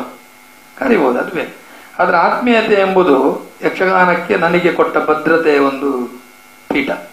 ನಾನು ಆತ್ಮೀಯರು ಮತ್ತು ಅಭಿಮಾನಿಗಳು ಇವರ ಇದರಲ್ಲೇ ನನ್ನ ಜೀವನ ಇರುವುದು. ಅವರು ಕೈ ಬಿಟ್ಟರೆ ಒಂದೆಲ್ಲ ಹೋಯ್ತು. ಇನ್ನು ಮುಂದಕ್ಕೆ ನಿಮ್ಮ ಏನೆಲ್ಲ ಒಂದು ಪ್ಲಾನಿಂಗ್ ಅಂದ್ರೆ ಯಾವ ರೀತಿಯಲ್ಲಿ ಯಕ್ಷಗಾನ ಕ್ಷೇತ್ರದಲ್ಲಿ ಮುಂದುವರಿಯುವ ಬಗ್ಗೆ ನಿಮ್ಮ ಅಭಿಪ್ರಾಯ ಏನು? ಇಲ್ಲ, ನಾನು ಈ ತುಳು ಪರ್ವ ಮಾಡಿದೆಲ್ಲ ಅದನ್ನು ನಿಜವಾಗಿ ನಾನು ಒಂದು 5-6 ವರ್ಷದ ಮೊದಲು ಇದಕ್ಕೆ ಒಂದು ನೋಟಿಸ್ ಸಮೇತ ಪ್ರಿಂಟ್ ಮಾಡಿ ಇಟ್ಟಿದ್ದೆ ನಾನು. ಅಖಿಲ ಭಾರತ ಯಕ್ಷಗಾನ ಸಪ್ತಾಹೋತ್ಸವ ಅಂತ. ಅದು ಹೇಗಿರ್ಬೇಕು ಅಂತ ಕೇಳಿದ್ರೆ 15 ಜನ ಕಲಾವಿದರು, 15 ತಪ್ಪಿದೊಂದು 16 ಜನ, ಅದರಲ್ಲಿ 7 ಜನ ಸಂಬಳದವರು, 10 ಜನ ಸಮಾನ ಮನಸ್ಕರಾಗಿ ಸಂಬಳದ ಲೆಕ್ಕಾಚಾರ ಇಲ್ಲ. ಅದರಲ್ಲಿ ಒಂದು ಸಪ್ತಾಹದಲ್ಲಿ ಎಷ್ಟು ಉಳಿತದೆ ಅದನ್ನು ನಾವು ಪಾಲು ಮಾಡಿಕೊಳ್ಳೋದು. ಈ ರೀತಿಯಲ್ಲಿ ಇತ್ತು. ಇದನ್ನು ನಾನು 2-3 ಜನ ಕಲಾವಿದರ ಹತ್ರ ಚರ್ಚೆ ಮಾಡುವಾಗ ಅದನ್ನು ಒಂದು ನಿರ್ಲಕ್ಷ್ಯವಾಗಿ ತಗೊಂಡು ಅದರಲ್ಲಿ ನಾನು ಅಲ್ಲಿಗೆ ಬಿಟ್ಟಿದ್ದೆ. ಆ ನಂತರ ಈ ಸಲ ನಾನು ಆಲೋಚನೆ ಮಾಡಿದ್ದು ಇದು ಅಶೋಕ್ ಶೆಟ್ಟರ್ ಹತ್ರ. ಅದಕ್ಕಿಂತ ಮೊದಲು ನಾನು ಸಂಜಯನ ಹತ್ರ ಕೇಳಿದೆ, ಸಂಜಯ ಸಹ ಅದಕ್ಕೆ ನಿರ್ಲಕ್ಷ್ಯ ಮಾಡಿದ. ಮತ್ತೆ ಬೇರೊಬ್ಬರ ಹತ್ರ ಕೇಳಿದೆ, ಅವರು ಸಹ ಅವರ ಮನೋಧರ್ಮಕ್ಕೆ ನನಗೆ ಒಗ್ಲಿಕ್ಕಾಗಲಿಲ್ಲ. ಅಶೋಕ್ ಶೆಟ್ಟರ್ ಹತ್ರ ಕೇಳಿದೆ, ಅಶೋಕ್ ಶೆಟ್ಟರ್ ಮಲ್ಪುಗ ಅದೇ ಹಾಗೆ ಅಂತ ಕೇಳಿದಾಗ ಅವ್ರು ಹೇಳಿದ್ರು ನನಗೆಂಥದ್ದು ಇದರಲ್ಲಿ ಅಂತ ಹೇಳಿದೆ. ನಾನು ಹೇಳಿದೆ ನಾನು ಅಧ್ಯಕ್ಷ, ನೀವು ಕಾರ್ಯದರ್ಶಿ, ಇಬ್ಬರು ಹೇಳಿದ ಕೆಲಸ ಮಾಡೋದು. ನಷ್ಟ ಬಂದ್ರೆ ನಷ್ಟ ಬಾರದಾಗಿ ನೋಡಿಕೊಳ್ಬೇಕು ಹೇಳಿದೆ ನಾನು. ನಷ್ಟ ಬಾರದಾಗಿ ನೋಡಿಕೊಳ್ಬೇಕು. ಅದಕ್ಕೆ ಎಷ್ಟು ಮಾಡ್ಬೋದು ಅಂತೇಳಿ ನಾವು ಯಾರ ಹತ್ರ ಎಲ್ಲ ಹೋದ್ರೆ ನಮಗೆ ಎಷ್ಟು ಧನ ಸಂಗ್ರಹ ಆಗ್ಬೋದು ಅಂತೇಳಿ ಲಿಸ್ಟ್ ಮಾಡಿದ್ದು, ಅದನ್ನು ಎವರೇಜಿಗೆ ಇಟ್ಟಿತ್ತು, ಖರ್ಚು ಎಷ್ಟು ಬರ್ತದೆ ಹೀಗೆಲ್ಲ ಲೆಕ್ಕ ತೆಗಿತು.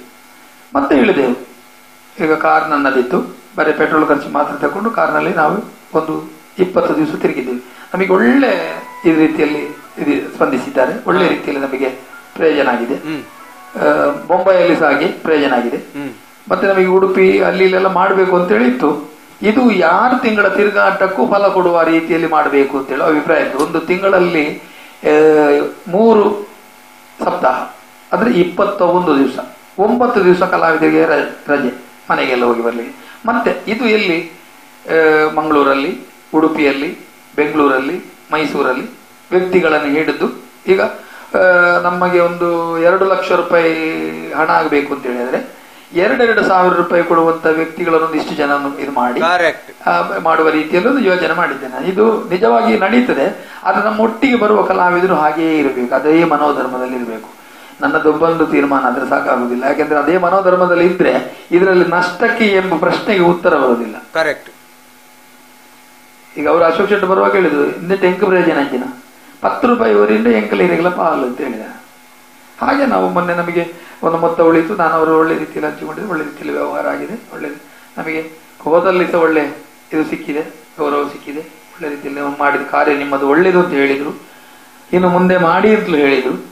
ಹಾಗೆ ಇಷ್ಟು ಹೊತ್ತು ಒಂದು ಕಾಲದಲ್ಲಿ ತುಳು ಯಕ್ಷಗಾನಗಳಲ್ಲಿ ಒಂದು ಅಭೂತಪೂರ್ವವಾದಂತಹ ಹೆಸರು, ಕೀರ್ತಿ ಎಲ್ಲವನ್ನು ಗಳಿಸಿ ಈಗಲೂ ಕೂಡ ಒಳ್ಳೆಯ ಒಂದು ಯಕ್ಷಗಾನಿಯ ಮನಸ್ಥಿತಿಯನ್ನು ಉಳಿಸಿಕೊಂಡು, ನನಗೆ ಗೊತ್ತಿರಲಿಲ್ಲ ನೀವು ತುಳು ಯಕ್ಷಗಾನ ಅಂತ ಹೇಳುವಾಗ ನಿಮಗೆ ಯಕ್ಷಗಾನ ನಿಜವಾದ ಸಮಗ್ರ ಯಕ್ಷಗಾನದ ಬಗ್ಗೆ ಇಷ್ಟೊಂದು ಕಾಳಜಿ ಇದೆ ಅಂತ ನನಗೆ ನಿಜಕ್ಕೂ ಗೊತ್ತಿರಲಿಲ್ಲ. ಅದು ಈಗ ಮಾತಾಡುವಾಗಲೇ ನನಗೆ ಗೊತ್ತಾದದ್ದು.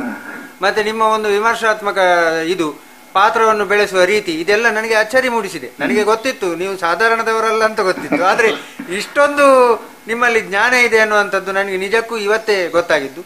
ಈ ಎಲ್ಲ ಮಾಹಿತಿ ಕೊಟ್ಟದಕ್ಕೆ ಯಕ್ಷಗಾನದ ಒಂದು ಸಾಮಾನ್ಯ ಅಭಿಮಾನಿಯಾಗಿ ನಿಮಗೆ ಅನಂತ ಕೃತಜ್ಞತೆಗಳು ಸರ್. ಧನ್ಯವಾದ.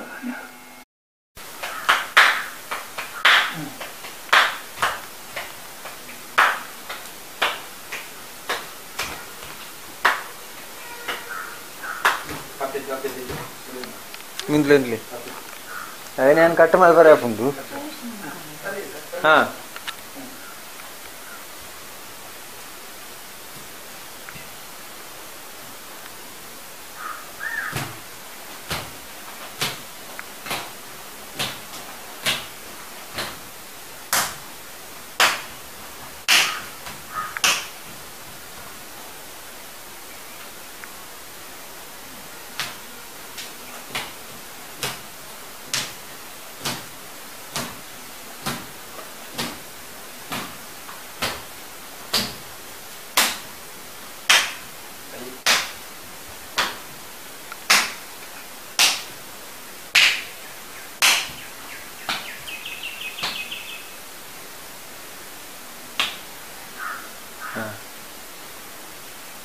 ಇನ್ನು ಹಾ ಯಾವುದು ಲೋಹಿತಾಶ್ವರದ್ದು. ಹಾ ಅಪ್ಪಾಜಿ ಅಮ್ಮಾಜಿ ನೀಗೇನು ಪುಣ್ಯ ಪಾದಕು ಸೊಲ್ಮೆಲು ಅರಸು ಜೋಗ್ಲೊಟ್ಟುಗು ಅರಮನೆದ ರಾಜಾಂಗನಡು ಗೊಬ್ಬೋ ನಿಪ್ಪಿ ಪೊರ್ತುಗು ಅಮ್ಮಸರಡು ನೆಕ್ಕರತೆ ಬತ್ತದ ತೂನಗ ನಿಕ್ಲಿರ್ಬೆರ್ಲ ದಾದನೋ ಆಲೋಚನೆ ಮಂತಂದುಲ್ಲರು ಆಲೋಚನೆ ತಿರ್ಲು ದಾದ ಅಂದು ಪಲ್ಲೆ ಅವಿನ ಕೇಳ್ಯರ ಇರ್ನ ಬಾಳೆಗು ಪೊರ್ಲತ್ತೆ ಪಲ್ಲೆ. ಹಾ ಎರಡನೇ ಪದ್ಯ ಅಲ್ಲ, ಎರಡನೇ ಪದ್ಯದ ಅರ್ಥ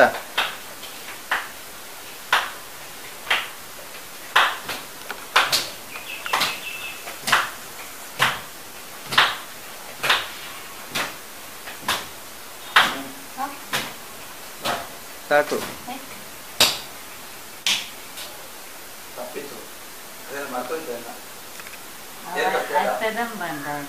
ಹಾ ಅಂದಂದು ಉಪ್ಪಾಡು ಎರಡನೇ ಪದ್ಯದ ಅರ್ಥ ಬರಲಿ. ಅಪ್ಪಾಜಿ ಲೋಕದಪ್ಪೆ ವೈಷ್ಣದೇವನ ಅನುಗ್ರಹ ಈರಗಾಪುಂಡ ನಡೆದ ಬಿತ್ತದ ಭಾಗ್ಯ ಎಂಗು ಬೆತ್ತದಾದೊಂದು ಪಲ್ಲೆ ರುಂಬುದ ಕಾಲರು ಪುಣ್ಯಾತ್ಮೇನ ಪ್ರಹ್ಲಾದನ ಹತ್ರ ಆ ನಮ್ಮೆ ಹಿರಣ್ಯ ಕಶ್ಯಪಗೂ ಮೋಕ್ಷ ದಿಕ್ಕದಂಡಿಗೆ ಎನ್ನದ ಹತ್ರ ಎನ್ನಪ್ಪಾಜಿಗೂ ದೇವಿನ ಅನುಗ್ರಹ ಆಪುಂಡ ಒಂದು ಎನ್ನ ಸೌಭಾಗ್ಯತೆ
ಭಾರತ ಭೂಷಣ ಸ್ವಸ್ತಿಶ್ರೀ ಚಾರುಕೀರ್ತಿ ಭಟ್ಟಾರಕ ಭಟ್ಟಾಚಾರ್ಯವರಿಯ ಮಹಾಸ್ವಾಮೀಜಿ ಶ್ರೀ ಜೈನಮಠ ಮೂಡಿಬಿದ್ರಿ ಮೆರ್ನ ದಿವ್ಯ ಉಪಸ್ಥಿತಿಟ್ ಡಿ ಮನೋಹರ್ ಕುಮಾರ್ನ ಪ್ರೀತಿ ಗೌರವನ ನಿರಂತರವಾದ ಪಡೆಯೊಂದು ಪುನಃ ಆಶೀರ್ವಾದ ಕೊರ್ಪಿನ ಕಟೀಲ್ದ ವೇದಮೂರ್ತಿ ಲಕ್ಷ್ಮೀನಾರಾಯಣ ಆಸ್ಥಾನರ್ನ ಗುರ್ಕಾರ್ ಮೇಡೆ ಒಂಜಿ ಪೊರ್ಲುದ ಕಾರ್ಯಕ್ರಮ.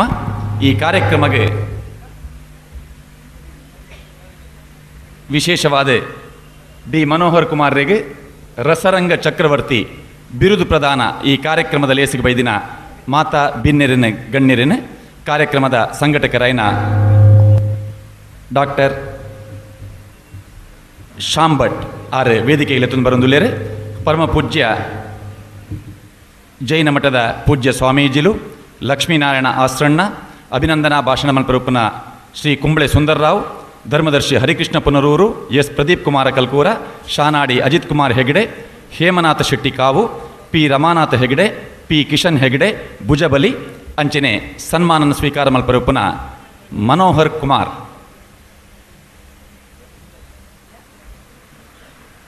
ಹರಿಕೇಶವ್ ಹೇಮಂತ್ ಶೆಟ್ಟಿ ಯಶವಂತ್ ಶೆಟ್ಟಿ ಅತಿಥಿಲೇನೆ ವೇದಿಕೆಗೆ ಸ್ವಾಗತ ಮಲ್ತೊಂದುಲ್ಲೇರೆ.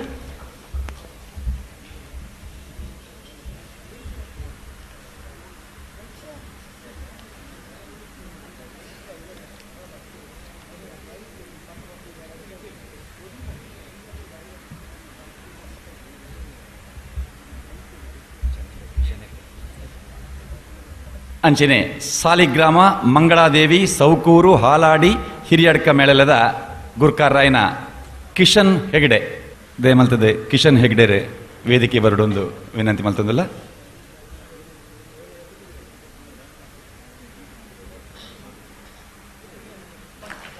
ಇನ್ನಿತ ಈ ಪೊರ್ಲುದ ಲೇಸೆ ನಮ್ಮ ತೆಂಕುತೆಟ್ಟದ ಪೆರ್ಮೆದ ಮೇಳವಾಯಿನ ಶ್ರೀ ಹೊಸನಗರ ಮೇಳದ ಕಲಾ ಪ್ರದರ್ಶನ ಅಭಿಮನ್ಯು ಕಾಳಗ ನಡೆತದಂಡೆ ಬಿರುದು ಪ್ರದಾನ ಸನ್ಮಾನ ಕಾರ್ಯಕ್ರಮ ಆಯಿ ಬೊಕ್ಕ ಗದಾಪರ್ವ ಯಕ್ಷಗಾನ ಬಯಲಾಟ ಒಂದುವೇ ವೇದಿಕೆಡುಂಡು.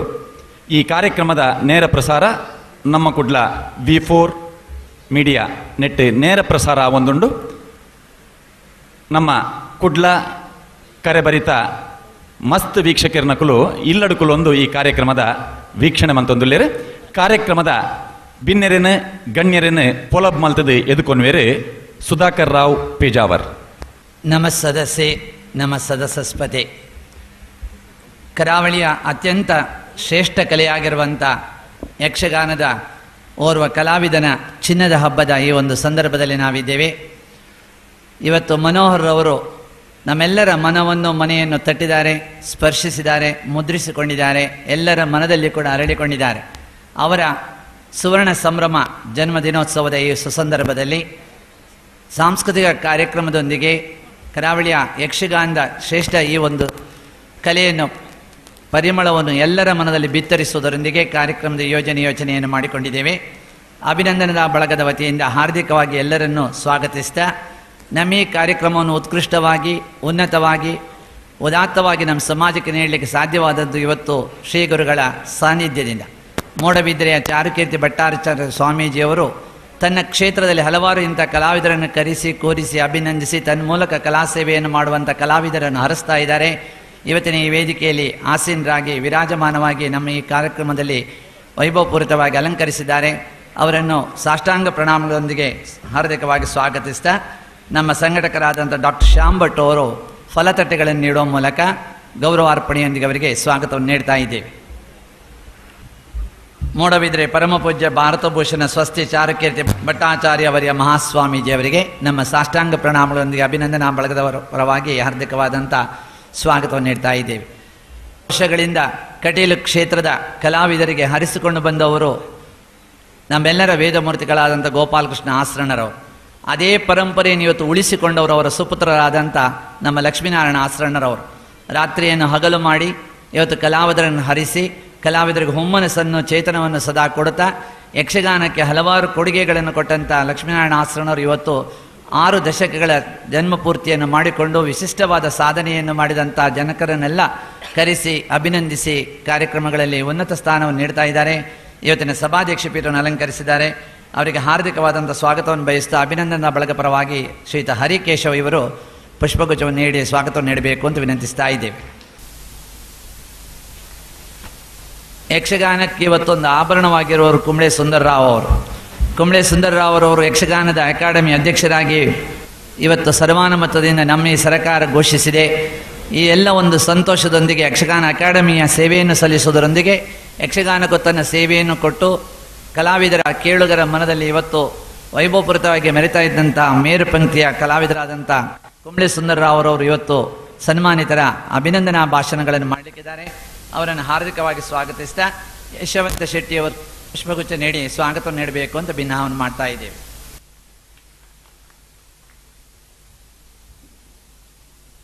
ನಮ್ಮ ಈ ಕಾರ್ಯಕ್ರಮಗಳ ಸಂಘಟನೆಗೆ ಸದಾ ಮಾರ್ಗದರ್ಶಿಯಾಗಿದ್ದು ಉನ್ನತವಾದಂಥ ಸಂಘಟನೆಯನ್ನು ಬಂದಂಥ ದಕ್ಷಿಣ ಕನ್ನಡ ಜಿಲ್ಲಾ ಸಾಹಿತ್ಯ ಪರಿಷತ್ನ ಅಧ್ಯಕ್ಷರಾದಂಥ ಪ್ರದೀಪ್ ಕುಮಾರ್ ಕಲ್ಕೂರ್ ಅವರು ವೇದಿಕೆಯಲ್ಲಿ ಆಸೀನರಾಗಿದ್ದಾರೆ.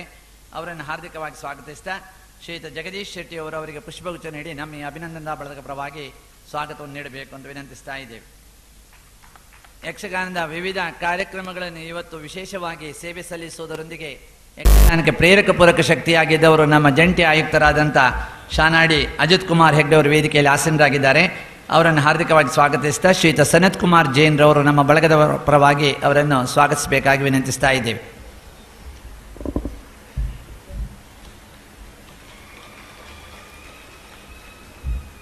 ಮಂಗಳೂರಿನ ಮಂಗಳಾಂಬೆ ಮಂಗಳಾದೇವಿ ಆಡಳಿತ ಮುಕ್ತೇಸರಾದಂಥ ಪೆಳ್ಳಿ ರಮನಾಥ ಹೆಗಡೆ ಅವರು ವಿವಿಧ ಕಲಾವಿದರುಗಳನ್ನು ಕೂರಿಸಿಕೊಂಡು ತನ್ನ ಕ್ಷೇತ್ರದಲ್ಲಿ ಅವರ ಕಲಾ ಅಭಿಮಾನವನ್ನು ತೋರಿಸುವುದಕ್ಕೆ ವೇದಿಕೆಯನ್ನು ರಚಿಸುವುದರೊಂದಿಗೆ ಮಂಗಳಾಂಬೆಯ ಪ್ರಸಾದವನ್ನು ನೀಡುವುದರೊಂದಿಗೆ ಒಳ್ಳೆಯ ಶಕ್ತಿಯಾಗಿ ನಮಗೆಲ್ಲ ಸಹಾಯಕರಾಗಿದ್ದಾರೆ. ವೇದಿಕೆಯಲ್ಲಿ ಆಸೀನರಾಗಿದ್ದಾರೆ.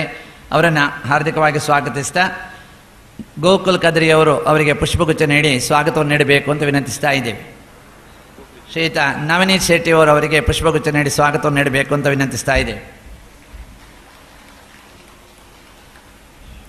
ಯಕ್ಷಗಾನದ ಸೇವೆಯನ್ನು ಸಲ್ಲಿಸುವುದರಿಗೆ ಎಲ್ಲರಿಗೂ ಕೂಡ ಮಾರ್ಗದರ್ಶಕರಾಗಿರುವಂಥ ಕ್ಷೇತ್ರ ಧರ್ಮಸ್ಥಳ. ಧರ್ಮಸ್ಥಳದ ಹಲವಾರು ಕಾರ್ಯಕ್ರಮಗಳ ಸಂಘಟನೆಯಲ್ಲಿ ತನ್ನನ್ನೇ ತಾನು ತೊಡಗಿಸಿಕೊಂಡವರು ಶ್ರೀಯುತ ಭುಜಬಲಿಯವರ ವೇದಿಕೆಯಲ್ಲಿ ವಿರಾಜಮಾನವಾಗಿದ್ದಾರೆ. ಅವರನ್ನು ಹಾರ್ದಿಕವಾಗಿ ಸ್ವಾಗತಿಸ್ತಾ ವಿಠಲ್ ರೈ ಪುತ್ತೂರು ಇವರ ವೇದಿಕೆಗೆ ಬಂದು ಅವರಿಗೆ ಪುಷ್ಪಗುಚ್ಛ ನೀಡಿ ಸ್ವಾಗತಿಸಬೇಕಾಗಿ ವಿನಂತಿಸ್ತಾ ಇದ್ದೇವೆ. ಶ್ರೀಯುತ ಉಮೇಶ್ ಅವರು ಪುಷ್ಪಗುಚ್ಛ ನೀಡಿ ಸ್ವಾಗತಿಸಬೇಕು ಅಂತ ವಿನಂತಿಸ್ತಾ ಇದ್ದೇವೆ.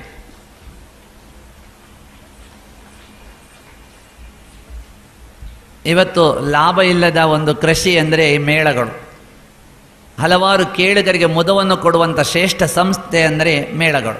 ಮೇಳವನ್ನು ನಡೆಸುವುದು ಅಂತ ಹೇಳಿದರೆ ಒಂದು ತನ್ನನ್ನೇ ತಾನು ಇವತ್ತು ಕ್ಷೀಣಗೊಳಿಸುವುದು ಅಂತೇಳಿ ನಾವು ಕಾಣ್ತಾ ಇದ್ದೇವೆ. ಆದರೂ ಸುಮಾರು 5-6 ಮೇಳಗಳನ್ನು ನಡೆಸ್ತಾ ಬಂದಂಥ ಒಬ್ಬ ಯಜಮಾನ ಇವತ್ತು ವೇದಿಕೆಯಲ್ಲಿ ಆಸೀನರಾಗಿದ್ದಾರೆ, ಪಳ್ಳಿ ಕಿಶನ್ ಹೆಗಡೆ ಅವರು.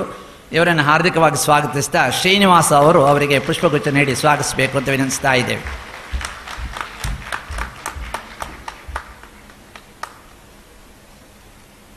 ನಮ್ಮೆಲ್ಲರ ಪ್ರೀತಿಯನ್ನು ಗಳಿಸಿಕೊಂಡವರು ಶ್ರೀಯುತ ಮನೋಹರ್ ಅವರು.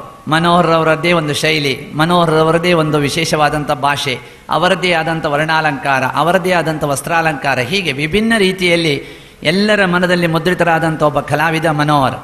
ಇವತ್ತು ವಿದ್ಯಾಭ್ಯಾಸವನ್ನು ನಾವು ಡಿಗ್ರಿಯಿಂದ ಅಳಿಲಿಕ್ಕೆ ಸಾಧ್ಯ ಇಲ್ಲ. ವಿದ್ಯಾಭ್ಯಾಸವನ್ನು ನಾವು ಇವತ್ತು ಕಲೆಯಿಂದ ಅಳಿಯಬಹುದು.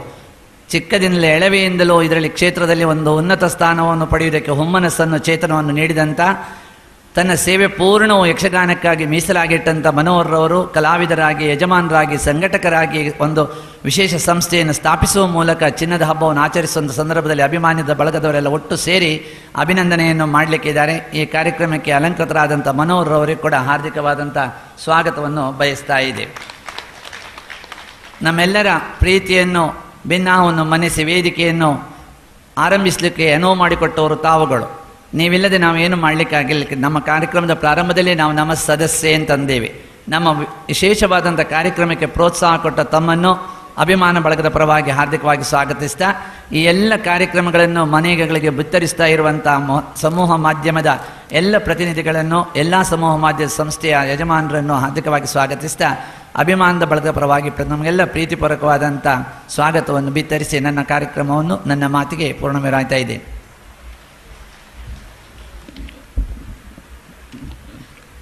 ಶ್ರೀ ಡಿ ಮನೋಹರ್ ಕುಮಾರ್ ಇವರ ಸಂಯೋಜನೆಯಲ್ಲಿ ಮಹಾಭಾರತ, ರಾಮಾಯಣ ಸಿಡಿಯ ರೂಪದಲ್ಲಿ 75ಕ್ಕೂ ಹೆಚ್ಚಿನ ಕಲಾವಿದರ ಅಪೂರ್ವ ಕೂಡುವಿಕೆಯ ಯಕ್ಷಗಾನ ಗುಚ್ಛ ಯಕ್ಷರಂಗದಲ್ಲಿ ಒಳ್ಳೆಯ ಹೆಸರನ್ನು ಪಡೆದಂತಹ ಒಂದು ಮಾಧ್ಯಮ. ಇತ್ತೀಚೆಗೆ ಕಳೆದ ವಾರ ಶ್ರೀಕೃಷ್ಣ ಲೀಲಾಮೃತ, ಶ್ರೀಕೃಷ್ಣನ ಚರಿತ್ರೆಯನ್ನು ಸಿಡಿಯ ಮೂಲಕ ನೀಡುವ ಮನೋಹರ್ ಕುಮಾರ್ ಅವರ ಪ್ರಯತ್ನ. ಅನೇಕ ಕಲಾವಿದರಲ್ಲಿ ಭಾಗವಹಿಸಿದರು. ನಮ್ಮೆಲ್ಲರ ನೆಚ್ಚಿನ ಯಕ್ಷರಂಗದ ಹಿರಿಯಣ್ಣ, ಯಕ್ಷಗಾನ ಅಕಾಡೆಮಿಯ ಪ್ರಪ್ರಥಮ ಅಧ್ಯಕ್ಷರು ಸನ್ಮಾನ್ಯ ಕುಂಬಳೆ ಸುಂದರ್ರಾವ್ ಅವರು ಅಕ್ರೂರನ ಪಾತ್ರವನ್ನು ನಿರ್ವಹಿಸಿದರು. ಮನೋಹರ್ ಕುಮಾರ್ ಅವರು ವಿಶೇಷವಾಗಿ ಗೌರವವನ್ನು ನೀಡುವಂತಹ ಒಬ್ಬ ಹಿರಿಯ ಕಲಾವಿದ ಶ್ರೀ ಕುಂಬಳೆ ಸುಂದರ್ರಾವ್. ಬಹಳ ಹತ್ತಿರದಿಂದ ಮನೋಹರ್ ಅವರನ್ನು ಬಲ್ಲ ಕುಂಬಳೆ ಸುಂದರ್ರಾವ್ ಅವರು ಅಭಿನಂದನಾ ಭಾಷಣದ ಜೊತೆಯಲ್ಲಿ ಚಿನ್ನದ ಹಬ್ಬವನ್ನು ಸಂಭ್ರಮಿಸುತ್ತಿರುವ ಮನೋಹರ್ ಕುಮಾರ್ ಅವರಿಗೆ ಆಶೀರ್ವಾದ ಮಾಡಬೇಕಾಗಿ ವಿನಂತಿಸ್ತಾ ಇದ್ದೇವೆ. ಪೂಜ್ಯ ಸ್ವಾಮೀಜಿಯವರೇ, ಆರಾಧ್ಯರಾದ ಆಸರಣ್ಣರವರೇ, ವೇದಿಕೆಯಲ್ಲಿರುವ ಎಲ್ಲ ಗಣ್ಯಾತಿ ಗಣ್ಯ ಮಹನೀಯರೇ, ಮುಂಭಾಗದಲ್ಲಿರುವ ಮನೋಹರನ ಆತ್ಮೀಯ ಬಳಗಕ್ಕೆ ಸೇರಿದ ಸಜ್ಜನರೇ ಮತ್ತು ತಾಯಂದಿರೇ, ಇವತ್ತು ಶನಿವಾರ ಅಲ್ಲ, ರಜಾ ದಿನ ಅಲ್ಲ. ಆದರೂ ಕಿಕ್ಕಿರಿದು ಸೇರಿದ ಈ ಜನಸಂದಣಿಯನ್ನು ಕಂಡಾಗ ನಮ್ಮ ಯಕ್ಷಗಾನ ಕಲೆಯ ಕಲಾವಿದನೊಬ್ಬ ಸಾಧಿಸಿದರೆ ಎಷ್ಟು ಸಾಧಿಸಬಹುದು, ಸೇರಿಸಿದರೆ ಎಷ್ಟು ಜನರನ್ನು ಸೇರಿಸಬಹುದು ತನ್ನ ಹೆಸರಿನಿಂದ ಅನ್ನುವುದಕ್ಕೆ ಇದು ಸಾಕ್ಷಿ ಅಂತ ನಾನು ಗ್ರಹಿಸ್ತೇನೆ. ಮನೆ ಮನೆಗೆ ಹೋಗಿ ಟಿಕೆಟ್ ಮಾರಿ ಬನ್ನಿ ಬನ್ನಿ ಅಂತ ಒತ್ತಾಯ ಮಾಡಿ ಟೌನ್ ಹಾಲ್ ತುಂಬಿಸುವುದಕ್ಕೆ ಪ್ರಯತ್ನ ಪಟ್ಟರೂ ಅನೇಕ ಸಲ ಆಗುವುದಿಲ್ಲ. ಇದು ಹಾಗಲ್ಲ. ಈ ಒಂದು ವಿಶೇಷ ಕಾರ್ಯಕ್ರಮ ಇದೆ. 50 ವರ್ಷಗಳ ಹರೆಯದ ಎಳೆಯ ಮನೋಹರ ಕುಮಾರ್ ತಾನು ನಡೆದು ಬಂದ ದಾರಿಯನ್ನು ನೆನಪು ಮಾಡಬೇಕು, ಮುಂದೆ ಗಟ್ಟಿ ಹೆಜ್ಜೆಗಳನ್ನು ನೂರುತ್ತಾ ಈ ಕ್ಷೇತ್ರದಲ್ಲಿ ಮುಂದುವರಿಯಬೇಕು ಅನ್ನೋದು ಈ ಕಾರ್ಯಕ್ರಮ ಸಂಯೋಜನೆಯನ್ನು ಮಾಡಿದ್ದಾರೆ. ನನ್ನನ್ನು ಅಕಾಡೆಮಿ ಅಧ್ಯಕ್ಷನಾದ್ದರಿಂದ ಭಾಷಣ ಮಾಡೋದಕ್ಕೆ ಕರೆದರೆ ಅದು ಸರಿ, ಅಭಿನಂದನೆ ಮಾಡೋದಕ್ಕೆ ಕರೆದರೆ ಎಷ್ಟು ಸರಿ ಅಂತ ಯಾರೋ ಕೇಳಿದರು ನನ್ನ ಹತ್ರ. ನಾನು ಹೇಳಿದರೆ ಅದಕ್ಕಿಂತ ಇದೇ ಬಹಳ ಸರಿ. ಯಾಕೆಂದರೆ ಒಬ್ಬ ವ್ಯಕ್ತಿಯನ್ನು, ಒಬ್ಬ ಕಲಾವಿದನನ್ನು ಹತ್ತಿರದಿಂದ ತಿಳಿದವರು ಏನಾದರೂ ಅಭಿನಂದನೆ 4 ಮಾತು ಹೇಳಿದರೆ ಆ ಮಾತು ಅರ್ಥಪೂರ್ಣವಾಗಿರ್ತದೆ, ಅನುಭವಜನ್ಯವಾದ ಮಾತಾಗಿರ್ತದೆ. ಮಾತ್ರ ಅಲ್ಲ, ಆ ಮಾತಿನಲ್ಲಿ ಹೃದಯದ ಭಾವ ತುಂಬಿರ್ತದೆ. ಆದ್ದರಿಂದಲೇ ನನ್ನನ್ನು ಆಯ್ಕೆ ಮಾಡಿರಬೇಕು. ಖಂಡಿತ ನಾನು ಅಭಿನಂದನೆ ಮಾಡ್ತೇನೆ ಅಂತ ಒಪ್ಪಿಕೊಂಡು ಬಂದಿದ್ದೇನೆ. ಬಂಧುಗಳೇ, ಈ ಆಟದ ಮಧ್ಯದಲ್ಲಿ ಭಾಷಣ ಅಂತಂದರೆ ಒಂಥರ ಕಿರಿಕಿರಿ. ಆ ಚೆಂಡೆ, ಆ ಮದ್ಲೆ, ಆ ಭಾಗವತರು, ಆ ಕುಣಿತ, ಇದರ ಮಧ್ಯದಲ್ಲಿ ಒಬ್ಬ ನಿಂತುಕೊಂಡು ಮೈಕಿನೆದುರು ಭಾಷಣ ಮಾಡೋದು ಬಹಳ ಸಲ ಭೂಷಣ ಅಲ್ಲ. ಆದರೆ ಯಾಕದು ಬೇಕು ಅಂತ ಕೇಳಿದರೆ ಕಲಾವಿದನ ಕುರಿತಾಗಿ ಒಂದೊಂದು ಭಾವನೆ ಇರ್ತದೆ. ಆ ಎಲ್ಲ ಭಾವನೆಗಳಿಗೂ ಮಾತಿನ ರೂಪ ಒಂದು ಕಡೆ ಅಲ್ಲ ಒಂದು ಕಡೆ ಒದಗಿದಾಗ ಇದು ಸಾರ್ಥಕ ಕಾರ್ಯಕ್ರಮ, ಇದು ಹೌದು ಅಂತ ಯೋಚಿಸುವುದಕ್ಕೆ ಸಾಧ್ಯ ಆಗ್ತದೆ. ಮನೋಹರ ಕುಮಾರ್ ಮೂಲತಃ ಕೇರಳದವರು. ತೆಂಕುತಿಟ್ಟಿನ ಒಂದು ವೈಶಿಷ್ಟ್ಯ ಹೇಳ್ತೇನೆ ನಾನು.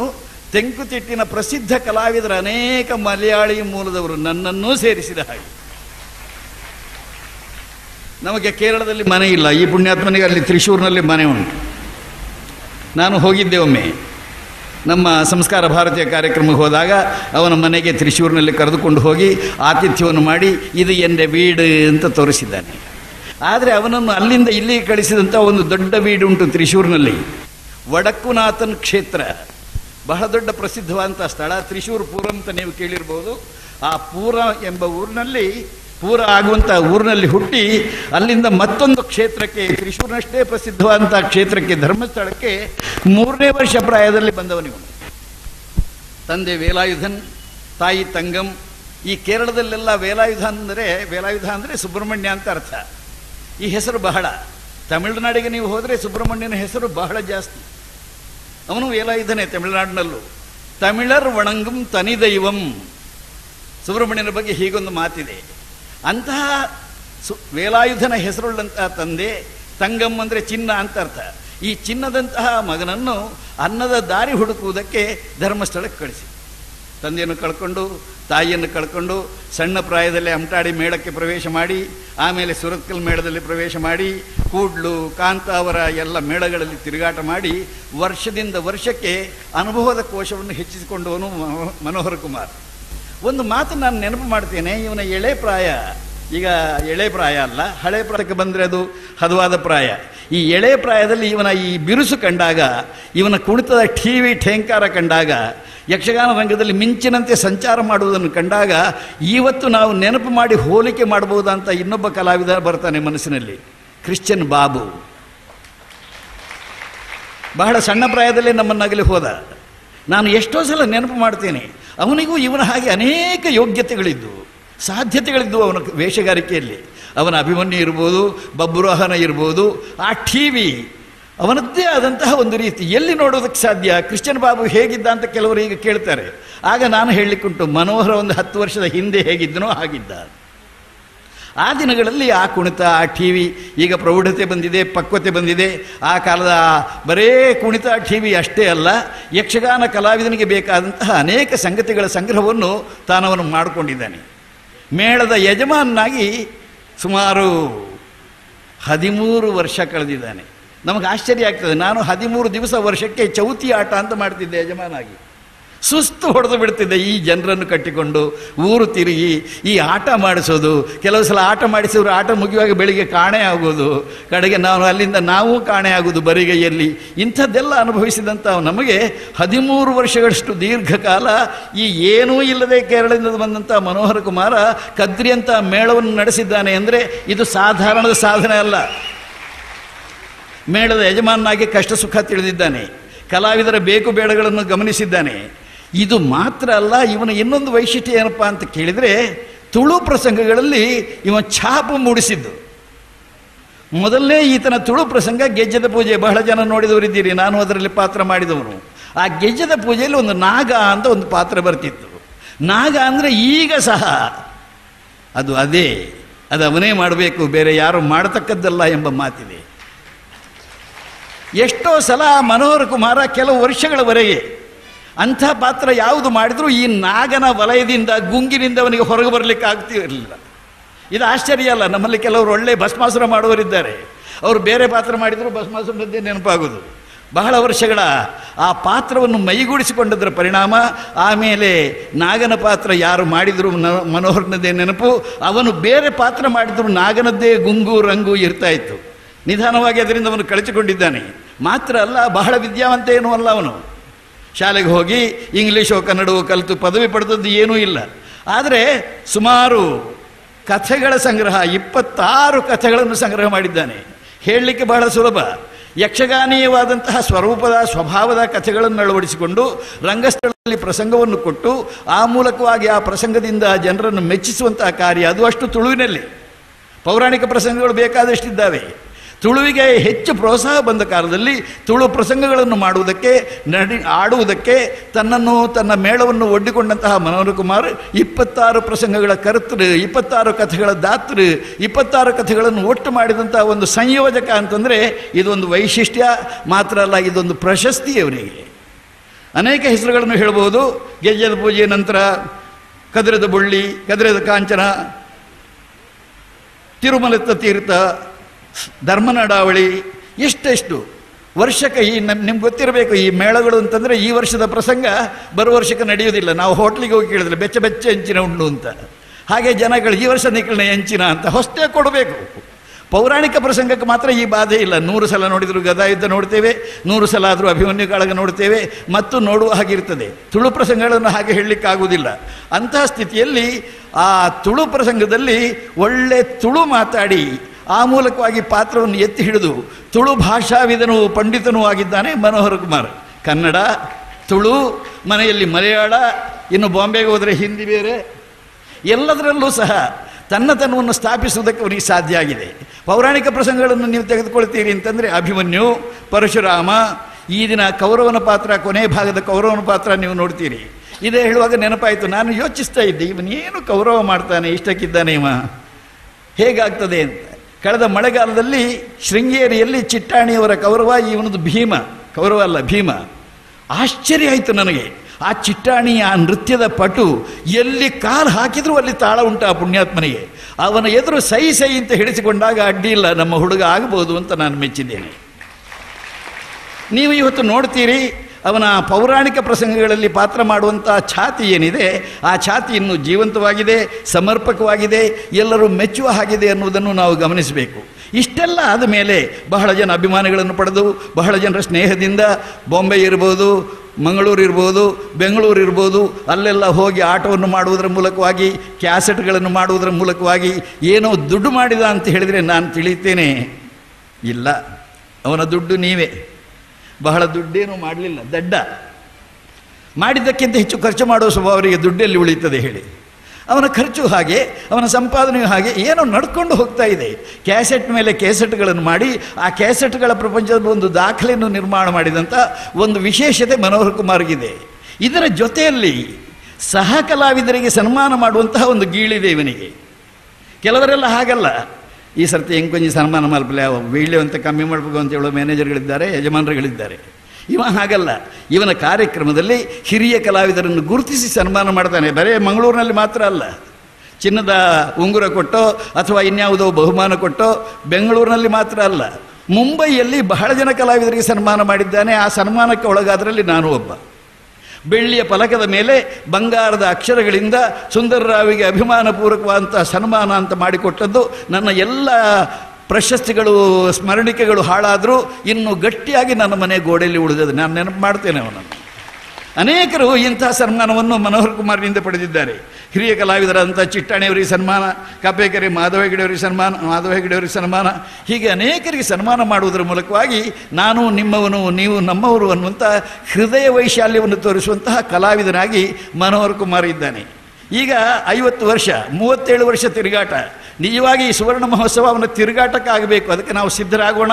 ಇನ್ನೊಂದು 13 ವರ್ಷ ಇವನ ಸೇವೆ ನಡೆಯಲಿ, ಆಗ 50 ಆಗ್ತದೆ. ಯಕ್ಷಗಾನ ತಿರುಗಾಟದ 50 ವರ್ಷಕ್ಕೆ ನಾವು ನೀವು ಸೇರಿ ಸ್ವಾಮೀಜಿಯವರ ಆಶೀರ್ವಾದವನ್ನು ಪಡೆದು, ಆಶ್ರಣ್ಣರ ಅನುಗ್ರಹವನ್ನು ಪಡೆದು, ಇಲ್ಲಿರುವಂಥ ಎಲ್ಲರೂ ಸೇರಿ ಮತ್ತೊಮ್ಮೆ ಇವನನ್ನು ಸಂಧಿಸೋಣ ಅಂತ ಹೇಳ್ತಾ ನಿಮಗೆಲ್ಲರಿಗೂ ವಂದಿಸಿ ನನ್ನ ಮಾತನ್ನು ಮುಗಿಸ್ತೇನೆ. ಸೊಲ್ಮೇಲು ಸುಂದರಣ್ಣ,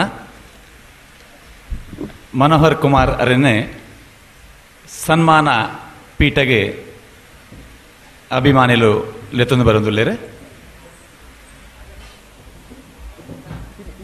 ಸುಂದರ ರಾಯರು ಪೊರ್ಲುಡು ಮನೋಹರ್ ಕುಮಾರ್ ಅರ್ನ ಪೊರ್ಲು ತೀರ್ಲಿನ ತಿರಿಪಾಯರೆ ಮಸ್ತ್ ಕಲಾವಿದರಿಗೆ ಸನ್ಮಾನ ಮಲ್ಪಾದಿನ ಮನೋಹರ್ ಅರೆನೆ ಯಕ್ಷಗಾನಡ್ ಅರೆಗೆ ಪ್ರಿಯವಾಯಿನ ಯಕ್ಷಗಾನದ ರೂಪ ಕಡೆ ಅಭಿನಂದನೆ ಕೊರ್ಪಿನಂಚಿನ ಒಂಜಿ ಪ್ರಯತ್ನನೆ ಅರ್ನ ಅಭಿಮಾನಿಗಳು ಮಲ್ತೊಂದುಲ್ಲ. ಯಕ್ಷಗಾನ ರಂಗದ ತೆಂಕು ಬಡಗುತಿಟ್ಟುದ ಪ್ರಸಿದ್ಧ ವೇಷಧಾರಿ ಅರ್ಥಧಾರಿ ಸಿದ್ದಕಟ್ಟೆ ವಿಶ್ವನಾಥ್ ಶೆಟ್ಟಿ ಮನೋಹರ್ ಕುಮಾರ್ ಮೆರ್ನ ಬಂಗಾರದ ಪರ್ಬಗೆ ಪೊರ್ಲುದ ಒಂಜಿ ಪದನ ರಚನೆ ಮಲ್ದಿರು. ಶ್ರೀ ಮಂಗಳಾದೇವಿ ಮೇಳದ ಭಾಗವತರಾಯಿನ ರವಿಚಂದ್ರ ಕನ್ನಡಿಕಟ್ಟೆ ಮೇರೆ ಯಕ್ಷಗಾನ ಪದರಂಗಿತೋಡು ಅರೆಗೆ ವಿಶೇಷವಾಯಿನಂಚಿನ ಒಂಜಿ ಅಭಿನಂದನೆ ಕೊರ್ರೆಯುಲ್ಲೇರು. ಕಲಾವಿದೆ ವಾಮನ್ ಯಕ್ಷರೂಪಡು ಬತ್ತದು ಅರೆಗೆ ಅಭಿನಂದನೆ ಕೊರ್ಪೇರು. ದಯಮಲ್ತದು ಶ್ರೀ ಡಿ ಮನೋಹರ್ ಕುಮಾರ್ ಸನ್ಮಾನ ವೇದಿಕೆಗೆ ಡಾಕ್ಟರ್ ಶ್ಯಾಮ್ ಭಟ್ರರಿನ ಲೇತಂದು ಬರೊಂದುಲ್ಲೇರು.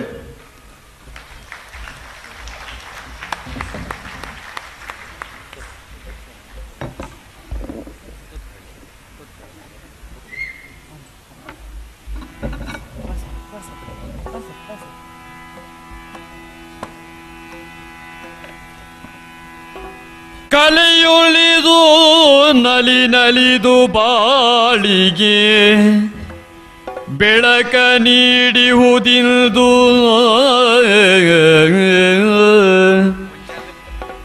ವಿನಯದಿ ಕಲೆಯ ಶ್ರೀ ವನಿತೆಯಳ ಪದಯುಗ ಕೆರಗಿ ನಮಿಸುವೆವು.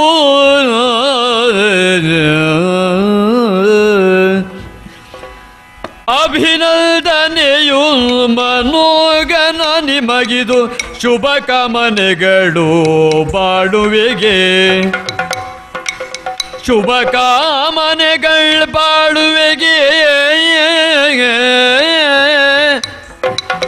ಅಭಿನಯ ನೃತ್ಯ ವಿಚಾರದ ಕಲೆಯಿದು ಅಭಿಜಾತದ ಸಿದ್ಧಿಯು ನಿಮಗೆ, ಅಭಿಜಾತದ ಸಿದ್ಧಿಯು ನಿಮಗೆ ಬಾಳುವೆಗೆ.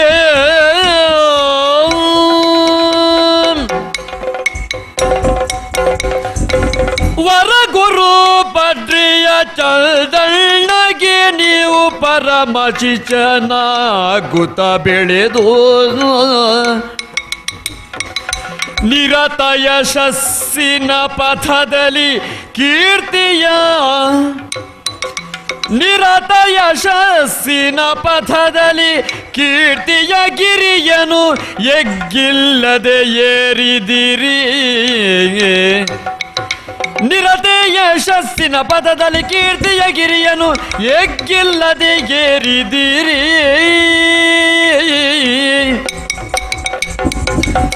ಕುರುಪತಿ ಹಗೆಯನ್ನು ಪಾರ್ಥ ಕುಮಾರನ ವೀರ ವಿಕ್ರಮಗಳ ಸಾಕಾರ, ಸಿರಿಯ ರಸನ ಸೊಬಗಿನ ಲೀಲೆಯ, ಸಿರಿಯ ರಸನ ಸೊಬಗಿನ ಲೀಲೆಯ ಮೇಣ ಅರಸು ಬಲ್ಲಾಳರ ತೋರಿದಿರಿ. ಹೆಜ್ಜೆ ಹೆಜ್ಜೆಯಲಿ ನಾವಿನ್ಯ ಮೆರೆಯುತ್ತ, ಹೆಜ್ಜೆ ಹೆಜ್ಜೆಯಲಿ ನಾವಿನ್ಯ ಮೆರೆಯುತ್ತ ಗೆಜ್ಜೆದ ಪೂಜೆಯು ಮೈದಳೆದು, ಗೆಜ್ಜೆದ ಪೂಜೆಯು ಮೈದಳೆದು. ಒಜ್ಜೆಯ ಲಘುವಿನ ತರತಮವರಿಯುತ, ಒಜ್ಜೆಯ ಲಘುವಿನ ತರತಮವರಿಯುತ ಸಜ್ಜನರನು ಗೌರವಿಸಿದಿರಿ.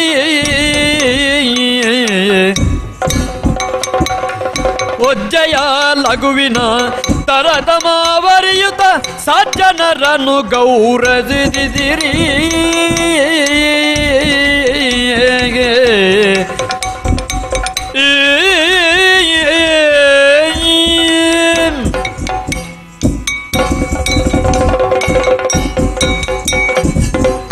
ಯಕ್ಷಗಾನ ರಸರಂಗ ಚಕ್ರವರ್ತಿ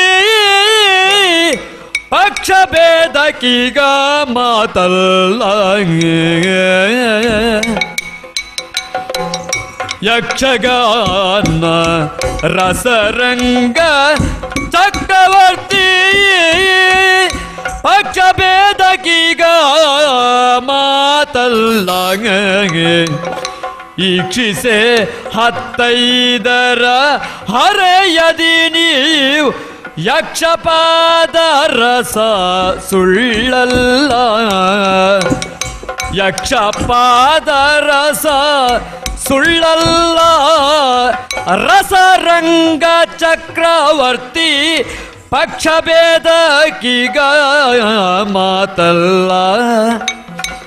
ಕಲೆ ಸಿರಿ ಬೆಳಗಲಿ ನಿಮ್ಮಯ ಕೀರ್ತಿಯು ಇಳೆಯೆಲ್ಲ ಗೆಲ್ಲವೂ ಪಸರಿಸಲಿ.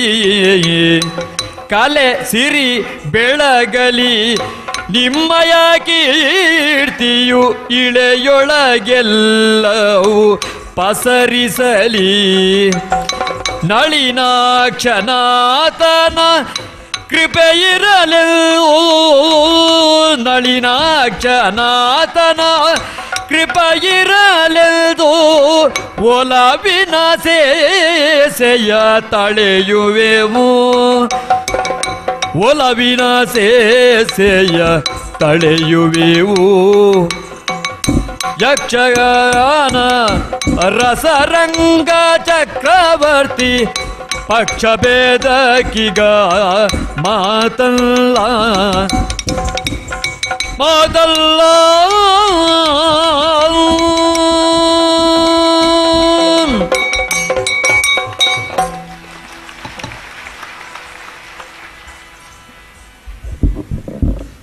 ಬಂಧುಗಳೇ, ಒಂದು ಅಪೂರ್ವ ಕ್ಷಣ. ಶ್ರೀ ಮಂಗಳಾದೇವಿ ಮೇಳದ ಹಾಗೂ ಹೊಸನಗರ ಮೇಳದ ಕಲಾವಿದರು ಹಿಮ್ಮೇಳದಲ್ಲಿದ್ದುಕೊಂಡು, ಸಿದ್ದಕಟ್ಟೆ ವಿಶ್ವನಾಥ್ ಶೆಟ್ಟಿಯವರು ಇನ್ನೊಂದು ಮೇಳದ ಕಲಾವಿದರು. ಈ ಮೂರು ಮೇಳಗಳ ಕಲಾವಿದರು ಒಟ್ಟಿಗೆ ಸೇರಿ ಯಕ್ಷಗಾನದಲ್ಲೇ ಅಭಿನಂದನೆಯನ್ನು ಮನೋಹರ್ ಕುಮಾರ್ ಅವರಿಗೆ ಸಲ್ಲಿಸಿದ್ದಾರೆ. ಮನೋಹರ್ ಕುಮಾರ್ ಅವರು ಪೀಠದಲ್ಲಿ ಒಬ್ಬರೇ ಇದ್ದಾರೆ. ಅವರ ಸಹಧರ್ಮಿಣಿ ಜೊತೆಯಲ್ಲಿದ್ದರೆ ಚಿನ್ನದ ಹಬ್ಬಕ್ಕೆ ಮತ್ತೆ ವಜ್ರದ ಮೆರುಗು ಶ್ರೀಮತಿ ಸರಸ್ವತಿ ಮನೋಹರ್ ಅವರನ್ನು ಪ್ರೀತಿಪೂರ್ವಕವಾಗಿ ವೇದಿಕೆಗೆ ಬರಮಾಡಿಕೊಳ್ತಾ ಇದ್ದೇವೆ. ಸತಿಪತಿಯರು ಒಂದಾಗಿ ಈ ಚಿನ್ನದ ಹಬ್ಬದಲ್ಲಿ ಪಾಲ್ಗೊಳ್ತಾ ಇದ್ದಾರೆ. ಶ್ರೀಮತಿ ಸರಸ್ವತಿ ಮನೋಹರ್ ಕುಮಾರ್.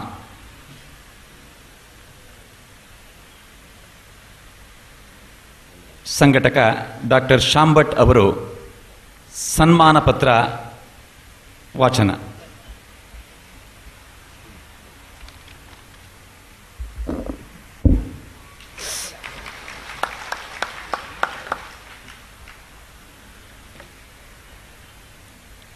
ಪರಮಪೂಜ್ಯ ಸ್ವಾಮೀಜಿಯವರ ಪಾದಾರವಿಂದಗಳಿಗೆ ಸಾಷ್ಟಾಂಗ ನಮಸ್ಕರಿಸುತ್ತಾ, ಅತಿಥಿಗಳೆಲ್ಲರಿಗೂ ವಂದಿಸುತ್ತಾ, ನಿಮ್ಮೆಲ್ಲರ ಅನುಮತಿಯೊಂದಿಗೆ ಸನ್ಮಾನ ಪತ್ರವನ್ನು ವಾಚಿಸುತ್ತಿದ್ದೇನೆ. ಶ್ರೀ ಮಂಜುನಾಥ ಪ್ರಸನ್ನ, ಶ್ರೀ ಗುರುಗಣಾಧಿಪತಿಯೇ ನಮಃ, ಶ್ರೀ ಮಂಗಳಾದೇವಿ ಪ್ರಸೀದತು.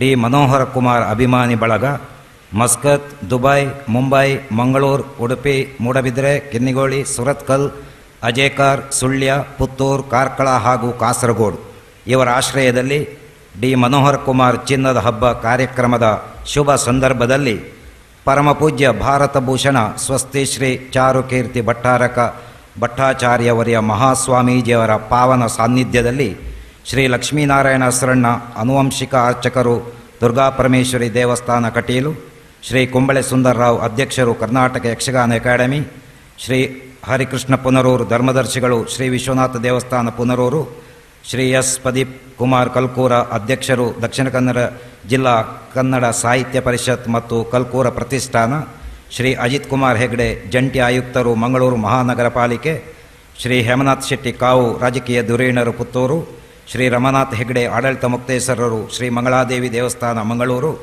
ಶ್ರೀ ಪಿ ಕಿಶನ್ ಹೆಗ್ಡೆ ವ್ಯವಸ್ಥಾಪಕರು, ಸಾಲಿಗ್ರಾಮ ಮಂಗಳಾದೇವಿ ಹಾಲಾಡಿ ಹಿರಿಯಡ್ಕ ಮೇಳಗಳು, ಶ್ರೀ ಭುಜ ಅಪ್ರತಿಮ ಸಂಘಟನಾ ಚತುರ, ಸಿದ್ಧಿ ಪ್ರಸಿದ್ಧಿಗಳಲ್ಲಿ ಅಸಾಮಾನ್ಯ ಸಾಧಕ ಶ್ರೀ ಡಿ ಮನೋಹರ್ ಕುಮಾರ್ ರವರ 50ನೇ ಹುಟ್ಟುಹಬ್ಬದ ಸಂಭ್ರಮದ ಶುಭಾಸ ಅವಸರದಲ್ಲಿ ರಸರಂಗ ಚಕ್ರವರ್ತಿ ಬಿರುದು ಪ್ರದಾನದೊಂದಿಗೆ ಅಭಿಮಾನಿಗಳು ಸಮರ್ಪಿಸಿದ ಸನ್ಮಾನ ಪತ್ರ.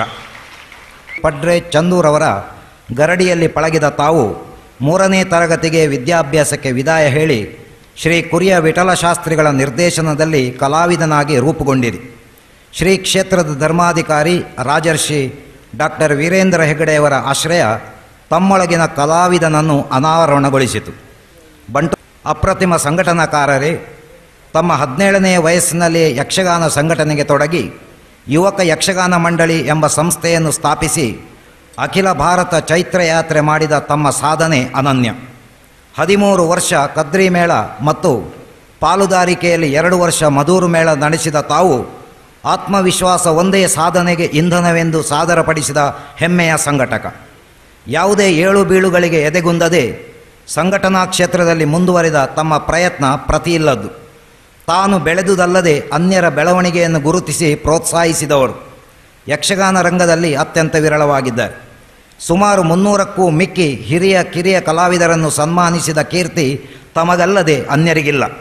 ಶೇಣಿ ಗೋಪಾಲಕೃಷ್ಣ ಭಟ್, ಬೋಳಾರ ನಾರಾಯಣ ಶೆಟ್ಟಿ, ಬಣ್ಣದ ಮಾಲಿಂಗರಂಥ ಹಿರಿಯರಿಂದ ತೊಡಗಿ ತಮ್ಮ ಸಮಕಾಲೀನ ಹಾಗೂ ತಮ್ಮ ಮೇಳದ ಕಲಾವಿದರನ್ನು ಅದ್ದೂರಿ ವೆಚ್ಚ ಮಾಡಿ ಸನ್ಮಾನಿಸಿದುದು ತಮ್ಮ ಹೃದಯವಂತಿಕೆಗೆ ಸಾಕ್ಷಿ. ಜನಾದರಣೀಯರೇ, ತಮ್ಮ ಪ್ರತಿಭೆಯನ್ನು ಗುರುತಿಸಿ 100ಕ್ಕೂ ಹೆಚ್ಚು ಸಂಘ ಸಂಸ್ಥೆಗಳು ತಮ್ಮನ್ನು ಸನ್ಮಾನಿಸಿದುದು ತಮ್ಮ ಸಾಧನೆಗೆ ತಂದ ಪುರಸ್ಕಾರ. ತುಳು ಯಕ್ಷಭೂಮಿಯ ನಾಯಕ ಪ್ರತಿನಾಯಕ ಪಾತ್ರಗಳ ಎರಡರಲ್ಲೂ ಇನ್ನಿಲ್ಲದ ಸಾಧನೆಯಿಂದ ತಾವು ಜೀವಂತ ದಂತೆ ಕಥೆಯಾಗಿ ಮಿಂಚುತ್ತಿದ್ದೀರಿ. ಯಾವುದೇ ಕಥಾನಕದಲ್ಲೂ ತಮ್ಮ ರಂಗಪ್ರವೇಶದಿಂದ ಮೊದಲುಗೊಂಡು ನಿರ್ಗಮದವರೆಗೆ ಪ್ರೇಕ್ಷಕರನ್ನು ತನ್ನತ್ತ ಸೆಳೆಯಬಲ್ಲ ಅದ್ಭುತ ಕಲಾವಿದರು ನೀವು. ಪೌರಾಣಿಕ ಪ್ರಸಂಗಗಳಲ್ಲಿ ತಮ್ಮ ಅಭಿಮನ್ಯು, ಬಬ್ರುವಾಹನ, ಕೃಷ್ಣ, ಗದಾಯುದ್ಧದ ಕೌರವ, ಭೀಮ ಮೊದಲಾದ ಪಾತ್ರಗಳು ತಮಗೆ ಕೀರ್ತಿಯನ್ನು ತಂದಿವೆ. ತಮ್ಮ ಬಹುಮುಖ ಪ್ರತಿಭೆ ಯಕ್ಷರಂಗದ ಭೂಮಿಯನ್ನು ಸಂಪನ್ನಗೊಳಿಸಿವೆ. ಉತ್ತಮ ಗುಣಮಟ್ಟದ ಯಕ್ಷಗಾನ ಧ್ವನಿ ಸುರುಳಿ ಹಾಗೂ ವಿಸಿಡಿಗಳನ್ನು ಹೊರತಂದು ದಾಖಲೆಯ ಕಾರ್ಯವೆಸಗಿದ್ದೀರಿ. ಸುಮಾರು 150 ಮಿಕ್ಕಿ ಉಭಯ ತಿಟ್ಟುಗಳ ಕಲಾವಿದರನ್ನು ಬಳಸಿಕೊಂಡು ಇತ್ತೀಚೆಗೆ ತಾವು ಬೆಳಕಿಗೆ ತಂದಿರುವ ಸಂಪೂರ್ಣ ರಾಮಾಯಣ ಹಾಗೂ ಸಂಪೂರ್ಣ ಮಹಾಭಾರತ ವಿಸಿಡಿ ಸಂಪುಟಗಳು ವಿಸಿಡಿ ಕ್ಷೇತ್ರದಲ್ಲಿ ಒಂದು ಮೈಲಿಗಲ್ಲು. ಹಲವಾರು ಉತ್ತಮ ಯಕ್ಷಗಾನ ಕಲಾ ಪ್ರಸಂಗಗಳ ಕಥಾ ಸಂಯೋಜನೆ ಮಾಡಿ ತಾವೊಬ್ಬ ಪ್ರತಿಯಿಲ್ಲದ ಕಲಾವಿದನಾಗಿ ಮೆರೆದಿದ್ದೀರಿ. ಮಹಾರಂಗ ಚಕ್ರವರ್ತಿ ಬಿರುದು ನೀಡಿ ಸನ್ಮಾನಿಸಲು ಅಭಿಮಾನ ಪಡುತ್ತೇವೆ. ಆತ್ಮೀಯರೇ, ಪತ್ನಿ ಸರಸ್ವತಿ ಹಾಗೂ ಪುತ್ರರಾದ ಮಹೇಶ್, ಮನೀಶ್ರೊಂದಿಗೆ ಕೇರಳದ ತ್ರಿಶೂರಿನಲ್ಲಿ ವಾಸವಾಗಿರುವ ತಮ್ಮ 50ನೇ ಹುಟ್ಟುಹಬ್ಬವನ್ನು ಚಿನ್ನದ ಹಬ್ಬವಾಗಿ ಆಚರಿಸಲು ನಮಗೆ ಅತೀವ ಸಂತೋಷವಾಗುತ್ತಿದ್ದು, ಇನ್ನೂ ದೀರ್ಘಕಾಲ ತಮ್ಮ ಸೇವೆಯಿಂದ ಯಕ್ಷಗಾನ ಕ್ಷೇತ್ರ ಸಂಪನ್ನವಾಗಲೆಂದು ಶ್ರೀದೇವರಲ್ಲಿ ಪ್ರಾರ್ಥಿಸುತ್ತಾ ಗೌರವಪೂರ್ವಕವಾಗಿ ಅಭಿನಂದಿಸುತ್ತಿದ್ದೇವೆ. ಶ್ರೀ ಡಿ ಮನೋಹರ ಕುಮಾರ್ ಅಭಿಮಾನಿಗಳು, ಮಸ್ಕತ್, ದುಬೈ, ಮಂಗಳೂರು, ಉಡುಪಿ, ಸುಳ್ಯ, ಪುತ್ತೂರು, ಕಾರ್ಕಳ, ಮೂಡಬಿದಿರೆ ಮತ್ತು ಕಾಸರಗೋಡು. ಸ್ಥಳ ಮಂಗಳೂರು ಪುರಭವನ. ದಿನಾಂಕ 19/11/2008 ಬುಧವಾರ. ನಮಸ್ತೆ.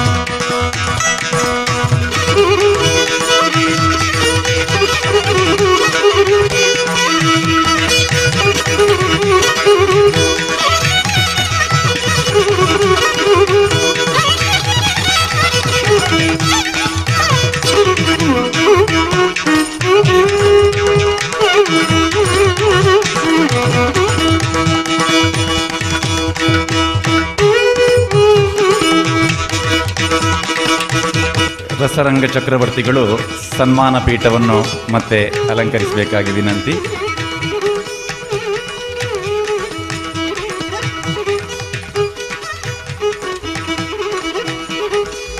ವೇದಿಕೆಯ ಗಣ್ಯರಿಂದ ಸನ್ಮಾನ. ದಯವಿಟ್ಟು ಎಲ್ಲ ವೇದಿಕೆಯ ಗಣ್ಯರು ಮುಂದಿನ ಸನ್ಮಾನ ಕಾರ್ಯಕ್ರಮದಲ್ಲಿ ಪಾಲ್ಗೊಳ್ಳಬೇಕಾಗಿ ವಿನಂತಿ. ಪೂಜ್ಯ ಸ್ವಾಮೀಜಿಯವರ ಉಪಸ್ಥಿತಿಯಲ್ಲಿ ಮನೋಹರ್ ದಂಪತಿಗಳಿಗೆ ಸನ್ಮಾನ. ಕುಂಬ್ಳೆ ಸುಂದರರಾಯರು ಹಾರ ಅರ್ಪಣೆ ಮಾಡಬೇಕಾಗಿ ವಿನಂತಿಸ್ತಾ ಇದ್ದೇವೆ.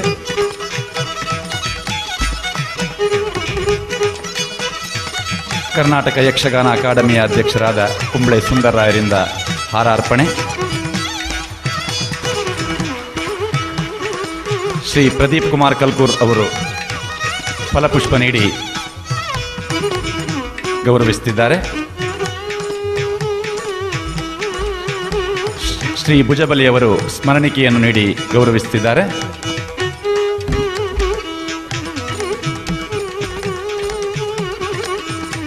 ಸನ್ಮಾನ ಪತ್ರವನ್ನು ಶ್ರೀ ಮಂಗಳಾದೇವಿ ಮೇಳದ ಒಂದೇ ಮೇಳದ ಹೆಸರು ಹೇಳಿದ್ದು, ಯಾಕೆಂದರೆ ಮನೋಹರ್ ಅವರು ಕಲಾ ವ್ಯವಸಾಯ ಮಾಡುವ ಮೇಳ ಶ್ರೀ ಮಂಗಳಾದೇವಿ ಮೇಳ. ಕಿಶನ್ ಹೆಗ್ಡೆ ಹಾಗೂ ರಮಾನಾಥ್ ಹೆಗ್ಡೆಯವರು ಸನ್ಮಾನ ಪತ್ರವನ್ನು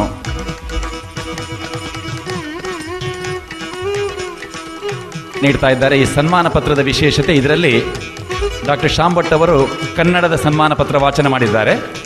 ಅದರಲ್ಲಿ ಇಂಗ್ಲಿಷ್ನಲ್ಲೂ ಕೂಡ ಆ ಸನ್ಮಾನ ಪತ್ರವನ್ನು ತಾಮ್ರ ಫಲಕದಲ್ಲಿ ನೀಡಲಾಗಿದೆ. ತ್ರಿಶೂರ್ನ ಅವರ ಮನೆಯಲ್ಲಿ ಈ ಸನ್ಮಾನ ಫಲಕ ಇರುವಾಗ ಅಲ್ಲಿಗೆ ಬರುವಂತಹ ಅವರಿಗೆಲ್ಲ ಮಲಯಾಳಂ ಕನ್ನಡ ಭಾಷೆ ಅರ್ಥ ಆಗಲಿಕ್ಕಿಲ್ಲ. ಅದರಿಂದ ಇಂಗ್ಲೀಷ್ನಲ್ಲಿ ಅದು ಏನು ಎಂಬುದು ನೋಡಿ ತಿಳಿದುಕೊಳ್ಳುವುದಕ್ಕೆ ಅವಕಾಶ ಆಗುವ ರೀತಿಯಲ್ಲಿ ಕನ್ನಡ ಹಾಗೂ ಇಂಗ್ಲೀಷ್ನಲ್ಲಿ ಸನ್ಮಾನ ಪತ್ರ ತಾಮ್ರ ಫಲಕದಲ್ಲಿ ಪ್ರೀತಿ ಗೌರವ ಅಭಿಮಾನಪೂರ್ವಕವಾಗಿ ಅವರ ಅಭಿಮಾನಿಗಳು 50ನೇ ವರ್ಷದ ಚಿನ್ನದ ಹಬ್ಬಕ್ಕೆ 50,000 ರೂಪಾಯಿಯ ಗೌರವ ನಿಧಿಯನ್ನು ಸಮರ್ಪಿಸುತ್ತಿದ್ದೇವೆ. ಸನ್ಮಾನ್ಯ ಶ್ರೀ ಹರಿಕೃಷ್ಣ ಪುನರೂರು ಹಾಗೂ ಶ್ರೀ ಶಾನಾಡಿ ಅಜಿತ್ ಕುಮಾರ್ ಹೆಗ್ಡೆಯವರು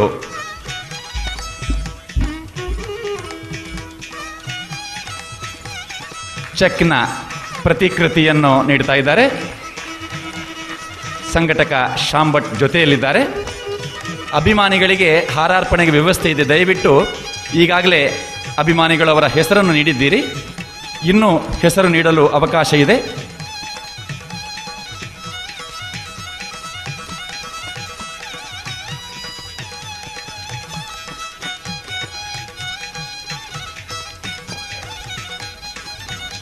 ಮಂಗಳೂರಿನ ಜಗನ್ನಾಥ್ ಪಿ ಶೆಟ್ಟಿ, ಯಶವಂತ ಶೆಟ್ಟಿ, ಹರಿಕೇಶವ, ಗೋಕುಲ್ ಕದ್ರಿ ಇವರು ಚಿನ್ನದ ಪದಕವನ್ನು ನೀಡಿ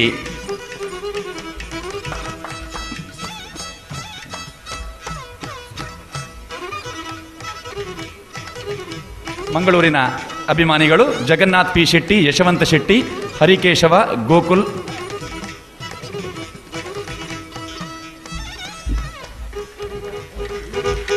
ಸುಧಾಕರ್ ರಾವ್ ಪೇಜಾವರ್.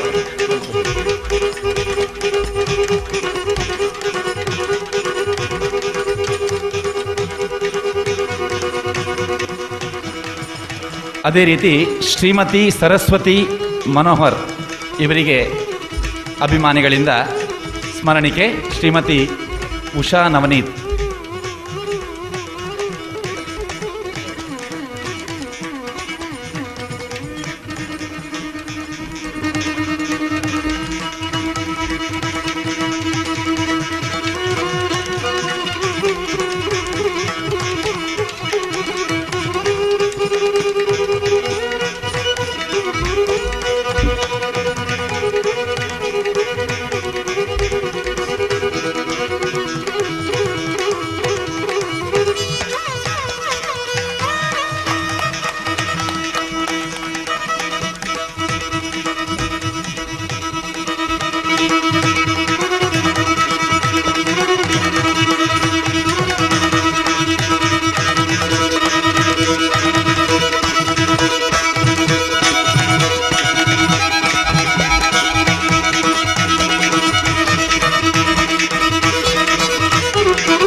ಕಳೆದ ಶನಿವಾರ ಮಂಗಳೂರು ಪುರಭವನದಲ್ಲಿ ಡಿ ಮನೋಹರ್ ಕುಮಾರ್ ಅವರು ಚೆನ್ನಯ್ಯನ ಪಾತ್ರದಲ್ಲಿ ಅಮರಬೀರರ ಪ್ರಸಂಗದಲ್ಲಿ ಬಹಳ ಚೆನ್ನಾಗಿ ಆ ಪಾತ್ರವನ್ನು ನಿರ್ವಹಿಸಿದ್ದಾರೆ.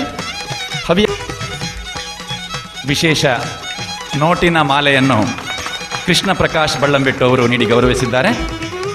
ತೆಂಕುತಿಟ್ಟು ಹಿತರಕ್ಷಣಾ ಪ್ರತಿಷ್ಠಾನ, ದಾಸರಹಳ್ಳಿ, ಬೆಂಗಳೂರು. ಶರತ್ ಕುಮಾರ್ ಕದ್ರಿ. ಕೋಳ್ಯೂರು ನಾರಾಯಣ್ ಭಟ್, ಬೆಂಗಳೂರು.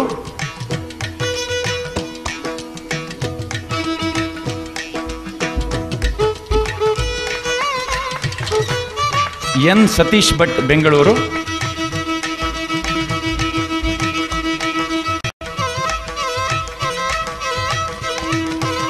ಶರವೂರು ಸುಬ್ರಹ್ಮಣ್ಯರಾವ್, ಬೆಂಗಳೂರು.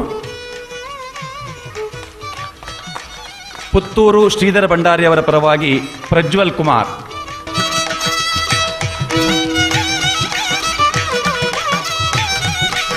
ಈಗ ಸ್ವಲ್ಪ ಸಮಯದ ಮೊದಲು ದುಶ್ಯಾಸನನಾಗಿ ರಂಗದಲ್ಲಿ ಮಿಂಚಿದವರು ಪ್ರಜ್ವಲ್ ಕುಮಾರ್. ಪುತ್ತೂರು ಶ್ರೀಧರ ಭಂಡಾರಿ ಅವರ ಪರವಾಗಿ ಈ ಪುಷ್ಪವನ್ನು ನೀಡಿದ್ದಾರೆ. ಚಿದಾನಂದ ರೈ, ಸುಳ್ಯ, ನಂದಿಕೇಶ್ವರ ನಾಟಕ ಸಂಘದ ಕಲಾವಿದರು. ಶಿವರಾಮ ಕೇರ್ಪಳ, ಕೆವಿಜಿ, ಸುಳ್ಯ ಮತ್ತು ಬಳಗ.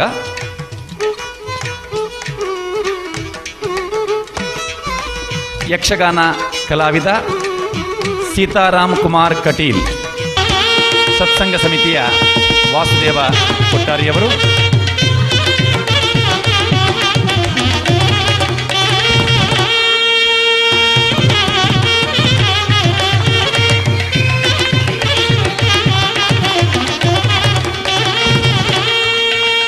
ಶ್ರೀ ದೇವಾನಂದ ಭಟ್, ಬೆಳುವಾಯಿ.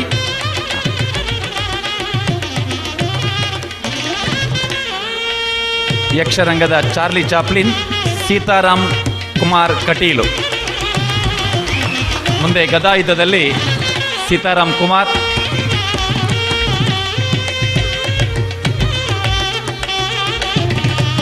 ಶ್ರೀ ದೇವಾನಂದ ಭಟ್ ಬೆಳುವಾಯಿ ಯಕ್ಷಗಾನ ಸಂಘಟಕರು, ಶ್ರೀ ರಾಮಚಂದ್ರ ಕೃಪಾ ಪೋಷಿತ ಯಕ್ಷಗಾನ ಮಂಡಳಿ ಹೊಸನಗರ ಇದರ ಪರವಾಗಿ ಮ್ಯಾನೇಜರ್ ಉಜಿರೆ ಅಶೋಕ್ ಭಟ್,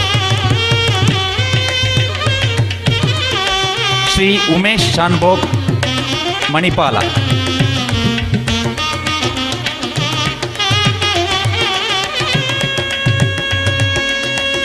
ಡಾಕ್ಟರ್ ಪ್ರಭಾಕರ ಶಿಶಿಲ,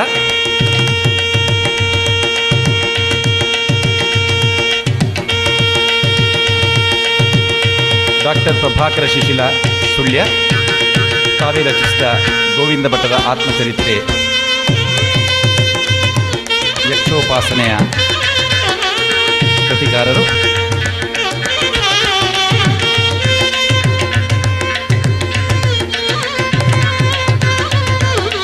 ದೇಶ ವಿದೇಶಗಳಿಂದ ಅಭಿಮಾನಿಗಳು ಅವರಿಗೆ ನಿರಂತರವಾಗಿ ಶುಭಕಾಮನೆಗಳನ್ನು ಕಳುಹಿಸ್ತಾ ಇದ್ದಾರೆ. ವಿಶೇಷವಾಗಿ ಸುಧಾಕರ್ ರಾವ್ ಪೇಜಾವರ್ ಅವರು ವಿಶೇಷ ಅಭಿಮಾನಿಯ ಓಲೆಯನ್ನು ವಾಚಿಸ್ತಾರೆ. ಶ್ರೀಯುತ ಸತೀಶ್ ಅಡಪ ಸದಸ್ಯರು ಪಾರ್ಥಿಸುಬ್ಬ ಯಕ್ಷಗಾನ ಅಕಾಡೆಮಿ ಕೇರಳ ಇಲ್ಲಿ ಒಂದು ವಿಶೇಷ ಶುಭಾಶಯಗಳನ್ನು ಕಳಿಸಿದ್ದಾರೆ. ಅದನ್ನು ವಾಚಿಸ್ಲಿಕ್ಕೆ ಕೂಡ ಇಲ್ಲಿ ಅವರು ಸೂಚಿಸಿದ್ದಾರೆ. ನಮ್ಮ ಹಿತೈಷಿಗಳು ಯಕ್ಷಾಭಿಮಾನಿಗಳ ಹಾಗೂ ಯಕ್ಷಕಲಾ ಪೋಷಕರಾದ ಮಸ್ಕತ್ನ ಆಲ್ಫರ್ಜೋ ಗ್ರೂಪ್ ನಿರ್ವಾಹಕರಾದ ಪಾಲುದಾರರಾದ ವಿಟ್ಲದ ಶ್ರೀ ದಿನಕರ್ ಭಟ್ ಅವರು ಡಿ ಮನೋಹರ್ ಕುಮಾರ್ ಅವರಿಗೆ ಈ ಶುಭ ಸಂದರ್ಭದಲ್ಲಿ ಹೂವಿನ ಗುಚ್ಛ ಹಾಗೂ ಸಂದೇಶವನ್ನು ಕಳಿಸಿರುತ್ತಾರೆ. ಸನ್ಮಾನ್ಯ ಡಿ ಮನೋಹರ್ ಕುಮಾರ್ ಅವರು 50ರ ಹುಟ್ಟುಹಬ್ಬದ ಪ್ರಯುಕ್ತ ಅವರ ಅಭಿಮಾನಿಗಳು ಏರ್ಪಡಿಸಿರುವ ಸನ್ಮಾನ ಕಾರ್ಯಕ್ರಮ ಅಭಿನಂದನಾರ್ಹವಾಗಿದೆ. ವ್ಯವಹಾರದ ಒತ್ತಡದಿಂದಾಗಿ ಕಾರ್ಯಕ್ರಮದಲ್ಲಿ ಭಾಗವಹಿಸಲು ಅಸಾಧ್ಯವಾದುದಕ್ಕೆ ವಿಷಾದಿಸುತ್ತೇನೆ. ನಾನು 82ರ ಇಸವಿಯಲ್ಲಿ ಕದ್ರಿ ಮೇಳದ ಶ್ರೀಯುತ ಪರಶುರಾಮನ ವೇಷದಿಂದ ಹಿಡಿದು ಇಂದಿನವರೆಗೆ ರಂಗಸ್ಥಳದಲ್ಲಿ ಹಾಗೂ ಸೇಡ್ಗಳ ಮೂಲಕ ಆ ವೇಷಗಳನ್ನು ನೋಡಿ ಆನಂದಿಸಿ ಅವರ ಬೆಳವಣಿಗೆಗಳನ್ನು ಸೂಕ್ಷ್ಮವಾಗಿ ಗಮನಿಸಿದ್ದೇನೆ. ನನ್ನಲ್ಲಿರುವ 400ಕ್ಕೂ ಹೆಚ್ಚು ಯಕ್ಷಗಾನ ಸೇಡಿಗಳಲ್ಲಿ ಮನೋಹರರ ರಾಮಾಯಣ ಹಾಗೂ ಮಹಾಭಾರತ ಸಹಿತ ಹೆಚ್ಚಿನ ಸೇಡಿಗಳು ಸಂಗ್ರಹವಿದೆ. ಅವರ ಕಠಿಣ ಪರಿಶ್ರಮ, ವೃತ್ತಿ ತತ್ಪರತೆ, ಸ್ನೇಹ ಮನೋಭಾವ, ಪ್ರತಿಭೆಗೆ ಅವರ ಜನಪ್ರಿಯತೆ ಸಾಕ್ಷಿ. ಅವರ ತೆಂಕುದಿಟ್ಟಿನ ಯಕ್ಷಗಾನದ ಐಶ್ವರ್ಯ ಪ್ರತೀಕವೆಂದರೆ ಅತಿಶಯೋಕ್ತಿಯಲ್ಲ. ಶ್ರೀಯುತ ಮನೋಹರ್ ಕುಮಾರ್ ಅವರ ಕುಟುಂಬಕ್ಕೂ ಶ್ರೀ ಮಧೂರು ಮಹಾಗಣಪತಿಯ ಸನ್ನಿಧಿಯಿಂದ ಆಯುರಾರೋಗ್ಯವಾಗಿ ದಯಮಾಡಿಸಲಿ ಎಂದು ಬೇಡಿಕೊಂಡು ಇನ್ನೂ ಹೆಚ್ಚು ಕಾಲ ರಂಗದಲ್ಲಿ ವಿಜೃಂಭಿಸಲಿ ಎಂದು ಹಾರೈಸುತ್ತೇನೆ. ನೀವು 2009ನೇ ಇಸವಿಯ ಮಧ್ಯಭಾಗದಲ್ಲಿ ಹಾಕಿಕೊಂಡಿರುವ ಮಸ್ಕತ್ ಹಾಗೂ ಗಲ್ಫ್ ರಾಷ್ಟ್ರಗಳ ಕಾರ್ಯಕ್ರಮಗಳು ಯಶಸ್ವಿಯಾಗಲೆಂದು ಹಾರೈಸಿ ನಾನು ಸ್ವತಃ ಜೊತೆ ಭಾಗಿಯಾಗುತ್ತೇನೆ. ದಿನಕರ್ ಭಟ್, ನಿರ್ವಾಹಕ ಪಾಲುದಾರ, ಆಲ್ಫರ್ಜೋ ಗ್ರೂಪ್, ಮಸ್ಕತ್. ಇಲ್ಲಿಂದ ಶುಭ ಸಂದೇಶ ಬಂದಿರುತ್ತದೆ. ಗೋಲ್ಡನ್ ಫಾಲ್ಕನ್ನ ನಿರ್ದೇಶಕರಾದಂಥ ಸುಂದರ್ ಶೆಟ್ಟಿ ಅವರ ಕದ್ರಿಯ ಕ್ಷೇತ್ರದ ಸರ್ವಾನುಮುಖಿ ಸಮಿತಿಯ ಕಾರ್ಯಕರ್ತರು ವೇದಿಕೆಗೆ ಬಂದು ಪುಷ್ಪಗುಚ್ಛ ನೀಡಬೇಕು ಅಂತ ವಿನಂತಿಸ್ತಾ ಇದ್ದೇವೆ. ಯೂನಿಯನ್ ಬ್ಯಾಂಕ್ ಆಫ್ ಇಂಡಿಯಾ ಇದರ ಮ್ಯಾನೇಜರ್ ಆಗಿರುವಂಥ ಶ್ರೀಯುತ ರವಿ ಶೆಟ್ಟಿ ಅವರು ಪುಷ್ಪಗುಚ್ಛ ನೀಡಿ ಗೌರವಿಸಬೇಕಾಗಿ ವಿನಂತಿಸ್ತಾ ಇದೆ.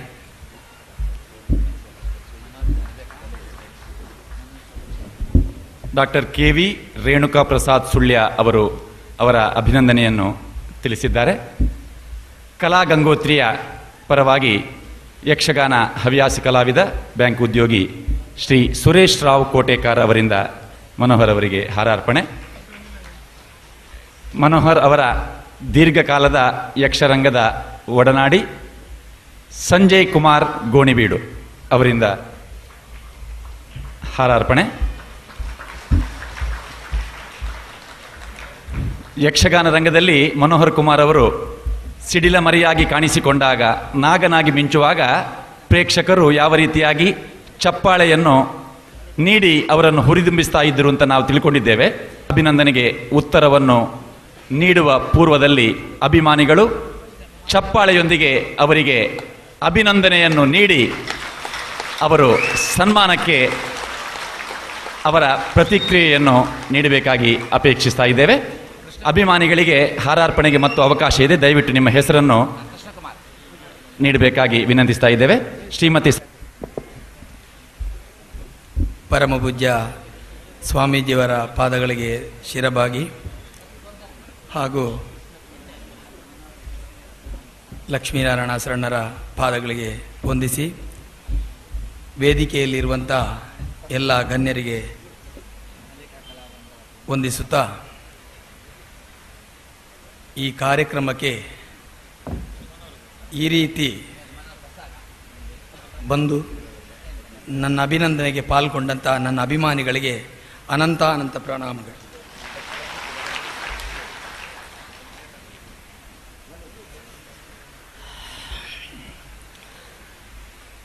ನನ್ನ ಜೀವನದಲ್ಲಿ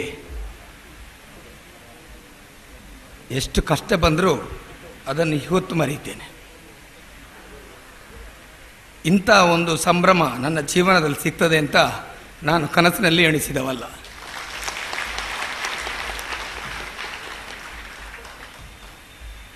ನನ್ನನ್ನು ಸಣ್ಣದರಿಂದ ಬೆಳೆಸಿದ ಪೂಜ್ಯ ಡಾಕ್ಟರ್ ವೀರೇಂದ್ರ ಹೆಗಡೆ ಅವರು ಬೆಳೆಸುವಾಗ ಈ ಮಟ್ಟಕ್ಕೆ ಮುಟ್ಟುತ್ತೇನೆ ಅಂತೇಳಿ ಎಣಿಸಿದ್ರೋ ಏನೋ, ಅವರ ಆಶೀರ್ವಾದದಿಂದ ನಾನು ಈ ಮಟ್ಟಕ್ಕೆ ಮುಟ್ಟಿದೆ.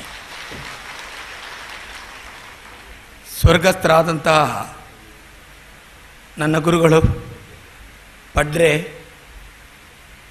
ಚಂದಣ್ಣ ಅಂತೇಳಿ ಅವರನ್ನು ಕರೀತಾರೆ. ಗುರುಗಳನ್ನು ತಂದೆಯ ಸ್ಥಾನದಲ್ಲಿ ಕಾಣ್ಬೋದಂತೆ. ನನ್ನ ಜನ್ಮ ಕೊಟ್ಟ ತಂದೆಗಿಂತ ಹೆಚ್ಚು ಅವರನ್ನು ನಾನು ಮನಸ್ಸಲ್ಲಿ ಆರಾಧಿಸ್ತೇನೆ. ಅವರು ನನ್ನ ಜೀವನದ ಬದುಕು. ನಾನು ಇಷ್ಟರವರೆಗೆ ರಂಗದಲ್ಲಿ ಉಳಿಯಬೇಕಾದರೆ ಅವರ ಕೊಡುಗೆ, ಅವರು ಬೆಳೆಸಿದ ಮಗು ನಾನು. ಅವರ ಕೊಟ್ಟ ಕೊಡುಗೆಯಿಂದ ನಿಮ್ಮನ್ನೆಲ್ಲ ಪಡೆದುಕೊಂಡಿದ್ದೇನೆ ನಾನು. ನೀವಿಲ್ಲದಿದ್ದರೆ ನಾನು ಏನೂ ಅಲ್ಲ. ನನ್ನ ಅಭಿಮಾನಿಗಳಿಂದ ನನಗೆ ಸಿಕ್ಕಿದ ಈ ಪುರಸ್ಕಾರ ಖಂಡಿತವಾಗಿಯೂ ರಾಜ್ಯೋತ್ಸವ ಪ್ರಶಸ್ತಿಗಿಂತ ದೊಡ್ಡದಿದು, ರಾಜ್ಯೋತ್ಸವ ಪುರಸ್ಕಾರದಿಂದ ದೊಡ್ಡದಿದು. ನನ್ನ ಜೀವನದಲ್ಲಿ ಇನ್ನು ಯಾವ ಪ್ರಶಸ್ತಿ ಸಿಕ್ಕಿದ್ರೂ ಈ ಪ್ರಶಸ್ತಿಯ ಮುಂದೆ ಏನೂ ಅಲ್ಲ. ಈ ಪ್ರಶಸ್ತಿಯೇ ನನ್ನ ಜೀವನದ ಶ್ರೀರಕ್ಷೆ. ಇದು ನನ್ನ ಗುರುಗಳ ಪಾದಕ್ಕೆ ಸಲ್ಲುವಂತಹ ಸಮರ್ಪಣೆ. ತುಂಬ ಕಾರ್ಯಕ್ರಮ ನೋಡಿದ್ದೇನೆ ನಾನು. ಆದರೆ ಈ ಕಾರ್ಯಕ್ರಮದ ವಿಶೇಷ ಏನಂದರೆ ಪುರಭವನದಲ್ಲಿ ಅನೇಕ ಮಂದಿಗಳು ಬಂದಿದ್ದಾರೆ, ಕಾರ್ಯಕ್ರಮ ನಡೆಯುವಾಗ ಬಂದು ಸೇರ್ತಾರೆ. ಆದರೆ ಈ ದಿವಸ ಬಂದವರು ಒಂದು ಕಾರ್ಯಕ್ರಮ ನಡೆಯುತ್ತಾ ಉಂಟು, ಅದನ್ನು ನೋಡಿಬಿಡುವ, ಎಲ್ಲರೂ ನೋಡಿ ಹೋಗುವ ಅಂತೇಳಿ ಬಂದವರಲ್ಲ. ಯಕ್ಷಗಾನ ನಡೆಯುವ ಮಧ್ಯದಲ್ಲಿ ಯಾವುದಾದ್ರೂ ಒಂದು ಕಾರ್ಯಕ್ರಮ ನಡೆಯುತ್ತದೆ ಅಂತೇಳಿ ಆದರೆ ಅದರಲ್ಲಿ ಎಷ್ಟೋ ಜನ ಕಾರ್ಯಕ್ರಮ ಯಕ್ಷಗಾನವೇ ನಡೀಬೇಕು, ನಾವು ಸನ್ಮಾನವೋ ಇತ್ಯಾದಿಯನ್ನು ನೋಡುವುದಕ್ಕೆ ಬಂದವರಲ್ಲ ಅಂತ ಹೇಳುವುದನ್ನು ಕೇಳಿದ್ದೇನೆ. ಆದರೆ ಈ ಹೊತ್ತಿನಲ್ಲಿ ಇಲ್ಲಿಗೆ ಬಂದವರೆಲ್ಲ ಮನೋಹರ್ ಕುಮಾರ್ ಅವರ ಸನ್ಮಾನ ಕಾರ್ಯಕ್ರಮ ನೋಡಬೇಕು, ಅದರ ನಂತರ ಯಕ್ಷಗಾನ, ಮನೋಹರ ಕುಮಾರರ ಸನ್ಮಾನ ಕಾರ್ಯಕ್ರಮವೇ ಪ್ರಾಮುಖ್ಯ ಅಂತೇಳಿ ಕುಳಿದಂಥ ನಿಮಗೆ ಅನಂತ ಧನ್ಯವಾದಗಳು. ಒಂದೊಂದು ರೀತಿಯ ಉದ್ಯಮಿಗಳಿರ್ತಾರೆ, ಒಂದೊಂದು ರೀತಿಯ ಉದ್ದೇಶಗಳಿರ್ತದೆ. ಅದನ್ನೆಲ್ಲ ಬದಿಗಿರಿಸಿ ನನ್ನ ಕಾರ್ಯಕ್ರಮಕ್ಕೆ ವೇದಿಕೆಗೆ ಬಂದಂಥ ಅಧ್ಯಕ್ಷರು, ಅತಿಥಿಗಳು, ಸ್ವಾಮೀಜಿಯವರು ಎಲ್ಲರಿಗೂ ನನ್ನ ಪ್ರಣಾಮಗಳು. ಯಾಕೆಂದರೆ ಅವರ ಕೆಲಸಗಳನ್ನು ಬದಿಗಿಟ್ಟು ಬಂದಿದ್ದಾರೆ ಅವರು. ನಮ್ಮ ಮೇಳದ ಯಜಮಾನರಿಗೆ 5 ಮೇಳ ಉಂಟು. ನಾನು ಒಂದು ಮೇಳ 13 ವರ್ಷ ನಡೆಸುವಾಗ ಅಮಮ ಅಂತ ಹೇಳ್ತಿದ್ದೆ. ಆದರೆ ನನಗೆ ಅಭಿಮಾನಿಗಳ ಪ್ರೋತ್ಸಾಹದಿಂದ ನನ್ನನ್ನು ದೂಡಿಕೊಂಡು ಹೋಯಿತು 13 ವರ್ಷ. ನಮ್ಮ ಯಜಮಾನರು 5 ಮೇಳದಲ್ಲಿ ಸಾಧಾರಣ 300ಕ್ಕೂ ಹೆಚ್ಚು ಕಲಾವಿದರು ದುಡಿಯುತ್ತಾ ಇದ್ದಾರೆ. ಆ ಕಲಾವಿದರನ್ನು ದುಡಿಸುವ ಮಧ್ಯದಲ್ಲಿ ಈಗ ಮೇಳ ಹೊರಡಿಸಿದ್ದಾರೆ, 2-3 ಮೇಳ ಹೊರಟಿದೆ. ಅದರ ಮಧ್ಯದಲ್ಲಿಯೂ ಈ ಕಾರ್ಯಕ್ರಮಕ್ಕೆ ಬಂದಿದ್ದಾರೆ. ನನ್ನ ಮೇಳದ ಯಜಮಾನರಿಗೆ ನಾನು ಯಾವತ್ತೂ ಚಿರಋಣಿ. ಹೆಚ್ಚು ಮಾತಾಡುವ ಜನ ನಾನಲ್ಲ, ಮಾತಾಡೋದಕ್ಕೂ ನನಗೆ ಸಾಧ್ಯ ಇಲ್ಲ. ಆದ್ದರಿಂದ ಸನ್ಮಾನವನ್ನು ಸಂಯೋಜಿಸಿದ ವಿದೇಶದ ಹಾಗೂ ನಮ್ಮ ಜಿಲ್ಲೆಗಳ ಎಲ್ಲ ಜಿಲ್ಲೆಗಳ ನನ್ನ ಎಲ್ಲ ಅಭಿಮಾನಿಗಳಿಗೂ ಮತ್ತು ಇದರಲ್ಲಿ ಕಾರ್ಯಕ್ರಮವನ್ನು ಮಾಡಬೇಕಾದ್ರೆ ಯಾರು ಮುಂದೆ ಅಂತ ಕೇಳಿದಾಗ ನಾನು ಮುಂದೆ ನಿಲ್ತೇನೆ ಅಂಥೇಳಿ ಡಾಕ್ಟರ್ ಶಾಂಭಟ್ರು ಮುಂದೆ ನಿಂತಾಗ ಅವರಿಗೆ ಕೈ ಜೋಡಿಸಿ ಅನೇಕ ಮಂದಿಗಳು, ನವನೀತ್ ಶೆಟ್ರು ಮತ್ತು ಹರಿಕೇಶ್ ಅವರು, ಯಶವಂತ್ ಶೆಟ್ರು, ಜಗನ್ನಾಥ್ ಶೆಟ್ರು ಮತ್ತು ಸುಳ್ಳ್ಯದಿಂದ ಬೂಡು ರಾಧಾಕೃಷ್ಣ ರೈ ಹಾಗೂ ಶಿವರಾಮಣ್ಣ ಎಲ್ಲ ಅನೇಕ ಮಂದಿಗಳು, ಶೇಖರ ಮಣಿಯಾಣಿ, ಅನೇಕ ಮಂದಿಗಳು, ಪ್ರತ್ಯೇಕವಾಗಿ ಯಾರನ್ನು ಹೇಳುವುದಿಲ್ಲ ನಾನು. ಎಲ್ಲರೂ ಅನೇಕ ಮಂದಿಗಳು ಇದಕ್ಕೆ ಕೈ ಜೋಡಿಸಿ ಮನೋಹರ್ ಕುಮಾರ್ ಅಭಿನಂದನಾ ಕಾರ್ಯಕ್ರಮಕ್ಕೆ ನಾವಿದ್ದೇವೆ ಅಂತ ಬೆಂಗಳೂರಿನಿಂದ ಈಗ ಬಂದಂಥ ನಾರಾಯಣ ಭಟ್ರು ಹಾಗೂ ಅವರಿಗೆ ಬೇಕಾದಷ್ಟು ಕೆಲಸಗಳಿದೆ. ನಿನ್ನೆ ರಾತ್ರಿಯವರೆಗೆ ಅವರಿಗೆ ಕೆಲಸಗಳಿದ್ದರು. ನಾರಾಯಣ ಭಟ್ರು, ಸತೀಶರು, ಶುಭಾ ಆರ್ಟ್ಸಿನವರು, ನಮ್ಮ ಸುಬ್ರಹ್ಮಣ್ಯರಾವ್, ಎಲ್ಲ ಕೆಲಸಗಳನ್ನು, ಆರ್ ಕೆ ಭಟ್, ಎಲ್ಲರೂ ಅವರ ಕೆಲಸಗಳನ್ನು ಬದಿಗಿಟ್ಟು ಅಲ್ಲಿಂದ ಇಲ್ಲಿಗೆ ಬಂದಿದ್ದಾರೆ. ದೂರದ ಊರಿನಿಂದ ಬಂದು ನನ್ನ ಈ ಕಾರ್ಯಕ್ರಮಕ್ಕೆ ಭಾಗವಹಿಸಿದ ಎಲ್ಲ ನನ್ನ ಅಭಿಮಾನಿಗಳಿಗೆ ವಂದಿಸುತ್ತಾ, ಈ ಕಾರ್ಯಕ್ರಮವನ್ನು ಸಂಯೋಜಿಸಿದ ಸಂಘಟಕರಿಗೆ ವಂದಿಸುತ್ತಾ, ವಿದೇಶದಲ್ಲಿ ನನ್ನ ಮೇಲಿಟ್ಟಿರುವ ಅಭಿಮಾನದಿಂದಿರುವಂಥ ಮತ್ತು ಸಂದೇಶವನ್ನು ಕಳಿಸಿದಂಥ ದಿನಕರ ಭಟ್ರಿಗೂ ಮತ್ತು ರಾಜಶೇಖರ್ ಅವರಿಗೂ ಮತ್ತು ನಮ್ಮ ಪ್ರಶಾಂತ್ ಶೆಟ್ಟಿ ಅಡ್ಯಂತಾಯ ಮುಖ್ಯ ಹರೀಶ್ ಪೈ ಇವರಿಗೆಲ್ಲರಿಗೂ ನನ್ನ ಅಭಿನಂದನೆಯನ್ನು ಸಲ್ಲಿಸ್ತಾ ನನ್ನ ಮಾತು ಮುಗಿಸ್ತೇನೆ. ನಾನು ಏನಾದರೂ ತಪ್ಪಿದ್ರೆ ನನ್ನನ್ನು ಕ್ಷಮಿಸಬೇಕು ಅಂತೇಳಿ ನಿಮ್ಮತ್ತೆ ಕೇಳ್ಕೊಳ್ತಾ ನನ್ನ ಮಾತು ಮುಗಿಸ್ತೇನೆ.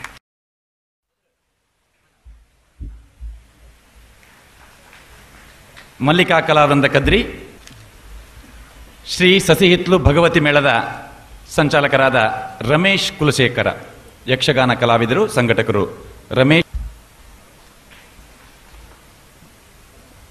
ಕಾಗೋಡು. ಮಿಂಚಿ ಪದವು ಮೋಹನ್ ಮೆಂಡನ್ ತೊಕ್ಕೊಟ್ಟು ಹಾರಾರ್ಪಣೆಯೊಂದಿಗೆ ಚೆಕ್ ಕೂಡ ನೀಡ್ತಾ ಇದ್ದಾರೆ. ಯತೀಶ್ ರೈ ದುಗ್ಗಲಡ್ಕ ಸುಳ್ಯ,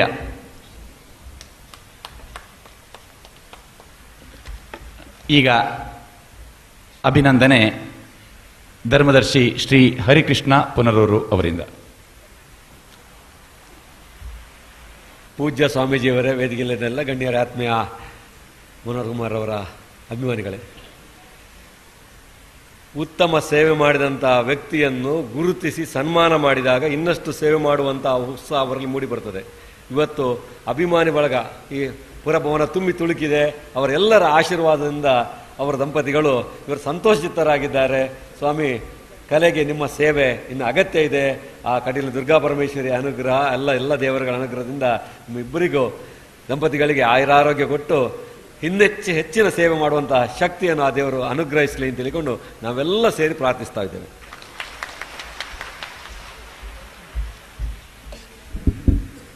ಧನ್ಯವಾದಗಳು.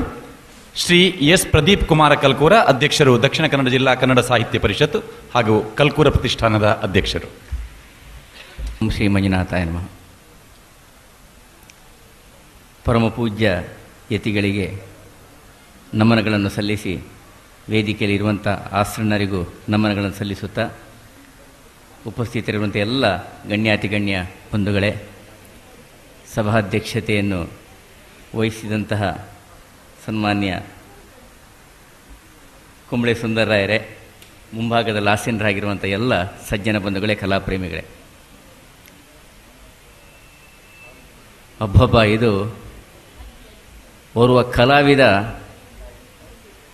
ತನ್ನ ಕಲಾ ಪ್ರೌಢಿಮೆಯಿಂದ, ಅದರಲ್ಲೂ ವಿಶೇಷವಾಗಿ ಪುರಾಣ ಜ್ಞಾನವನ್ನು ಜನರಿಗೆ ಪಸರಿಸ್ತಾ ಮುಟ್ಟಿಸ್ತಾ ಇಷ್ಟು ದೊಡ್ಡ ಸ್ತರಕ್ಕೆ ಏರ್ತಾನಂತ ಹೇಳಿದರೆ ನಿಜಕ್ಕೂ ಒಂದು ಮಾತು ಮೊನ್ನೆ ಮನೋಹರವರ ಬಾಯಿಂದ ಬಂತು. ಯಕ್ಷಗಾನದ ಪೆಟ್ಟಿಗೆ ಹಿಡಿದುಕೊಂಡು ಹೋಗುವಂತಹ ಕಾಲ ಇತ್ತು. ಅಂದು ಹೊಟ್ಟೆಪಾಡಿನ ರೀತಿಯಲ್ಲಿ ಯಕ್ಷಗಾನದ ಕಲಾಸೇವೆಗೈಯುವಂಥ ಕಾಲ ಇತ್ತು. ಕಲಾಸೇವೆಗೈದೆ ಪುರಾಣ ಜ್ಞಾನದ ಪೂರ್ಣ ಚಿಂತನೆಯನ್ನು ನನ್ನದಾಗಿ ಮಾಡಿಕೊಂಡು ಜನರಿಗೆ ಬಿತ್ತರಿಸುವ ಕೆಲಸ ಮಾಡಿದೆ. ಇವತ್ತು ಅನ್ನಕ್ಕೆ ಕೊರತೆ ಇಲ್ಲ, ಗೌರವಕ್ಕೆ ಕೊರತೆ ಇಲ್ಲ, ಸಂಪತ್ತಿಗೆ ಕೊರತೆ ಇಲ್ಲ, ಅಭಿಮಾನಿಗಳಿಗಂತೂ ಖಂಡಿತವಾಗಿಯೂ ಇಲ್ಲ. ಆದರೆ ಮುಂದಕ್ಕೆ ಯಕ್ಷಗಾನ ಅವರ ಬಾಯಿಂದ ಬಂದಂತಹ ಮಾತು. ಚಂಡೆಗಳು ಬೇಕಾದಷ್ಟು ಕೊಡುವವರಿದ್ದಾರೆ, ಮದ್ದಲೆಗಳನ್ನು ಬೇಕಾದಷ್ಟು ಕೊಡುವವರಿದ್ದಾರೆ, ಎಷ್ಟು ಮೇಳಗಳಿದ್ದರೂ ಯಕ್ಷಗಾನಗಳನ್ನು ಆಡಿಸುವಂಥ ಕಲಾ ಪೋಷಕರು ಇವತ್ತು ಇದ್ದಾರೆ. ಚಿನ್ನದ ಪದಕವನ್ನು ಕೊಡುವವರಿದ್ದಾರೆ, ವಜ್ರದ ಉಂಗಿಲವನ್ನು ಕೊಡುವವರಿದ್ದಾರೆ. ಮುಂದಕ್ಕೆ ಯಕ್ಷಗಾನದ ಚಂಡೆ ರಿಪೇರಿಗೆ ಕೇವಲ 2-3 ಜನ ಇದ್ದಾರೆ ಅಂತ ಅವರು ಹೇಳಿದರು. ಅವರದು ಅಲ್ಲಿಗೆ ನೀವು ಅರ್ಥೈಸಿಕೊಳ್ಳಿ ಯಾವ ಸ್ಥಿತಿಯಲ್ಲಿ ಇವತ್ತು ನಾವು ಇದ್ದೇವೆ. ಓರ್ವ ಕಲಾಗಾರ ಮನೋಹರ ಕುಮಾರ್ ಅಂತವ್ರು ಹುಟ್ಟಬೇಕಾದ್ರೆ ಆರಂಭದ ಬಾಲ್ಯ ಸಂಸ್ಕಾರದಿಂದಲೇ ಮಾತ್ರ ಅದು ಸಾಧ್ಯ. ಆ ತುಡಿತ ತಾಯಿಯ ಎದೆ ಹಾಲಿನಿಂದಲೇ ಬರಬೇಕು. ಬಂದಾಗ ಮಾತ್ರ ಪರಿಪೂರ್ಣ ಕೃಷ್ಣನಾಗಿ ಈ ವೇದಿಕೆಯಲ್ಲಿ ಆತ ಕಾಣಿಸಿಕೊಳ್ಳಬಲ್ಲ, ಪರಿಪೂರ್ಣ ಅರ್ಜುನನಾಗಿ ತನ್ನ ಅಭಿನಯವನ್ನು ನಮಗೆ ನೀಡಬಲ್ಲ. ಆ ಅರ್ಜುನನ ಆವೇಶ, ಅರ್ಜುನನ ಪೂರ್ಣ ಆ ಚಿಂತನೆ ನಮ್ಮ ಮನಸ್ಸಿನಲ್ಲಿ ಮೂಡಿಸಬಲ್ಲ. ಆತ್ಮೀಯ ಬಂಧುಗಳೇ, ನಾನು ಯಾಕೆ ಸುಂದರರಾಯರನ್ನಾಗಲಿ ಪುನರೂರವರನ್ನಾಗಲಿ ಇನ್ನಿತರ ಗಣ್ಯರನ್ನು ಸಂಬೋಧಿಸಿದೆ ಅಂದರೆ, ನಮ್ಮ ಜೊತೆಗೆ ಮಾಧ್ಯಮ ಬಂಧುಗಳಿದ್ದಾರೆ, ಮನೋಹರ್ ಪ್ರಸಾದ್ ಕಾಣ್ತಾ ಇದ್ದಾರೆ, ಇನ್ನಿತರ ಎಲ್ಲ ಹಲವಾರು ವ್ಯಕ್ತಿಗಳು ಕಾಣ್ತಾ ಇದ್ದಾರೆ. ಇವತ್ತು ಸರಕಾರ ಯಕ್ಷಗಾನ ಅಕಾಡೆಮಿ ನಮ್ಮ ಹಕ್ಕನ್ನು ನಮಗೆ ನೀಡಿದರೆ ಸಾಲದು. ಕನ್ನಡಕ್ಕೆ ಶಾಸ್ತ್ರೀಯ ಭಾಷೆಯ ಸ್ಥಾನಮಾನ ನಮ್ಮ ಹಕ್ಕು ನಮಗೆ ಬಂದಿದೆ. ಶಾಸ್ತ್ರೀಯ ಭಾಷೆಯ ಸ್ಥಾನಮಾನ ಬಂದಿದೆ, ಹೌದು. ಶಾಸ್ತ್ರೀಯವಾಗಿ ಇವತ್ತಿಗೂ ಕನ್ನಡವನ್ನು ಉಳಿಸಿಕೊಂಡಂಥ ಹೆಗ್ಗಳಿಕೆ ಇರುವಂಥ ಏಕೈಕ ವ್ಯವಸ್ಥೆ ಇದ್ದರೆ ಅದು ಯಕ್ಷಗಾನ ಮಾತ್ರ. ಯೋಚಿಸಬೇಕಾಗಿದೆ ಸರ್ಕಾರ. ಯಕ್ಷಗಾನ ಉಳಿದರೆ ಕನ್ನಡ ಉಳಿತದೆ, ತಾಳಮದ್ರೆ ಉಳಿದರೆ ಯಕ್ಷಗಾನ ಉಳಿತದೆ. ತೆಂಕು, ಬಡಗು, ಬಡಗು ಅಥವಾ ತೊಗಲು ಬೊಂಬೆಯಾಟ ಅಥವಾ ಇನ್ನಿತರ ಹಲವಾರು, ಘಟ್ಟದ ಮೇಲೂ ಇದೆ, ಘಟ್ಟದ ಕೋರೆ, ಹಲವಾರು ಇದೆ. ಈ ಎಲ್ಲ ದೇಶದಲ್ಲಿ ಯೋಚಿಸಬಲ್ಲಂತಹ, ಮುಂದಿನ ಜನಾಂಗಕ್ಕೆ ಕೊಡಬಲ್ಲದಂತಹ ಹಂಪೆ ಯೂನಿವರ್ಸಿಟಿ ಮಾದರಿಯಲ್ಲಿ ಒಂದು ಯಕ್ಷಗಾನದ ವಿಶ್ವವಿದ್ಯಾನಿಲಯವೋ ಅಥವಾ ಕೇರಳದ ಕಲಾಕ್ಷೇತ್ರದ ಮಾದರಿಯಲ್ಲಿ ಅಂತಹ ಒಂದು ಯಕ್ಷಗಾನದ ಇಡೀ ವ್ಯವಸ್ಥೆಯನ್ನು ಉಳಿಸಿಕೊಳ್ಳಬಲ್ಲಂಥ ವ್ಯವಸ್ಥೆಯು ಸರ್ಕಾರ ತನ್ನ ಪೂರ್ಣ ಪೋಷಕತ್ವದಿಂದ ನೀಡಿದಲ್ಲಿ ನಮ್ಮ ಜನ, ನಮ್ಮ ಜಿಲ್ಲೆಯ ಜನ, ಇಡೀ ರಾಜ್ಯದ ಜನಗಳನ್ನು ಒಟ್ಟಿಸಿಕೊಂಡು ಈ ಕಲೆಯನ್ನು ಮುಂದಕ್ಕೆ ತೆಗೆದುಕೊಂಡು ಹೋಗಲಿಕ್ಕೆ ಸಾಧ್ಯ ಅಂತ ಎಲ್ಲರ ಅಪೇಕ್ಷೆಯನ್ನು ನಿಮ್ಮ ಮುಂದಿಡ್ತಾ ಈ ನೆಲೆಯಲ್ಲಿ ನಾವು ನೀವೆಲ್ಲ ಪ್ರಯತ್ನಿಸೋಣ. ಆ ಮಂಜುನಾಥ ದೇವರ ದಯೆಯಿಂದ, ಕಟೀಲು ತಾಯಿಯ ಆಶೀರ್ವಾದದ ಬಲದಿಂದ, ಮಂಗಳಾಂಬಿಕೆಯ ಆ ಪೂರ್ಣ ಆಶೀರ್ವಾದದ ಬಲದಿಂದ ಈ ರೀತಿಯ ಒಂದು ಚಿಂತನೆ ಇವತ್ತಿನ ಮನೋಹರವರ ಅಭಿಮಾನದ ಸಂದರ್ಭದಲ್ಲಿ ಅದು ಸಾಕಾರಗೊಳ್ಳಲಿಕ್ಕೆ ರೂಪುಗೊಂಡಲ್ಲಿ ಬಹುಶಃ ಎಲ್ಲ ಕಲಾವಿದರ ಜೊತೆಗೆ ಅತ್ಯಂತ ಹೆಚ್ಚು ಸಂತೋಷ ಮನೋಹರ್ ಕುಮಾರ್ ಅವರಿಗೆ ಆಗ್ತದೆ ಅಂತ ಅವರ ಮನದಾಳದ ಚಿಂತನೆ ನಿಮ್ಮ ಮುಂದಿಡ್ತಾ ಅವಕಾಶ ಕೊಟ್ಟದ್ದಕ್ಕಾಗಿ ಬಹಳ ಅಚ್ಚುಕಟ್ಟಾಗಿ ಸಂಘಟಕ ಬಂಧುಗಳು ಇಲ್ಲಿ ಕಾರ್ಯಕ್ರಮವನ್ನು ಆಯೋಜಿಸಿದ್ದಾರೆ. ಅವರಿಗೂ ಅಭಿನಂದನೆಗಳನ್ನು ಹೇಳಿ, ಇಷ್ಟು ದೊಡ್ಡ ಸಂಖ್ಯೆಯಲ್ಲಿ ಬಂದು ಯಕ್ಷಗಾನ ನಮಗೆ ಬೇಕು, ಕಲಾವಿದರುಗಳು ಇನ್ನಷ್ಟು ದೊಡ್ಡ ಸ್ತರಕ್ಕೆ ಹೋಗಬೇಕು ಅಂತ ಅಪೇಕ್ಷೆಯನ್ನು ನೀವು ಮುಂದಿಟ್ಟಿದ್ದೀರಾ. ನಿಮಗೆಲ್ಲರಿಗೂ ವಂದನೆ ಸಲ್ಲಿಸಿ ವಿರಮಿಸ್ತಾ ಇದ್ದೇನೆ. ಜೈ ಹಿಂದ್, ಜೈ ಕರ್ನಾಟಕ. ಧನ್ಯವಾದಗಳು ಶ್ರೀ ಪ್ರದೀಪ್ ಕುಮಾರ್ ಕಲ್ಕೂರ್ ಅವರಿಗೆ. ಬಲ್ಲಿದೇನಯ್ಯ ಕಾರ್ಯಕ್ರಮದ ಮೂಲಕ ಟಿವಿ ಮಾಧ್ಯಮದಲ್ಲಿ ತೆಂಕು ಹಾಡು ಬಡಗುತಿಟ್ಟಿನ ಅನೇಕ ಕಲಾವಿದರನ್ನು ನಮಗೆಲ್ಲರಿಗೂ ಪರಿಚಯಿಸಿದ ಮಂಗಳೂರು ಮಹಾನಗರ ಪಾಲಿಕೆಯ ಜಂಟಿ ಆಯುಕ್ತರಾದ ಶ್ರೀ ಶಾನಾಡಿ ಅಜಿತ್ ಕುಮಾರ್ ಹೆಗ್ಡೆ ಅವರಿಂದ ಅಭಿನಂದನೆ. ಪರಮಪೂಜ್ಯ ಯತಿವರಿಯರೇ, ಕಟೀಲು ಶ್ರೀ ದುರ್ಗಾ ಪರಮೇಶ್ವರಿಯ ಪರಮಭಕ್ತರಾದ ಸನ್ಮಾನ್ಯ ಅಸ್ರಣ್ಣರವರೇ, ಇಂದು ಸನ್ಮಾನಿತರಾದ ಶ್ರೀ ಡಿ ಮನೋಹರ್ ಕುಮಾರ್ ಅವರೇ, ವೇದಿಕೆಯ ಗಣ್ಯರೇ, ಯಕ್ಷಗಾನದ ಕಲಾವಿದರೇ, ಕಲಾಭಿಮಾನಿಗಳೇ, ಅತ್ಯಂತ ತುಂಬು ಹೃದಯದಿಂದ ಇವತ್ತು ಶ್ರೀ ಡಿ ಮನೋಹರ್ ಕುಮಾರ್ ಅವರಿಗೆ ತಾವೆಲ್ಲ ಸೇರಿ ಸನ್ಮಾನವನ್ನು ಮಾಡಿದ್ದೀರಿ. ಈ ಸನ್ಮಾನವನ್ನು ನೋಡುವಾಗ ಪ್ರಾರಂಭದಲ್ಲಿ ಕುಂಬಳೆ ಸುಂದರರಾಯರು ಒಂದು ಮಾತು ಹೇಳಿದರು. ಕೇರಳದ ಮಲಯಾಳ ಮಾತೃಭಾಷೆಯ ಕಲಾವಿದರು ಯಕ್ಷಗಾನಕ್ಕೆ ಹೆಚ್ಚಿನ ಕೊಡುಗೆಯನ್ನು ಕೊಟ್ಟಿದ್ದಾರೆ ಎನ್ನುವಂತಹ ಒಂದು ಮಾತು. ಪಾರ್ಥಿ ಸುಬ್ಬನಿಂದ ಪ್ರಾರಂಭಿಸಿದರೆ ಗಡಿನಾಡ ಕನ್ನಡಿಗರ ಕೊಡುಗೆ ಬಹಳಷ್ಟು ದೊಡ್ಡದು. ಪಾರ್ಥಿ ಸುಬ್ಬನವರ ಕೊಡುಗೆ ಇರ್ಬೋದು, ಶೇಣಿ ಗೋಪಾಲಕೃಷ್ಣ ಭಟ್ರ ಕೊಡುಗೆ ಇರ್ಬೋದು, ಕುಂಬಳೆ ಸುಂದರರಾಯರ ಕೊಡುಗೆ ಇರ್ಬೋದು, ಕೊಳಿಯೂರು ರಾಮಚಂದ್ರ ರಾಯರ ಕೊಡುಗೆ ಇರ್ಬೋದು. ಇಲ್ಲಿ ಒಂದು ವಿಶೇಷ ಅಂತ ಹೇಳಿದರೆ ಇವರೆಲ್ಲ ಗಡಿನಾಡ ಕನ್ನಡಿಗರು. ಆದರೆ ಶ್ರೀ ಡಿ ಮನೋಹರ್ ಕುಮಾರ್ ಅವರು ಕೇರಳದ ನಡುನಾಡಿನವರು. ಅವರು ಗಡಿನಾಡಿನವರಲ್ಲ, ನಡುನಾಡಿನವರಾದರೂ ಕೂಡ ಕನ್ನಡಕ್ಕೆ ಅತಿ ಹೆಚ್ಚಿನ ಸೇವೆಯನ್ನು ಅವರು ಕೊಟ್ಟಿದ್ದಾರೆ. ಯಕ್ಷಗಾನಕ್ಕೆ ಅತಿ ಹೆಚ್ಚಿನ ಒಂದು ಸೇವೆಯನ್ನು ಅವರು ನೀಡಿದ್ದಾರೆ. ಆ ನಿಟ್ಟಿನಲ್ಲಿ ಅವರು ಅಭಿನಂದನಾರ್ಹರು. ಮತ್ತು ಕನ್ನಡ ಭಾಷೆಯ ಬೆಳವಣಿಗೆ ಬಗ್ಗೆ ಕನ್ನಡ ಸಾಹಿತ್ಯ ಪರಿಷತ್ತಿನ ಜಿಲ್ಲಾಧ್ಯಕ್ಷರ ನೆಲೆಯಲ್ಲಿ ಪ್ರದೀಪ್ ಕುಮಾರ್ ಕಲ್ಕೂರ್ ಅವರು ಒಂದು ಮಾತನ್ನು ಹೇಳಿದರು. ಯಕ್ಷಗಾನ ಕಲೆ ಕೊಟ್ಟಷ್ಟು ಒಂದು ಕೊಡುಗೆಯನ್ನು ಕನ್ನಡ ಭಾಷೆಗೆ ಯಾರೂ ನೀಡಿಲ್ಲ ಅಂತ. ಇವತ್ತು ನೋಡಿದರೆ ಮೊನ್ನೆ ಒಂದು ಸಂದರ್ಶನ ಒಂದು ದೂರದರ್ಶನ ಮಾಧ್ಯಮದಲ್ಲಿ ನೋಡ್ತಾ ಇದ್ದೆ. ಒಬ್ಬರು ಹೇಳ್ತಾ ಇದ್ರು, ಆಡು ಅಕ್ಕಿಗೆ ಬೇಕೇ ಬಿರುದು ಸನ್ಮಾನ ಅಂತ. ಅವರಿಗೆ ಹಕಾರೂ ಬರ್ತದೆ, ಅಕಾರೂ ಬರ್ತದೆ, ಆದರೆ ಎಲ್ಲಿ ಹಕಾರ ಹಾಕಬೇಕು, ಎಲ್ಲಿ ಹಕಾರ ಹಾಕಬೇಕು ಎನ್ನುವಂಥ ಪ್ರಜ್ಞೆ ಇವತ್ತು ನಮ್ಮ ಕನ್ನಡಾಭಿಮಾನಿಗಳಲ್ಲಿ ಕಾಣ್ತಾ ಇಲ್ಲ. ಕೃತಜ್ಞತೆ ಎನ್ನುವಲ್ಲಿ ಕೃತಜ್ಞತೆ ಅಂತ ನಾವು ಹೇಳ್ತೇವೆ, ಜ್ಞಾನ ಎನ್ನುವಲ್ಲಿ ಜ್ಞಾನ ಎನ್ನುವಂತಹ ಶಬ್ದವನ್ನು, ಅಪಭ್ರಂಶವನ್ನು ನಾವು ಉಪಯೋಗಿಸ್ತಾ ಇದ್ದೇವೆ. ಆದರೆ ನಮ್ಮ ಯಕ್ಷಗಾನ ಕಲಾವಿದರು ಈ ಕನ್ನಡ ಭಾಷೆಯನ್ನು ಉಳಿಸಿ ಬೆಳೆಸುವಲ್ಲಿ ಅತಿ ಹೆಚ್ಚಿನ ಕೊಡುಗೆಯನ್ನು ಕೊಟ್ಟಿದ್ದಾರೆ. ಮನೋಹರ್ ಕುಮಾರ್ ಅವರು ಸೇರಿ ಈ ನಿಟ್ಟಿನಲ್ಲಿ ಕೂಡ ಅವರನ್ನು ಅಭಿನಂದನೆ ಮಾಡ್ತಾ ಇದ್ದೇನೆ. ಈ ನಡುವೆ ಇನ್ನೊಂದು ಮಾತು, ಶ್ರೀ ಕಿಶನ್ ಕುಮಾರ್ ಹೆಗಡೆ ಅವರು ನನ್ನೊಂದಿಗೆ ಮಾತನಾಡ್ತಾ ಹೇಳಿದರು, ಇನ್ನು 13 ವರ್ಷ ಮುಗಿದರೆ ಡಿ ಮನೋಹರ್ ಕುಮಾರ್ ಅವರ ಯಕ್ಷಗಾನದ ಬದುಕಿನ 50 ವರ್ಷ ಮುಗೀತದೆ, ಅಲ್ಲಿಯವರೆಗೂ ಕೂಡ ಅವರು ನನ್ನ ಮೇಳದಲ್ಲೇ ಇರಬೇಕು ಅಂತ. ಒಬ್ಬ ಮೇಳದ ಯಜಮಾನನಾಗಿ ಕಲಾವಿದರು ರಾತ್ರಿ ನಿದ್ದೆ ಬಿಡುವುದರಿಂದಲೇನೋ ಬಹಳಷ್ಟು ಕಷ್ಟ ಕಾರ್ಪಣ್ಯಕ್ಕೆ ಅವರು ಒಳಗಾಗ್ತಾರೆ. ಹೆಚ್ಚಿನ ಸಂದರ್ಭದಲ್ಲಿ ಮೇಳದ ಯಜಮಾನರನ್ನು ಕಾಡ್ತಾರೆ. ಮೇಳದ ಯಜಮಾನನೊಬ್ಬನಿಂದ ಇಂತಹ ಒಂದು ಒಳ್ಳೆಯ ಮಾತನ್ನು ಕೇಳುವಂತಹ ಅವಕಾಶ ನೋಡಿದರೆ ಮನೋಹರ್ ಕುಮಾರ್ ಅವರ ಕಲಾವಿದನಾಗಿ ಒಂದು ಕೊಡುಗೆ, ಅವರ ಒಳ್ಳೆಯತನವನ್ನು ಕೂಡ ನಾವಿಲ್ಲಿ ಅರ್ಥೈಸಿಕೊಳ್ಳಬಹುದು. ಆ 13 ವರ್ಷಗಳು ಕೂಡ ಅವರು ಕಿಶನ್ ಕುಮಾರ್ ಹೆಗಡೆ ಅವರ ಮೇಳದಲ್ಲಿ ಇರಲಿ. ಹಾಗೂ ಇನ್ನೊಂದು ಮಾತು, ಕನ್ನಡಕ್ಕೆ ಕೊಡುಗೆ ನೀಡಿದ ಬಗ್ಗೆ 5 ಮೇಳಗಳನ್ನು ನಡೆಸ್ತಾ ಇರುವಂಥ ಕಿಶನ್ ಕುಮಾರ್ ಹೆಗಡೆ ಅವರು 5 ಮೇಳ ನಡೆಸುವುದು ಅಂತ ಹೇಳಿದರೆ ಅದು ಸಾಮಾನ್ಯ ವಿಚಾರ ಅಲ್ಲ. ಅಷ್ಟು ರೀತಿಯಲ್ಲಿ ಅವರು ಕನ್ನಡಕ್ಕೆ ಕೊಡುಗೆಯನ್ನು ನೀಡ್ತಾ ಬಂದಿದ್ದಾರೆ. ಒಂದು ಮೇಳವನ್ನು ನಡೆಸುವುದು ಎಷ್ಟು ಕಷ್ಟ ಅಂತ ಸುಂದರ್ರಾಯ್ ಅವರು ಭಾಳ ಸೂಚ್ಯವಾಗಿ ಹೇಳಿದರು. ಅವರಿಗೂ ಕೂಡ ಒಂದು ಸನ್ಮಾನವನ್ನು ಮಾಡುವಂತಹ ಆಲೋಚನೆಯನ್ನು ಪ್ರದೀಪ್ ಕುಮಾರ್ ಕಲ್ಕೂರ್ ಅವರು ಇಟ್ಟುಕೊಂಡಿದ್ದಾರೆ. ಅದು ಕನ್ನಡಕ್ಕೆ ನಿಜವಾಗಿ ಒಂದು ಸಲ್ಲಬೇಕಾದಂಥ ಸನ್ಮಾನ ಅಂತ ಹೇಳ್ತಾ ಹೆಚ್ಚು ಮಾತಾಡದೆ ಈ ಅವಕಾಶಕ್ಕಾಗಿ ಸಂಘಟಕರನ್ನು ವಂದಿಸುತ್ತಾ ಮನೋಹರ್ ಕುಮಾರ್ ಅವರಿಗೂ ಅವರ ಕುಟುಂಬಕ್ಕೂ ಅವರನ್ನು ನಂಬಿದ ಎಲ್ಲರಿಗೂ ಶ್ರೀದೇವರು ಆಯುರಾರೋಗ್ಯ ಸುಖ ಸಂಪತ್ತನ್ನು ಸದಾ ಸರ್ವದಾ ನೀಡಲಿ ಎನ್ನುವಂಥ ಹಾರೈಕೆಯೊಂದಿಗೆ ನನ್ನ ಮಾತುಗಳನ್ನು ಮುಗಿಸ್ತಾ ಇದ್ದೇನೆ. ಯಕ್ಷಗಾನಂ ಗೆಲ್ಗೆ. ಅಜಿತ್ ಕುಮಾರ್ ಹೆಗ್ಡೆ ಅವರಿಗೆ ಒಮ್ಮೆ ರಸರಂಗ ಚಕ್ರವರ್ತಿಗಳು ದಂಪತಿ ಸಮೇತ ಒಮ್ಮೆ ಮುಂದೆ ಬರಬೇಕು. ವೇದಿಕೆಗೆ ಒಬ್ಬ ಯಕ್ಷಗಾನ ರಂಗದ ಮಹಾಮಾತೆ ಬರ್ತಾ ಇದ್ದಾರೆ. ಯಾರಾದರೂ ಗೆಸ್ ಮಾಡ್ಬೋದಾ ಯಾರು ಅಂತ? ಕೋಳಿಯೂರು ರಾಮಚಂದ್ರರಾಯರು ವಂದಿಸ್ತಾ ಇದ್ದಾರೆ.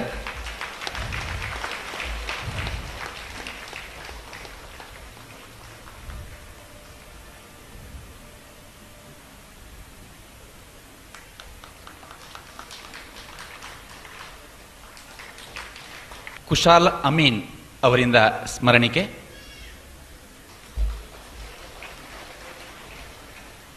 ಶ್ರೀ ರಮಾನಾಥ ಹೆಗ್ಡೆ ಅವರಿಂದ ಅಭಿನಂದನೆ.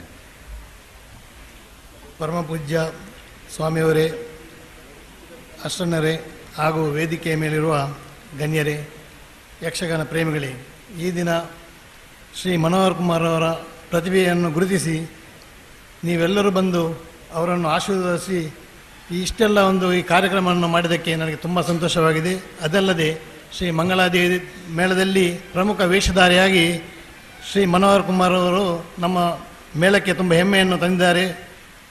ಈಗಾಗಲೇ ಹೇಳಿದಾಗೆ ಇವರು ನಮ್ಮ ಮೇಳದಲ್ಲಿ ಇದ್ದು ಇನ್ನೂ ಉತ್ತಮ ಕಲಾ ಸೇವೆಯನ್ನು ಮಾಡಲಿ, ದೇವರು ಅವರು ಅವರ ಕುಟುಂಬಕ್ಕೂ ಅವರ ಮಕ್ಕಳಿಗೂ ಒಳ್ಳೆಯದನ್ನು ಮಾಡಲಿ ಅಂತ ಹೇಳಿ ನನ್ನ 2 ಮಾತುಗಳನ್ನು ಮುಗಿಸ್ತೀನಿ. ಧನ್ಯವಾದಗಳು. ಕಿಶನ್ ಹೆಗ್ಡೆ ಅವರು ಈಗಾಗಲೇ ಅಭಿನಂದನೆಯನ್ನು ತಿಳಿಸಿದ್ದಾರೆ. ಹಿರಿಯಡ್ಕ ಮೇಳ ಹೊಸ ಮೇಳ ಈ ವರ್ಷ ಕಿಶನ್ ಹೆಗ್ಡೆಯವರ ನೇತೃತ್ವದಲ್ಲಿ ಹೊರಡುತ್ತದೆ. ಇವತ್ತು ಅದರ ಪತ್ರಿಕಾಗೋಷ್ಠಿಯ ಕಾರ್ಯಬಾಹುಳ್ಯದ ಮಧ್ಯೆ ಕೂಡ ತನ್ನ ಮೇಳದ ಒಬ್ಬ ಕಲಾವಿದನ ಸನ್ಮಾನ ಕಾರ್ಯಕ್ರಮಕ್ಕೆ ಉಡುಪಿಯಿಂದ ಅವರು ಆಗಮಿಸಿದ್ದಾರೆ. ಅವರಿಗೆ ಕೃತಜ್ಞತೆಗಳನ್ನು ಸಲ್ಲಿಸ್ತಾ ಇದ್ದೇವೆ. ಕಿಶನ್ ಹೆಗ್ಡೆ ಅವರಿಗೆ ಶ್ರೀ ಭುಜಬಲಿ ಯಕ್ಷಗಾನ ಸಂಘಟಕರು, ಪ್ರೋತ್ಸಾಹಕರು, ಭುಜಬಲಿ ಧರ್ಮಸ್ಥಳ. ಭಗವಂತನ ಅನುಗ್ರಹವನ್ನು ಪಡೆಯುತ್ತಾ ಪೂಜ್ಯ ಸ್ವಾಮೀಜಿಯರ ಪಾದರಿಂದ ವಂದಿಸುತ್ತಾ ವೇದಿಕೆಯಲ್ಲಿರುವ ಇಂದಿನ ಕಾರ್ಯಕ್ರಮ ಅಧ್ಯಕ್ಷರೇ, ಎಲ್ಲ ಗಣ್ಯರೇ ಹಾಗೂ ಕಲಾಭಿಮಾನಿಗಳೇ ಹಾಗೂ ತೆರೆಯ ಮರೆಯಿಂದ ಹಿಂದೆ ಇದ್ದ ನಮ್ಮ ಆತ್ಮೀಯ ಎಲ್ಲ ಕಲಾವಿದರೇ, ಮನೋಹರ್ ಕುಮಾರ್ ನಾವು ಬಾಲ್ಯದಿಂದಲೇ ಧರ್ಮಸ್ಥಳದಲ್ಲಿ ಒಟ್ಟಿಗೆ ಇದ್ದವರು. ಜೊತೆಗೆ ಧರ್ಮಸ್ಥಳದಿಂದ ಯಕ್ಷಗಾನದ್ದು ನಾಟ್ಯ ಆರಂಭವಾಗಿ ಧರ್ಮಸ್ಥಳ ಮೇಳ ಯಕ್ಷಗಾನ ಕಲಾಕೇಂದ್ರದಿಂದ ಹೊರಬಂದಂಥ ಒಬ್ಬ ವಿದ್ಯಾರ್ಥಿ ಇಂದು 50 ವರ್ಷ ತುಂಬಿ ಯಕ್ಷಗಾನದಲ್ಲೇ ಮೇಲೆ ಬಂದು ಇಂಥ ಒಂದು ಸನ್ಮಾನದಲ್ಲಿ ಭಾಗಿಯಾಗಿದ್ದಾರೆ. ನಮಗೆ ಭಾಳ ಸಂತೋಷ ಆಗ್ತಾಯಿದೆ. ಅದರ ನಂತರ ಎಲ್ಲ 2-3-4 ಮೇಳಗಳಲ್ಲಿ ಸೇರಿಕೊಂಡಿದ್ದು ಇವಾಗ ಮಂಗಳಾದೇವಿ ಮೇಳದಲ್ಲಿ ಕಲಾವಿದ ಕೆಲಸ ಮಾಡ್ತಿದ್ದಾರೆ. ಆದರೆ ಧರ್ಮಸ್ಥಳಕ್ಕೆ ಅವರು ಹೊರಗಡೆ ಹೋಗಿ ನಾವು ಧರ್ಮಸ್ಥಳ ಭೇಟಿಯಾಗ ಸಂದರ್ಭದಲ್ಲಿ ಯಾವಾಗಲೂ ಕೂಡ ಕಲಾವಿದರ ಚಿಂತನೆಯನ್ನು ಯಾವಾಗಲೂ ಮಾಡುತ್ತಿರುವಂಥ ಒಬ್ಬ ಕಲಾವಿದ. ಯಾವ ಕಲಾವಿದನಿಗೂ ಹೆಚ್ಚಿನವರಿಗೆ ಮುಂದಿನ ಕಲಾವಿದರ ಬದುಕು ಹೇಗೆ ಅಂತ ಹೇಳುವ ಚಿಂತನೆಯಲ್ಲಿ ಇತ್ತೀಚೆಗಂತೂ ಬಹಳಷ್ಟು ನಮ್ಮ ಮನೋಹರರು ಚಿಂತನೆ ಮಾಡ್ತಾ ಇದ್ದಾರೆ. ಎಲ್ಲ ಕಲಾವಿದರನ್ನು ರಿಟೈರ್ಡ್ ಆದಮೇಲೆ ಅವರ ಪರಿಸ್ಥಿತಿ ಏನು, ನಾವು ಹೆಚ್ಚಿನ ಕಲಾವಿದರು ನೋಡ್ತಾ ಇದ್ದೇವೆ, ರಿಟೈರ್ಡ್ ಆದಮೇಲೆ ಅವರ ಕಥೆ ಏನು ಅಂತ ಅದರ ಬಗ್ಗೆ ಬಹಳಷ್ಟು ಚಿಂತನೆ ಮಾಡಿದ ಕಲಾವಿದರಲ್ಲಿ ಒಬ್ಬರಾದ ನಮ್ಮ ಡಿ ಮನೋಹರ್ ಕುಮಾರ್ ಅಂತ ಹೇಳಿಕೆ ಸಂದರ್ಭದಲ್ಲಿ ನಾನು ನಿಮ್ಮೊಂದಕ್ಕೆ ವಿಷಯ ತಿಳಿಸ್ತಾ ಇದ್ದೇನೆ. ಜೊತೆಗೆ ಅವರು ಕಲಾವಿದರಿಗಾಗಿ ಒಂದು LIC ಗ್ರೂಪ್ ಮಾಡಬೇಕಂತ ಒಂದು ಕೂಡ ಯೋಚನೆಯನ್ನು ಮಾಡ್ತಾ ಇದ್ದಾರೆ. ಅದು ಎಲ್ಲಿವರೆಗೆ ಮುಟ್ಟಿದ್ದು ಗೊತ್ತಿಲ್ಲ. ಅವತ್ತು ಬಂದಾಗ ಕೂಡ ಅದನ್ನು ಹೇಳ್ತಾ ಇದ್ದರು. ಈ ಯೋಜನೆ ಖಂಡಿತ ಇದನ್ನು ಮುಂದುವರಿಸಬೇಕು. ಈ ಯೋಜನೆ ಮುಂದುವರಿಸಲಿಕ್ಕೆ ನಾವೆಲ್ಲರೂ ಕೂಡ ಕಲಾಭಿಮಾನಿಗಳಿಗೆ ಸಹಕಾರವನ್ನು ಕೊಡಬೇಕು ಅಂತ ಈ ಸಂದರ್ಭದಲ್ಲಿ ನಾನು ನಿಮ್ಮೆಲ್ಲರ ಪರವಾಗಿ ಹಾಗೂ ಮನೋಹರ ಪರವಾಗಿ ಈ ಸಂದರ್ಭದಲ್ಲಿ ಈ ಒಂದು ಸೂಚನೆ ನೀಡ್ತಾ ಇದ್ದೇನೆ. ಎಲ್ಲರೂ ಇದಕ್ಕೆ ತಾವು ಅನುಕೂಲ ಮಾಡಿಕೊಡಬೇಕು ಅಂತ ಈ ಸಂದರ್ಭ ಹೇಳ್ತಿದ್ದೇನೆ. ಹಾಗೆ ನಮ್ಮ ಪೂಜ್ಯ ಸ್ವಾಮೀಜಿಯವರು ಭಾಳಷ್ಟು ಕಲಾವಿದರಿಗೆ ಅವರ ಕ್ಷೇತ್ರದಲ್ಲಿ ಅನುಕೂಲವನ್ನು ಮಾಡಿಕೊಡ್ತಾ ಇದ್ದಾರೆ. ಜೊತೆಗೆ ತಮ್ಮ ಸ್ವಾಮೀಜಿಯವರ ಅನುಗ್ರಹ ಕೂಡ ಅವರಿಗೆ ಯಾವಾಗಲೂ ಇರಬೇಕು ಅಂತ ಹೇಳಿ ಈ ಸಂದರ್ಭದಲ್ಲಿ ಅವರಿಗೆ ಪ್ರಾರ್ಥನೆ ಮಾಡ್ಕೊಳ್ತಾ ಇದ್ದೇನೆ. ಜೊತೆಗೆ ಸರ್ಕಾರದಿಂದ ಯಾವುದೆಲ್ಲ ಸಿಗಬೇಕು ಅದು ಕೂಡ ಇಲ್ಲಿ ಅಧಿಕಾರಿಗಳಿದ್ದಾರೆ, ಅವರು ಕೂಡ ತೆಗೆಸಿಕೊಡೋ ಹಾಗೆ ಮನಸ್ಸು ಮಾಡಬೇಕು. ಮನೋಹರರು ಯಾವುದೇ ಒಂದು ಒಳ್ಳೆಯ ಯೋಚನೆಯನ್ನು ಕೈಗೊಂಡಾಗ ನಾವೆಲ್ಲೂ ಪೂರ್ಣ ಸಹಕಾರ ಕೊಡುವಂತ ಹೇಳುತ್ತಾ ಅವರಿಗೆ ದೇವರು ಅನುಗ್ರಹ ಮಾಡಲಿ ಅಂತ ಹೇಳುತ್ತಾ, ಯಾಕೆಂದರೆ ಸುಂದರಯ್ಯರು ಅಭಿನಂದನ ಭಾಷೆಯಲ್ಲಿ ನಾವು ಏನೆಲ್ಲ ಹೇಳಬೇಕಂತ ಅಂದುಕೊಂಡು ಬಂದಿದ್ದೇವೋ ಅದನ್ನೆಲ್ಲ ಅಭಿನಂದನ ಭಾಷೆಯಲ್ಲಿ ಹೇಳಿದ್ದಾರೆ. ಅದನ್ನು ಪುನರಾವರ್ತನೆ ಮಾಡೋದು ಸರಿಯಲ್ಲ ಅಂತ ಹೇಳ್ಕೊಳ್ತಾ ದೇವರು ಮನೋಹರ್ ಪ್ರಸಾದ್ ಅವರಿಗೆ, ಮನೋಹರ್ ಕುಮಾರ್ ಹಾಗೂ ಅವರ ದಂಪತಿಗಳೇ ಮನಃಶಾಂತಿ, ನೆಮ್ಮದಿ, ಆರೋಗ್ಯ, ಭಾಗ್ಯ, ಸುಖ ಸಂಪತ್ತನ್ನು ಕೊಡಲಿ ಅಂತ ಹೇಳುತ್ತಾ ನನ್ನೆರಡು ಮಾತನ್ನು ಮುಗಿಸ್ತೇನೆ. ಧನ್ಯವಾದಗಳು ಶ್ರೀ ಭುಜಬಲಿ ಧರ್ಮಸ್ಥಳ ಅವರಿಗೆ. ಪ್ರಶಾಂತ್ ಜೈನ್ ಬೆಳುವಾಯಿ ಅವರಿಂದ ಸ್ಮರಣಿಕೆ.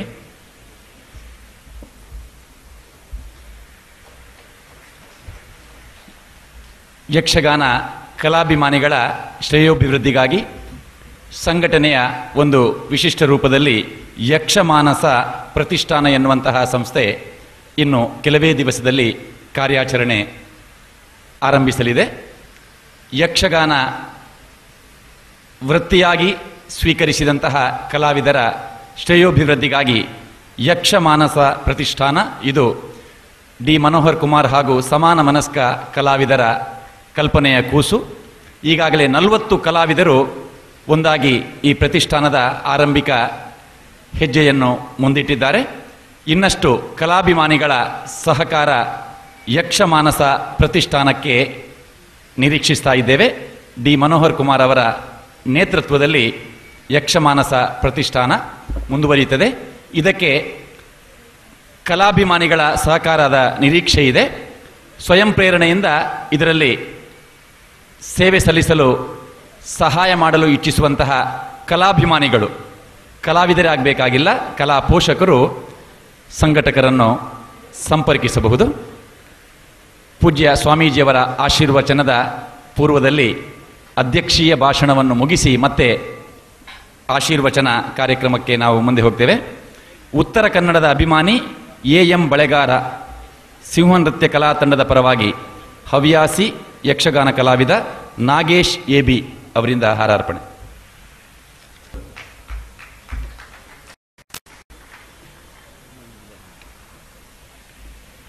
ಶ್ರೀ ಶ್ರೀಕಾಂತ್ ರಾವ್ ಸಮರ್ಪಣ್ ಹವ್ಯಾಸಿ ಯಕ್ಷಗಾನ ಕಲಾವಿದರು.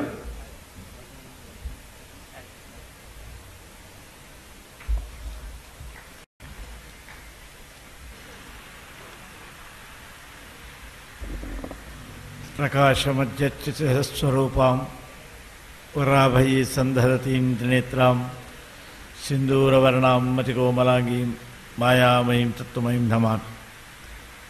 ಮಹಾದೇವಿಯನ್ನು ಮರೆಸ್ತಾ ವೇದಿಕೆಯಲ್ಲಿ ಆಸೀನರಾದಂತಹ ಪೂಜ್ಯ ಸ್ವಾಮೀಜಿಯವರೇ, ಇತರ ಎಲ್ಲ ಗಣ್ಯರೇ, ಸನ್ಮಾನಿತರಾದಂತಹ ಮನೋಹರ್ ಕುಮಾರ್ ದಂಪತಿಗಳೇ, ಕಲಾಭಿಮಾನಿಗಳೇ, ಮನೋಹರವರ ವಿಶೇಷ ಅಭಿಮಾನಿ ಬಳಗದವರೇ, ಬಹಳಷ್ಟು ಸಂತೋಷವಾಗ್ತಾ ಇದೆ. ಕಲಾವಿದರು ಸಾಧನೆ ಮಾಡಿದಾಗ ಜನ ಗುರುತಿಸ್ತಾರೆ ಎಂಬುದಕ್ಕೆ ಇಂದಿನ ಈ ಪುರಸಭೆ ಸಾಕ್ಷಿ. ವಿಶೇಷವಾದಂತಹ ಈ ವೇದಿಕೆಯಲ್ಲಿ ಮನೋಹರವರ, ಯಾಕಂದರೆ ಕಲಾವಿದರು ವಿಶೇಷವಾದಂತಹ ವಿದ್ಯಾವಂತರಲ್ಲ. ಈಗಾಗಲೇ ಹೇಳಿದಾಗೆ ಕೇವಲ 3ನೇ ಕ್ಲಾಸಿನ ತನಕ ವಿದ್ಯಾಭ್ಯಾಸ ಮಾಡಿದ್ದರೂ ವಿಶೇಷ ವಿದ್ಯೆಯನ್ನು ಪಡೆದವರಿಗೂ ಜೀವನಕ್ಕೆ ಬೇಕಾದಂತಹ ಧಾರ್ಮಿಕ ಬೋಧನೆಯನ್ನು ಕೊಡಬಲ್ಲಂತಹ ಚೈತನ್ಯ ಯಕ್ಷಗಾನ ಕಲಾವಿದರು ಪಡೆಯುತ್ತಾ ಇದ್ದಾರೆ ಕೇವಲ ಅವರ ಸಾಧನೆಯಿಂದ. ಅವರು ಶಾಲೆಗೆ ಹೋಗುವುದವರಲ್ಲ, ವಿದ್ಯೆ ಕಲಿತವರಲ್ಲ ಎಂಬುದು ಅವರು ಹೇಳಿದಾಗ ಮಾತ್ರ ಉಳಿದವರಿಗೆ ಗೊತ್ತಾಗದ ಹೊರತು ಬಹುಶಃ ಅವರ ಸಾಧನೆ, ಅವರ ವೇದಿಕೆಯಲ್ಲಿ ಮಾಡುವಂತಹ ಧರ್ಮ ಬೋಧನೆ, ನಮ್ಮದಾದಂತಹ ಸಂಸ್ಕಾರ ಸಂಸ್ಕೃತಿಗಳ ಬೋಧನೆ, ಇದನ್ನೆಲ್ಲ ನೋಡಿದಾಗ ಯಕ್ಷಗಾನ ಒಂದು ಮನುಷ್ಯನನ್ನು ಯಾವ ರೀತಿ ರೂಪುಗೊಳಿಸ್ತದೆ ಎಂಬುದನ್ನು ನಾವು ನೋಡ್ಬೋದು. ಆದರೆ ಯಕ್ಷಗಾನದಲ್ಲಿ ಕಲಾವಿದನಾಗಲಿ ಅಲ್ಲ ಕಲಾ ಪೋಷಕರಾಗಲಿ ಬಹುಶಃ ಅದೊಂದು ತ್ಯಾಗ ಮನೋಭಾವನೆಯಲ್ಲಿ ಯಕ್ಷಗಾನದ ಮಮತೆಯಲ್ಲಿ ಕರ್ತವ್ಯ ಮಾಡಬೇಕಾಗ್ತದೆ. ಬಹುಶಃ ಅವರ ವಿದ್ವತ್ತಿಗೆ, ಅವರ ವಿದ್ವತ್ತಿನ ಸಂಪತ್ತಿಗೆ ಸರಿಯಾದಂತಹ ಪ್ರತಿಫಲ ಅವರಿಗೆ ಖಂಡಿತ ದೊರಕುವುದಿಲ್ಲ. ಈಗಾಗಲೇ ಕಿಶನ್ ಹೆಗ್ಡೆಯವರಿಗೆ ಗೊತ್ತಿರ್ಬೋದು, 5 ಮೇಳಗಳು ಅವರು ನಡೆಸ್ತಾ ಇದ್ದಾರೆ. ಬಹುಶಃ 300 ಕಲಾವಿದರು ಹಾಗೂ ಇತರ ಕೆಲಸದವರು ಒಟ್ಟು ಸೇರಿ 300 ಜನ ಅವರ ಆ ಯಕ್ಷಗಾನ ಮೇಳಗಳಲ್ಲಿ ಕರ್ತವ್ಯ ಮಾಡ್ತಾ ಇದ್ದಾರೆ. ಬಹುಶಃ 300 ಜನ ಒಂದು ಯಾವುದೋ ಫ್ಯಾಕ್ಟ್ರಿಯಲ್ಲಿಯೋ ಕಂಪನಿಯಲ್ಲಿಯೋ ಕೆಲಸ ಕೆಟ್ಟುಕೊಂಡಂತಹ ಜನ ಸಂಪಾದಿಸುವ ಹಣವನ್ನು ನಾವು ಚಿಂತನೆ ಮಾಡಿದರೆ ಯಕ್ಷಗಾನ ಕಲಾಪುಶ್ರೀ ಮೇಳ ನಡೆಸುವವರಿಗೆ ಸಿಗುವಂತಹ ಹಣ ನೋಡಿದರೆ ಕೇವಲ ಯಕ್ಷಗಾನದ ಮೇಲೆ ಮಮತೆಯಿಂದ ಮಾತ್ರ ಅವರು ಮಾಡ್ತಾರೆ. ರಾತ್ರಿ ನಿದ್ದೆಗೆಟ್ಟು ಅದರ ಮೇಲಿನ ಪ್ರೀತಿಯಿಂದ ಅವರು ಮಾಡ್ತಾರೆ. ಬಹುಶಃ ಇದು ಕಲಾ ಸೇವೆಯ ಒಂದು ವಿಶೇಷತೆ ಅಂತ ಆಲೋಚನೆ ಮಾಡ್ತಾ ಇದ್ದೀನಿ. ಯಕ್ಷಗಾನ ಈಗಾಗಲೇ ಯಕ್ಷಗಾನದಿಂದ ನಮ್ಮ ಕನ್ನಡ ಉಳಿದಿದೆ ಅಂತೆಲ್ಲ ಬಹುಶಃ ಎಲ್ಲರೂ ಹೇಳಿದರು. ಆದರೆ ಈಗ ನಾವೆಲ್ಲ ನೋಡುವ ಹಾಗೆ ಯಕ್ಷಗಾನದಿಂದ ಕೇವಲ ನಮ್ಮ ಭಾಷೆ ಉಳಿದದಲ್ಲ, ನಮ್ಮ ಸಂಸ್ಕೃತಿ ಸಂಸ್ಕಾರಗಳೆಲ್ಲ ನಮ್ಮ ಜನರಿಗೆ ಸ್ವಲ್ಪ ಆದರೂ ತಿಳಿದಿದ್ದರೆ ಕೇವಲ ಯಕ್ಷಗಾನದಿಂದ ಮಾತ್ರ. ಯಾವುದೇ ಧರ್ಮ ಬೋಧನೆಗಳನ್ನು ಸ್ವಾಮಿಗಳು ಅಥವಾ ಯಾರಾದರೂ ವೇದಿಕೆಯಲ್ಲಿ ಮಾತಾಡಲಿಕ್ಕೆ ಶುರು ಮಾಡಿದರೆ ಆರ್ನ ಭಾಷಣ ಮುಗ್ಗಾಡಿ ಅಂಕಲು ಬಕ್ಕ ಹುಲಾಯ ಪೋಪ ಅಂತ ಹೇಳುವವರೇ ಜಾಸ್ತಿ. ಈ ಯಕ್ಷಗಾನ ಮನೋರಂಜನೆಯೊಂದಿಗೆ ಧಾರ್ಮಿಕ ಬೋಧನೆಯನ್ನು ಕೊಡ್ತಾ ಇದೆ. ಅದರಲ್ಲಿಯೂ ಮನೋಹರ ಕುಮಾರಗಳಂತಹ ಸಾಧಕರು, ಬಹುಶಃ ಮನೋಹರ ಕುಮಾರನ್ನು ನಾನು ಭಾಳಷ್ಟು ಆತ್ಮೀಯವಾಗಿ ಹತ್ತಿರದಿಂದ ಬಲ್ಲೆ. ಬಹುಶಃ ನಮ್ಮಲ್ಲಿ 25 ವರ್ಷಗಳ ಹಿಂದಕ್ಕೆ ಬ್ರಾಹ್ಮರಿ ಯಕ್ಷಗಾನ ಮಂಡಳಿಯ ಮುಖೇನ ಯಕ್ಷಗಾನ ಬಯಲಾಟ ಸಪ್ತಾಹವನ್ನು ನಾವು ನಡೆಸ್ತಾ ಇದ್ದೆವು. ಆ ಸಂದರ್ಭದಲ್ಲಿ ಸೇವೆಗಾಗಿ ಕಟೀಲಿಗೆ ಬಂದಾಗ ನಾನು ಮನೋಹರ ಕುಮಾರರಿಗೆ ಯಾವ ವೇಷ ಹಾಕುದು ಯಾವ ವೇಷ ಹಾಕುದು ಅಂತೇಳಿ ನಮ್ಮ ಬಳಗದವರೆಲ್ಲ ಆಲೋಚನೆ ಮಾಡಿ ಕೃಷ್ಣನ ವೇಷ ಕೊಡುವ ಅಂತ ಹೇಳಿದಾಗ ನಾನು ಪಕ್ಕನ ಹೇಳಿದೆ, ಅವರು ತುಳುತಾಗಿ ಕೃಷ್ಣಲಿಲ್ಲದ ಕೃಷ್ಣ ಮಲ್ಪರಾವ ಅಂತ. ಆದರೆ ಅಂದಿನ ವೇದಿಕೆಯಲ್ಲಿ ಅವರು ಕೃಷ್ಣ ಮಾಡಿದಾಗ ಕೇವಲ ತುಳುಯಲ್ಲೆಲ್ಲ ಪುರಾಣದ ಒಳ್ಳೆಯ ಅನುಭವಿ ಕಲಾವಿದ ಅಂತ ನಾನು ಆ ದಿವಸ ತಿಳ್ಕೊಂಡೆ. ಬಹುಶಃ ಯಕ್ಷಗಾನದಲ್ಲಿ ಎಲ್ಲ ವಿಷಯದಲ್ಲೂ ಬಹಳಷ್ಟು ಆಗ ಕುಂಬಳೆ ಸುಂದರರಾವರು ನೀಡಿದರು. ಎಲ್ಲದರಲ್ಲಿಯೂ ಹೊಸತನವನ್ನು, ಹೊಸ ಪ್ರಸಂಗ, ಹೊಸತನವನ್ನು ಜನ ಅಪೇಕ್ಷಿಸ್ತಾರೆ. ಆದರೆ ಹೊಸತನ್ನು ಕೊಡಬೇಕು ಅಂತೇಳಿ ಭಾಳಷ್ಟು ಸಾಧನೆ ಮಾಡುವವರಲ್ಲಿ ಮನೋಹರ ಕುಮಾರರವರು. ಬೊಂಬಾಯಿ ಅಂತ ಊರಲ್ಲಿ ಕೇವಲ ಜೋಡಾಟ ಅಲ್ಲ, 3 ಮೇಳಗಳ ಜೋಡಾಟವನ್ನು ಮಾಡಿ ಆ ಸಂದರ್ಭದಲ್ಲಿ ನಾನು ಅಲ್ಲಿ ಹೋಗಿದ್ದೆ, ನಾನು ಅವರೊಟ್ಟಿಗಿದ್ದೆ. ಅವರ ವಿಶೇಷ ಸಾಧನೆಯನ್ನು ನಾನು ಭಾಳಷ್ಟು ಮೆಚ್ಚಿದ್ದೆ. 25 ವರ್ಷಗಳ ಹಿಂದೆ, ಬಹುಶಃ ಅವರ 25 ವರ್ಷ ಪ್ರಾಯದಲ್ಲಿ ಬೊಂಬಾಯಿ ಅಂತ ಊರಿಗೆ 3 ಮೇಳಗಳ ಜೋಡಾಟವನ್ನು, ಕೇವಲ 1-2 ಮೇಳದ ಜೋಡಾಟವಾಗುವುದೇ ಬಹಳ ಕಷ್ಟದ ಕೆಲಸ. ಅದರಲ್ಲಿ 3 ಮೇಳದ ಜೋಡಾಟವನ್ನು ಬೊಂಬಾಯಿ ಅಂತ ಊರಿಗೆ ಕರ್ಕೊಂಡೋಗಿ, ಯಾಕಂತ ಹೇಳಿದ್ರೆ ಅವರ ಸಾಧನೆ ಅಂತ ಹೇಳಿದರೆ ತನ್ನ ಖರ್ಚು ಎಷ್ಟಾಗ್ತದೆ, ಅದರಲ್ಲಿ ಹಣ ಎಷ್ಟು ಸಿಗ್ತದೆ, ಎಷ್ಟು ಹೋಗ್ತದೆ ಲೆಕ್ಕಾಚಾರ ಹಾಕುವುದಿಲ್ಲ. ತನ್ನದನ್ನು ಸಾಧನೆ ಜನರಿಗೆ ನಾನು ತೋರಿಸಿಕೊಡ್ಬೇಕೆಂಬಂತಹ ಸಾಧನೆಯನ್ನು ಮಾಡಿ ಜನರಿಂದ ಮೆಚ್ಚುಗೆ ಪಡೆದವರು. ಬಹುಶಃ ಅವರ ಸಾಧನೆಯಿಂದ ಅವರ ಇಂತಹ ಒಂದು ಗೌರವಕ್ಕೆ ಕಾರಣವಾಗಿದೆ.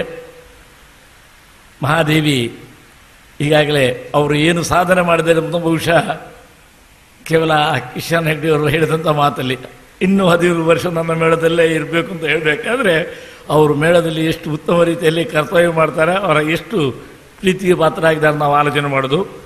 ಬಹುಶಃ ನಾವು ಕರ್ತವ್ಯವನ್ನು ಚಂದವಾಗಿ ಮಾಡಿದಾಗ ಖಂಡಿತ ದೇವರು ಅನುಗ್ರಹಿಸ್ತಾರೆ. ಬಹಳಷ್ಟು ನಿಷ್ಠೆಯಿಂದ ಪ್ರೀತಿಯಿಂದ ಕಲಾ ಸೇವೆಯಲ್ಲಿ ತನ್ನನ್ನು ಸಂಪೂರ್ಣ ತೊಡಗಿಸಿಕೊಂಡು ಆ ವಿಶಿಷ್ಟ ಕಲೆಯ ಸೇವೆಯಲ್ಲಿ ವಿಶಿಷ್ಟತೆಯನ್ನು, ಹೊಸತನವನ್ನು ಜನರಿಗೆ ಕೊಡುವಂತಹ ಸಾಧನೆಯನ್ನು ಮಾಡಿ ಅದರಲ್ಲಿ ಯಶಸ್ವಿಯಾದಂತಹ ಮನೋಹರ ಕುಮಾರರ ಮುಂದಿನ ಭಾವಿ ಜೀವನ ಸುಖಮಯವಾಗಲಿ.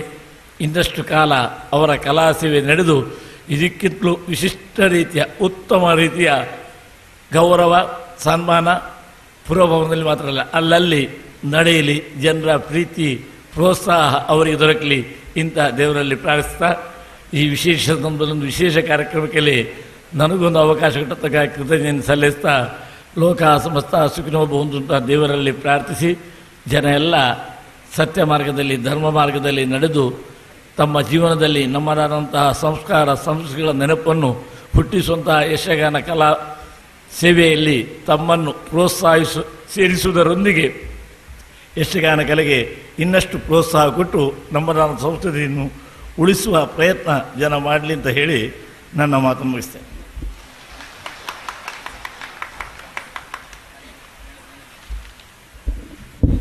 ಧನ್ಯವಾದಗಳು ಪೂಜ್ಯ ಆಸ್ರಣ್ಣವರಿಗೆ.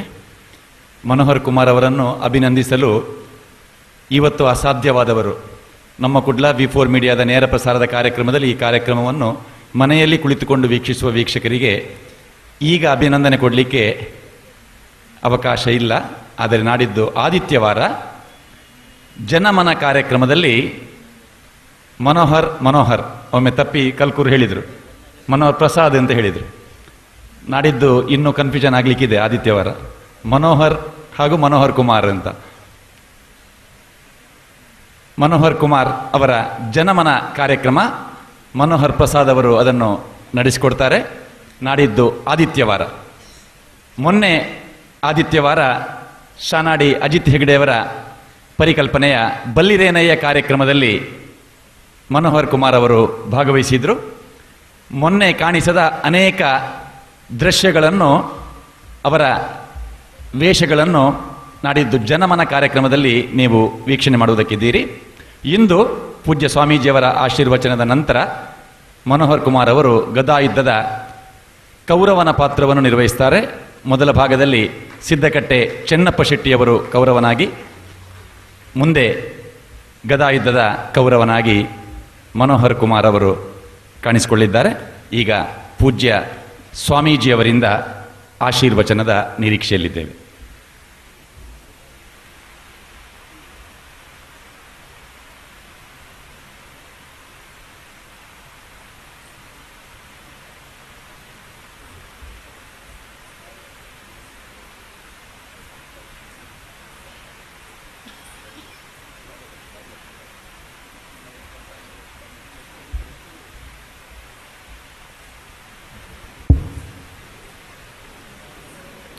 ಶ್ರೀ ಜಗತ್ಸ್ವಾಮಿ ಜಿನೇಂದ್ರ ಸಿದ್ಧಾಶಿವಲೋಕಾರಾಧ್ಯ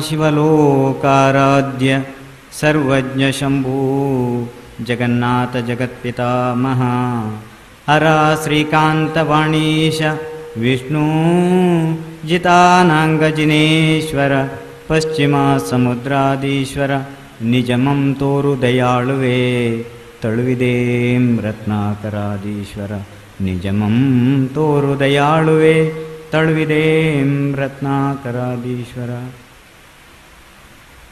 ಅಪೂರ್ವವಾಗಿರತಕ್ಕಂಥ ಯಕ್ಷಗಾನ ಕಲೆ ಇಡಗುಂಜಿಯಿಂದ ಹಿಡಿದು ಈ ಕಡೆ ಮಧೂರಿನವರೆಗೂ ಮಧ್ಯದ ಅನೇಕ ತೀರ್ಥಕ್ಷೇತ್ರಗಳನ್ನು, ಕಣಿವೆಗಳನ್ನು, ಬೆಟ್ಟ ಗುಡ್ಡಗಳನ್ನು, ತೆಂಗು ಕಂಗು ನದಿ ಜರಿಗಳ ಈ ಮಧ್ಯದಲ್ಲಿ ಗಂಭೀರವಾದಂಥ ಸಮುದ್ರದಲ್ಲೂ ನವರಸಗಳಲ್ಲಿ ಶ್ರೇಷ್ಠವಾಗಿರತಕ್ಕಂಥ ಕರುಣರಸ ಮತ್ತು ಭಕ್ತಿರಸವೇ ಪ್ರಧಾನ ಅನ್ನುವುದನ್ನು ಅಗಮ್ಯವಾಗಿಯೋ ವಿಸ್ಮಯವಾಗಿಯೋ ನಮಗೆ ಯಾರಿಗೂ ಕೂಡ ತಿಳಿಯದಂಥ ಒಂದು ಅವ್ಯಕ್ತ ಶಕ್ತಿಯೇ ಎನ್ನುವ ಹಾಗೆ ನಮ್ಮೆಲ್ಲರ ಧ್ಯೇಯ ಸತ್ಯ ಪ್ರಧಾನವಾಗಿರತಕ್ಕಂಥ ಮೋಕ್ಷವೇ ಅನಂತ ಸುಖವೇ ಅನ್ನುವುದನ್ನು ಅಭಿವ್ಯಕ್ತಿಸುವಂಥ ಒಂದು ಅಪೂರ್ವವಾಗಿರ್ತಕ್ಕಂಥ ಮಾಧ್ಯಮಗಳು ಈ ದೇಶದಲ್ಲಿ ನೂರಾರು ಸಾವಿರಾರು ಪ್ರತಿ ತಿಂಗಳಲ್ಲಿ ನಡೆಯುವಂಥ ಪ್ರತಿ ವರ್ಷದಲ್ಲಿ ಜರುಗುವಂಥ ಅನೇಕ ಹಬ್ಬ ಹರಿದಿನಗಳು, ಕೃಷ್ಣಾಷ್ಟಮಿ ಇರ್ಬೋದು, ದಶಲಕ್ಷಣ ಪರ್ವ ಅಥವಾ ನವರಾತ್ರಿಯ ಹಬ್ಬ, ರಾಮಾಯಣ, ಭಾಗವತ, ಜೈನ ಪುರಾಣ ಪ್ರಸಂಗ, ಈ ಎಲ್ಲ ಕಥಾ ಪ್ರಕಾರಗಳಿಗೆ ಜೀವಂತಿಕೆಯನ್ನು ತುಂಬುವಂಥ ಕೆಲಸ ಇಡೀ ದೇಶದಲ್ಲಿ ಜರುಗ್ತಾ ಇದೆ. ಮಣಿಪುರಿ ನೃತ್ಯ, ಭರತನಾಟ್ಯ, ಕಥಕ್, ಹಾಗೆಯೇ ಸಂಗೀತ, ಅದೇ ರೀತಿಯ ಜಾನಪದ, ಈ ಎಲ್ಲ ವಸ್ತು ವೈವಿಧ್ಯಗಳಲ್ಲಿ ತನ್ನದೇ ಆದಂಥ ಛಾಪನ್ನು ಮೂಡಿಸಿ ಜನರಿಗೆ ಸರಳವಾಗಿ ಹೃದಯಕ್ಕೆ ತಟ್ಟುವ ಹಾಗೆ ಅಭಿವ್ಯಕ್ತಿಸುವ ಒಂದು ಮಾಧ್ಯಮ ಇದ್ದರೆ ಅದು ಯಕ್ಷಗಾನ ಮಾಧ್ಯಮ ಅನ್ನೋದನ್ನು ನಾವು ಮೆಚ್ಚಬೇಕಾದಂಥ ಒಂದು ವಿಚಾರ. ಈ ಎಲ್ಲ ಕಲೆಗಳಿಗೆ ಮನೋಹರವಾಗಿರ್ತಕ್ಕಂಥದ್ದು, ಈ ನಾಡಿಗೆ ಜಿಲ್ಲೆಗೆ ಮನೋಹರವಾಗಿರಲಿಕ್ಕೆ ಕಾರಣ ಈ ಪ್ರಕೃತಿ. ಈ ಪ್ರಕೃತಿ ಹಾಗೆ ಒಬ್ಬ ಮನುಷ್ಯನು ಮನೋಹರನಾಗಬೇಕು ಅಂತ ಹೇಳಿದರೆ ಅವನ ವಾಕ್ಚಾತುರ್ಯ ಚೆನ್ನಾಗಿರಬೇಕು, ವಪು ಚೆನ್ನಾಗಿರಬೇಕು, ವಿದ್ಯೆ ಇರಬೇಕು, ಅವನ ವರ್ತನೆಗಳು ಎಲ್ಲರಿಗೂ ಕೂಡ ಪ್ರೀತಿಸುವ ಹಾಗೆ ಇರಬೇಕು, ಅವನಲ್ಲಿ ಭಾಷಾ ಪ್ರೌಢಿಮೆ ಇರಬೇಕು. ಇದೆಲ್ಲವನ್ನೂ ಕೂಡ ಮೂರನೇ ದರ್ಜೆಯನ್ನು ಕಲಿತಂಥ ತ್ರಿವಿಕ್ರಮನಾಗಿ ಬೆಳೆದಂಥ ಮನೋಹರ್ ಕುಮಾರ್ರವರು ರೂಢಿಸಿಕೊಂಡಿದ್ದಾರೆ ಅನ್ನೋದು ನಮಗೆಲ್ಲರಿಗೂ ಕೂಡ ಬಹಳ ಸಂತೋಷವನ್ನು ಕೊಡುವಂಥ ವಿಚಾರ. ಈ ನಿಟ್ಟಿನಲ್ಲಿ ಕೇರಳದಲ್ಲಿ ಹುಟ್ಟಿ ನೇತ್ರಾವತಿಯಲ್ಲಿ ಮಿಂದು ಧರ್ಮಸ್ಥಳದ ಶಿವನ ಸಾನ್ನಿಧ್ಯದಲ್ಲಿ ಧರ್ಮಸ್ಥಳ ಹೆಗ್ಗಡೆಯವರ ಆ ಸ್ನಾನವನ್ನು ಪಾವನವನ್ನು ಪಡೆದು ಅಲ್ಲಿಂದ ನಮ್ಮ ಕಲೆಗೆ ಚೈತನ್ಯವನ್ನು ತುಂಬಿ ಇವತ್ತು ಮನೋಹರನಾಗಿ ಅಭಿಮನ್ಯುವಿನ ವೀರಾವೇಶವು, ದುರ್ಯೋಧನನ ಕಿಚ್ಚು, ದುರ್ಯೋಧನ ದುಷ್ಟ ಬುದ್ಧಿಯ ಆ ಪರಾಕ್ರಮವು, ಭೀಮನ ಉತ್ತಮ ಕ್ಷಮ ಮಾರ್ಧವ ಆರ್ಜವ ಶೌಚ ಅನ್ನುವ ಅಗಾಧವಾಗಿರ್ತಕ್ಕಂಥ ಅಜಾನುಭವವಾಗಿರ್ತಕ್ಕ ದೇಹಕ್ಕೆ ತಕ್ಕಂತೆ ಇರುವಂಥ ಗುಣಗಳು ಭೀಮನನ್ನು ನಾವು ತಪ್ಪಾಗಿ ಕಲ್ಪಿಸುವುದು ಉಂಟು. ಇದೆಲ್ಲವನ್ನೂ ಕೂಡ ಹೊಂದಿಕೊಂಡವನು. ಹಾಗೆಯೇ ಕೌರವನು ಅಂತ ಹೇಳಿದರೆ ಕೇವಲ ಅವನು ಕುರು ರಾಜ ಮಾತ್ರ ಅಲ್ಲ, ಅವನ ಹಿಂದೆ ಅನೇಕ ರಾಜರು, ಸಾಮಂತ ರಾಜರು, ಅಕ್ಷೋಹಿಣಿ ಸೈನ್ಯ, ತನ್ನಂತೆ ದುಷ್ಟ ಬುದ್ಧಿಯುಳ್ಳ ಸಹೋದರರು, ಇದೆಲ್ಲವೂ ಇದೆ. ಅದೆಲ್ಲವನ್ನು 5 ಮೊಳ ಅಗಲ 10 ಮೊಳ ಎತ್ತರದ ಅರ್ಧ ಚಂದ್ರಾಕೃತಿ ಉಳ್ಳಂಥ ಒಂದು ರಂಗದಲ್ಲಿ ವಿಸ್ಮಯವಾಗಿ ತೋರಿಸುವುದಂದರೆ ಅದ್ಭುತ ಅದ್ಭುತ ಅದ್ಭುತ. ಇದೆಲ್ಲವನ್ನು ತನ್ನ ಭಾವನೆಯಲ್ಲಿ ಕಣ್ಣಿನ ಮೂಲಕ, ತನ್ನ ಮಾತಿನ ವರಸೆಯ ಮೂಲಕ ಅಭಿವ್ಯಕ್ತಿಗೊಳಿಸಲ್ಪಡುವಂಥದ್ದು ಇದೆಯಲ್ಲ, ಇದು ಬಹಳ ದೊಡ್ಡ ಸಾಹಸ. ಇದು ಕೇವಲ ಒಬ್ಬ ಸಾಮಾನ್ಯ 3-4 ತರಗತಿ ಓದಿದಂಥ ವ್ಯಕ್ತಿ, ಇವತ್ತು ಡಿಗ್ರಿ ಓದಿದವರು ಡಿಗ್ರಿ ಓದಿದ 1 ವರ್ಷ ಮಾತ್ರ ಓದ್ತಾರೆ, ಆಮೇಲೆ ಬಾರಿ ಓದುವುದಿಲ್ಲ. ಆದರೆ ಮನೋಹರ್ ಕುಮಾರ್ ನಮ್ಮ 3ನೇ ದರ್ಜೆ ಓದಿದ್ದಲ್ಲ, ಅವರು ಓದಿದ್ದು ಭಾಗವತ, ಮಹಾಪುರಾಣ, ಆದಿಪುರಾಣ, ಆಮೇಲೆ ರಾಮಾಯಣ, ನಮ್ಮ ಎಲ್ಲ ಪೌರಾಣಿಕ ಗ್ರಂಥ ಭಾಗವನ್ನು ಆಸ್ವಾದಿಸಿದ್ದಾರೆ. ಪ್ರತಿನಿತ್ಯ 4 ತಿಂಗಳು ಚಾತುರ್ಮಾಸ ಯತಿಗಳು ಮಾಡಿದ ಹಾಗೆ 4 ತಿಂಗಳು ಒಬ್ಬ ಕಲಾವಿದ ಎಡೆಬಿಡದೆ ನಿದ್ದೆಯನ್ನು ಬಿಟ್ಟು ಧರ್ಮ ಪುರಾಣಗಳನ್ನು ಮಾಡ್ತಾನೆ ಅಂತ ಹೇಳಿದರೆ ಅವನ ಮೇಲೆ, ಅವನ ಹಿಂದೆ ದೈವದ ಬೆಲೆ, ದೈವದ ಅನುಗ್ರಹ, ಆಶೀರ್ವಾದ, ಧರ್ಮ ದೇವತೆಗಳ ಆಶೀರ್ವಾದ ಇದೆ ಅಂತಲೇ ಲೆಕ್ಕ. ಹಾಗಾಗಿ ಇವತ್ತು ಚಿನ್ನದ ಕುಮಾರನಾಗಿ ರಾಗ ಚಕ್ರವರ್ತಿಯಲ್ಲ, ರಂಗ ಚಕ್ರವರ್ತಿಯಾಗಿ ಮೆರೆದಿದ್ದಾರೆ. ಹಾಗಾಗಿ ಬಹಳ ಯೋಚಿಸಿ ಇದನ್ನು ಹೆಸರನ್ನಿಟ್ಟಿದ್ದಾರೆ. ಹೆಸರಿಟ್ಟಂಥ ಧರ್ಮಾತ್ಮರಿಗೆ ಮತ್ತೊಮ್ಮೆ ಆಶೀರ್ವಾದ ಹೇಳ್ತೇನೆ. ಅವರು ರಂಗ ಚಕ್ರವರ್ತಿ. ಹಾಗಾಗಿ ರಾಗ ಚಕ್ರವರ್ತಿಯಾಗಿದ್ದವರು ಇದ್ದರು ನಮ್ಮಲ್ಲಿ, ಕಾಳಿಂಗನವರು ಪ್ರಾಯಶಃ ಇನ್ನೂ ಅನೇಕ, ನಮ್ಮ ಗಣಪತಿ ಭಟ್ರು ರಾಗ ಚಕ್ರವರ್ತಿ. ಹಾಗೆ ನಮ್ಮ ರಸರಂಗ ಚಕ್ರವರ್ತಿಯಾಗಿ ಮೆರೆದ ಮನೋಹರ್ ಕುಮಾರ್ರೆ, ನೀವು ಇವತ್ತು ಅಳುವರಿಸಿದಂಥ ಒಂದು ದೃಶ್ಯ ಇದೆಯಲ್ಲ, ಇದು ನಿಜವಾದ ಕಲಾವಿದನ ತಪಸ್ಸಿಗೆ ಸಿಕ್ಕಿದಂಥ ಒಂದು ತೃಪ್ತಿ. ಈ ತೃಪ್ತಿ ಇನ್ಯಾರಿಗೂ ಸಿಗುವುದಿಲ್ಲ. ಕೊನೆಗೆ ಯಾರ ಕಣ್ಣಿನಲ್ಲಿ ನೀರು ಬರ್ತದೆ, 2 ಬಾರಿ ಬರ್ತದೆ. ಒಂದು ಅತೀ ದುಃಖ ಆದಾಗ, ಬಹಳ ದುಃಖ ಆದಾಗ, ತಡೆಯುವುದಕ್ಕೆ ತನಗೆ ತಾನೇ ಸ್ಥಿಮಿತವನ್ನು ಕಳೆದುಕೊಂಡಾಗ, ಸ್ಥಿತಪ್ರಜ್ಞ ಸ್ಥಿತಿಯನ್ನೂ ಕಳೆದುಕೊಂಡಾಗ ಅವನಲ್ಲಿ ಒಂದು ಅಳು ಬರ್ತದೆ. ಮತ್ತೊಮ್ಮೆ ಅಳು ಬರ್ತದೆ. ತನ್ನ ತಪಸ್ಸಿಗೆ, ತನ್ನ ಕಲಾಭಿಮಾನಿಗಳಿಂದ ಸಿಕ್ಕಿದಂಥ ಪ್ರೋತ್ಸಾಹ ಮತ್ತು ತಾನು ನಿರೀಕ್ಷಿಸಿದಕ್ಕಿಂತ ಹೆಚ್ಚಿನ ಆ ತೃಪ್ತಿ, ಸನ್ಮಾನ ತನಗೆ ದೊರೆತಾಗ ಪ್ರಾಯಶಃ ಮನೋಹರಂಗೆ ಸಿಕ್ಕಿದ್ದು ಅದು ಇವತ್ತು. ಪುರಭವನದಲ್ಲಿ ಮಂಗಳೂರನ್ನು ಮರೆಸುವ ಹಾಗೆ ಹಸ್ತಿನಾವತಿಗೂ, ಪೌದನಾಪುರಕ್ಕೂ ಅಥವಾ ದ್ವಾಪರ ಯುಗಕ್ಕೂ ನಮ್ಮನ್ನು ಮರಳಿಸುವ ಹಾಗೆ ಈಗ ವೀರ ಅಭಿಮನ್ಯುವಿನ ವೀರಾವೇಶದ ಪ್ರವೇಶ ಆಗಿದೆ. ನೀವೆಲ್ಲ ನೋಡಿದ್ದೀರಿ. ನೀವು ಅದೇ ಕಾತರದಲ್ಲಿ ಮುಂದಿನ ಪ್ರಸಂಗಕ್ಕಾಗಿ ಕಾಯುತ್ತಾ ಇದ್ದೀರಿ, ನಮಗೆ ಗೊತ್ತಿದೆ. ಪುರಭವನದಲ್ಲಿ ಮೊನ್ನೆ ಕಲ್ಕುರರ ಬಹಳ ಸುಂದರವಾಗಿರ್ತಕ್ಕಂಥ ಸನ್ಮಾನವನ್ನು ಅವರ ಮಾತಿನಲ್ಲಿ ಕೇಳಿ ನಾವು ಮಾಡಿದ ಕೆಲವೇ ದಿನಗಳಲ್ಲಿ ಮತ್ತೊಮ್ಮೆ ಪುರಭವನಕ್ಕೆ ಬರುವ ಹಾಗೆ ಆಗಿದೆ. ಪ್ರಾಯಶಃ ನಮಗೆ ಯಕ್ಷಗಾನದಲ್ಲಿರುವ ಪ್ರೀತಿ ಮತ್ತೊಮ್ಮೆ ನಮ್ಮನ್ನು ಕರೆಸಿದೆ. ಯಕ್ಷಗಾನಕ್ಕೆ ಇಷ್ಟೊಂದು ಪ್ರೀತಿ ಯಾಕೆ ಅಂತ ಕೇಳಿದರೆ, ಯಕ್ಷಗಾನದಷ್ಟು ಸರಳವಾಗಿ, ಸುಲಲಿತವಾಗಿ ನಮ್ಮ ಹೃದಯಕ್ಕೆ, ಮನಸ್ಸಿಗೆ ತಪ್ಪುವಂಥ ಆ ನವರಸಗಳಿದೆಯಲ್ಲ, ಅದನ್ನು ಅಭಿವ್ಯಕ್ತಿಸುವ ಕ್ರಮ ದಕ್ಷಿಣ ಕನ್ನಡದ ತುಳುನಾಡಿನಲ್ಲಿ ಪ್ರಾಯಶಃ ಬೇರೆ ಯಾವ ಕಲೆಗೂ ಇಲ್ಲ. ಇದೆ, ಅದು ಒಂದೊಂದು ಕಲೆಯ ಪ್ರಧಾನತೆಯಿಂದ, ಅದು ಪ್ರೌಢಿಮೆಯಿಂದ, ಆದರೆ ಸರಳತೆಯಿಂದ ಅಲ್ಲ. ಆ ಸರಳತೆಯಲ್ಲಿ, ನವರಸಗಳಲ್ಲಿ ನಮ್ಮ ಮುಖ್ಯ ಧ್ಯೇಯವನ್ನು ನೆನಪಿಟ್ಟುಕೊಳ್ಬೇಕು. ಇಲ್ಲಿ ಬಂದಂಥ ಎಲ್ಲ ಕಲಾವಿದರು, ಎಲ್ಲ ಕಲಾಭಿಮಾನಿ ಬಂಧುಗಳಿಗೆ ಮತ್ತು ಯಕ್ಷಗಾನದ ಹಿನ್ಮೇಳದ ಭಾಗವತರು, ಚಂಡೆಯವರು, ಶ್ರುತಿಕಾರರು ಕೂಡ ಮನೋಹರರ ಈ ಹೆಸರಿಗೆ ಕಾರಣೀಭೂತರಾಗಿದ್ದಾರೆ. ಅವರ ಕಲಾ ಪೋಷಣೆಯನ್ನು ಮಾಡುವಂಥ ಕಿಶನ್ ಹೆಗ್ಡೆಯವಂತರು ಆಶೀರ್ವಾದವನ್ನು ನೀಡಿ ಅವರನ್ನು ಈ ಮಟ್ಟಕ್ಕೆ ಏರಿಸಿದಂಥ ತಂದೆ ತಾಯಿಗಳಿರ್ಬೋದು, ಪಡ್ರೆ ಚಂದ್ರುವಿನವರಿರ್ಬೋದು ಅಥವಾ ಹೆಗ್ಡೆಯವರಿರ್ಬೋದು, ಇವರೆಲ್ಲ ಅವರ ಹಿಂದೆ ಇದ್ದಾರೆ. ಎಲ್ಲರೂ ಕೂಡ ರಿಕ್ಷಾಗೆ, ಲಾರಿಗಳಿಗೆ, ಎಲ್ರಿಗೂ ಕೂಡ ಧರ್ಮಸ್ಥಳ ಅಂತ ಹೆಸರಿಡುವುದರೊಂದಿಗೆ ತೃಪ್ತಿ ಪಡ್ತಾರೆ. ಹಾಗೆ ನಮ್ಮ ಮನೋಹರವಾದ ಹೆಸರಿಗೆ ಧರ್ಮಸ್ಥಳ ಅನ್ನೋದು ಕೂಡ ಒಂದು ಅಭಯದ ರಕ್ಷೆ. ಸುಖದ ಸಂಕೇತ. ಶಿವನ ಹೆಸರಿನಲ್ಲಿ ಧರ್ಮಸ್ಥಳದ ಹೆಗ್ಡೆಯವರ ಹೆಸರಿನಲ್ಲಿ ತನ್ನ ಹೆಸರಿನ ಮುಂದೆ ಧರ್ಮಸ್ಥಳವನ್ನು ಇಟ್ಟಿದ್ದಾರೆ. ನಿಮಗೆ ಯಾವಾಗಲೂ ಕೂಡ ಯಾವುದೇ ರೀತಿಯ ಭಯ ಇನ್ನು ಬರಲಾರದು, ಯಾಕಂದರೆ ನಿಮ್ಮ ಮುಂದೆ ಧರ್ಮಸ್ಥಳ ಇದೆ. ಹಾಗಾಗಿ ಇವತ್ತಿನ ಈ ಪುಣ್ಯ ಅವಸರದಲ್ಲಿ 3 ಜನ ಬಂದರು, ದೊಡ್ಡ ಹಾರವನ್ನು ತಂದರು. ಪ್ರಾಯಶಃ ನಿಮ್ಮಲ್ಲಿ ಎಷ್ಟು ಪ್ರೀತಿ ಇಟ್ಟಿದ್ದಾರೆ ಅಂತ ಹೇಳಿದರೆ ಅದು ಎಷ್ಟು KG ಇದೆಯೋ ಅದಕ್ಕಿಂತಲೂ ಹೆಚ್ಚಿನದ್ದು. ಅದು ಬೆಲೆ ಕಟ್ಟಲಾಗದ ಪ್ರೀತಿ. ನಾವು ಸಿನಿಮಾ ನಟರನ್ನು ಸನ್ಮಾನಿಸುವುದನ್ನು ನೋಡಿದ್ದೇವೆ. ಅನೇಕ ಜನ ಹೀರೋಗಳು ಬಂದಾಗ ಎಷ್ಟೋ ಜನ ಮುಗಿಬಿದ್ದು ಬರ್ತಾರೆ. ಆದರೆ ನಮ್ಮ ಯಕ್ಷಗಾನ ಕಲಾ TV ದೂರದರ್ಶನ ಮಾಧ್ಯಮದ ಮೂಲಕ ಪ್ರಾಯಶಃ ಬಹಳ ಹಿಂದೆ ಇದು ಪ್ರಚಾರವಾಗುವುದಿದ್ರೆ ಇವತ್ತು ಮನೋಹರ್ ಬರುವಾಗ ಅನೇಕ ಜನರನ್ನು ಸ್ಥಳ ಮಾಡಲಿಕ್ಕೆ ಅವಕಾಶ ಮಾಡಿಕೊಡಬೇಕಾದಿತ್ತು ಏನು. ಆದರೆ ನಮ್ಮ ಯಕ್ಷಗಾನ ಪ್ರೇಮಿಗಳೇನಿದ್ದಾರೆ ಆಧ್ಯಾತ್ಮಿಕ ಮೂಲದಿಂದ ಬಂದವರು, ಲೌಕಿಕ ಮೂಲದಿಂದ ಅಲ್ಲ. ಹಾಗಾಗಿ ಲೌಕಿಕ ಮೂಲದಿಂದ ಬಂದವರಲ್ಲಿ ಆವೇಶ ಇರ್ತದೆ, ಆಧ್ಯಾತ್ಮ ಮೂಲದಿಂದ ಬಂದವರಿಗೆ ಆವೇಶ ಇಲ್ಲ, ಬದಲಾಗಿ ಧನ್ಯತಾಭಾವ ಇರ್ತದೆ. ನೀವೆಲ್ಲ ಧನ್ಯತಾಭಾವದಿಂದ ಈ ಕಾರ್ಯಕ್ರಮವನ್ನು ಬಹಳ ಸುಂದರವಾಗಿ ನೋಡಿದ್ದೀರಿ. ಹಾಗಾಗಿ ಸುಂದರರಾಯರು ನಮ್ಮ ಕುಂಬಳೆ ಸೀಮೆಯವರಲ್ಲ, ಅವರು ನಮ್ಮ ಸೀಮೆಯವರು. ಹಾಗಾಗಿ ಸುಂದರರಾಯರು ಅಕಾಡೆಮಿಗೆ ಸುಂದರತೆಯನ್ನು, ಮನೋಹರತೆಯನ್ನು ಕೊಟ್ಟಿದ್ದಾರೆ. ನಾವು ಈ ಸಂದರ್ಭದಲ್ಲಿ ನಿಮ್ಮೆಲ್ಲರ ಪರವಾಗಿ ಹೇಳಲಿಕ್ಕೆ ಇಚ್ಛೆ ಮಾಡ್ತೇವೆ. ನಮ್ಮ ಈ ಕಲೆ ಚೈತನ್ಯಮಯವಾಗಿ ಜೀವಂತವಾಗಿ ಉಳಿಬೇಕಾದ್ರೆ, ನಮ್ಮ ಭಾಷೆ ಜೀವಂತವಾಗಿ ಉಳಿಬೇಕಾದ್ರೆ, ಕಲ್ಕುರರವರು ಹೇಳಿದಾಗೆ ಯಕ್ಷಗಾನವನ್ನು ನಾವು ಹೆಚ್ಚು ಹೆಚ್ಚು ಅಭಿಮಾನದಿಂದ ನೋಡಬೇಕು. ಅದಕ್ಕೆ ಅಂಥ ಜೀವಂತಿಕೆಯನ್ನು ಕೊಡುವಂಥ ಕಲಾವಿದರು ಬೇಕು. ಶ್ರೇಣಿಯವರಿದ್ದಾಗ ತಾಳಮದ್ದಳೆಗೆ ಸಹಸ್ರಾರು ಜನ ಇರ್ತಾರೆ, ಸಾಮ್ಗರಿದ್ದಾಗ ನೆರಿತಾರೆ. ಅದೇ ರೀತಿಯ ಮಾದರಿಯವರು ಕುಂಬಳೆಯವರು ಇದ್ದಾಗಲೂ ಕೂಡ ನೆರಿತಾರೆ ಅನ್ನೋದು ನೀವು ಆ ಕಲೆಗೆ ಕೊಟ್ಟಂಥ ಗೌರವ, ತಪಸ್ಸು. ಇವತ್ತು ಮನೋಹರ ಆ ತಪಸ್ಸಿಗೆ ಈ ಪುರಭವನದಲ್ಲಿ ನೆರೆದ ಜನರೇ ಸಾಕ್ಷಿ. ಕನ್ನಡ ಮತ್ತು ಸಂಸ್ಕೃತಿ ಇಲಾಖೆ ನಮ್ಮ ಅಕಾಡೆಮಿಗೆ ವಿಶೇಷವಾಗಿರತಕ್ಕಂಥ ಪ್ರೋತ್ಸಾಹವನ್ನು ಕೊಡಬೇಕು ಮತ್ತು ಅವರಿಗೆ ಯಾವುದೇ ರೀತಿಯ ಕೊರತೆ ಆಗದ ಹಾಗೆ ಧನವನ್ನು ನೀಡಿ ಒಳ್ಳೆಯ ಕಚೇರಿಯನ್ನು ಕೊಡಬೇಕು ಅಂತ ಹೇಳಿ ನಾವು ಅಪೇಕ್ಷೆ ಮಾಡ್ತೇವೆ. ಆಗ ಒಂದಲ್ಲ ನೂರಾರು ಮನೋಹರರನ್ನು ಮನೋಹರವಾಗಿ ಜೀವಂತವಾಗಿ ಇಡುವುದು ಸಾಧ್ಯವಾಗ್ತದೆ ಅನ್ನೋದನ್ನು ಈ ಸಂದರ್ಭದಲ್ಲಿ ಹೇಳ್ತಾ, ವಿಶೇಷವಾಗಿ ನಮ್ಮ ಕಲೆಯಾದಂಥ ಈ ಗಂಡು ಕಲೆಯನ್ನು, ಹೆಣ್ಣು ಕಲೆ ಅಂತ ಆಕ್ಷೇಪ ಇಲ್ಲ, ನಾವು ಸ್ತ್ರೀ ಅಭಿಮಾನಿ ಪುರುಷಾಭಿಮಾನಿ ಅಂತಲ್ಲ, ನಮಗೆ ಎಲ್ಲರೂ ಜೀವಗಳಲ್ಲಿ ಎಲ್ಲ ರೀತಿಯ ಜೀವರಾಶಿಗಳು ಬೇಕು ಸಹ, ಕೊಡೆ ರಿಪೇರಿಯವನೂ ಬೇಕಾಗ್ತದೆ. ಹಾಗಾಗಿ ಎಲ್ಲರೂ ಬೇಕು. ಇಂತಹ ಸಂದರ್ಭದಲ್ಲಿ ಇಡೀ ಕರ್ನಾಟಕದಲ್ಲಿ ಮಂಡ್ಯ ಅತಿ ಹೆಚ್ಚು ಕನ್ನಡವನ್ನು ಮಾತಾಡುವಂಥ ಒಂದು ಜಿಲ್ಲೆ. ಅದೇ ರೀತಿಯ ಗ್ರಾಂಥ್ಯ ಕನ್ನಡವನ್ನು ಶುದ್ಧವಾಗಿ ಮಡಿವಂತಿಕೆಯಲ್ಲಿ ಇಟ್ಟುಕೊಂಡಂಥ ಒಂದು ಜಿಲ್ಲೆ ಇದ್ದರೆ ಅದು ನಮ್ಮ ದಕ್ಷಿಣ ಕನ್ನಡ ಅನ್ನುವುದನ್ನು ಹೆಮ್ಮೆಯಿಂದ ಹೇಳಲಿಕ್ಕೆ ಇಚ್ಛೆ ಮಾಡ್ತೇವೆ.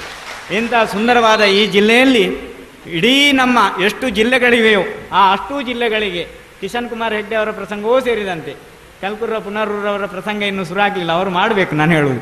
ಈ ಪ್ರಸಂಗಗಳು ಪ್ರತಿ ಜಿಲ್ಲೆಗಳಿಗೆ ಮಳೆಗಾಲದ ಸಂದರ್ಭದಲ್ಲಿ ತಾಳಮದ್ದಳೆ ನಮಗೆ ಇರಲಿ, ಯಕ್ಷಗಾನಗಳೆಲ್ಲ ಬೇರೆ ಬೇರೆ ಜಿಲ್ಲೆಗಳಿಗೆ ಹೋದರೆ ಪ್ರಾಯಶಃ ನಮ್ಮ ಶುದ್ಧ ಕನ್ನಡ ಮತ್ತೆ ಉಳಿದೀತು ಅನ್ನುವ ಭಾವನೆಯೊಂದಿಗೆ ಮನೋಹರೇ ನೀವು ಮಾಡಿದಂಥ ತಪಸ್ಸಿಗೆ ಕಣ್ಣೀರು ಬರೆಸಿದ್ದೀರಿ.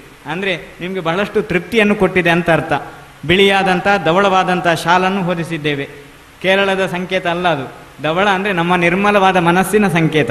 ಕೇರಳದ ಸಂಕೇತ ಅಂದರೆ ಆಕ್ಷೇಪ ಇಲ್ಲ. ಮೋಹಿನಿಯಾಟ್ಟಮು ಅಥವಾ ಕಥಕ್ಕಳಿ ನಡೆದಾಗ ಆ ರೀತಿಯ ಚಿನ್ನದ ವರ್ಣದ ರೇಖೆಗಳಿರುವಂಥ ಪಟ್ಟಿ ಇರುವಂಥ ಆ ಸೀರೆ, ವಸ್ತ್ರ ಇತ್ಯಾದಿ ಬೇರೆ ಬೇರೆ ರೀತಿಯ ಕಲಾ ಪ್ರಕಾರಗಳಲ್ಲಿ ಬೇರೆ ಬೇರೆ ರೀತಿಯ ಸಂಪ್ರದಾಯ ಮಡಿವಂತಿಕೆಯನ್ನು ಉಳಿಸುವ ಪದ್ಧತಿ ಇದೆ. ಅದೇ ರೀತಿಯಾಗಿ ಇವತ್ತು ಆ ಶ್ವೇತವಾಗಿರ್ತಕ್ಕಂಥ ನಿಮ್ಮ ಹುಟ್ಟಿದಂಥ ನಾಡಿಗೆ ಕೊಟ್ಟ ಗೌರವ, ಹಾಗೆ ನಿಮ್ಮ ಮನಸ್ಸು ಅದನ್ನು ಸಂಕೇತಿಸ್ತದೆ.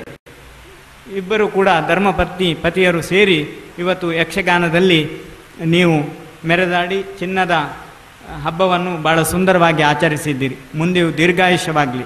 ನಿಮ್ಮ ಅದೇ ರೀತಿಯ ಕಂಠಶುದ್ಧಿಯನ್ನು, ಜ್ಞಾನ ಪ್ರೌಢಿಮೆಯನ್ನು ಮತ್ತು ನಿಮ್ಮ ಆರೋಗ್ಯವನ್ನು, ನಾವು ಯಕ್ಷಗಾನದವರಿಗೆ ಹೆಚ್ಚು ಹೇಳುವುದು, ನಿಮ್ಮ ಆರೋಗ್ಯವನ್ನು ಬಹಳ ಚೆನ್ನಾಗಿ ಶ್ರೀಮಂತಿಕೆಯಿಂದ ಉಳಿಸಿಕೊಳ್ಳಿ.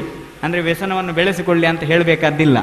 ಹಾಗಾಗಿ ನಾವು ನಿಮಗೆಲ್ಲರಿಗೂ ಭಗವಂತನ ಪಾರ್ಶ್ವನಾಥ ಸ್ವಾಮಿಯ ಇಲ್ಲಿಯ ಗಣೇಶನ ಪೂಜೆಯೊಂದಿಗೆ ನಮ್ಮ ರಾಮಚಂದ್ರ ಕೃಪಾಪೋಷಿತ ಯಕ್ಷಗಾನ ಮಂಡಳಿಗೆ ನಾವು ಪ್ರಥಮವಾಗಿ ಭೇಟಿ ಕೊಡ್ತಾ ಇದ್ದೇವೆ.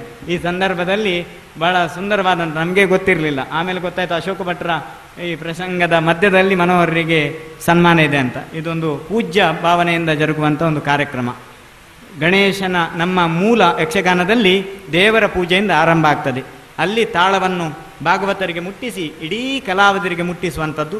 ಎಡಭಾಗದಲ್ಲಿ ಮದ್ದಳೆಯವ, ಬಲಭಾಗದಲ್ಲಿ ಭಾಗವತ ಕೂತು ತಾಳೆಯನ್ನು ಬಾರಿಸಿ ಅವನ ಮುಖ್ಯ ವಿಚಾರ ಧ್ಯೇಯ ಭಕ್ತಿರಸ ಮತ್ತು ಕರುಣಾರಸವೇ ಪ್ರಧಾನ ಅಂತ ಹೇಳುತ್ತಾ ಉಳಿದ ರಸಗಳು ಇದ್ದವೇ ಜೀವಂತಿಕೆಯಾಗಿ ಅನ್ನೋದನ್ನು ತೋರಿಸುವುದು. ಆ ಮಾಧ್ಯಮದ ಮೂಲಕ ನೀವು ಅದನ್ನು ತೋರಿಸಿ ಅಜರರಾಗಿ ಅಮರರಾಗಿ ಈ ಕಲಾ ಜಗತ್ತಿಗೆ ನಿಮ್ಮದೇ ಆದಂಥ ವಿಶಿಷ್ಟ ಕೊಡುಗೆಯನ್ನು ಕೊಡುವಲ್ಲಿ ಆ ಮಹಾತಾಯಿ ಅಭೀಷ್ಟವರಪ್ರದಾಯಿನಿ ಕುಷ್ಮಾಂಡಿನಿಯು ಅಥವಾ ಮಹಾದೇವಿ ಅಂತ ಹೇಳಿದ್ದಾರೆ ಆಗಾಗಲೇ ಅಸ್ರಣ್ಣರು. ಆ ಮಹಾದೇವಿಯು ನಿಮಗೆ ಅನುಗ್ರಹವನ್ನು ಆಶೀರ್ವಾದವನ್ನು ನೀಡಲಿ ಅನ್ನುವ ಪ್ರಾರ್ಥನೆಯೊಂದಿಗೆ ನಮ್ಮ ಎರಡು ಮಾತುಗಳಿಗೆ ಶಾಂತಿಯನ್ನು ಕೋರ್ತೇವೆ. ಓಂ ಶಾಂತಿ ಶಾಂತಿ ಶಾಂತಿ. ಬಂಧುಗಳೇ, ಧನ್ಯವಾದ ಸಮರ್ಪಣೆ ನಮ್ಮ ಅಭಿಮಾನಿ ಬಳಗದ ಮೂಡುಬಿದ್ರೆಯ ಸಂಚಾಲಕರಾದ ಶೋಭಾ ಸ್ಟುಡಿಯೋದ ಮಾಲಕ ಯಕ್ಷಗಾನ ಕಲಾವಿದ ಸಂಘಟಕ ದೇವಾನಂದ ಭಟ್ ಅವರಿಂದ.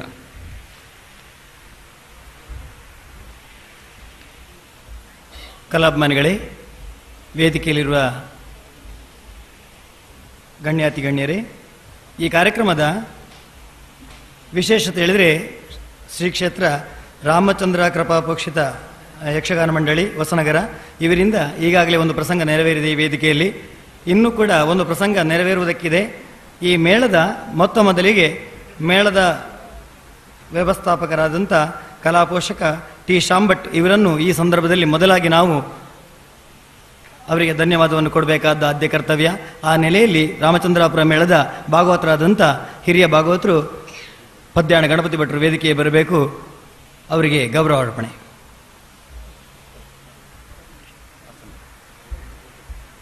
ಪೂಜ್ಯ ಆಸಣ್ಣರಿಂದ ಪದ್ಯಾಣ ಗಣಪತಿ ಭಟ್ರವರಿಗೆ ಗೌರವ ಅರ್ಪಣೆ.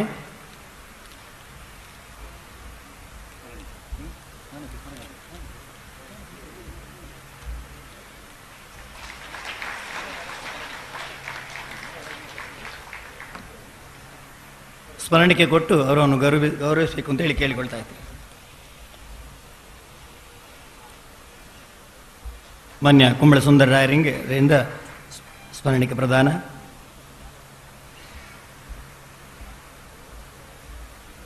ರಾಮಚಂದ್ರಾಪುರ ಮೇಳದ ಕಲಾವಿದರಿಗೆ, ವ್ಯವಸ್ಥಾಪಕರಿಗೆ, ಮೇಳದ ಮ್ಯಾನೇಜರ್ ಅಶೋಕ್ ಭಟ್ರಿಗೆ ಎಲ್ರಿಗೂ ನಮ್ಮ ಅಭಿಮಾನಿ ಮನೋಹರ್ ಕುಮಾರ್ ಅವರ ಅಭಿಮಾನ ಬಳಗದಿಂದ ಅನಂತ ಧನ್ಯವಾದಗಳು. ಹಾಗೆಯೇ ಈ ಕಾರ್ಯಕ್ರಮದಲ್ಲಿ ನಾವು ಮೊದಲಾಗಿ ಕೇಳಿಕೊಂಡಾಗ ಪರಮ ಪೂಜ್ಯ ಭಾರತ ಭೂಷಣ ಸ್ವಸ್ತಿ ಶ್ರೀ ಚಾರುಕೀರ್ತಿ ಭಟ್ಟಾರಕ ಪಟ್ಟಾಚಾರ್ಯವರಿಯ ಮಹಾಸ್ವಾಮೀಜಿಗಳು ಶ್ರೀ ಜೈನ ಮಠ ಮೂಡುಬಿದಿರೆ ನಾವು ಮೊದಲಾಗಿ ಕೇಳಿಕೊಂಡಾಗ ಸಂತೋಷದಿಂದ ಒಪ್ಪಿದ್ದಾರೆ, ನಮ್ಮೊಳಗೆ ಇದ್ದಾರೆ. ಅವರಿಗೂ ಅನಂತ ಪ್ರಣಾಮಗಳನ್ನು ಅರ್ಪಿಸುತ್ತಾ ಅವರಿಗೆ ನಮ್ಮ ಈ ಸಮಿತಿಯ ವ್ಯವಸ್ಥಾಪಕರಾದಂಥ ಶ್ಯಾಮ್ ಭಟ್ರವರು ಸ್ಮರಣಿಕೆ ನೀಡಿ ಗೌರವಾರ್ಪಣೆ ಸಲ್ಲಿಸಬೇಕು ಅಂತೇಳಿ ಕೇಳಿಕೊಳ್ತಾ ಇದ್ದೆ.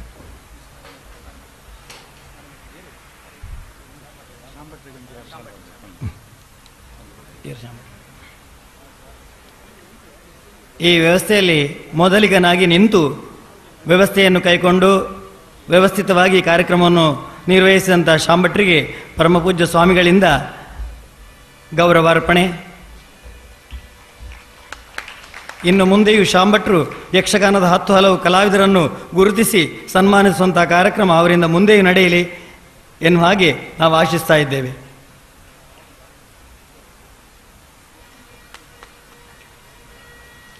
ಅನಂತ ಪ್ರಣಾಮಗಳು ಸ್ವಾಮೀಜಿಯವರಿಗೆ ಧನ್ಯವಾದಗಳು. ಪೂಜ್ಯ ಶ್ರೀಕ್ಷೇತ್ರ ಕಟೀಲ್ನ ಪ್ರಧಾನ ಅರ್ಚಕರು ಮುಕ್ತಸ್ಥರಾದಂಥ ಆಸಣ್ಣರಿಗೆ ಶ್ರೀ ಹರಿಕೇಶವ ಇವರಿಂದ ಸ್ಮರಣಿಕೆ.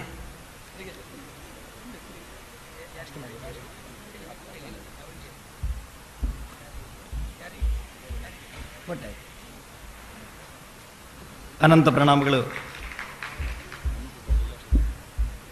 ಅಂತೆಯೇ ನಮ್ಮೊಡನಿರುವಂತಹ ಕುಂಬಳೆ ಸುಂದರ ರಾಯರಿಗೆ ಶ್ರೀ ಯಶವಂತ ಶೆಟ್ಟಿ ಇವರಿಂದ ಸ್ಮರಣಿಕ ಪ್ರದಾನ. ಕುಂಬಳೆ ಸುಂದರ ರಾಯರಿಗೆ ಅನಂತ ಧನ್ಯವಾದಗಳು. ನಮ್ಮೊಡನೆ ಕಾರ್ಯಕ್ರಮದಲ್ಲಿ ಪಾಲ್ಗೊಂಡು ಚಂದ ಕಾಣಿಸಿಕೊಟ್ಟಂಥ ಪುನರೂರವರಿಗೆ ಶ್ರೀ ಕೃಷ್ಣ ಪ್ರಕಾಶ ಬಳ್ಳಂಬೆಟ್ಟಿ ಇವರಿಂದ ಸ್ಮರಣಿಕ ಪ್ರದಾನ.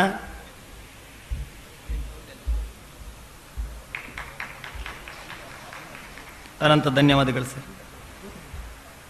ಶ್ರೀಯುತ ಪ್ರದೀಪ್ ಕುಮಾರ್ ಕಲ್ಕೂರ್ ಅವರಿಗೆ ಶ್ರೀ ಜಗನ್ನಾಥ್ ಶೆಟ್ಟಿ ಅವರಿಂದ ಸ್ಮರಣಿಕ ಪ್ರದಾನ.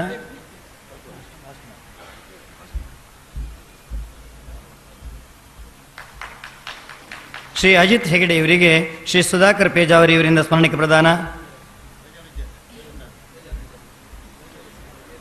ಕದ್ರಿ ನವನೀಶ್ ಶೆಟ್ಟಿಯಿಂದ ಸ್ಮರಣಿಕೆ ಪ್ರದಾನ.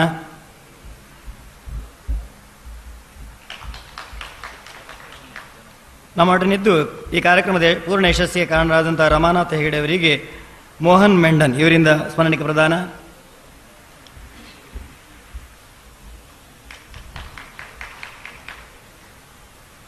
ಧರ್ಮಸ್ಥಳದ ಶ್ರೀಯುತ ಭುಜಬಲಿ ಅವರಿಗೆ ಶ್ರೀ ವಿಠಲ್ ರೈ ಪುತ್ತೂರು ಇವರಿಂದ ಸ್ಮರಣಿಕೆ ಪ್ರದಾನ.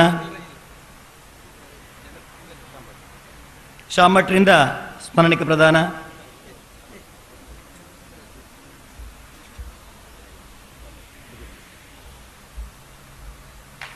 ಧನ್ಯವಾದಗಳು ಸರ್. ಕಿಶನ್ ಹೆಗಡೆ ಇವರಿಗೆ ಶ್ರೀ ಮಹಾವೀರ ಪಾಂಡಿಕಾಂತ ಅವರ ಇವರಿಂದ ಸ್ಮರಣಿಕೆ ಪ್ರದಾನ.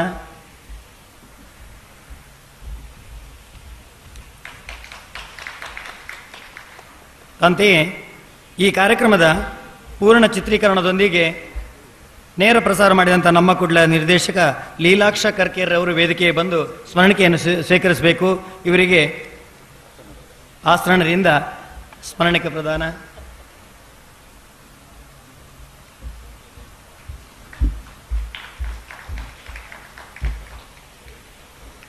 ಪೂರ್ವ ಬಾನಡರಿ ಮೇಲೆ ಮೇಲೆ ಬರುತ್ತಿರುವ ದಿನಕರನ ಕೋಟಿ ಕಿರಣಗಳು ಪಡುವಣ ಕಡಲ ಒಡಲಲ್ಲಿ ಒಡಮೂಡಿ ಆ ಕಡಲು ಪಳಪಳನೆ ಶೋಭಿಸುತ್ತಾ ಇರುವಂತಹ ಆ ವೇಳೆಯಿಂದಲೇ ಆರಂಭಗೊಂಡ ಈ ಕಾರ್ಯಕ್ರಮಕ್ಕೆ ಈಗ ಪೂರ್ಣ ವಿರಾಮವನ್ನು ಹಾಕುತ್ತಾ ಇನ್ನು ಮುಂದೆ ನಡೆಯುವಂಥ ರಾಮಚಂದ್ರಾಪುರ ಮೇಳದ ಯಕ್ಷಗಾನ ಗದಾಯುದ್ಧ ಈ ಕಾರ್ಯಕ್ರಮಕ್ಕೆ ನಾವು ಮುಂದುವರಿತಾ ಇದ್ದೇವೆ.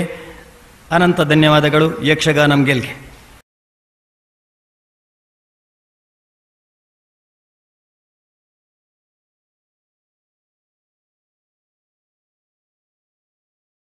ಪಿಡಿತೀರ್ಪ ವಾಣಿಯೇ ಬರೆಯಲಿ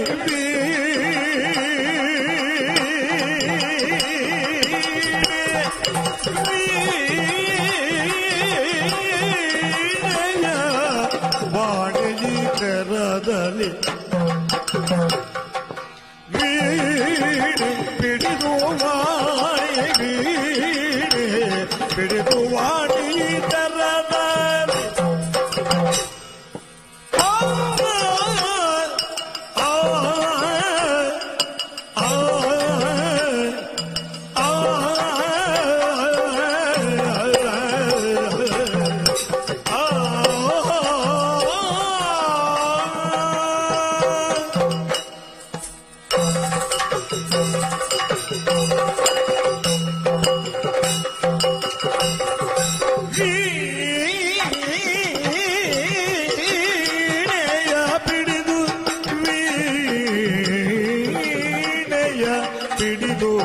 ಪಿಡಿದು ವಾಣಿಯೇ ತೆರದಲ್ಲಿ ಕಾನನದೆಡೆಗಾಗಿ ವಾಣಿಯೇ ತೆರದಲ್ಲಿ ಕಾನನದೆಡೆಗಾಗಿ ಬಂದು ಈ ಕಾನನದೆಡೆಗಾಗಿ ಬಂದು ವಾಣಿ ಕಾನನದೆಡೆಗಾಗಿ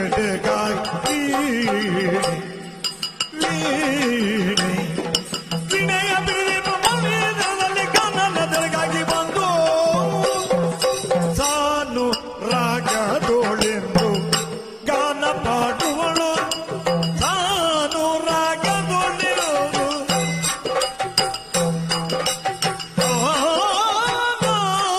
ಪಾಡುವಳು ಸಾನು ರಾಗದೊಳೆಂದು ಗಾನ ಪಾಡುವಳು ಗಾನ ಪಾಡುವಳು ಗಾನ ಪಾಡುವಳು ಇದೇನೆಂದು ತಿಳಿಯದಾಗಿರುವುದು ಇದೇನೆಂದು ತಿಳಿಯದಾಗಿರುವುದು ಸಾನು ರಾಗದೊಳೆಂದು ಗಾನ ಪಾಡುವಳು ಇದೇನೆಂದು ತಿಳಿಯದಾಗಿರುವುದು ವೀಣೆಯ ಬಿಡಿದಿಟ್ಟ ವಾಣಿ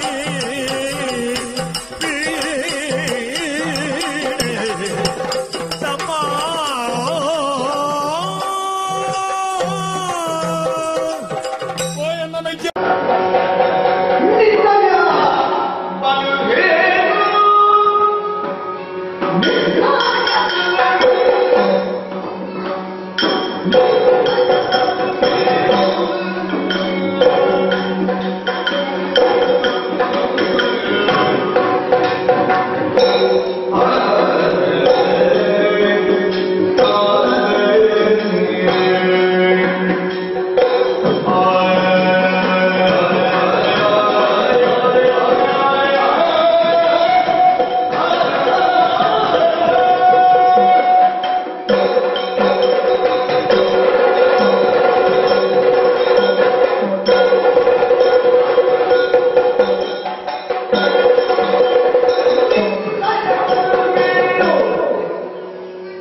Oh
ನಾಟಕ ರಂಗ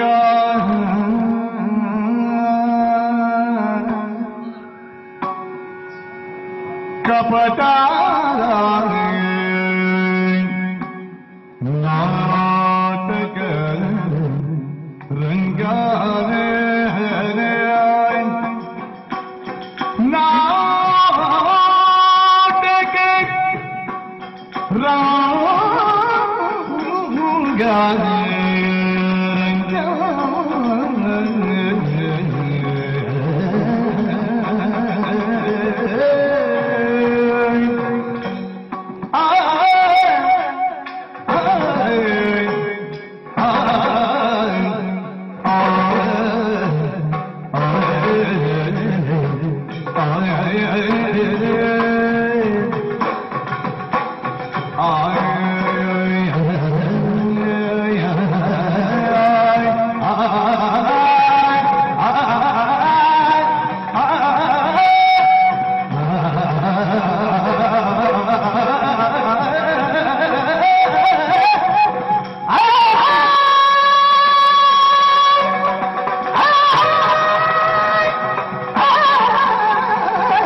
ರಂಗ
ಗುಪಿತ ಏನೋ ಗುಪಿತವೇನೋ ಏನೋ ಏನೋ ನಿನ್ನಂಗಾನೆ ನಿಪುಣ ಭೀಮಣ್ಣ ನೋಡು ನಿಪುಣ ಭೀಮಣ್ಣ ನೋಡು ಚಪಳತ್ವದಿ ಮಾತಾಡು ಚಪಳತ್ವದಿ ಮಾತಾಡು ಚಪಳತ್ವದಿ ಮಾತಾಡು ಮಾತಾಡು ನೀನು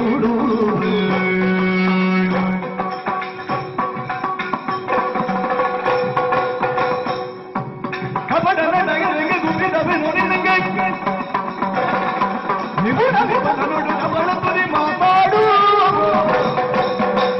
ಕಪಟನ ರಂಗ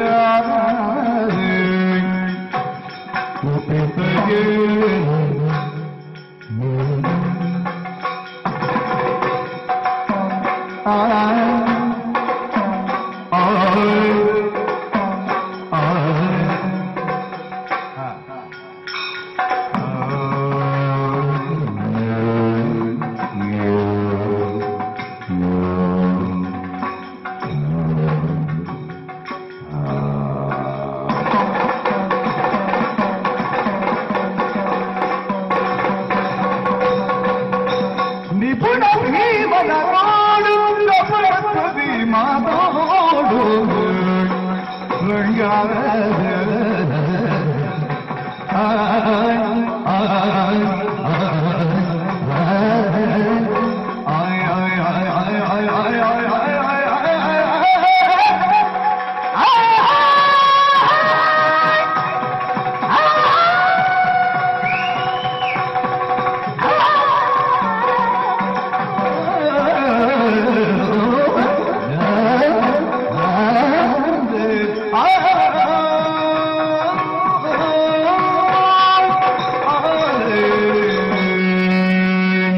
ಹರ ಹರ ಶಂಕರ ನಾಟ್ಯ ಭಯಂಕರ ಹರ ಹರ ಶಂಭೋ ಮಹಾದೇವ ಹರ ಹರ ಶಂಭೋ ಮಹಾದೇವ ಹರ ಹರ ಶಂಕರ ನಾಟ್ಯ ಭಯಂಕರ ಹರ ಹರ ಶಂಭೋ ಮಹಾದೇವ ಹರ ಹರ ಶಂಭೋ ಮಹಾದೇವ ಹರ ಹರ ಶಂಭೋ ಮಹಾದೇವ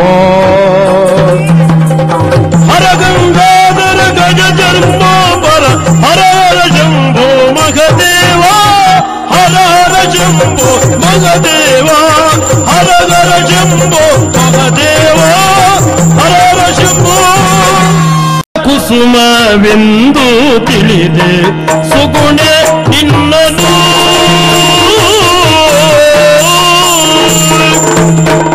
ಗಗನ ಕುಸುಮವೆಂದು ತಿಳಿದೆ ಸೊಗುಣೆ ನಿನ್ನನು ಓ ಸೊಗುಣೆ ನಿನ್ನನು ವಿಗಡ ನೃಪನ ಹಗೆಯನಂದು ಜಗದಿ ಬಾಳೆನು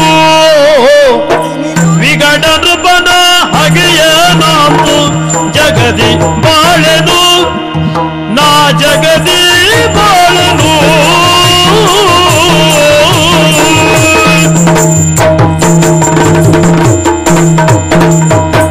ಮುಗುದೆ ಕೇಳು ವಿಪ್ರನಾನು ಸೊಗದಿ ಹೊರಿಸೆದು ಮುಗುದೆ ಕೇಳು ವಿಪ್ರನಾನು ಸೊಗದಿ ಹೊರಿಸೆದು ದುಗುಡ ದುಃಖ ಎಡೆಯದಿತ್ತು ಬಗೆಯ ಕೆಡಿಸೆನು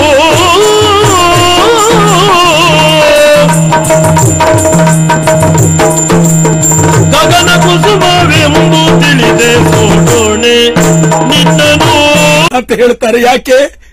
ಶ್ರೀರಾಮಚಂದ್ರ ನಿರ್ಯಾಣನಾದ, ಕೃಷ್ಣ ಪರಾಂಧಾಮ ಹೊಂದಿದ, ಪಾಂಡವರು ಸ್ವರ್ಗಾರೋಹಣ ಮಾಡಿಕೊಂಡ್ರು. ಅವರಿಗೆ ಅಂತ ಶಬ್ದಗಳನ್ನು ಯಾಕೆ ಉಪಯೋಗ ಮಾಡಿಕೊಂಡ್ರು ಅಂತ ಪದವಿಗೆ ಅವರು ಮುಟ್ಟಿದ್ದಾರೆ. ಕಲಾವಿದನ ಬದುಕಿನಲ್ಲಿ ಅವ ಏನು ಸಂಪಾದನೆ ಮಾಡಲಿಲ್ಲ ಆದ್ರೂ ರಂಗದಲ್ಲಿ ಮಾಡಿದ ಸಂಪಾದನೆ ಅವನ ಬದುಕಿಗೆ ಭದ್ರತೆ ಆಗಿರ್ತದೆ. ಆ ಸಂಪಾದನೆ ಏನು ಅಂತ ಕೇಳಿದ್ರೆ ಅವನನ್ನು ಪ್ರೀತಿಸುವಂತ ಅಭಿಮಾನಿಗಳು ಸ್ವಾಮಿ, ಅದಲ್ಲದವರಿಗೆ ಬೇರೆ ಏನೂ ಇಲ್ಲ.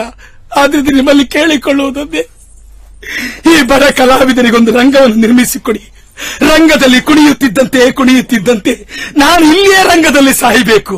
ಆ ರಂಗದಲ್ಲಿ ರಂಗಸ್ಥಳದಲ್ಲಿ ನಾನು ಸತ್ತೆ ಅಂತೇಳಿ ಆದ್ರೆ ಕಾಣುವಂತ ಕಾಣಿಗಳನ್ನು ನಿರ್ಯಾಣ ಹೊಂದಿದ ಅಂತ ಹೇಳ್ತಾರೆ. ಅಂತ ಪದವಿಗೆ ನಾನು ಮುಡ್ತೇನೆ. ಆದ್ರಿಂದ ನನಗೊಂದು ರಂಗಸ್ಥಳ ಕೊಡಿ ಸ್ವಾಮಿ. ನನಗೆ ರಂಗಸ್ಥಳದಲ್ಲಿ ಕುಣಿಯುವುದಕ್ಕೊಂದು ಅವಕಾಶ.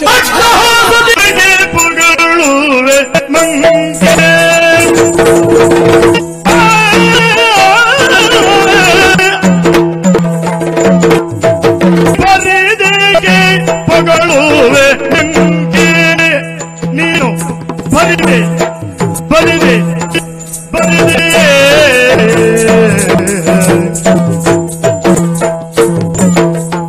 ಬರಿದೆ ಪೊಗಳುವೆ ನಂಗೆ ಹೆತ್ತ ಶಿಶುಗಳ ನದಿಯೋಳು ಪಿಸುಟಿಯಳಾಗಿ ಹೆತ್ತ ಶಿಶುಗಳ ನದಿಯೋಳು ಪಿಸುಟಿಯಳಾಗಿ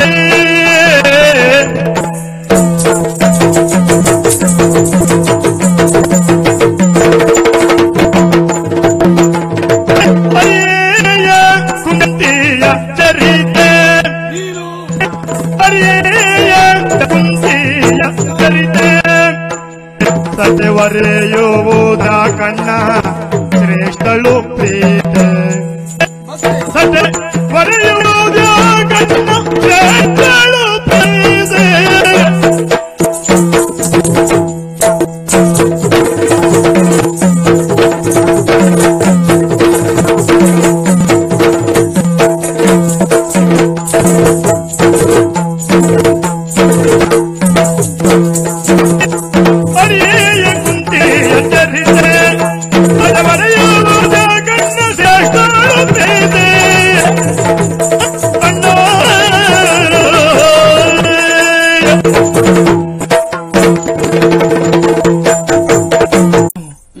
ಸೀತಾದೇವಿಯ ಮಟ್ಟಕ್ಕೆ ಮುಟ್ಟಿಸಿದೆ. ಈಗ ಅವರು ಯಾವ ತೀರ್ಮಾನಕ್ಕೆ ಬಂದಿದ್ದಾರೆ ಗೊತ್ತೇನೆ? ಅವರಿಗೆ ನನ್ನ ಪ್ರಾಣ ಬೇಕು. ಅವರು ನನ್ನನ್ನು ಕೊಲ್ಲುವ ತೀರ್ಮಾನಕ್ಕೆ ಬಂದಿದ್ದಾರೆ. ಅವರು ಕೊಲ್ಲುವುದಾದ್ರೆ ನಾನು ಸಾಯುವುದಕ್ಕೆ ಸಿದ್ಧನಾಗಿದ್ದೇನೆ. ಸಾಯುವಾಗ ನೀವೇ ಎಲ್ಲಾ ತಿಳಿ ಎಣಿಸಿ ನನ್ನ ಜೊತೆಯಲ್ಲಿ ಬಂದವಳು ನೀನು. ನಿನ್ನ ಬಗ್ಗೆ ನಾನು ಚಿಂತಿಸಲ್ವೇನೆ? ಹೌದೇನೆ? ಅವರು ಕೊಲ್ಲುವ ರೀತಿ ಹಾಗೆ ಗೊತ್ತೇ? ನಾಳೆ ದೇವರ ಪ್ರಸಾದ ಅಂತೇಳಿ ಪಾಯಸ ತಂದು ಕೊಡ್ತಾರೆ. ಅಣ್ಣ ಕೊಟ್ಟ ಪಾಯಸವನ್ನು ಪ್ರೀತಿಯಿಂದ ನಾನು ತಗೊಳ್ತೇನೆ. ನಾನು ಕುಡಿದು ಈ ಲೋಕವನ್ನು ಬಿಟ್ಟು ಹೋಗ್ತೇನೆ. ನಾನು ಸಾಯುವಂತಹ ಹೊತ್ತಿನಲ್ಲಿ ನನ್ನನ್ನು ನಂಬಿಕೊಂಡು ಬಂತ ನಿನ್ನ ಜೀವನದ ಸ್ಥಿತಿಯನ್ನು ಹೇಳಿಸ್ತಾ ಇದ್ದೀನಿ. ಏನು ಮಾತಾಡ್ತೀರಿ ಸ್ವಾಮಿ ನೀವು? ಏನು ಮಾತಾಡ್ತಾ ಇದ್ದೀರಿ? ಹೌದು ಕಣೆ, ನನ್ನ ಅಣ್ಣನಿಗೂ ಅತ್ತಿಗೆಗೂ ನನ್ನ ಪ್ರಾಣ ಬೇಕು. ನನ್ನ ಪ್ರಾಣ ಬೇಕಾದ್ರೆ ನಾನು ಪ್ರಾಣವನ್ನು ಸಮರ್ಪಣಾ ಭಾವದಿಂದ ಒಪ್ಪಿಸ್ತೇನೆ. ಆದ್ರೆ ಒಂದು ಮಾತು, ನಾನು ಸಾಯುವುದಕ್ಕಿಂತ ಮೊದಲು ಈ ಅರಮನೆಯನ್ನು ಬಿಟ್ಟು ನೀನು ಹೋಗಬೇಕು. ನಾನು ಸತ್ತ ಮೇಲೆ ಈ ಅರಮನೆಯಲ್ಲಿ ನೀನು ಇರಬಾರದು. ಹೋಗು, ದೂರ ಹೋಗು, ದೂರ ಹೋಗಿ. ಸ್ವಾಮಿ ಏನು ಮಾತಾಡ್ತಾ ಇದ್ದೀರಿ? ಕುಲವ ಬೆಳಗಲು ನೀವು ಜ್ವಲಿ ಹೆಚ್ಚಾದಂತ ಭರವಸೆಯನ್ನು ದುರುಪಯೋಗ ಮಾಡಿಕೊಂಡಂತ ದ್ರೋಹಿ ನಾನು. ಹೆತ್ತ ಮಗು ಮಡಿಲಲ್ಲಿ ಬೆಳೆಯಬೇಕಾಗಿತ್ತು. ಈಗ ಹೇಳ್ತೇನೆ ಕೇಳು.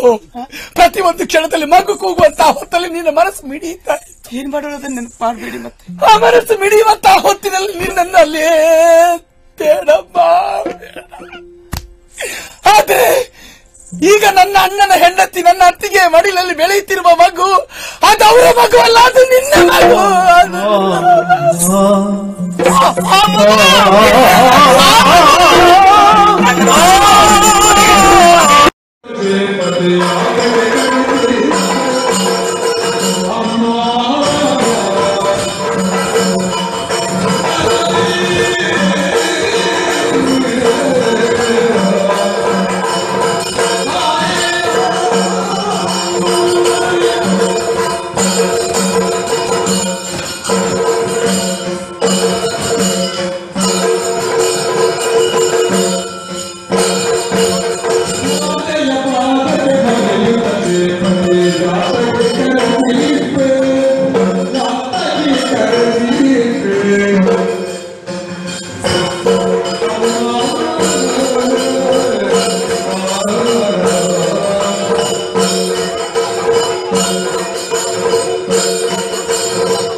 ಹತ್ತಿ ಎತ್ತಿದಂತೆ ಯಾರು ಇಳಿಯುವುದಕ್ಕಿಂತ ಮೊದಲು ಆ ಸಣ್ಣದನ್ನು ಮತ್ತಿದ್ದ ಹಿಡ್ಕೊಂಡು ಮತ್ತೆ ಅದನ್ನು ನಾನು ನೋಡ್ತಾ ಇದ್ದೆ, ಅದನ್ನು ಹಿಡ್ಕೊಂಡು ಬೇಡಿಗೆ ಹೋಗ್ತೇನೆ.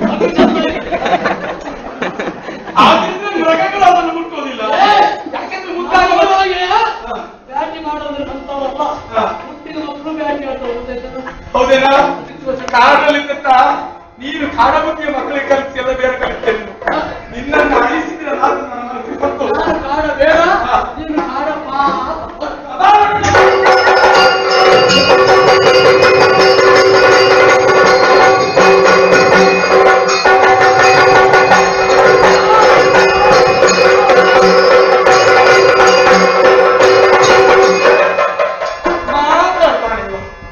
ನಾನು ಇನ್ನು ಮಾಡಬೇಕಾದಂತ ಕಾರ್ಯ ಇಲ್ಲಿಯ ಒಡೆಯನ್ನು ಬೆಸೆಗೆಡಿಸಿ ಆಯ್ತು, ಅವನಿಗೆ ಸಹಾಯಕ್ಕೆ ಬಂದ ಒಬ್ಬಿದ್ದಾಯ್ತು.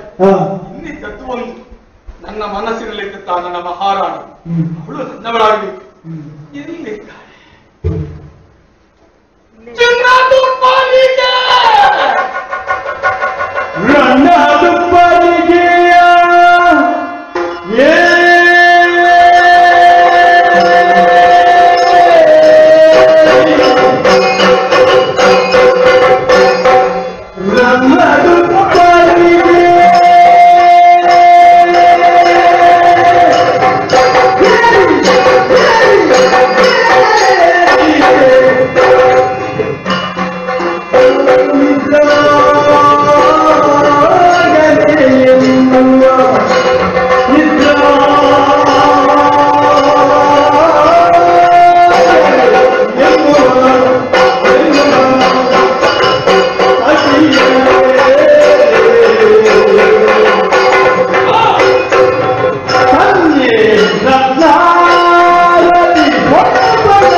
ಜನನಾಥ ಕೇಳಿತು ನವಕೋಟಿ ದೈತ್ಯರ ಅನುಬಲದೊಳಗೆ ಮಾರುತಿಯೋ ಇನಜಾತ ನಡೆ ಗಟ್ಟಿ ವನಜಾಕ್ಷ ಜರಗಿ ಚಂದನ ತುದಿಗೇರಿ ಕೊಳ್ಳಿರಲು ಇತ್ತ ಕುರುಕ್ಷೇತ್ರದೊಳು ಕುರುರಾಯ ಅದನ್ನೆಲ್ಲ ಕಂಡು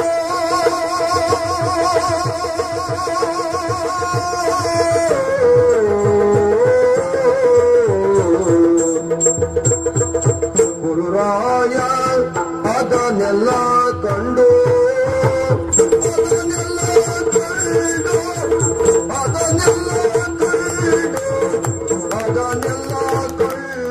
ಸಂತಾಪದಿ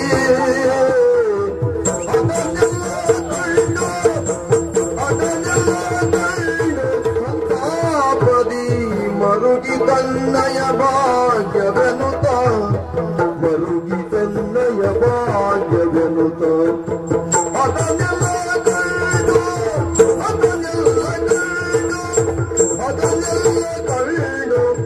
ಮರುಗಿ ತನ್ನಯ ಭಾಗ್ಯವೆನುತ ಸಂಪತ್ತಿನ ತವರೂರು, ಭಾಗ್ಯದ ನೆಲೆಬೀಡು ನಮ್ಮ ನಾಡು. ಈ ಕೌರವನ ಜೀವನದಿಂದ ಕೈಬಿಟ್ಟು ಹೋಗುವಂತಹ ಸ್ಥಿತಿ ಬಂತು. ಯುದ್ಧವೇ ಬದ್ಧವೆಂಬುದಾಗಿ ನಿರ್ಣಯಿಸಿದಂತ ನಾನು ಯುದ್ಧವನ್ನು ಘೋಷಣೆ ಮಾಡುವಂತಹ ಹೊತ್ತಿನಲ್ಲಿ ನನ್ನ ಜೀವನವನ್ನು ಎಣಿಸಿದ್ದಲ್ಲ, ನಾನು ಉಳಿಸುವುದಕ್ಕೆ ಬೇಕಾಗಿ ಪ್ರಯತ್ನಿಸಿದೆ. ಪಾಂಡವರ ಕೈ ಸೇರುವುದು ಅದು ಅಂದು ಇಂದು ನನ್ನದು ತೀರ್ಮಾನ ಆಗಿತ್ತು. ಯುದ್ಧದ ತೀರ್ಮಾನದ ಅಂತ್ಯ ಈ ಮಟ್ಟಕ್ಕೆ ಮುಟ್ಟುತ್ತದೆ ಅಂತೇಳಿ ಎಣಿಸಿದವ ನಾನಲ್ಲ. ಬಂಧುಗಳನ್ನೆಲ್ಲ ಕಳೆದುಕೊಂಡೆ. ಪ್ರತಿಯೊಂದು ಕ್ಷಣದಲ್ಲಿ ಪ್ರತಿಯೊಂದು ಗಳಿಗೆಯಲ್ಲಿ ಎಲ್ಲಿ ನೋಡಿದರೂ ದುರಂತ ವಾತಾವರಣಗಳೇ. ಒಂದೊಂದು ಬದಿಯಲ್ಲಿ ನಿಂತು ಅಳುತ್ತಿರುವಂತಹ ವ್ಯಕ್ತಿಗಳನ್ನು ಕಂಡಾಗ ನನ್ನಲ್ಲಿ ಅವರು ಪ್ರಶ್ನಿಸುವುದಕ್ಕೆ ಬರ್ತಾರೋ ಎಂಬ ರೀತಿಯ ಭಾವನೆ ಬರ್ತಾ ಇದೆ. ಗೌರವ ಯಾಕೆ ಬೇಕಿತ್ತು ಈ ಕದನ ಅಂತೇಳಿ ಕೇಳುವುದಕ್ಕೆ ಬರ್ತಾರೋ ಎಂಬುದಾಗಿ ಭಾವಿಸ್ತೇನೆ ನಾನು. ಗಂಡನನ್ನು ಕಳೆದುಕೊಂಡು ಮುಂದೆ ಬಾಳುವೆಯನ್ನು ಅನುಭವಿಸಿರುವಂತ ಹೆಂಗಳೆಯರ ಕಣ್ಣೀರನ್ನು ನಾನು ಕಂಡೆ. ತಂದೆಯನ್ನು ಕಳೆದುಕೊಂಡು ಮಕ್ಕಳು ಅಪ್ಪನಿಗಾಗಿ ನಮಗಿನ್ನೇನು ದಿಕ್ಕು ಎಂಬುದನ್ನು ಕೇಳುವವರಿಗೆ ಉತ್ತರ ಕೊಡುವುದಕ್ಕೆ ಅಸಮರ್ಥನಾಗಿ ನನ್ನ ಜೀವನದಲ್ಲಿ ನೊಂದುಕೊಳ್ತಾ ಇದ್ದೀನಿ. ಎಲ್ಲವನ್ನೂ ಕಳೆದೆ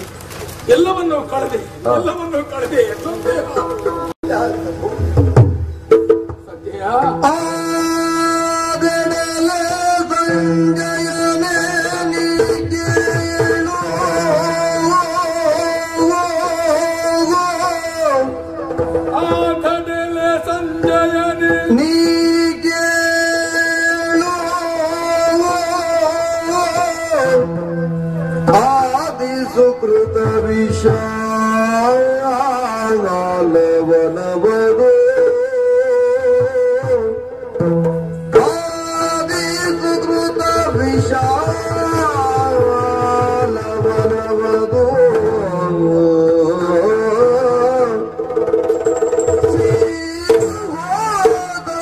ಜಯದಿರಿಯು ಜಂಗುಳವ ಜಾರಿದರೆ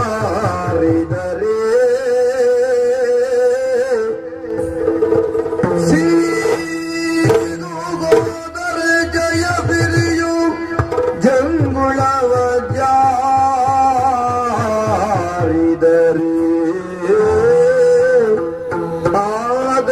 ಆದರಿಸುವವರ್ಯಾರೋ ಯಾರು ವಿಧಿ ಬರೆದಾದಿ ಅಕ್ಷರಕ್ಕಿಂತ ವಿಧಿ ಬರೆದಾದಿ ಅಕ್ಷರಕ್ಕಿಂತ ಪ್ರತಿಕೂಲಾದಿ ಉಂಟೆ ಪ್ರತಿಕೂಲಾದಿ ಉಂಟೆ ಪ್ರತಿ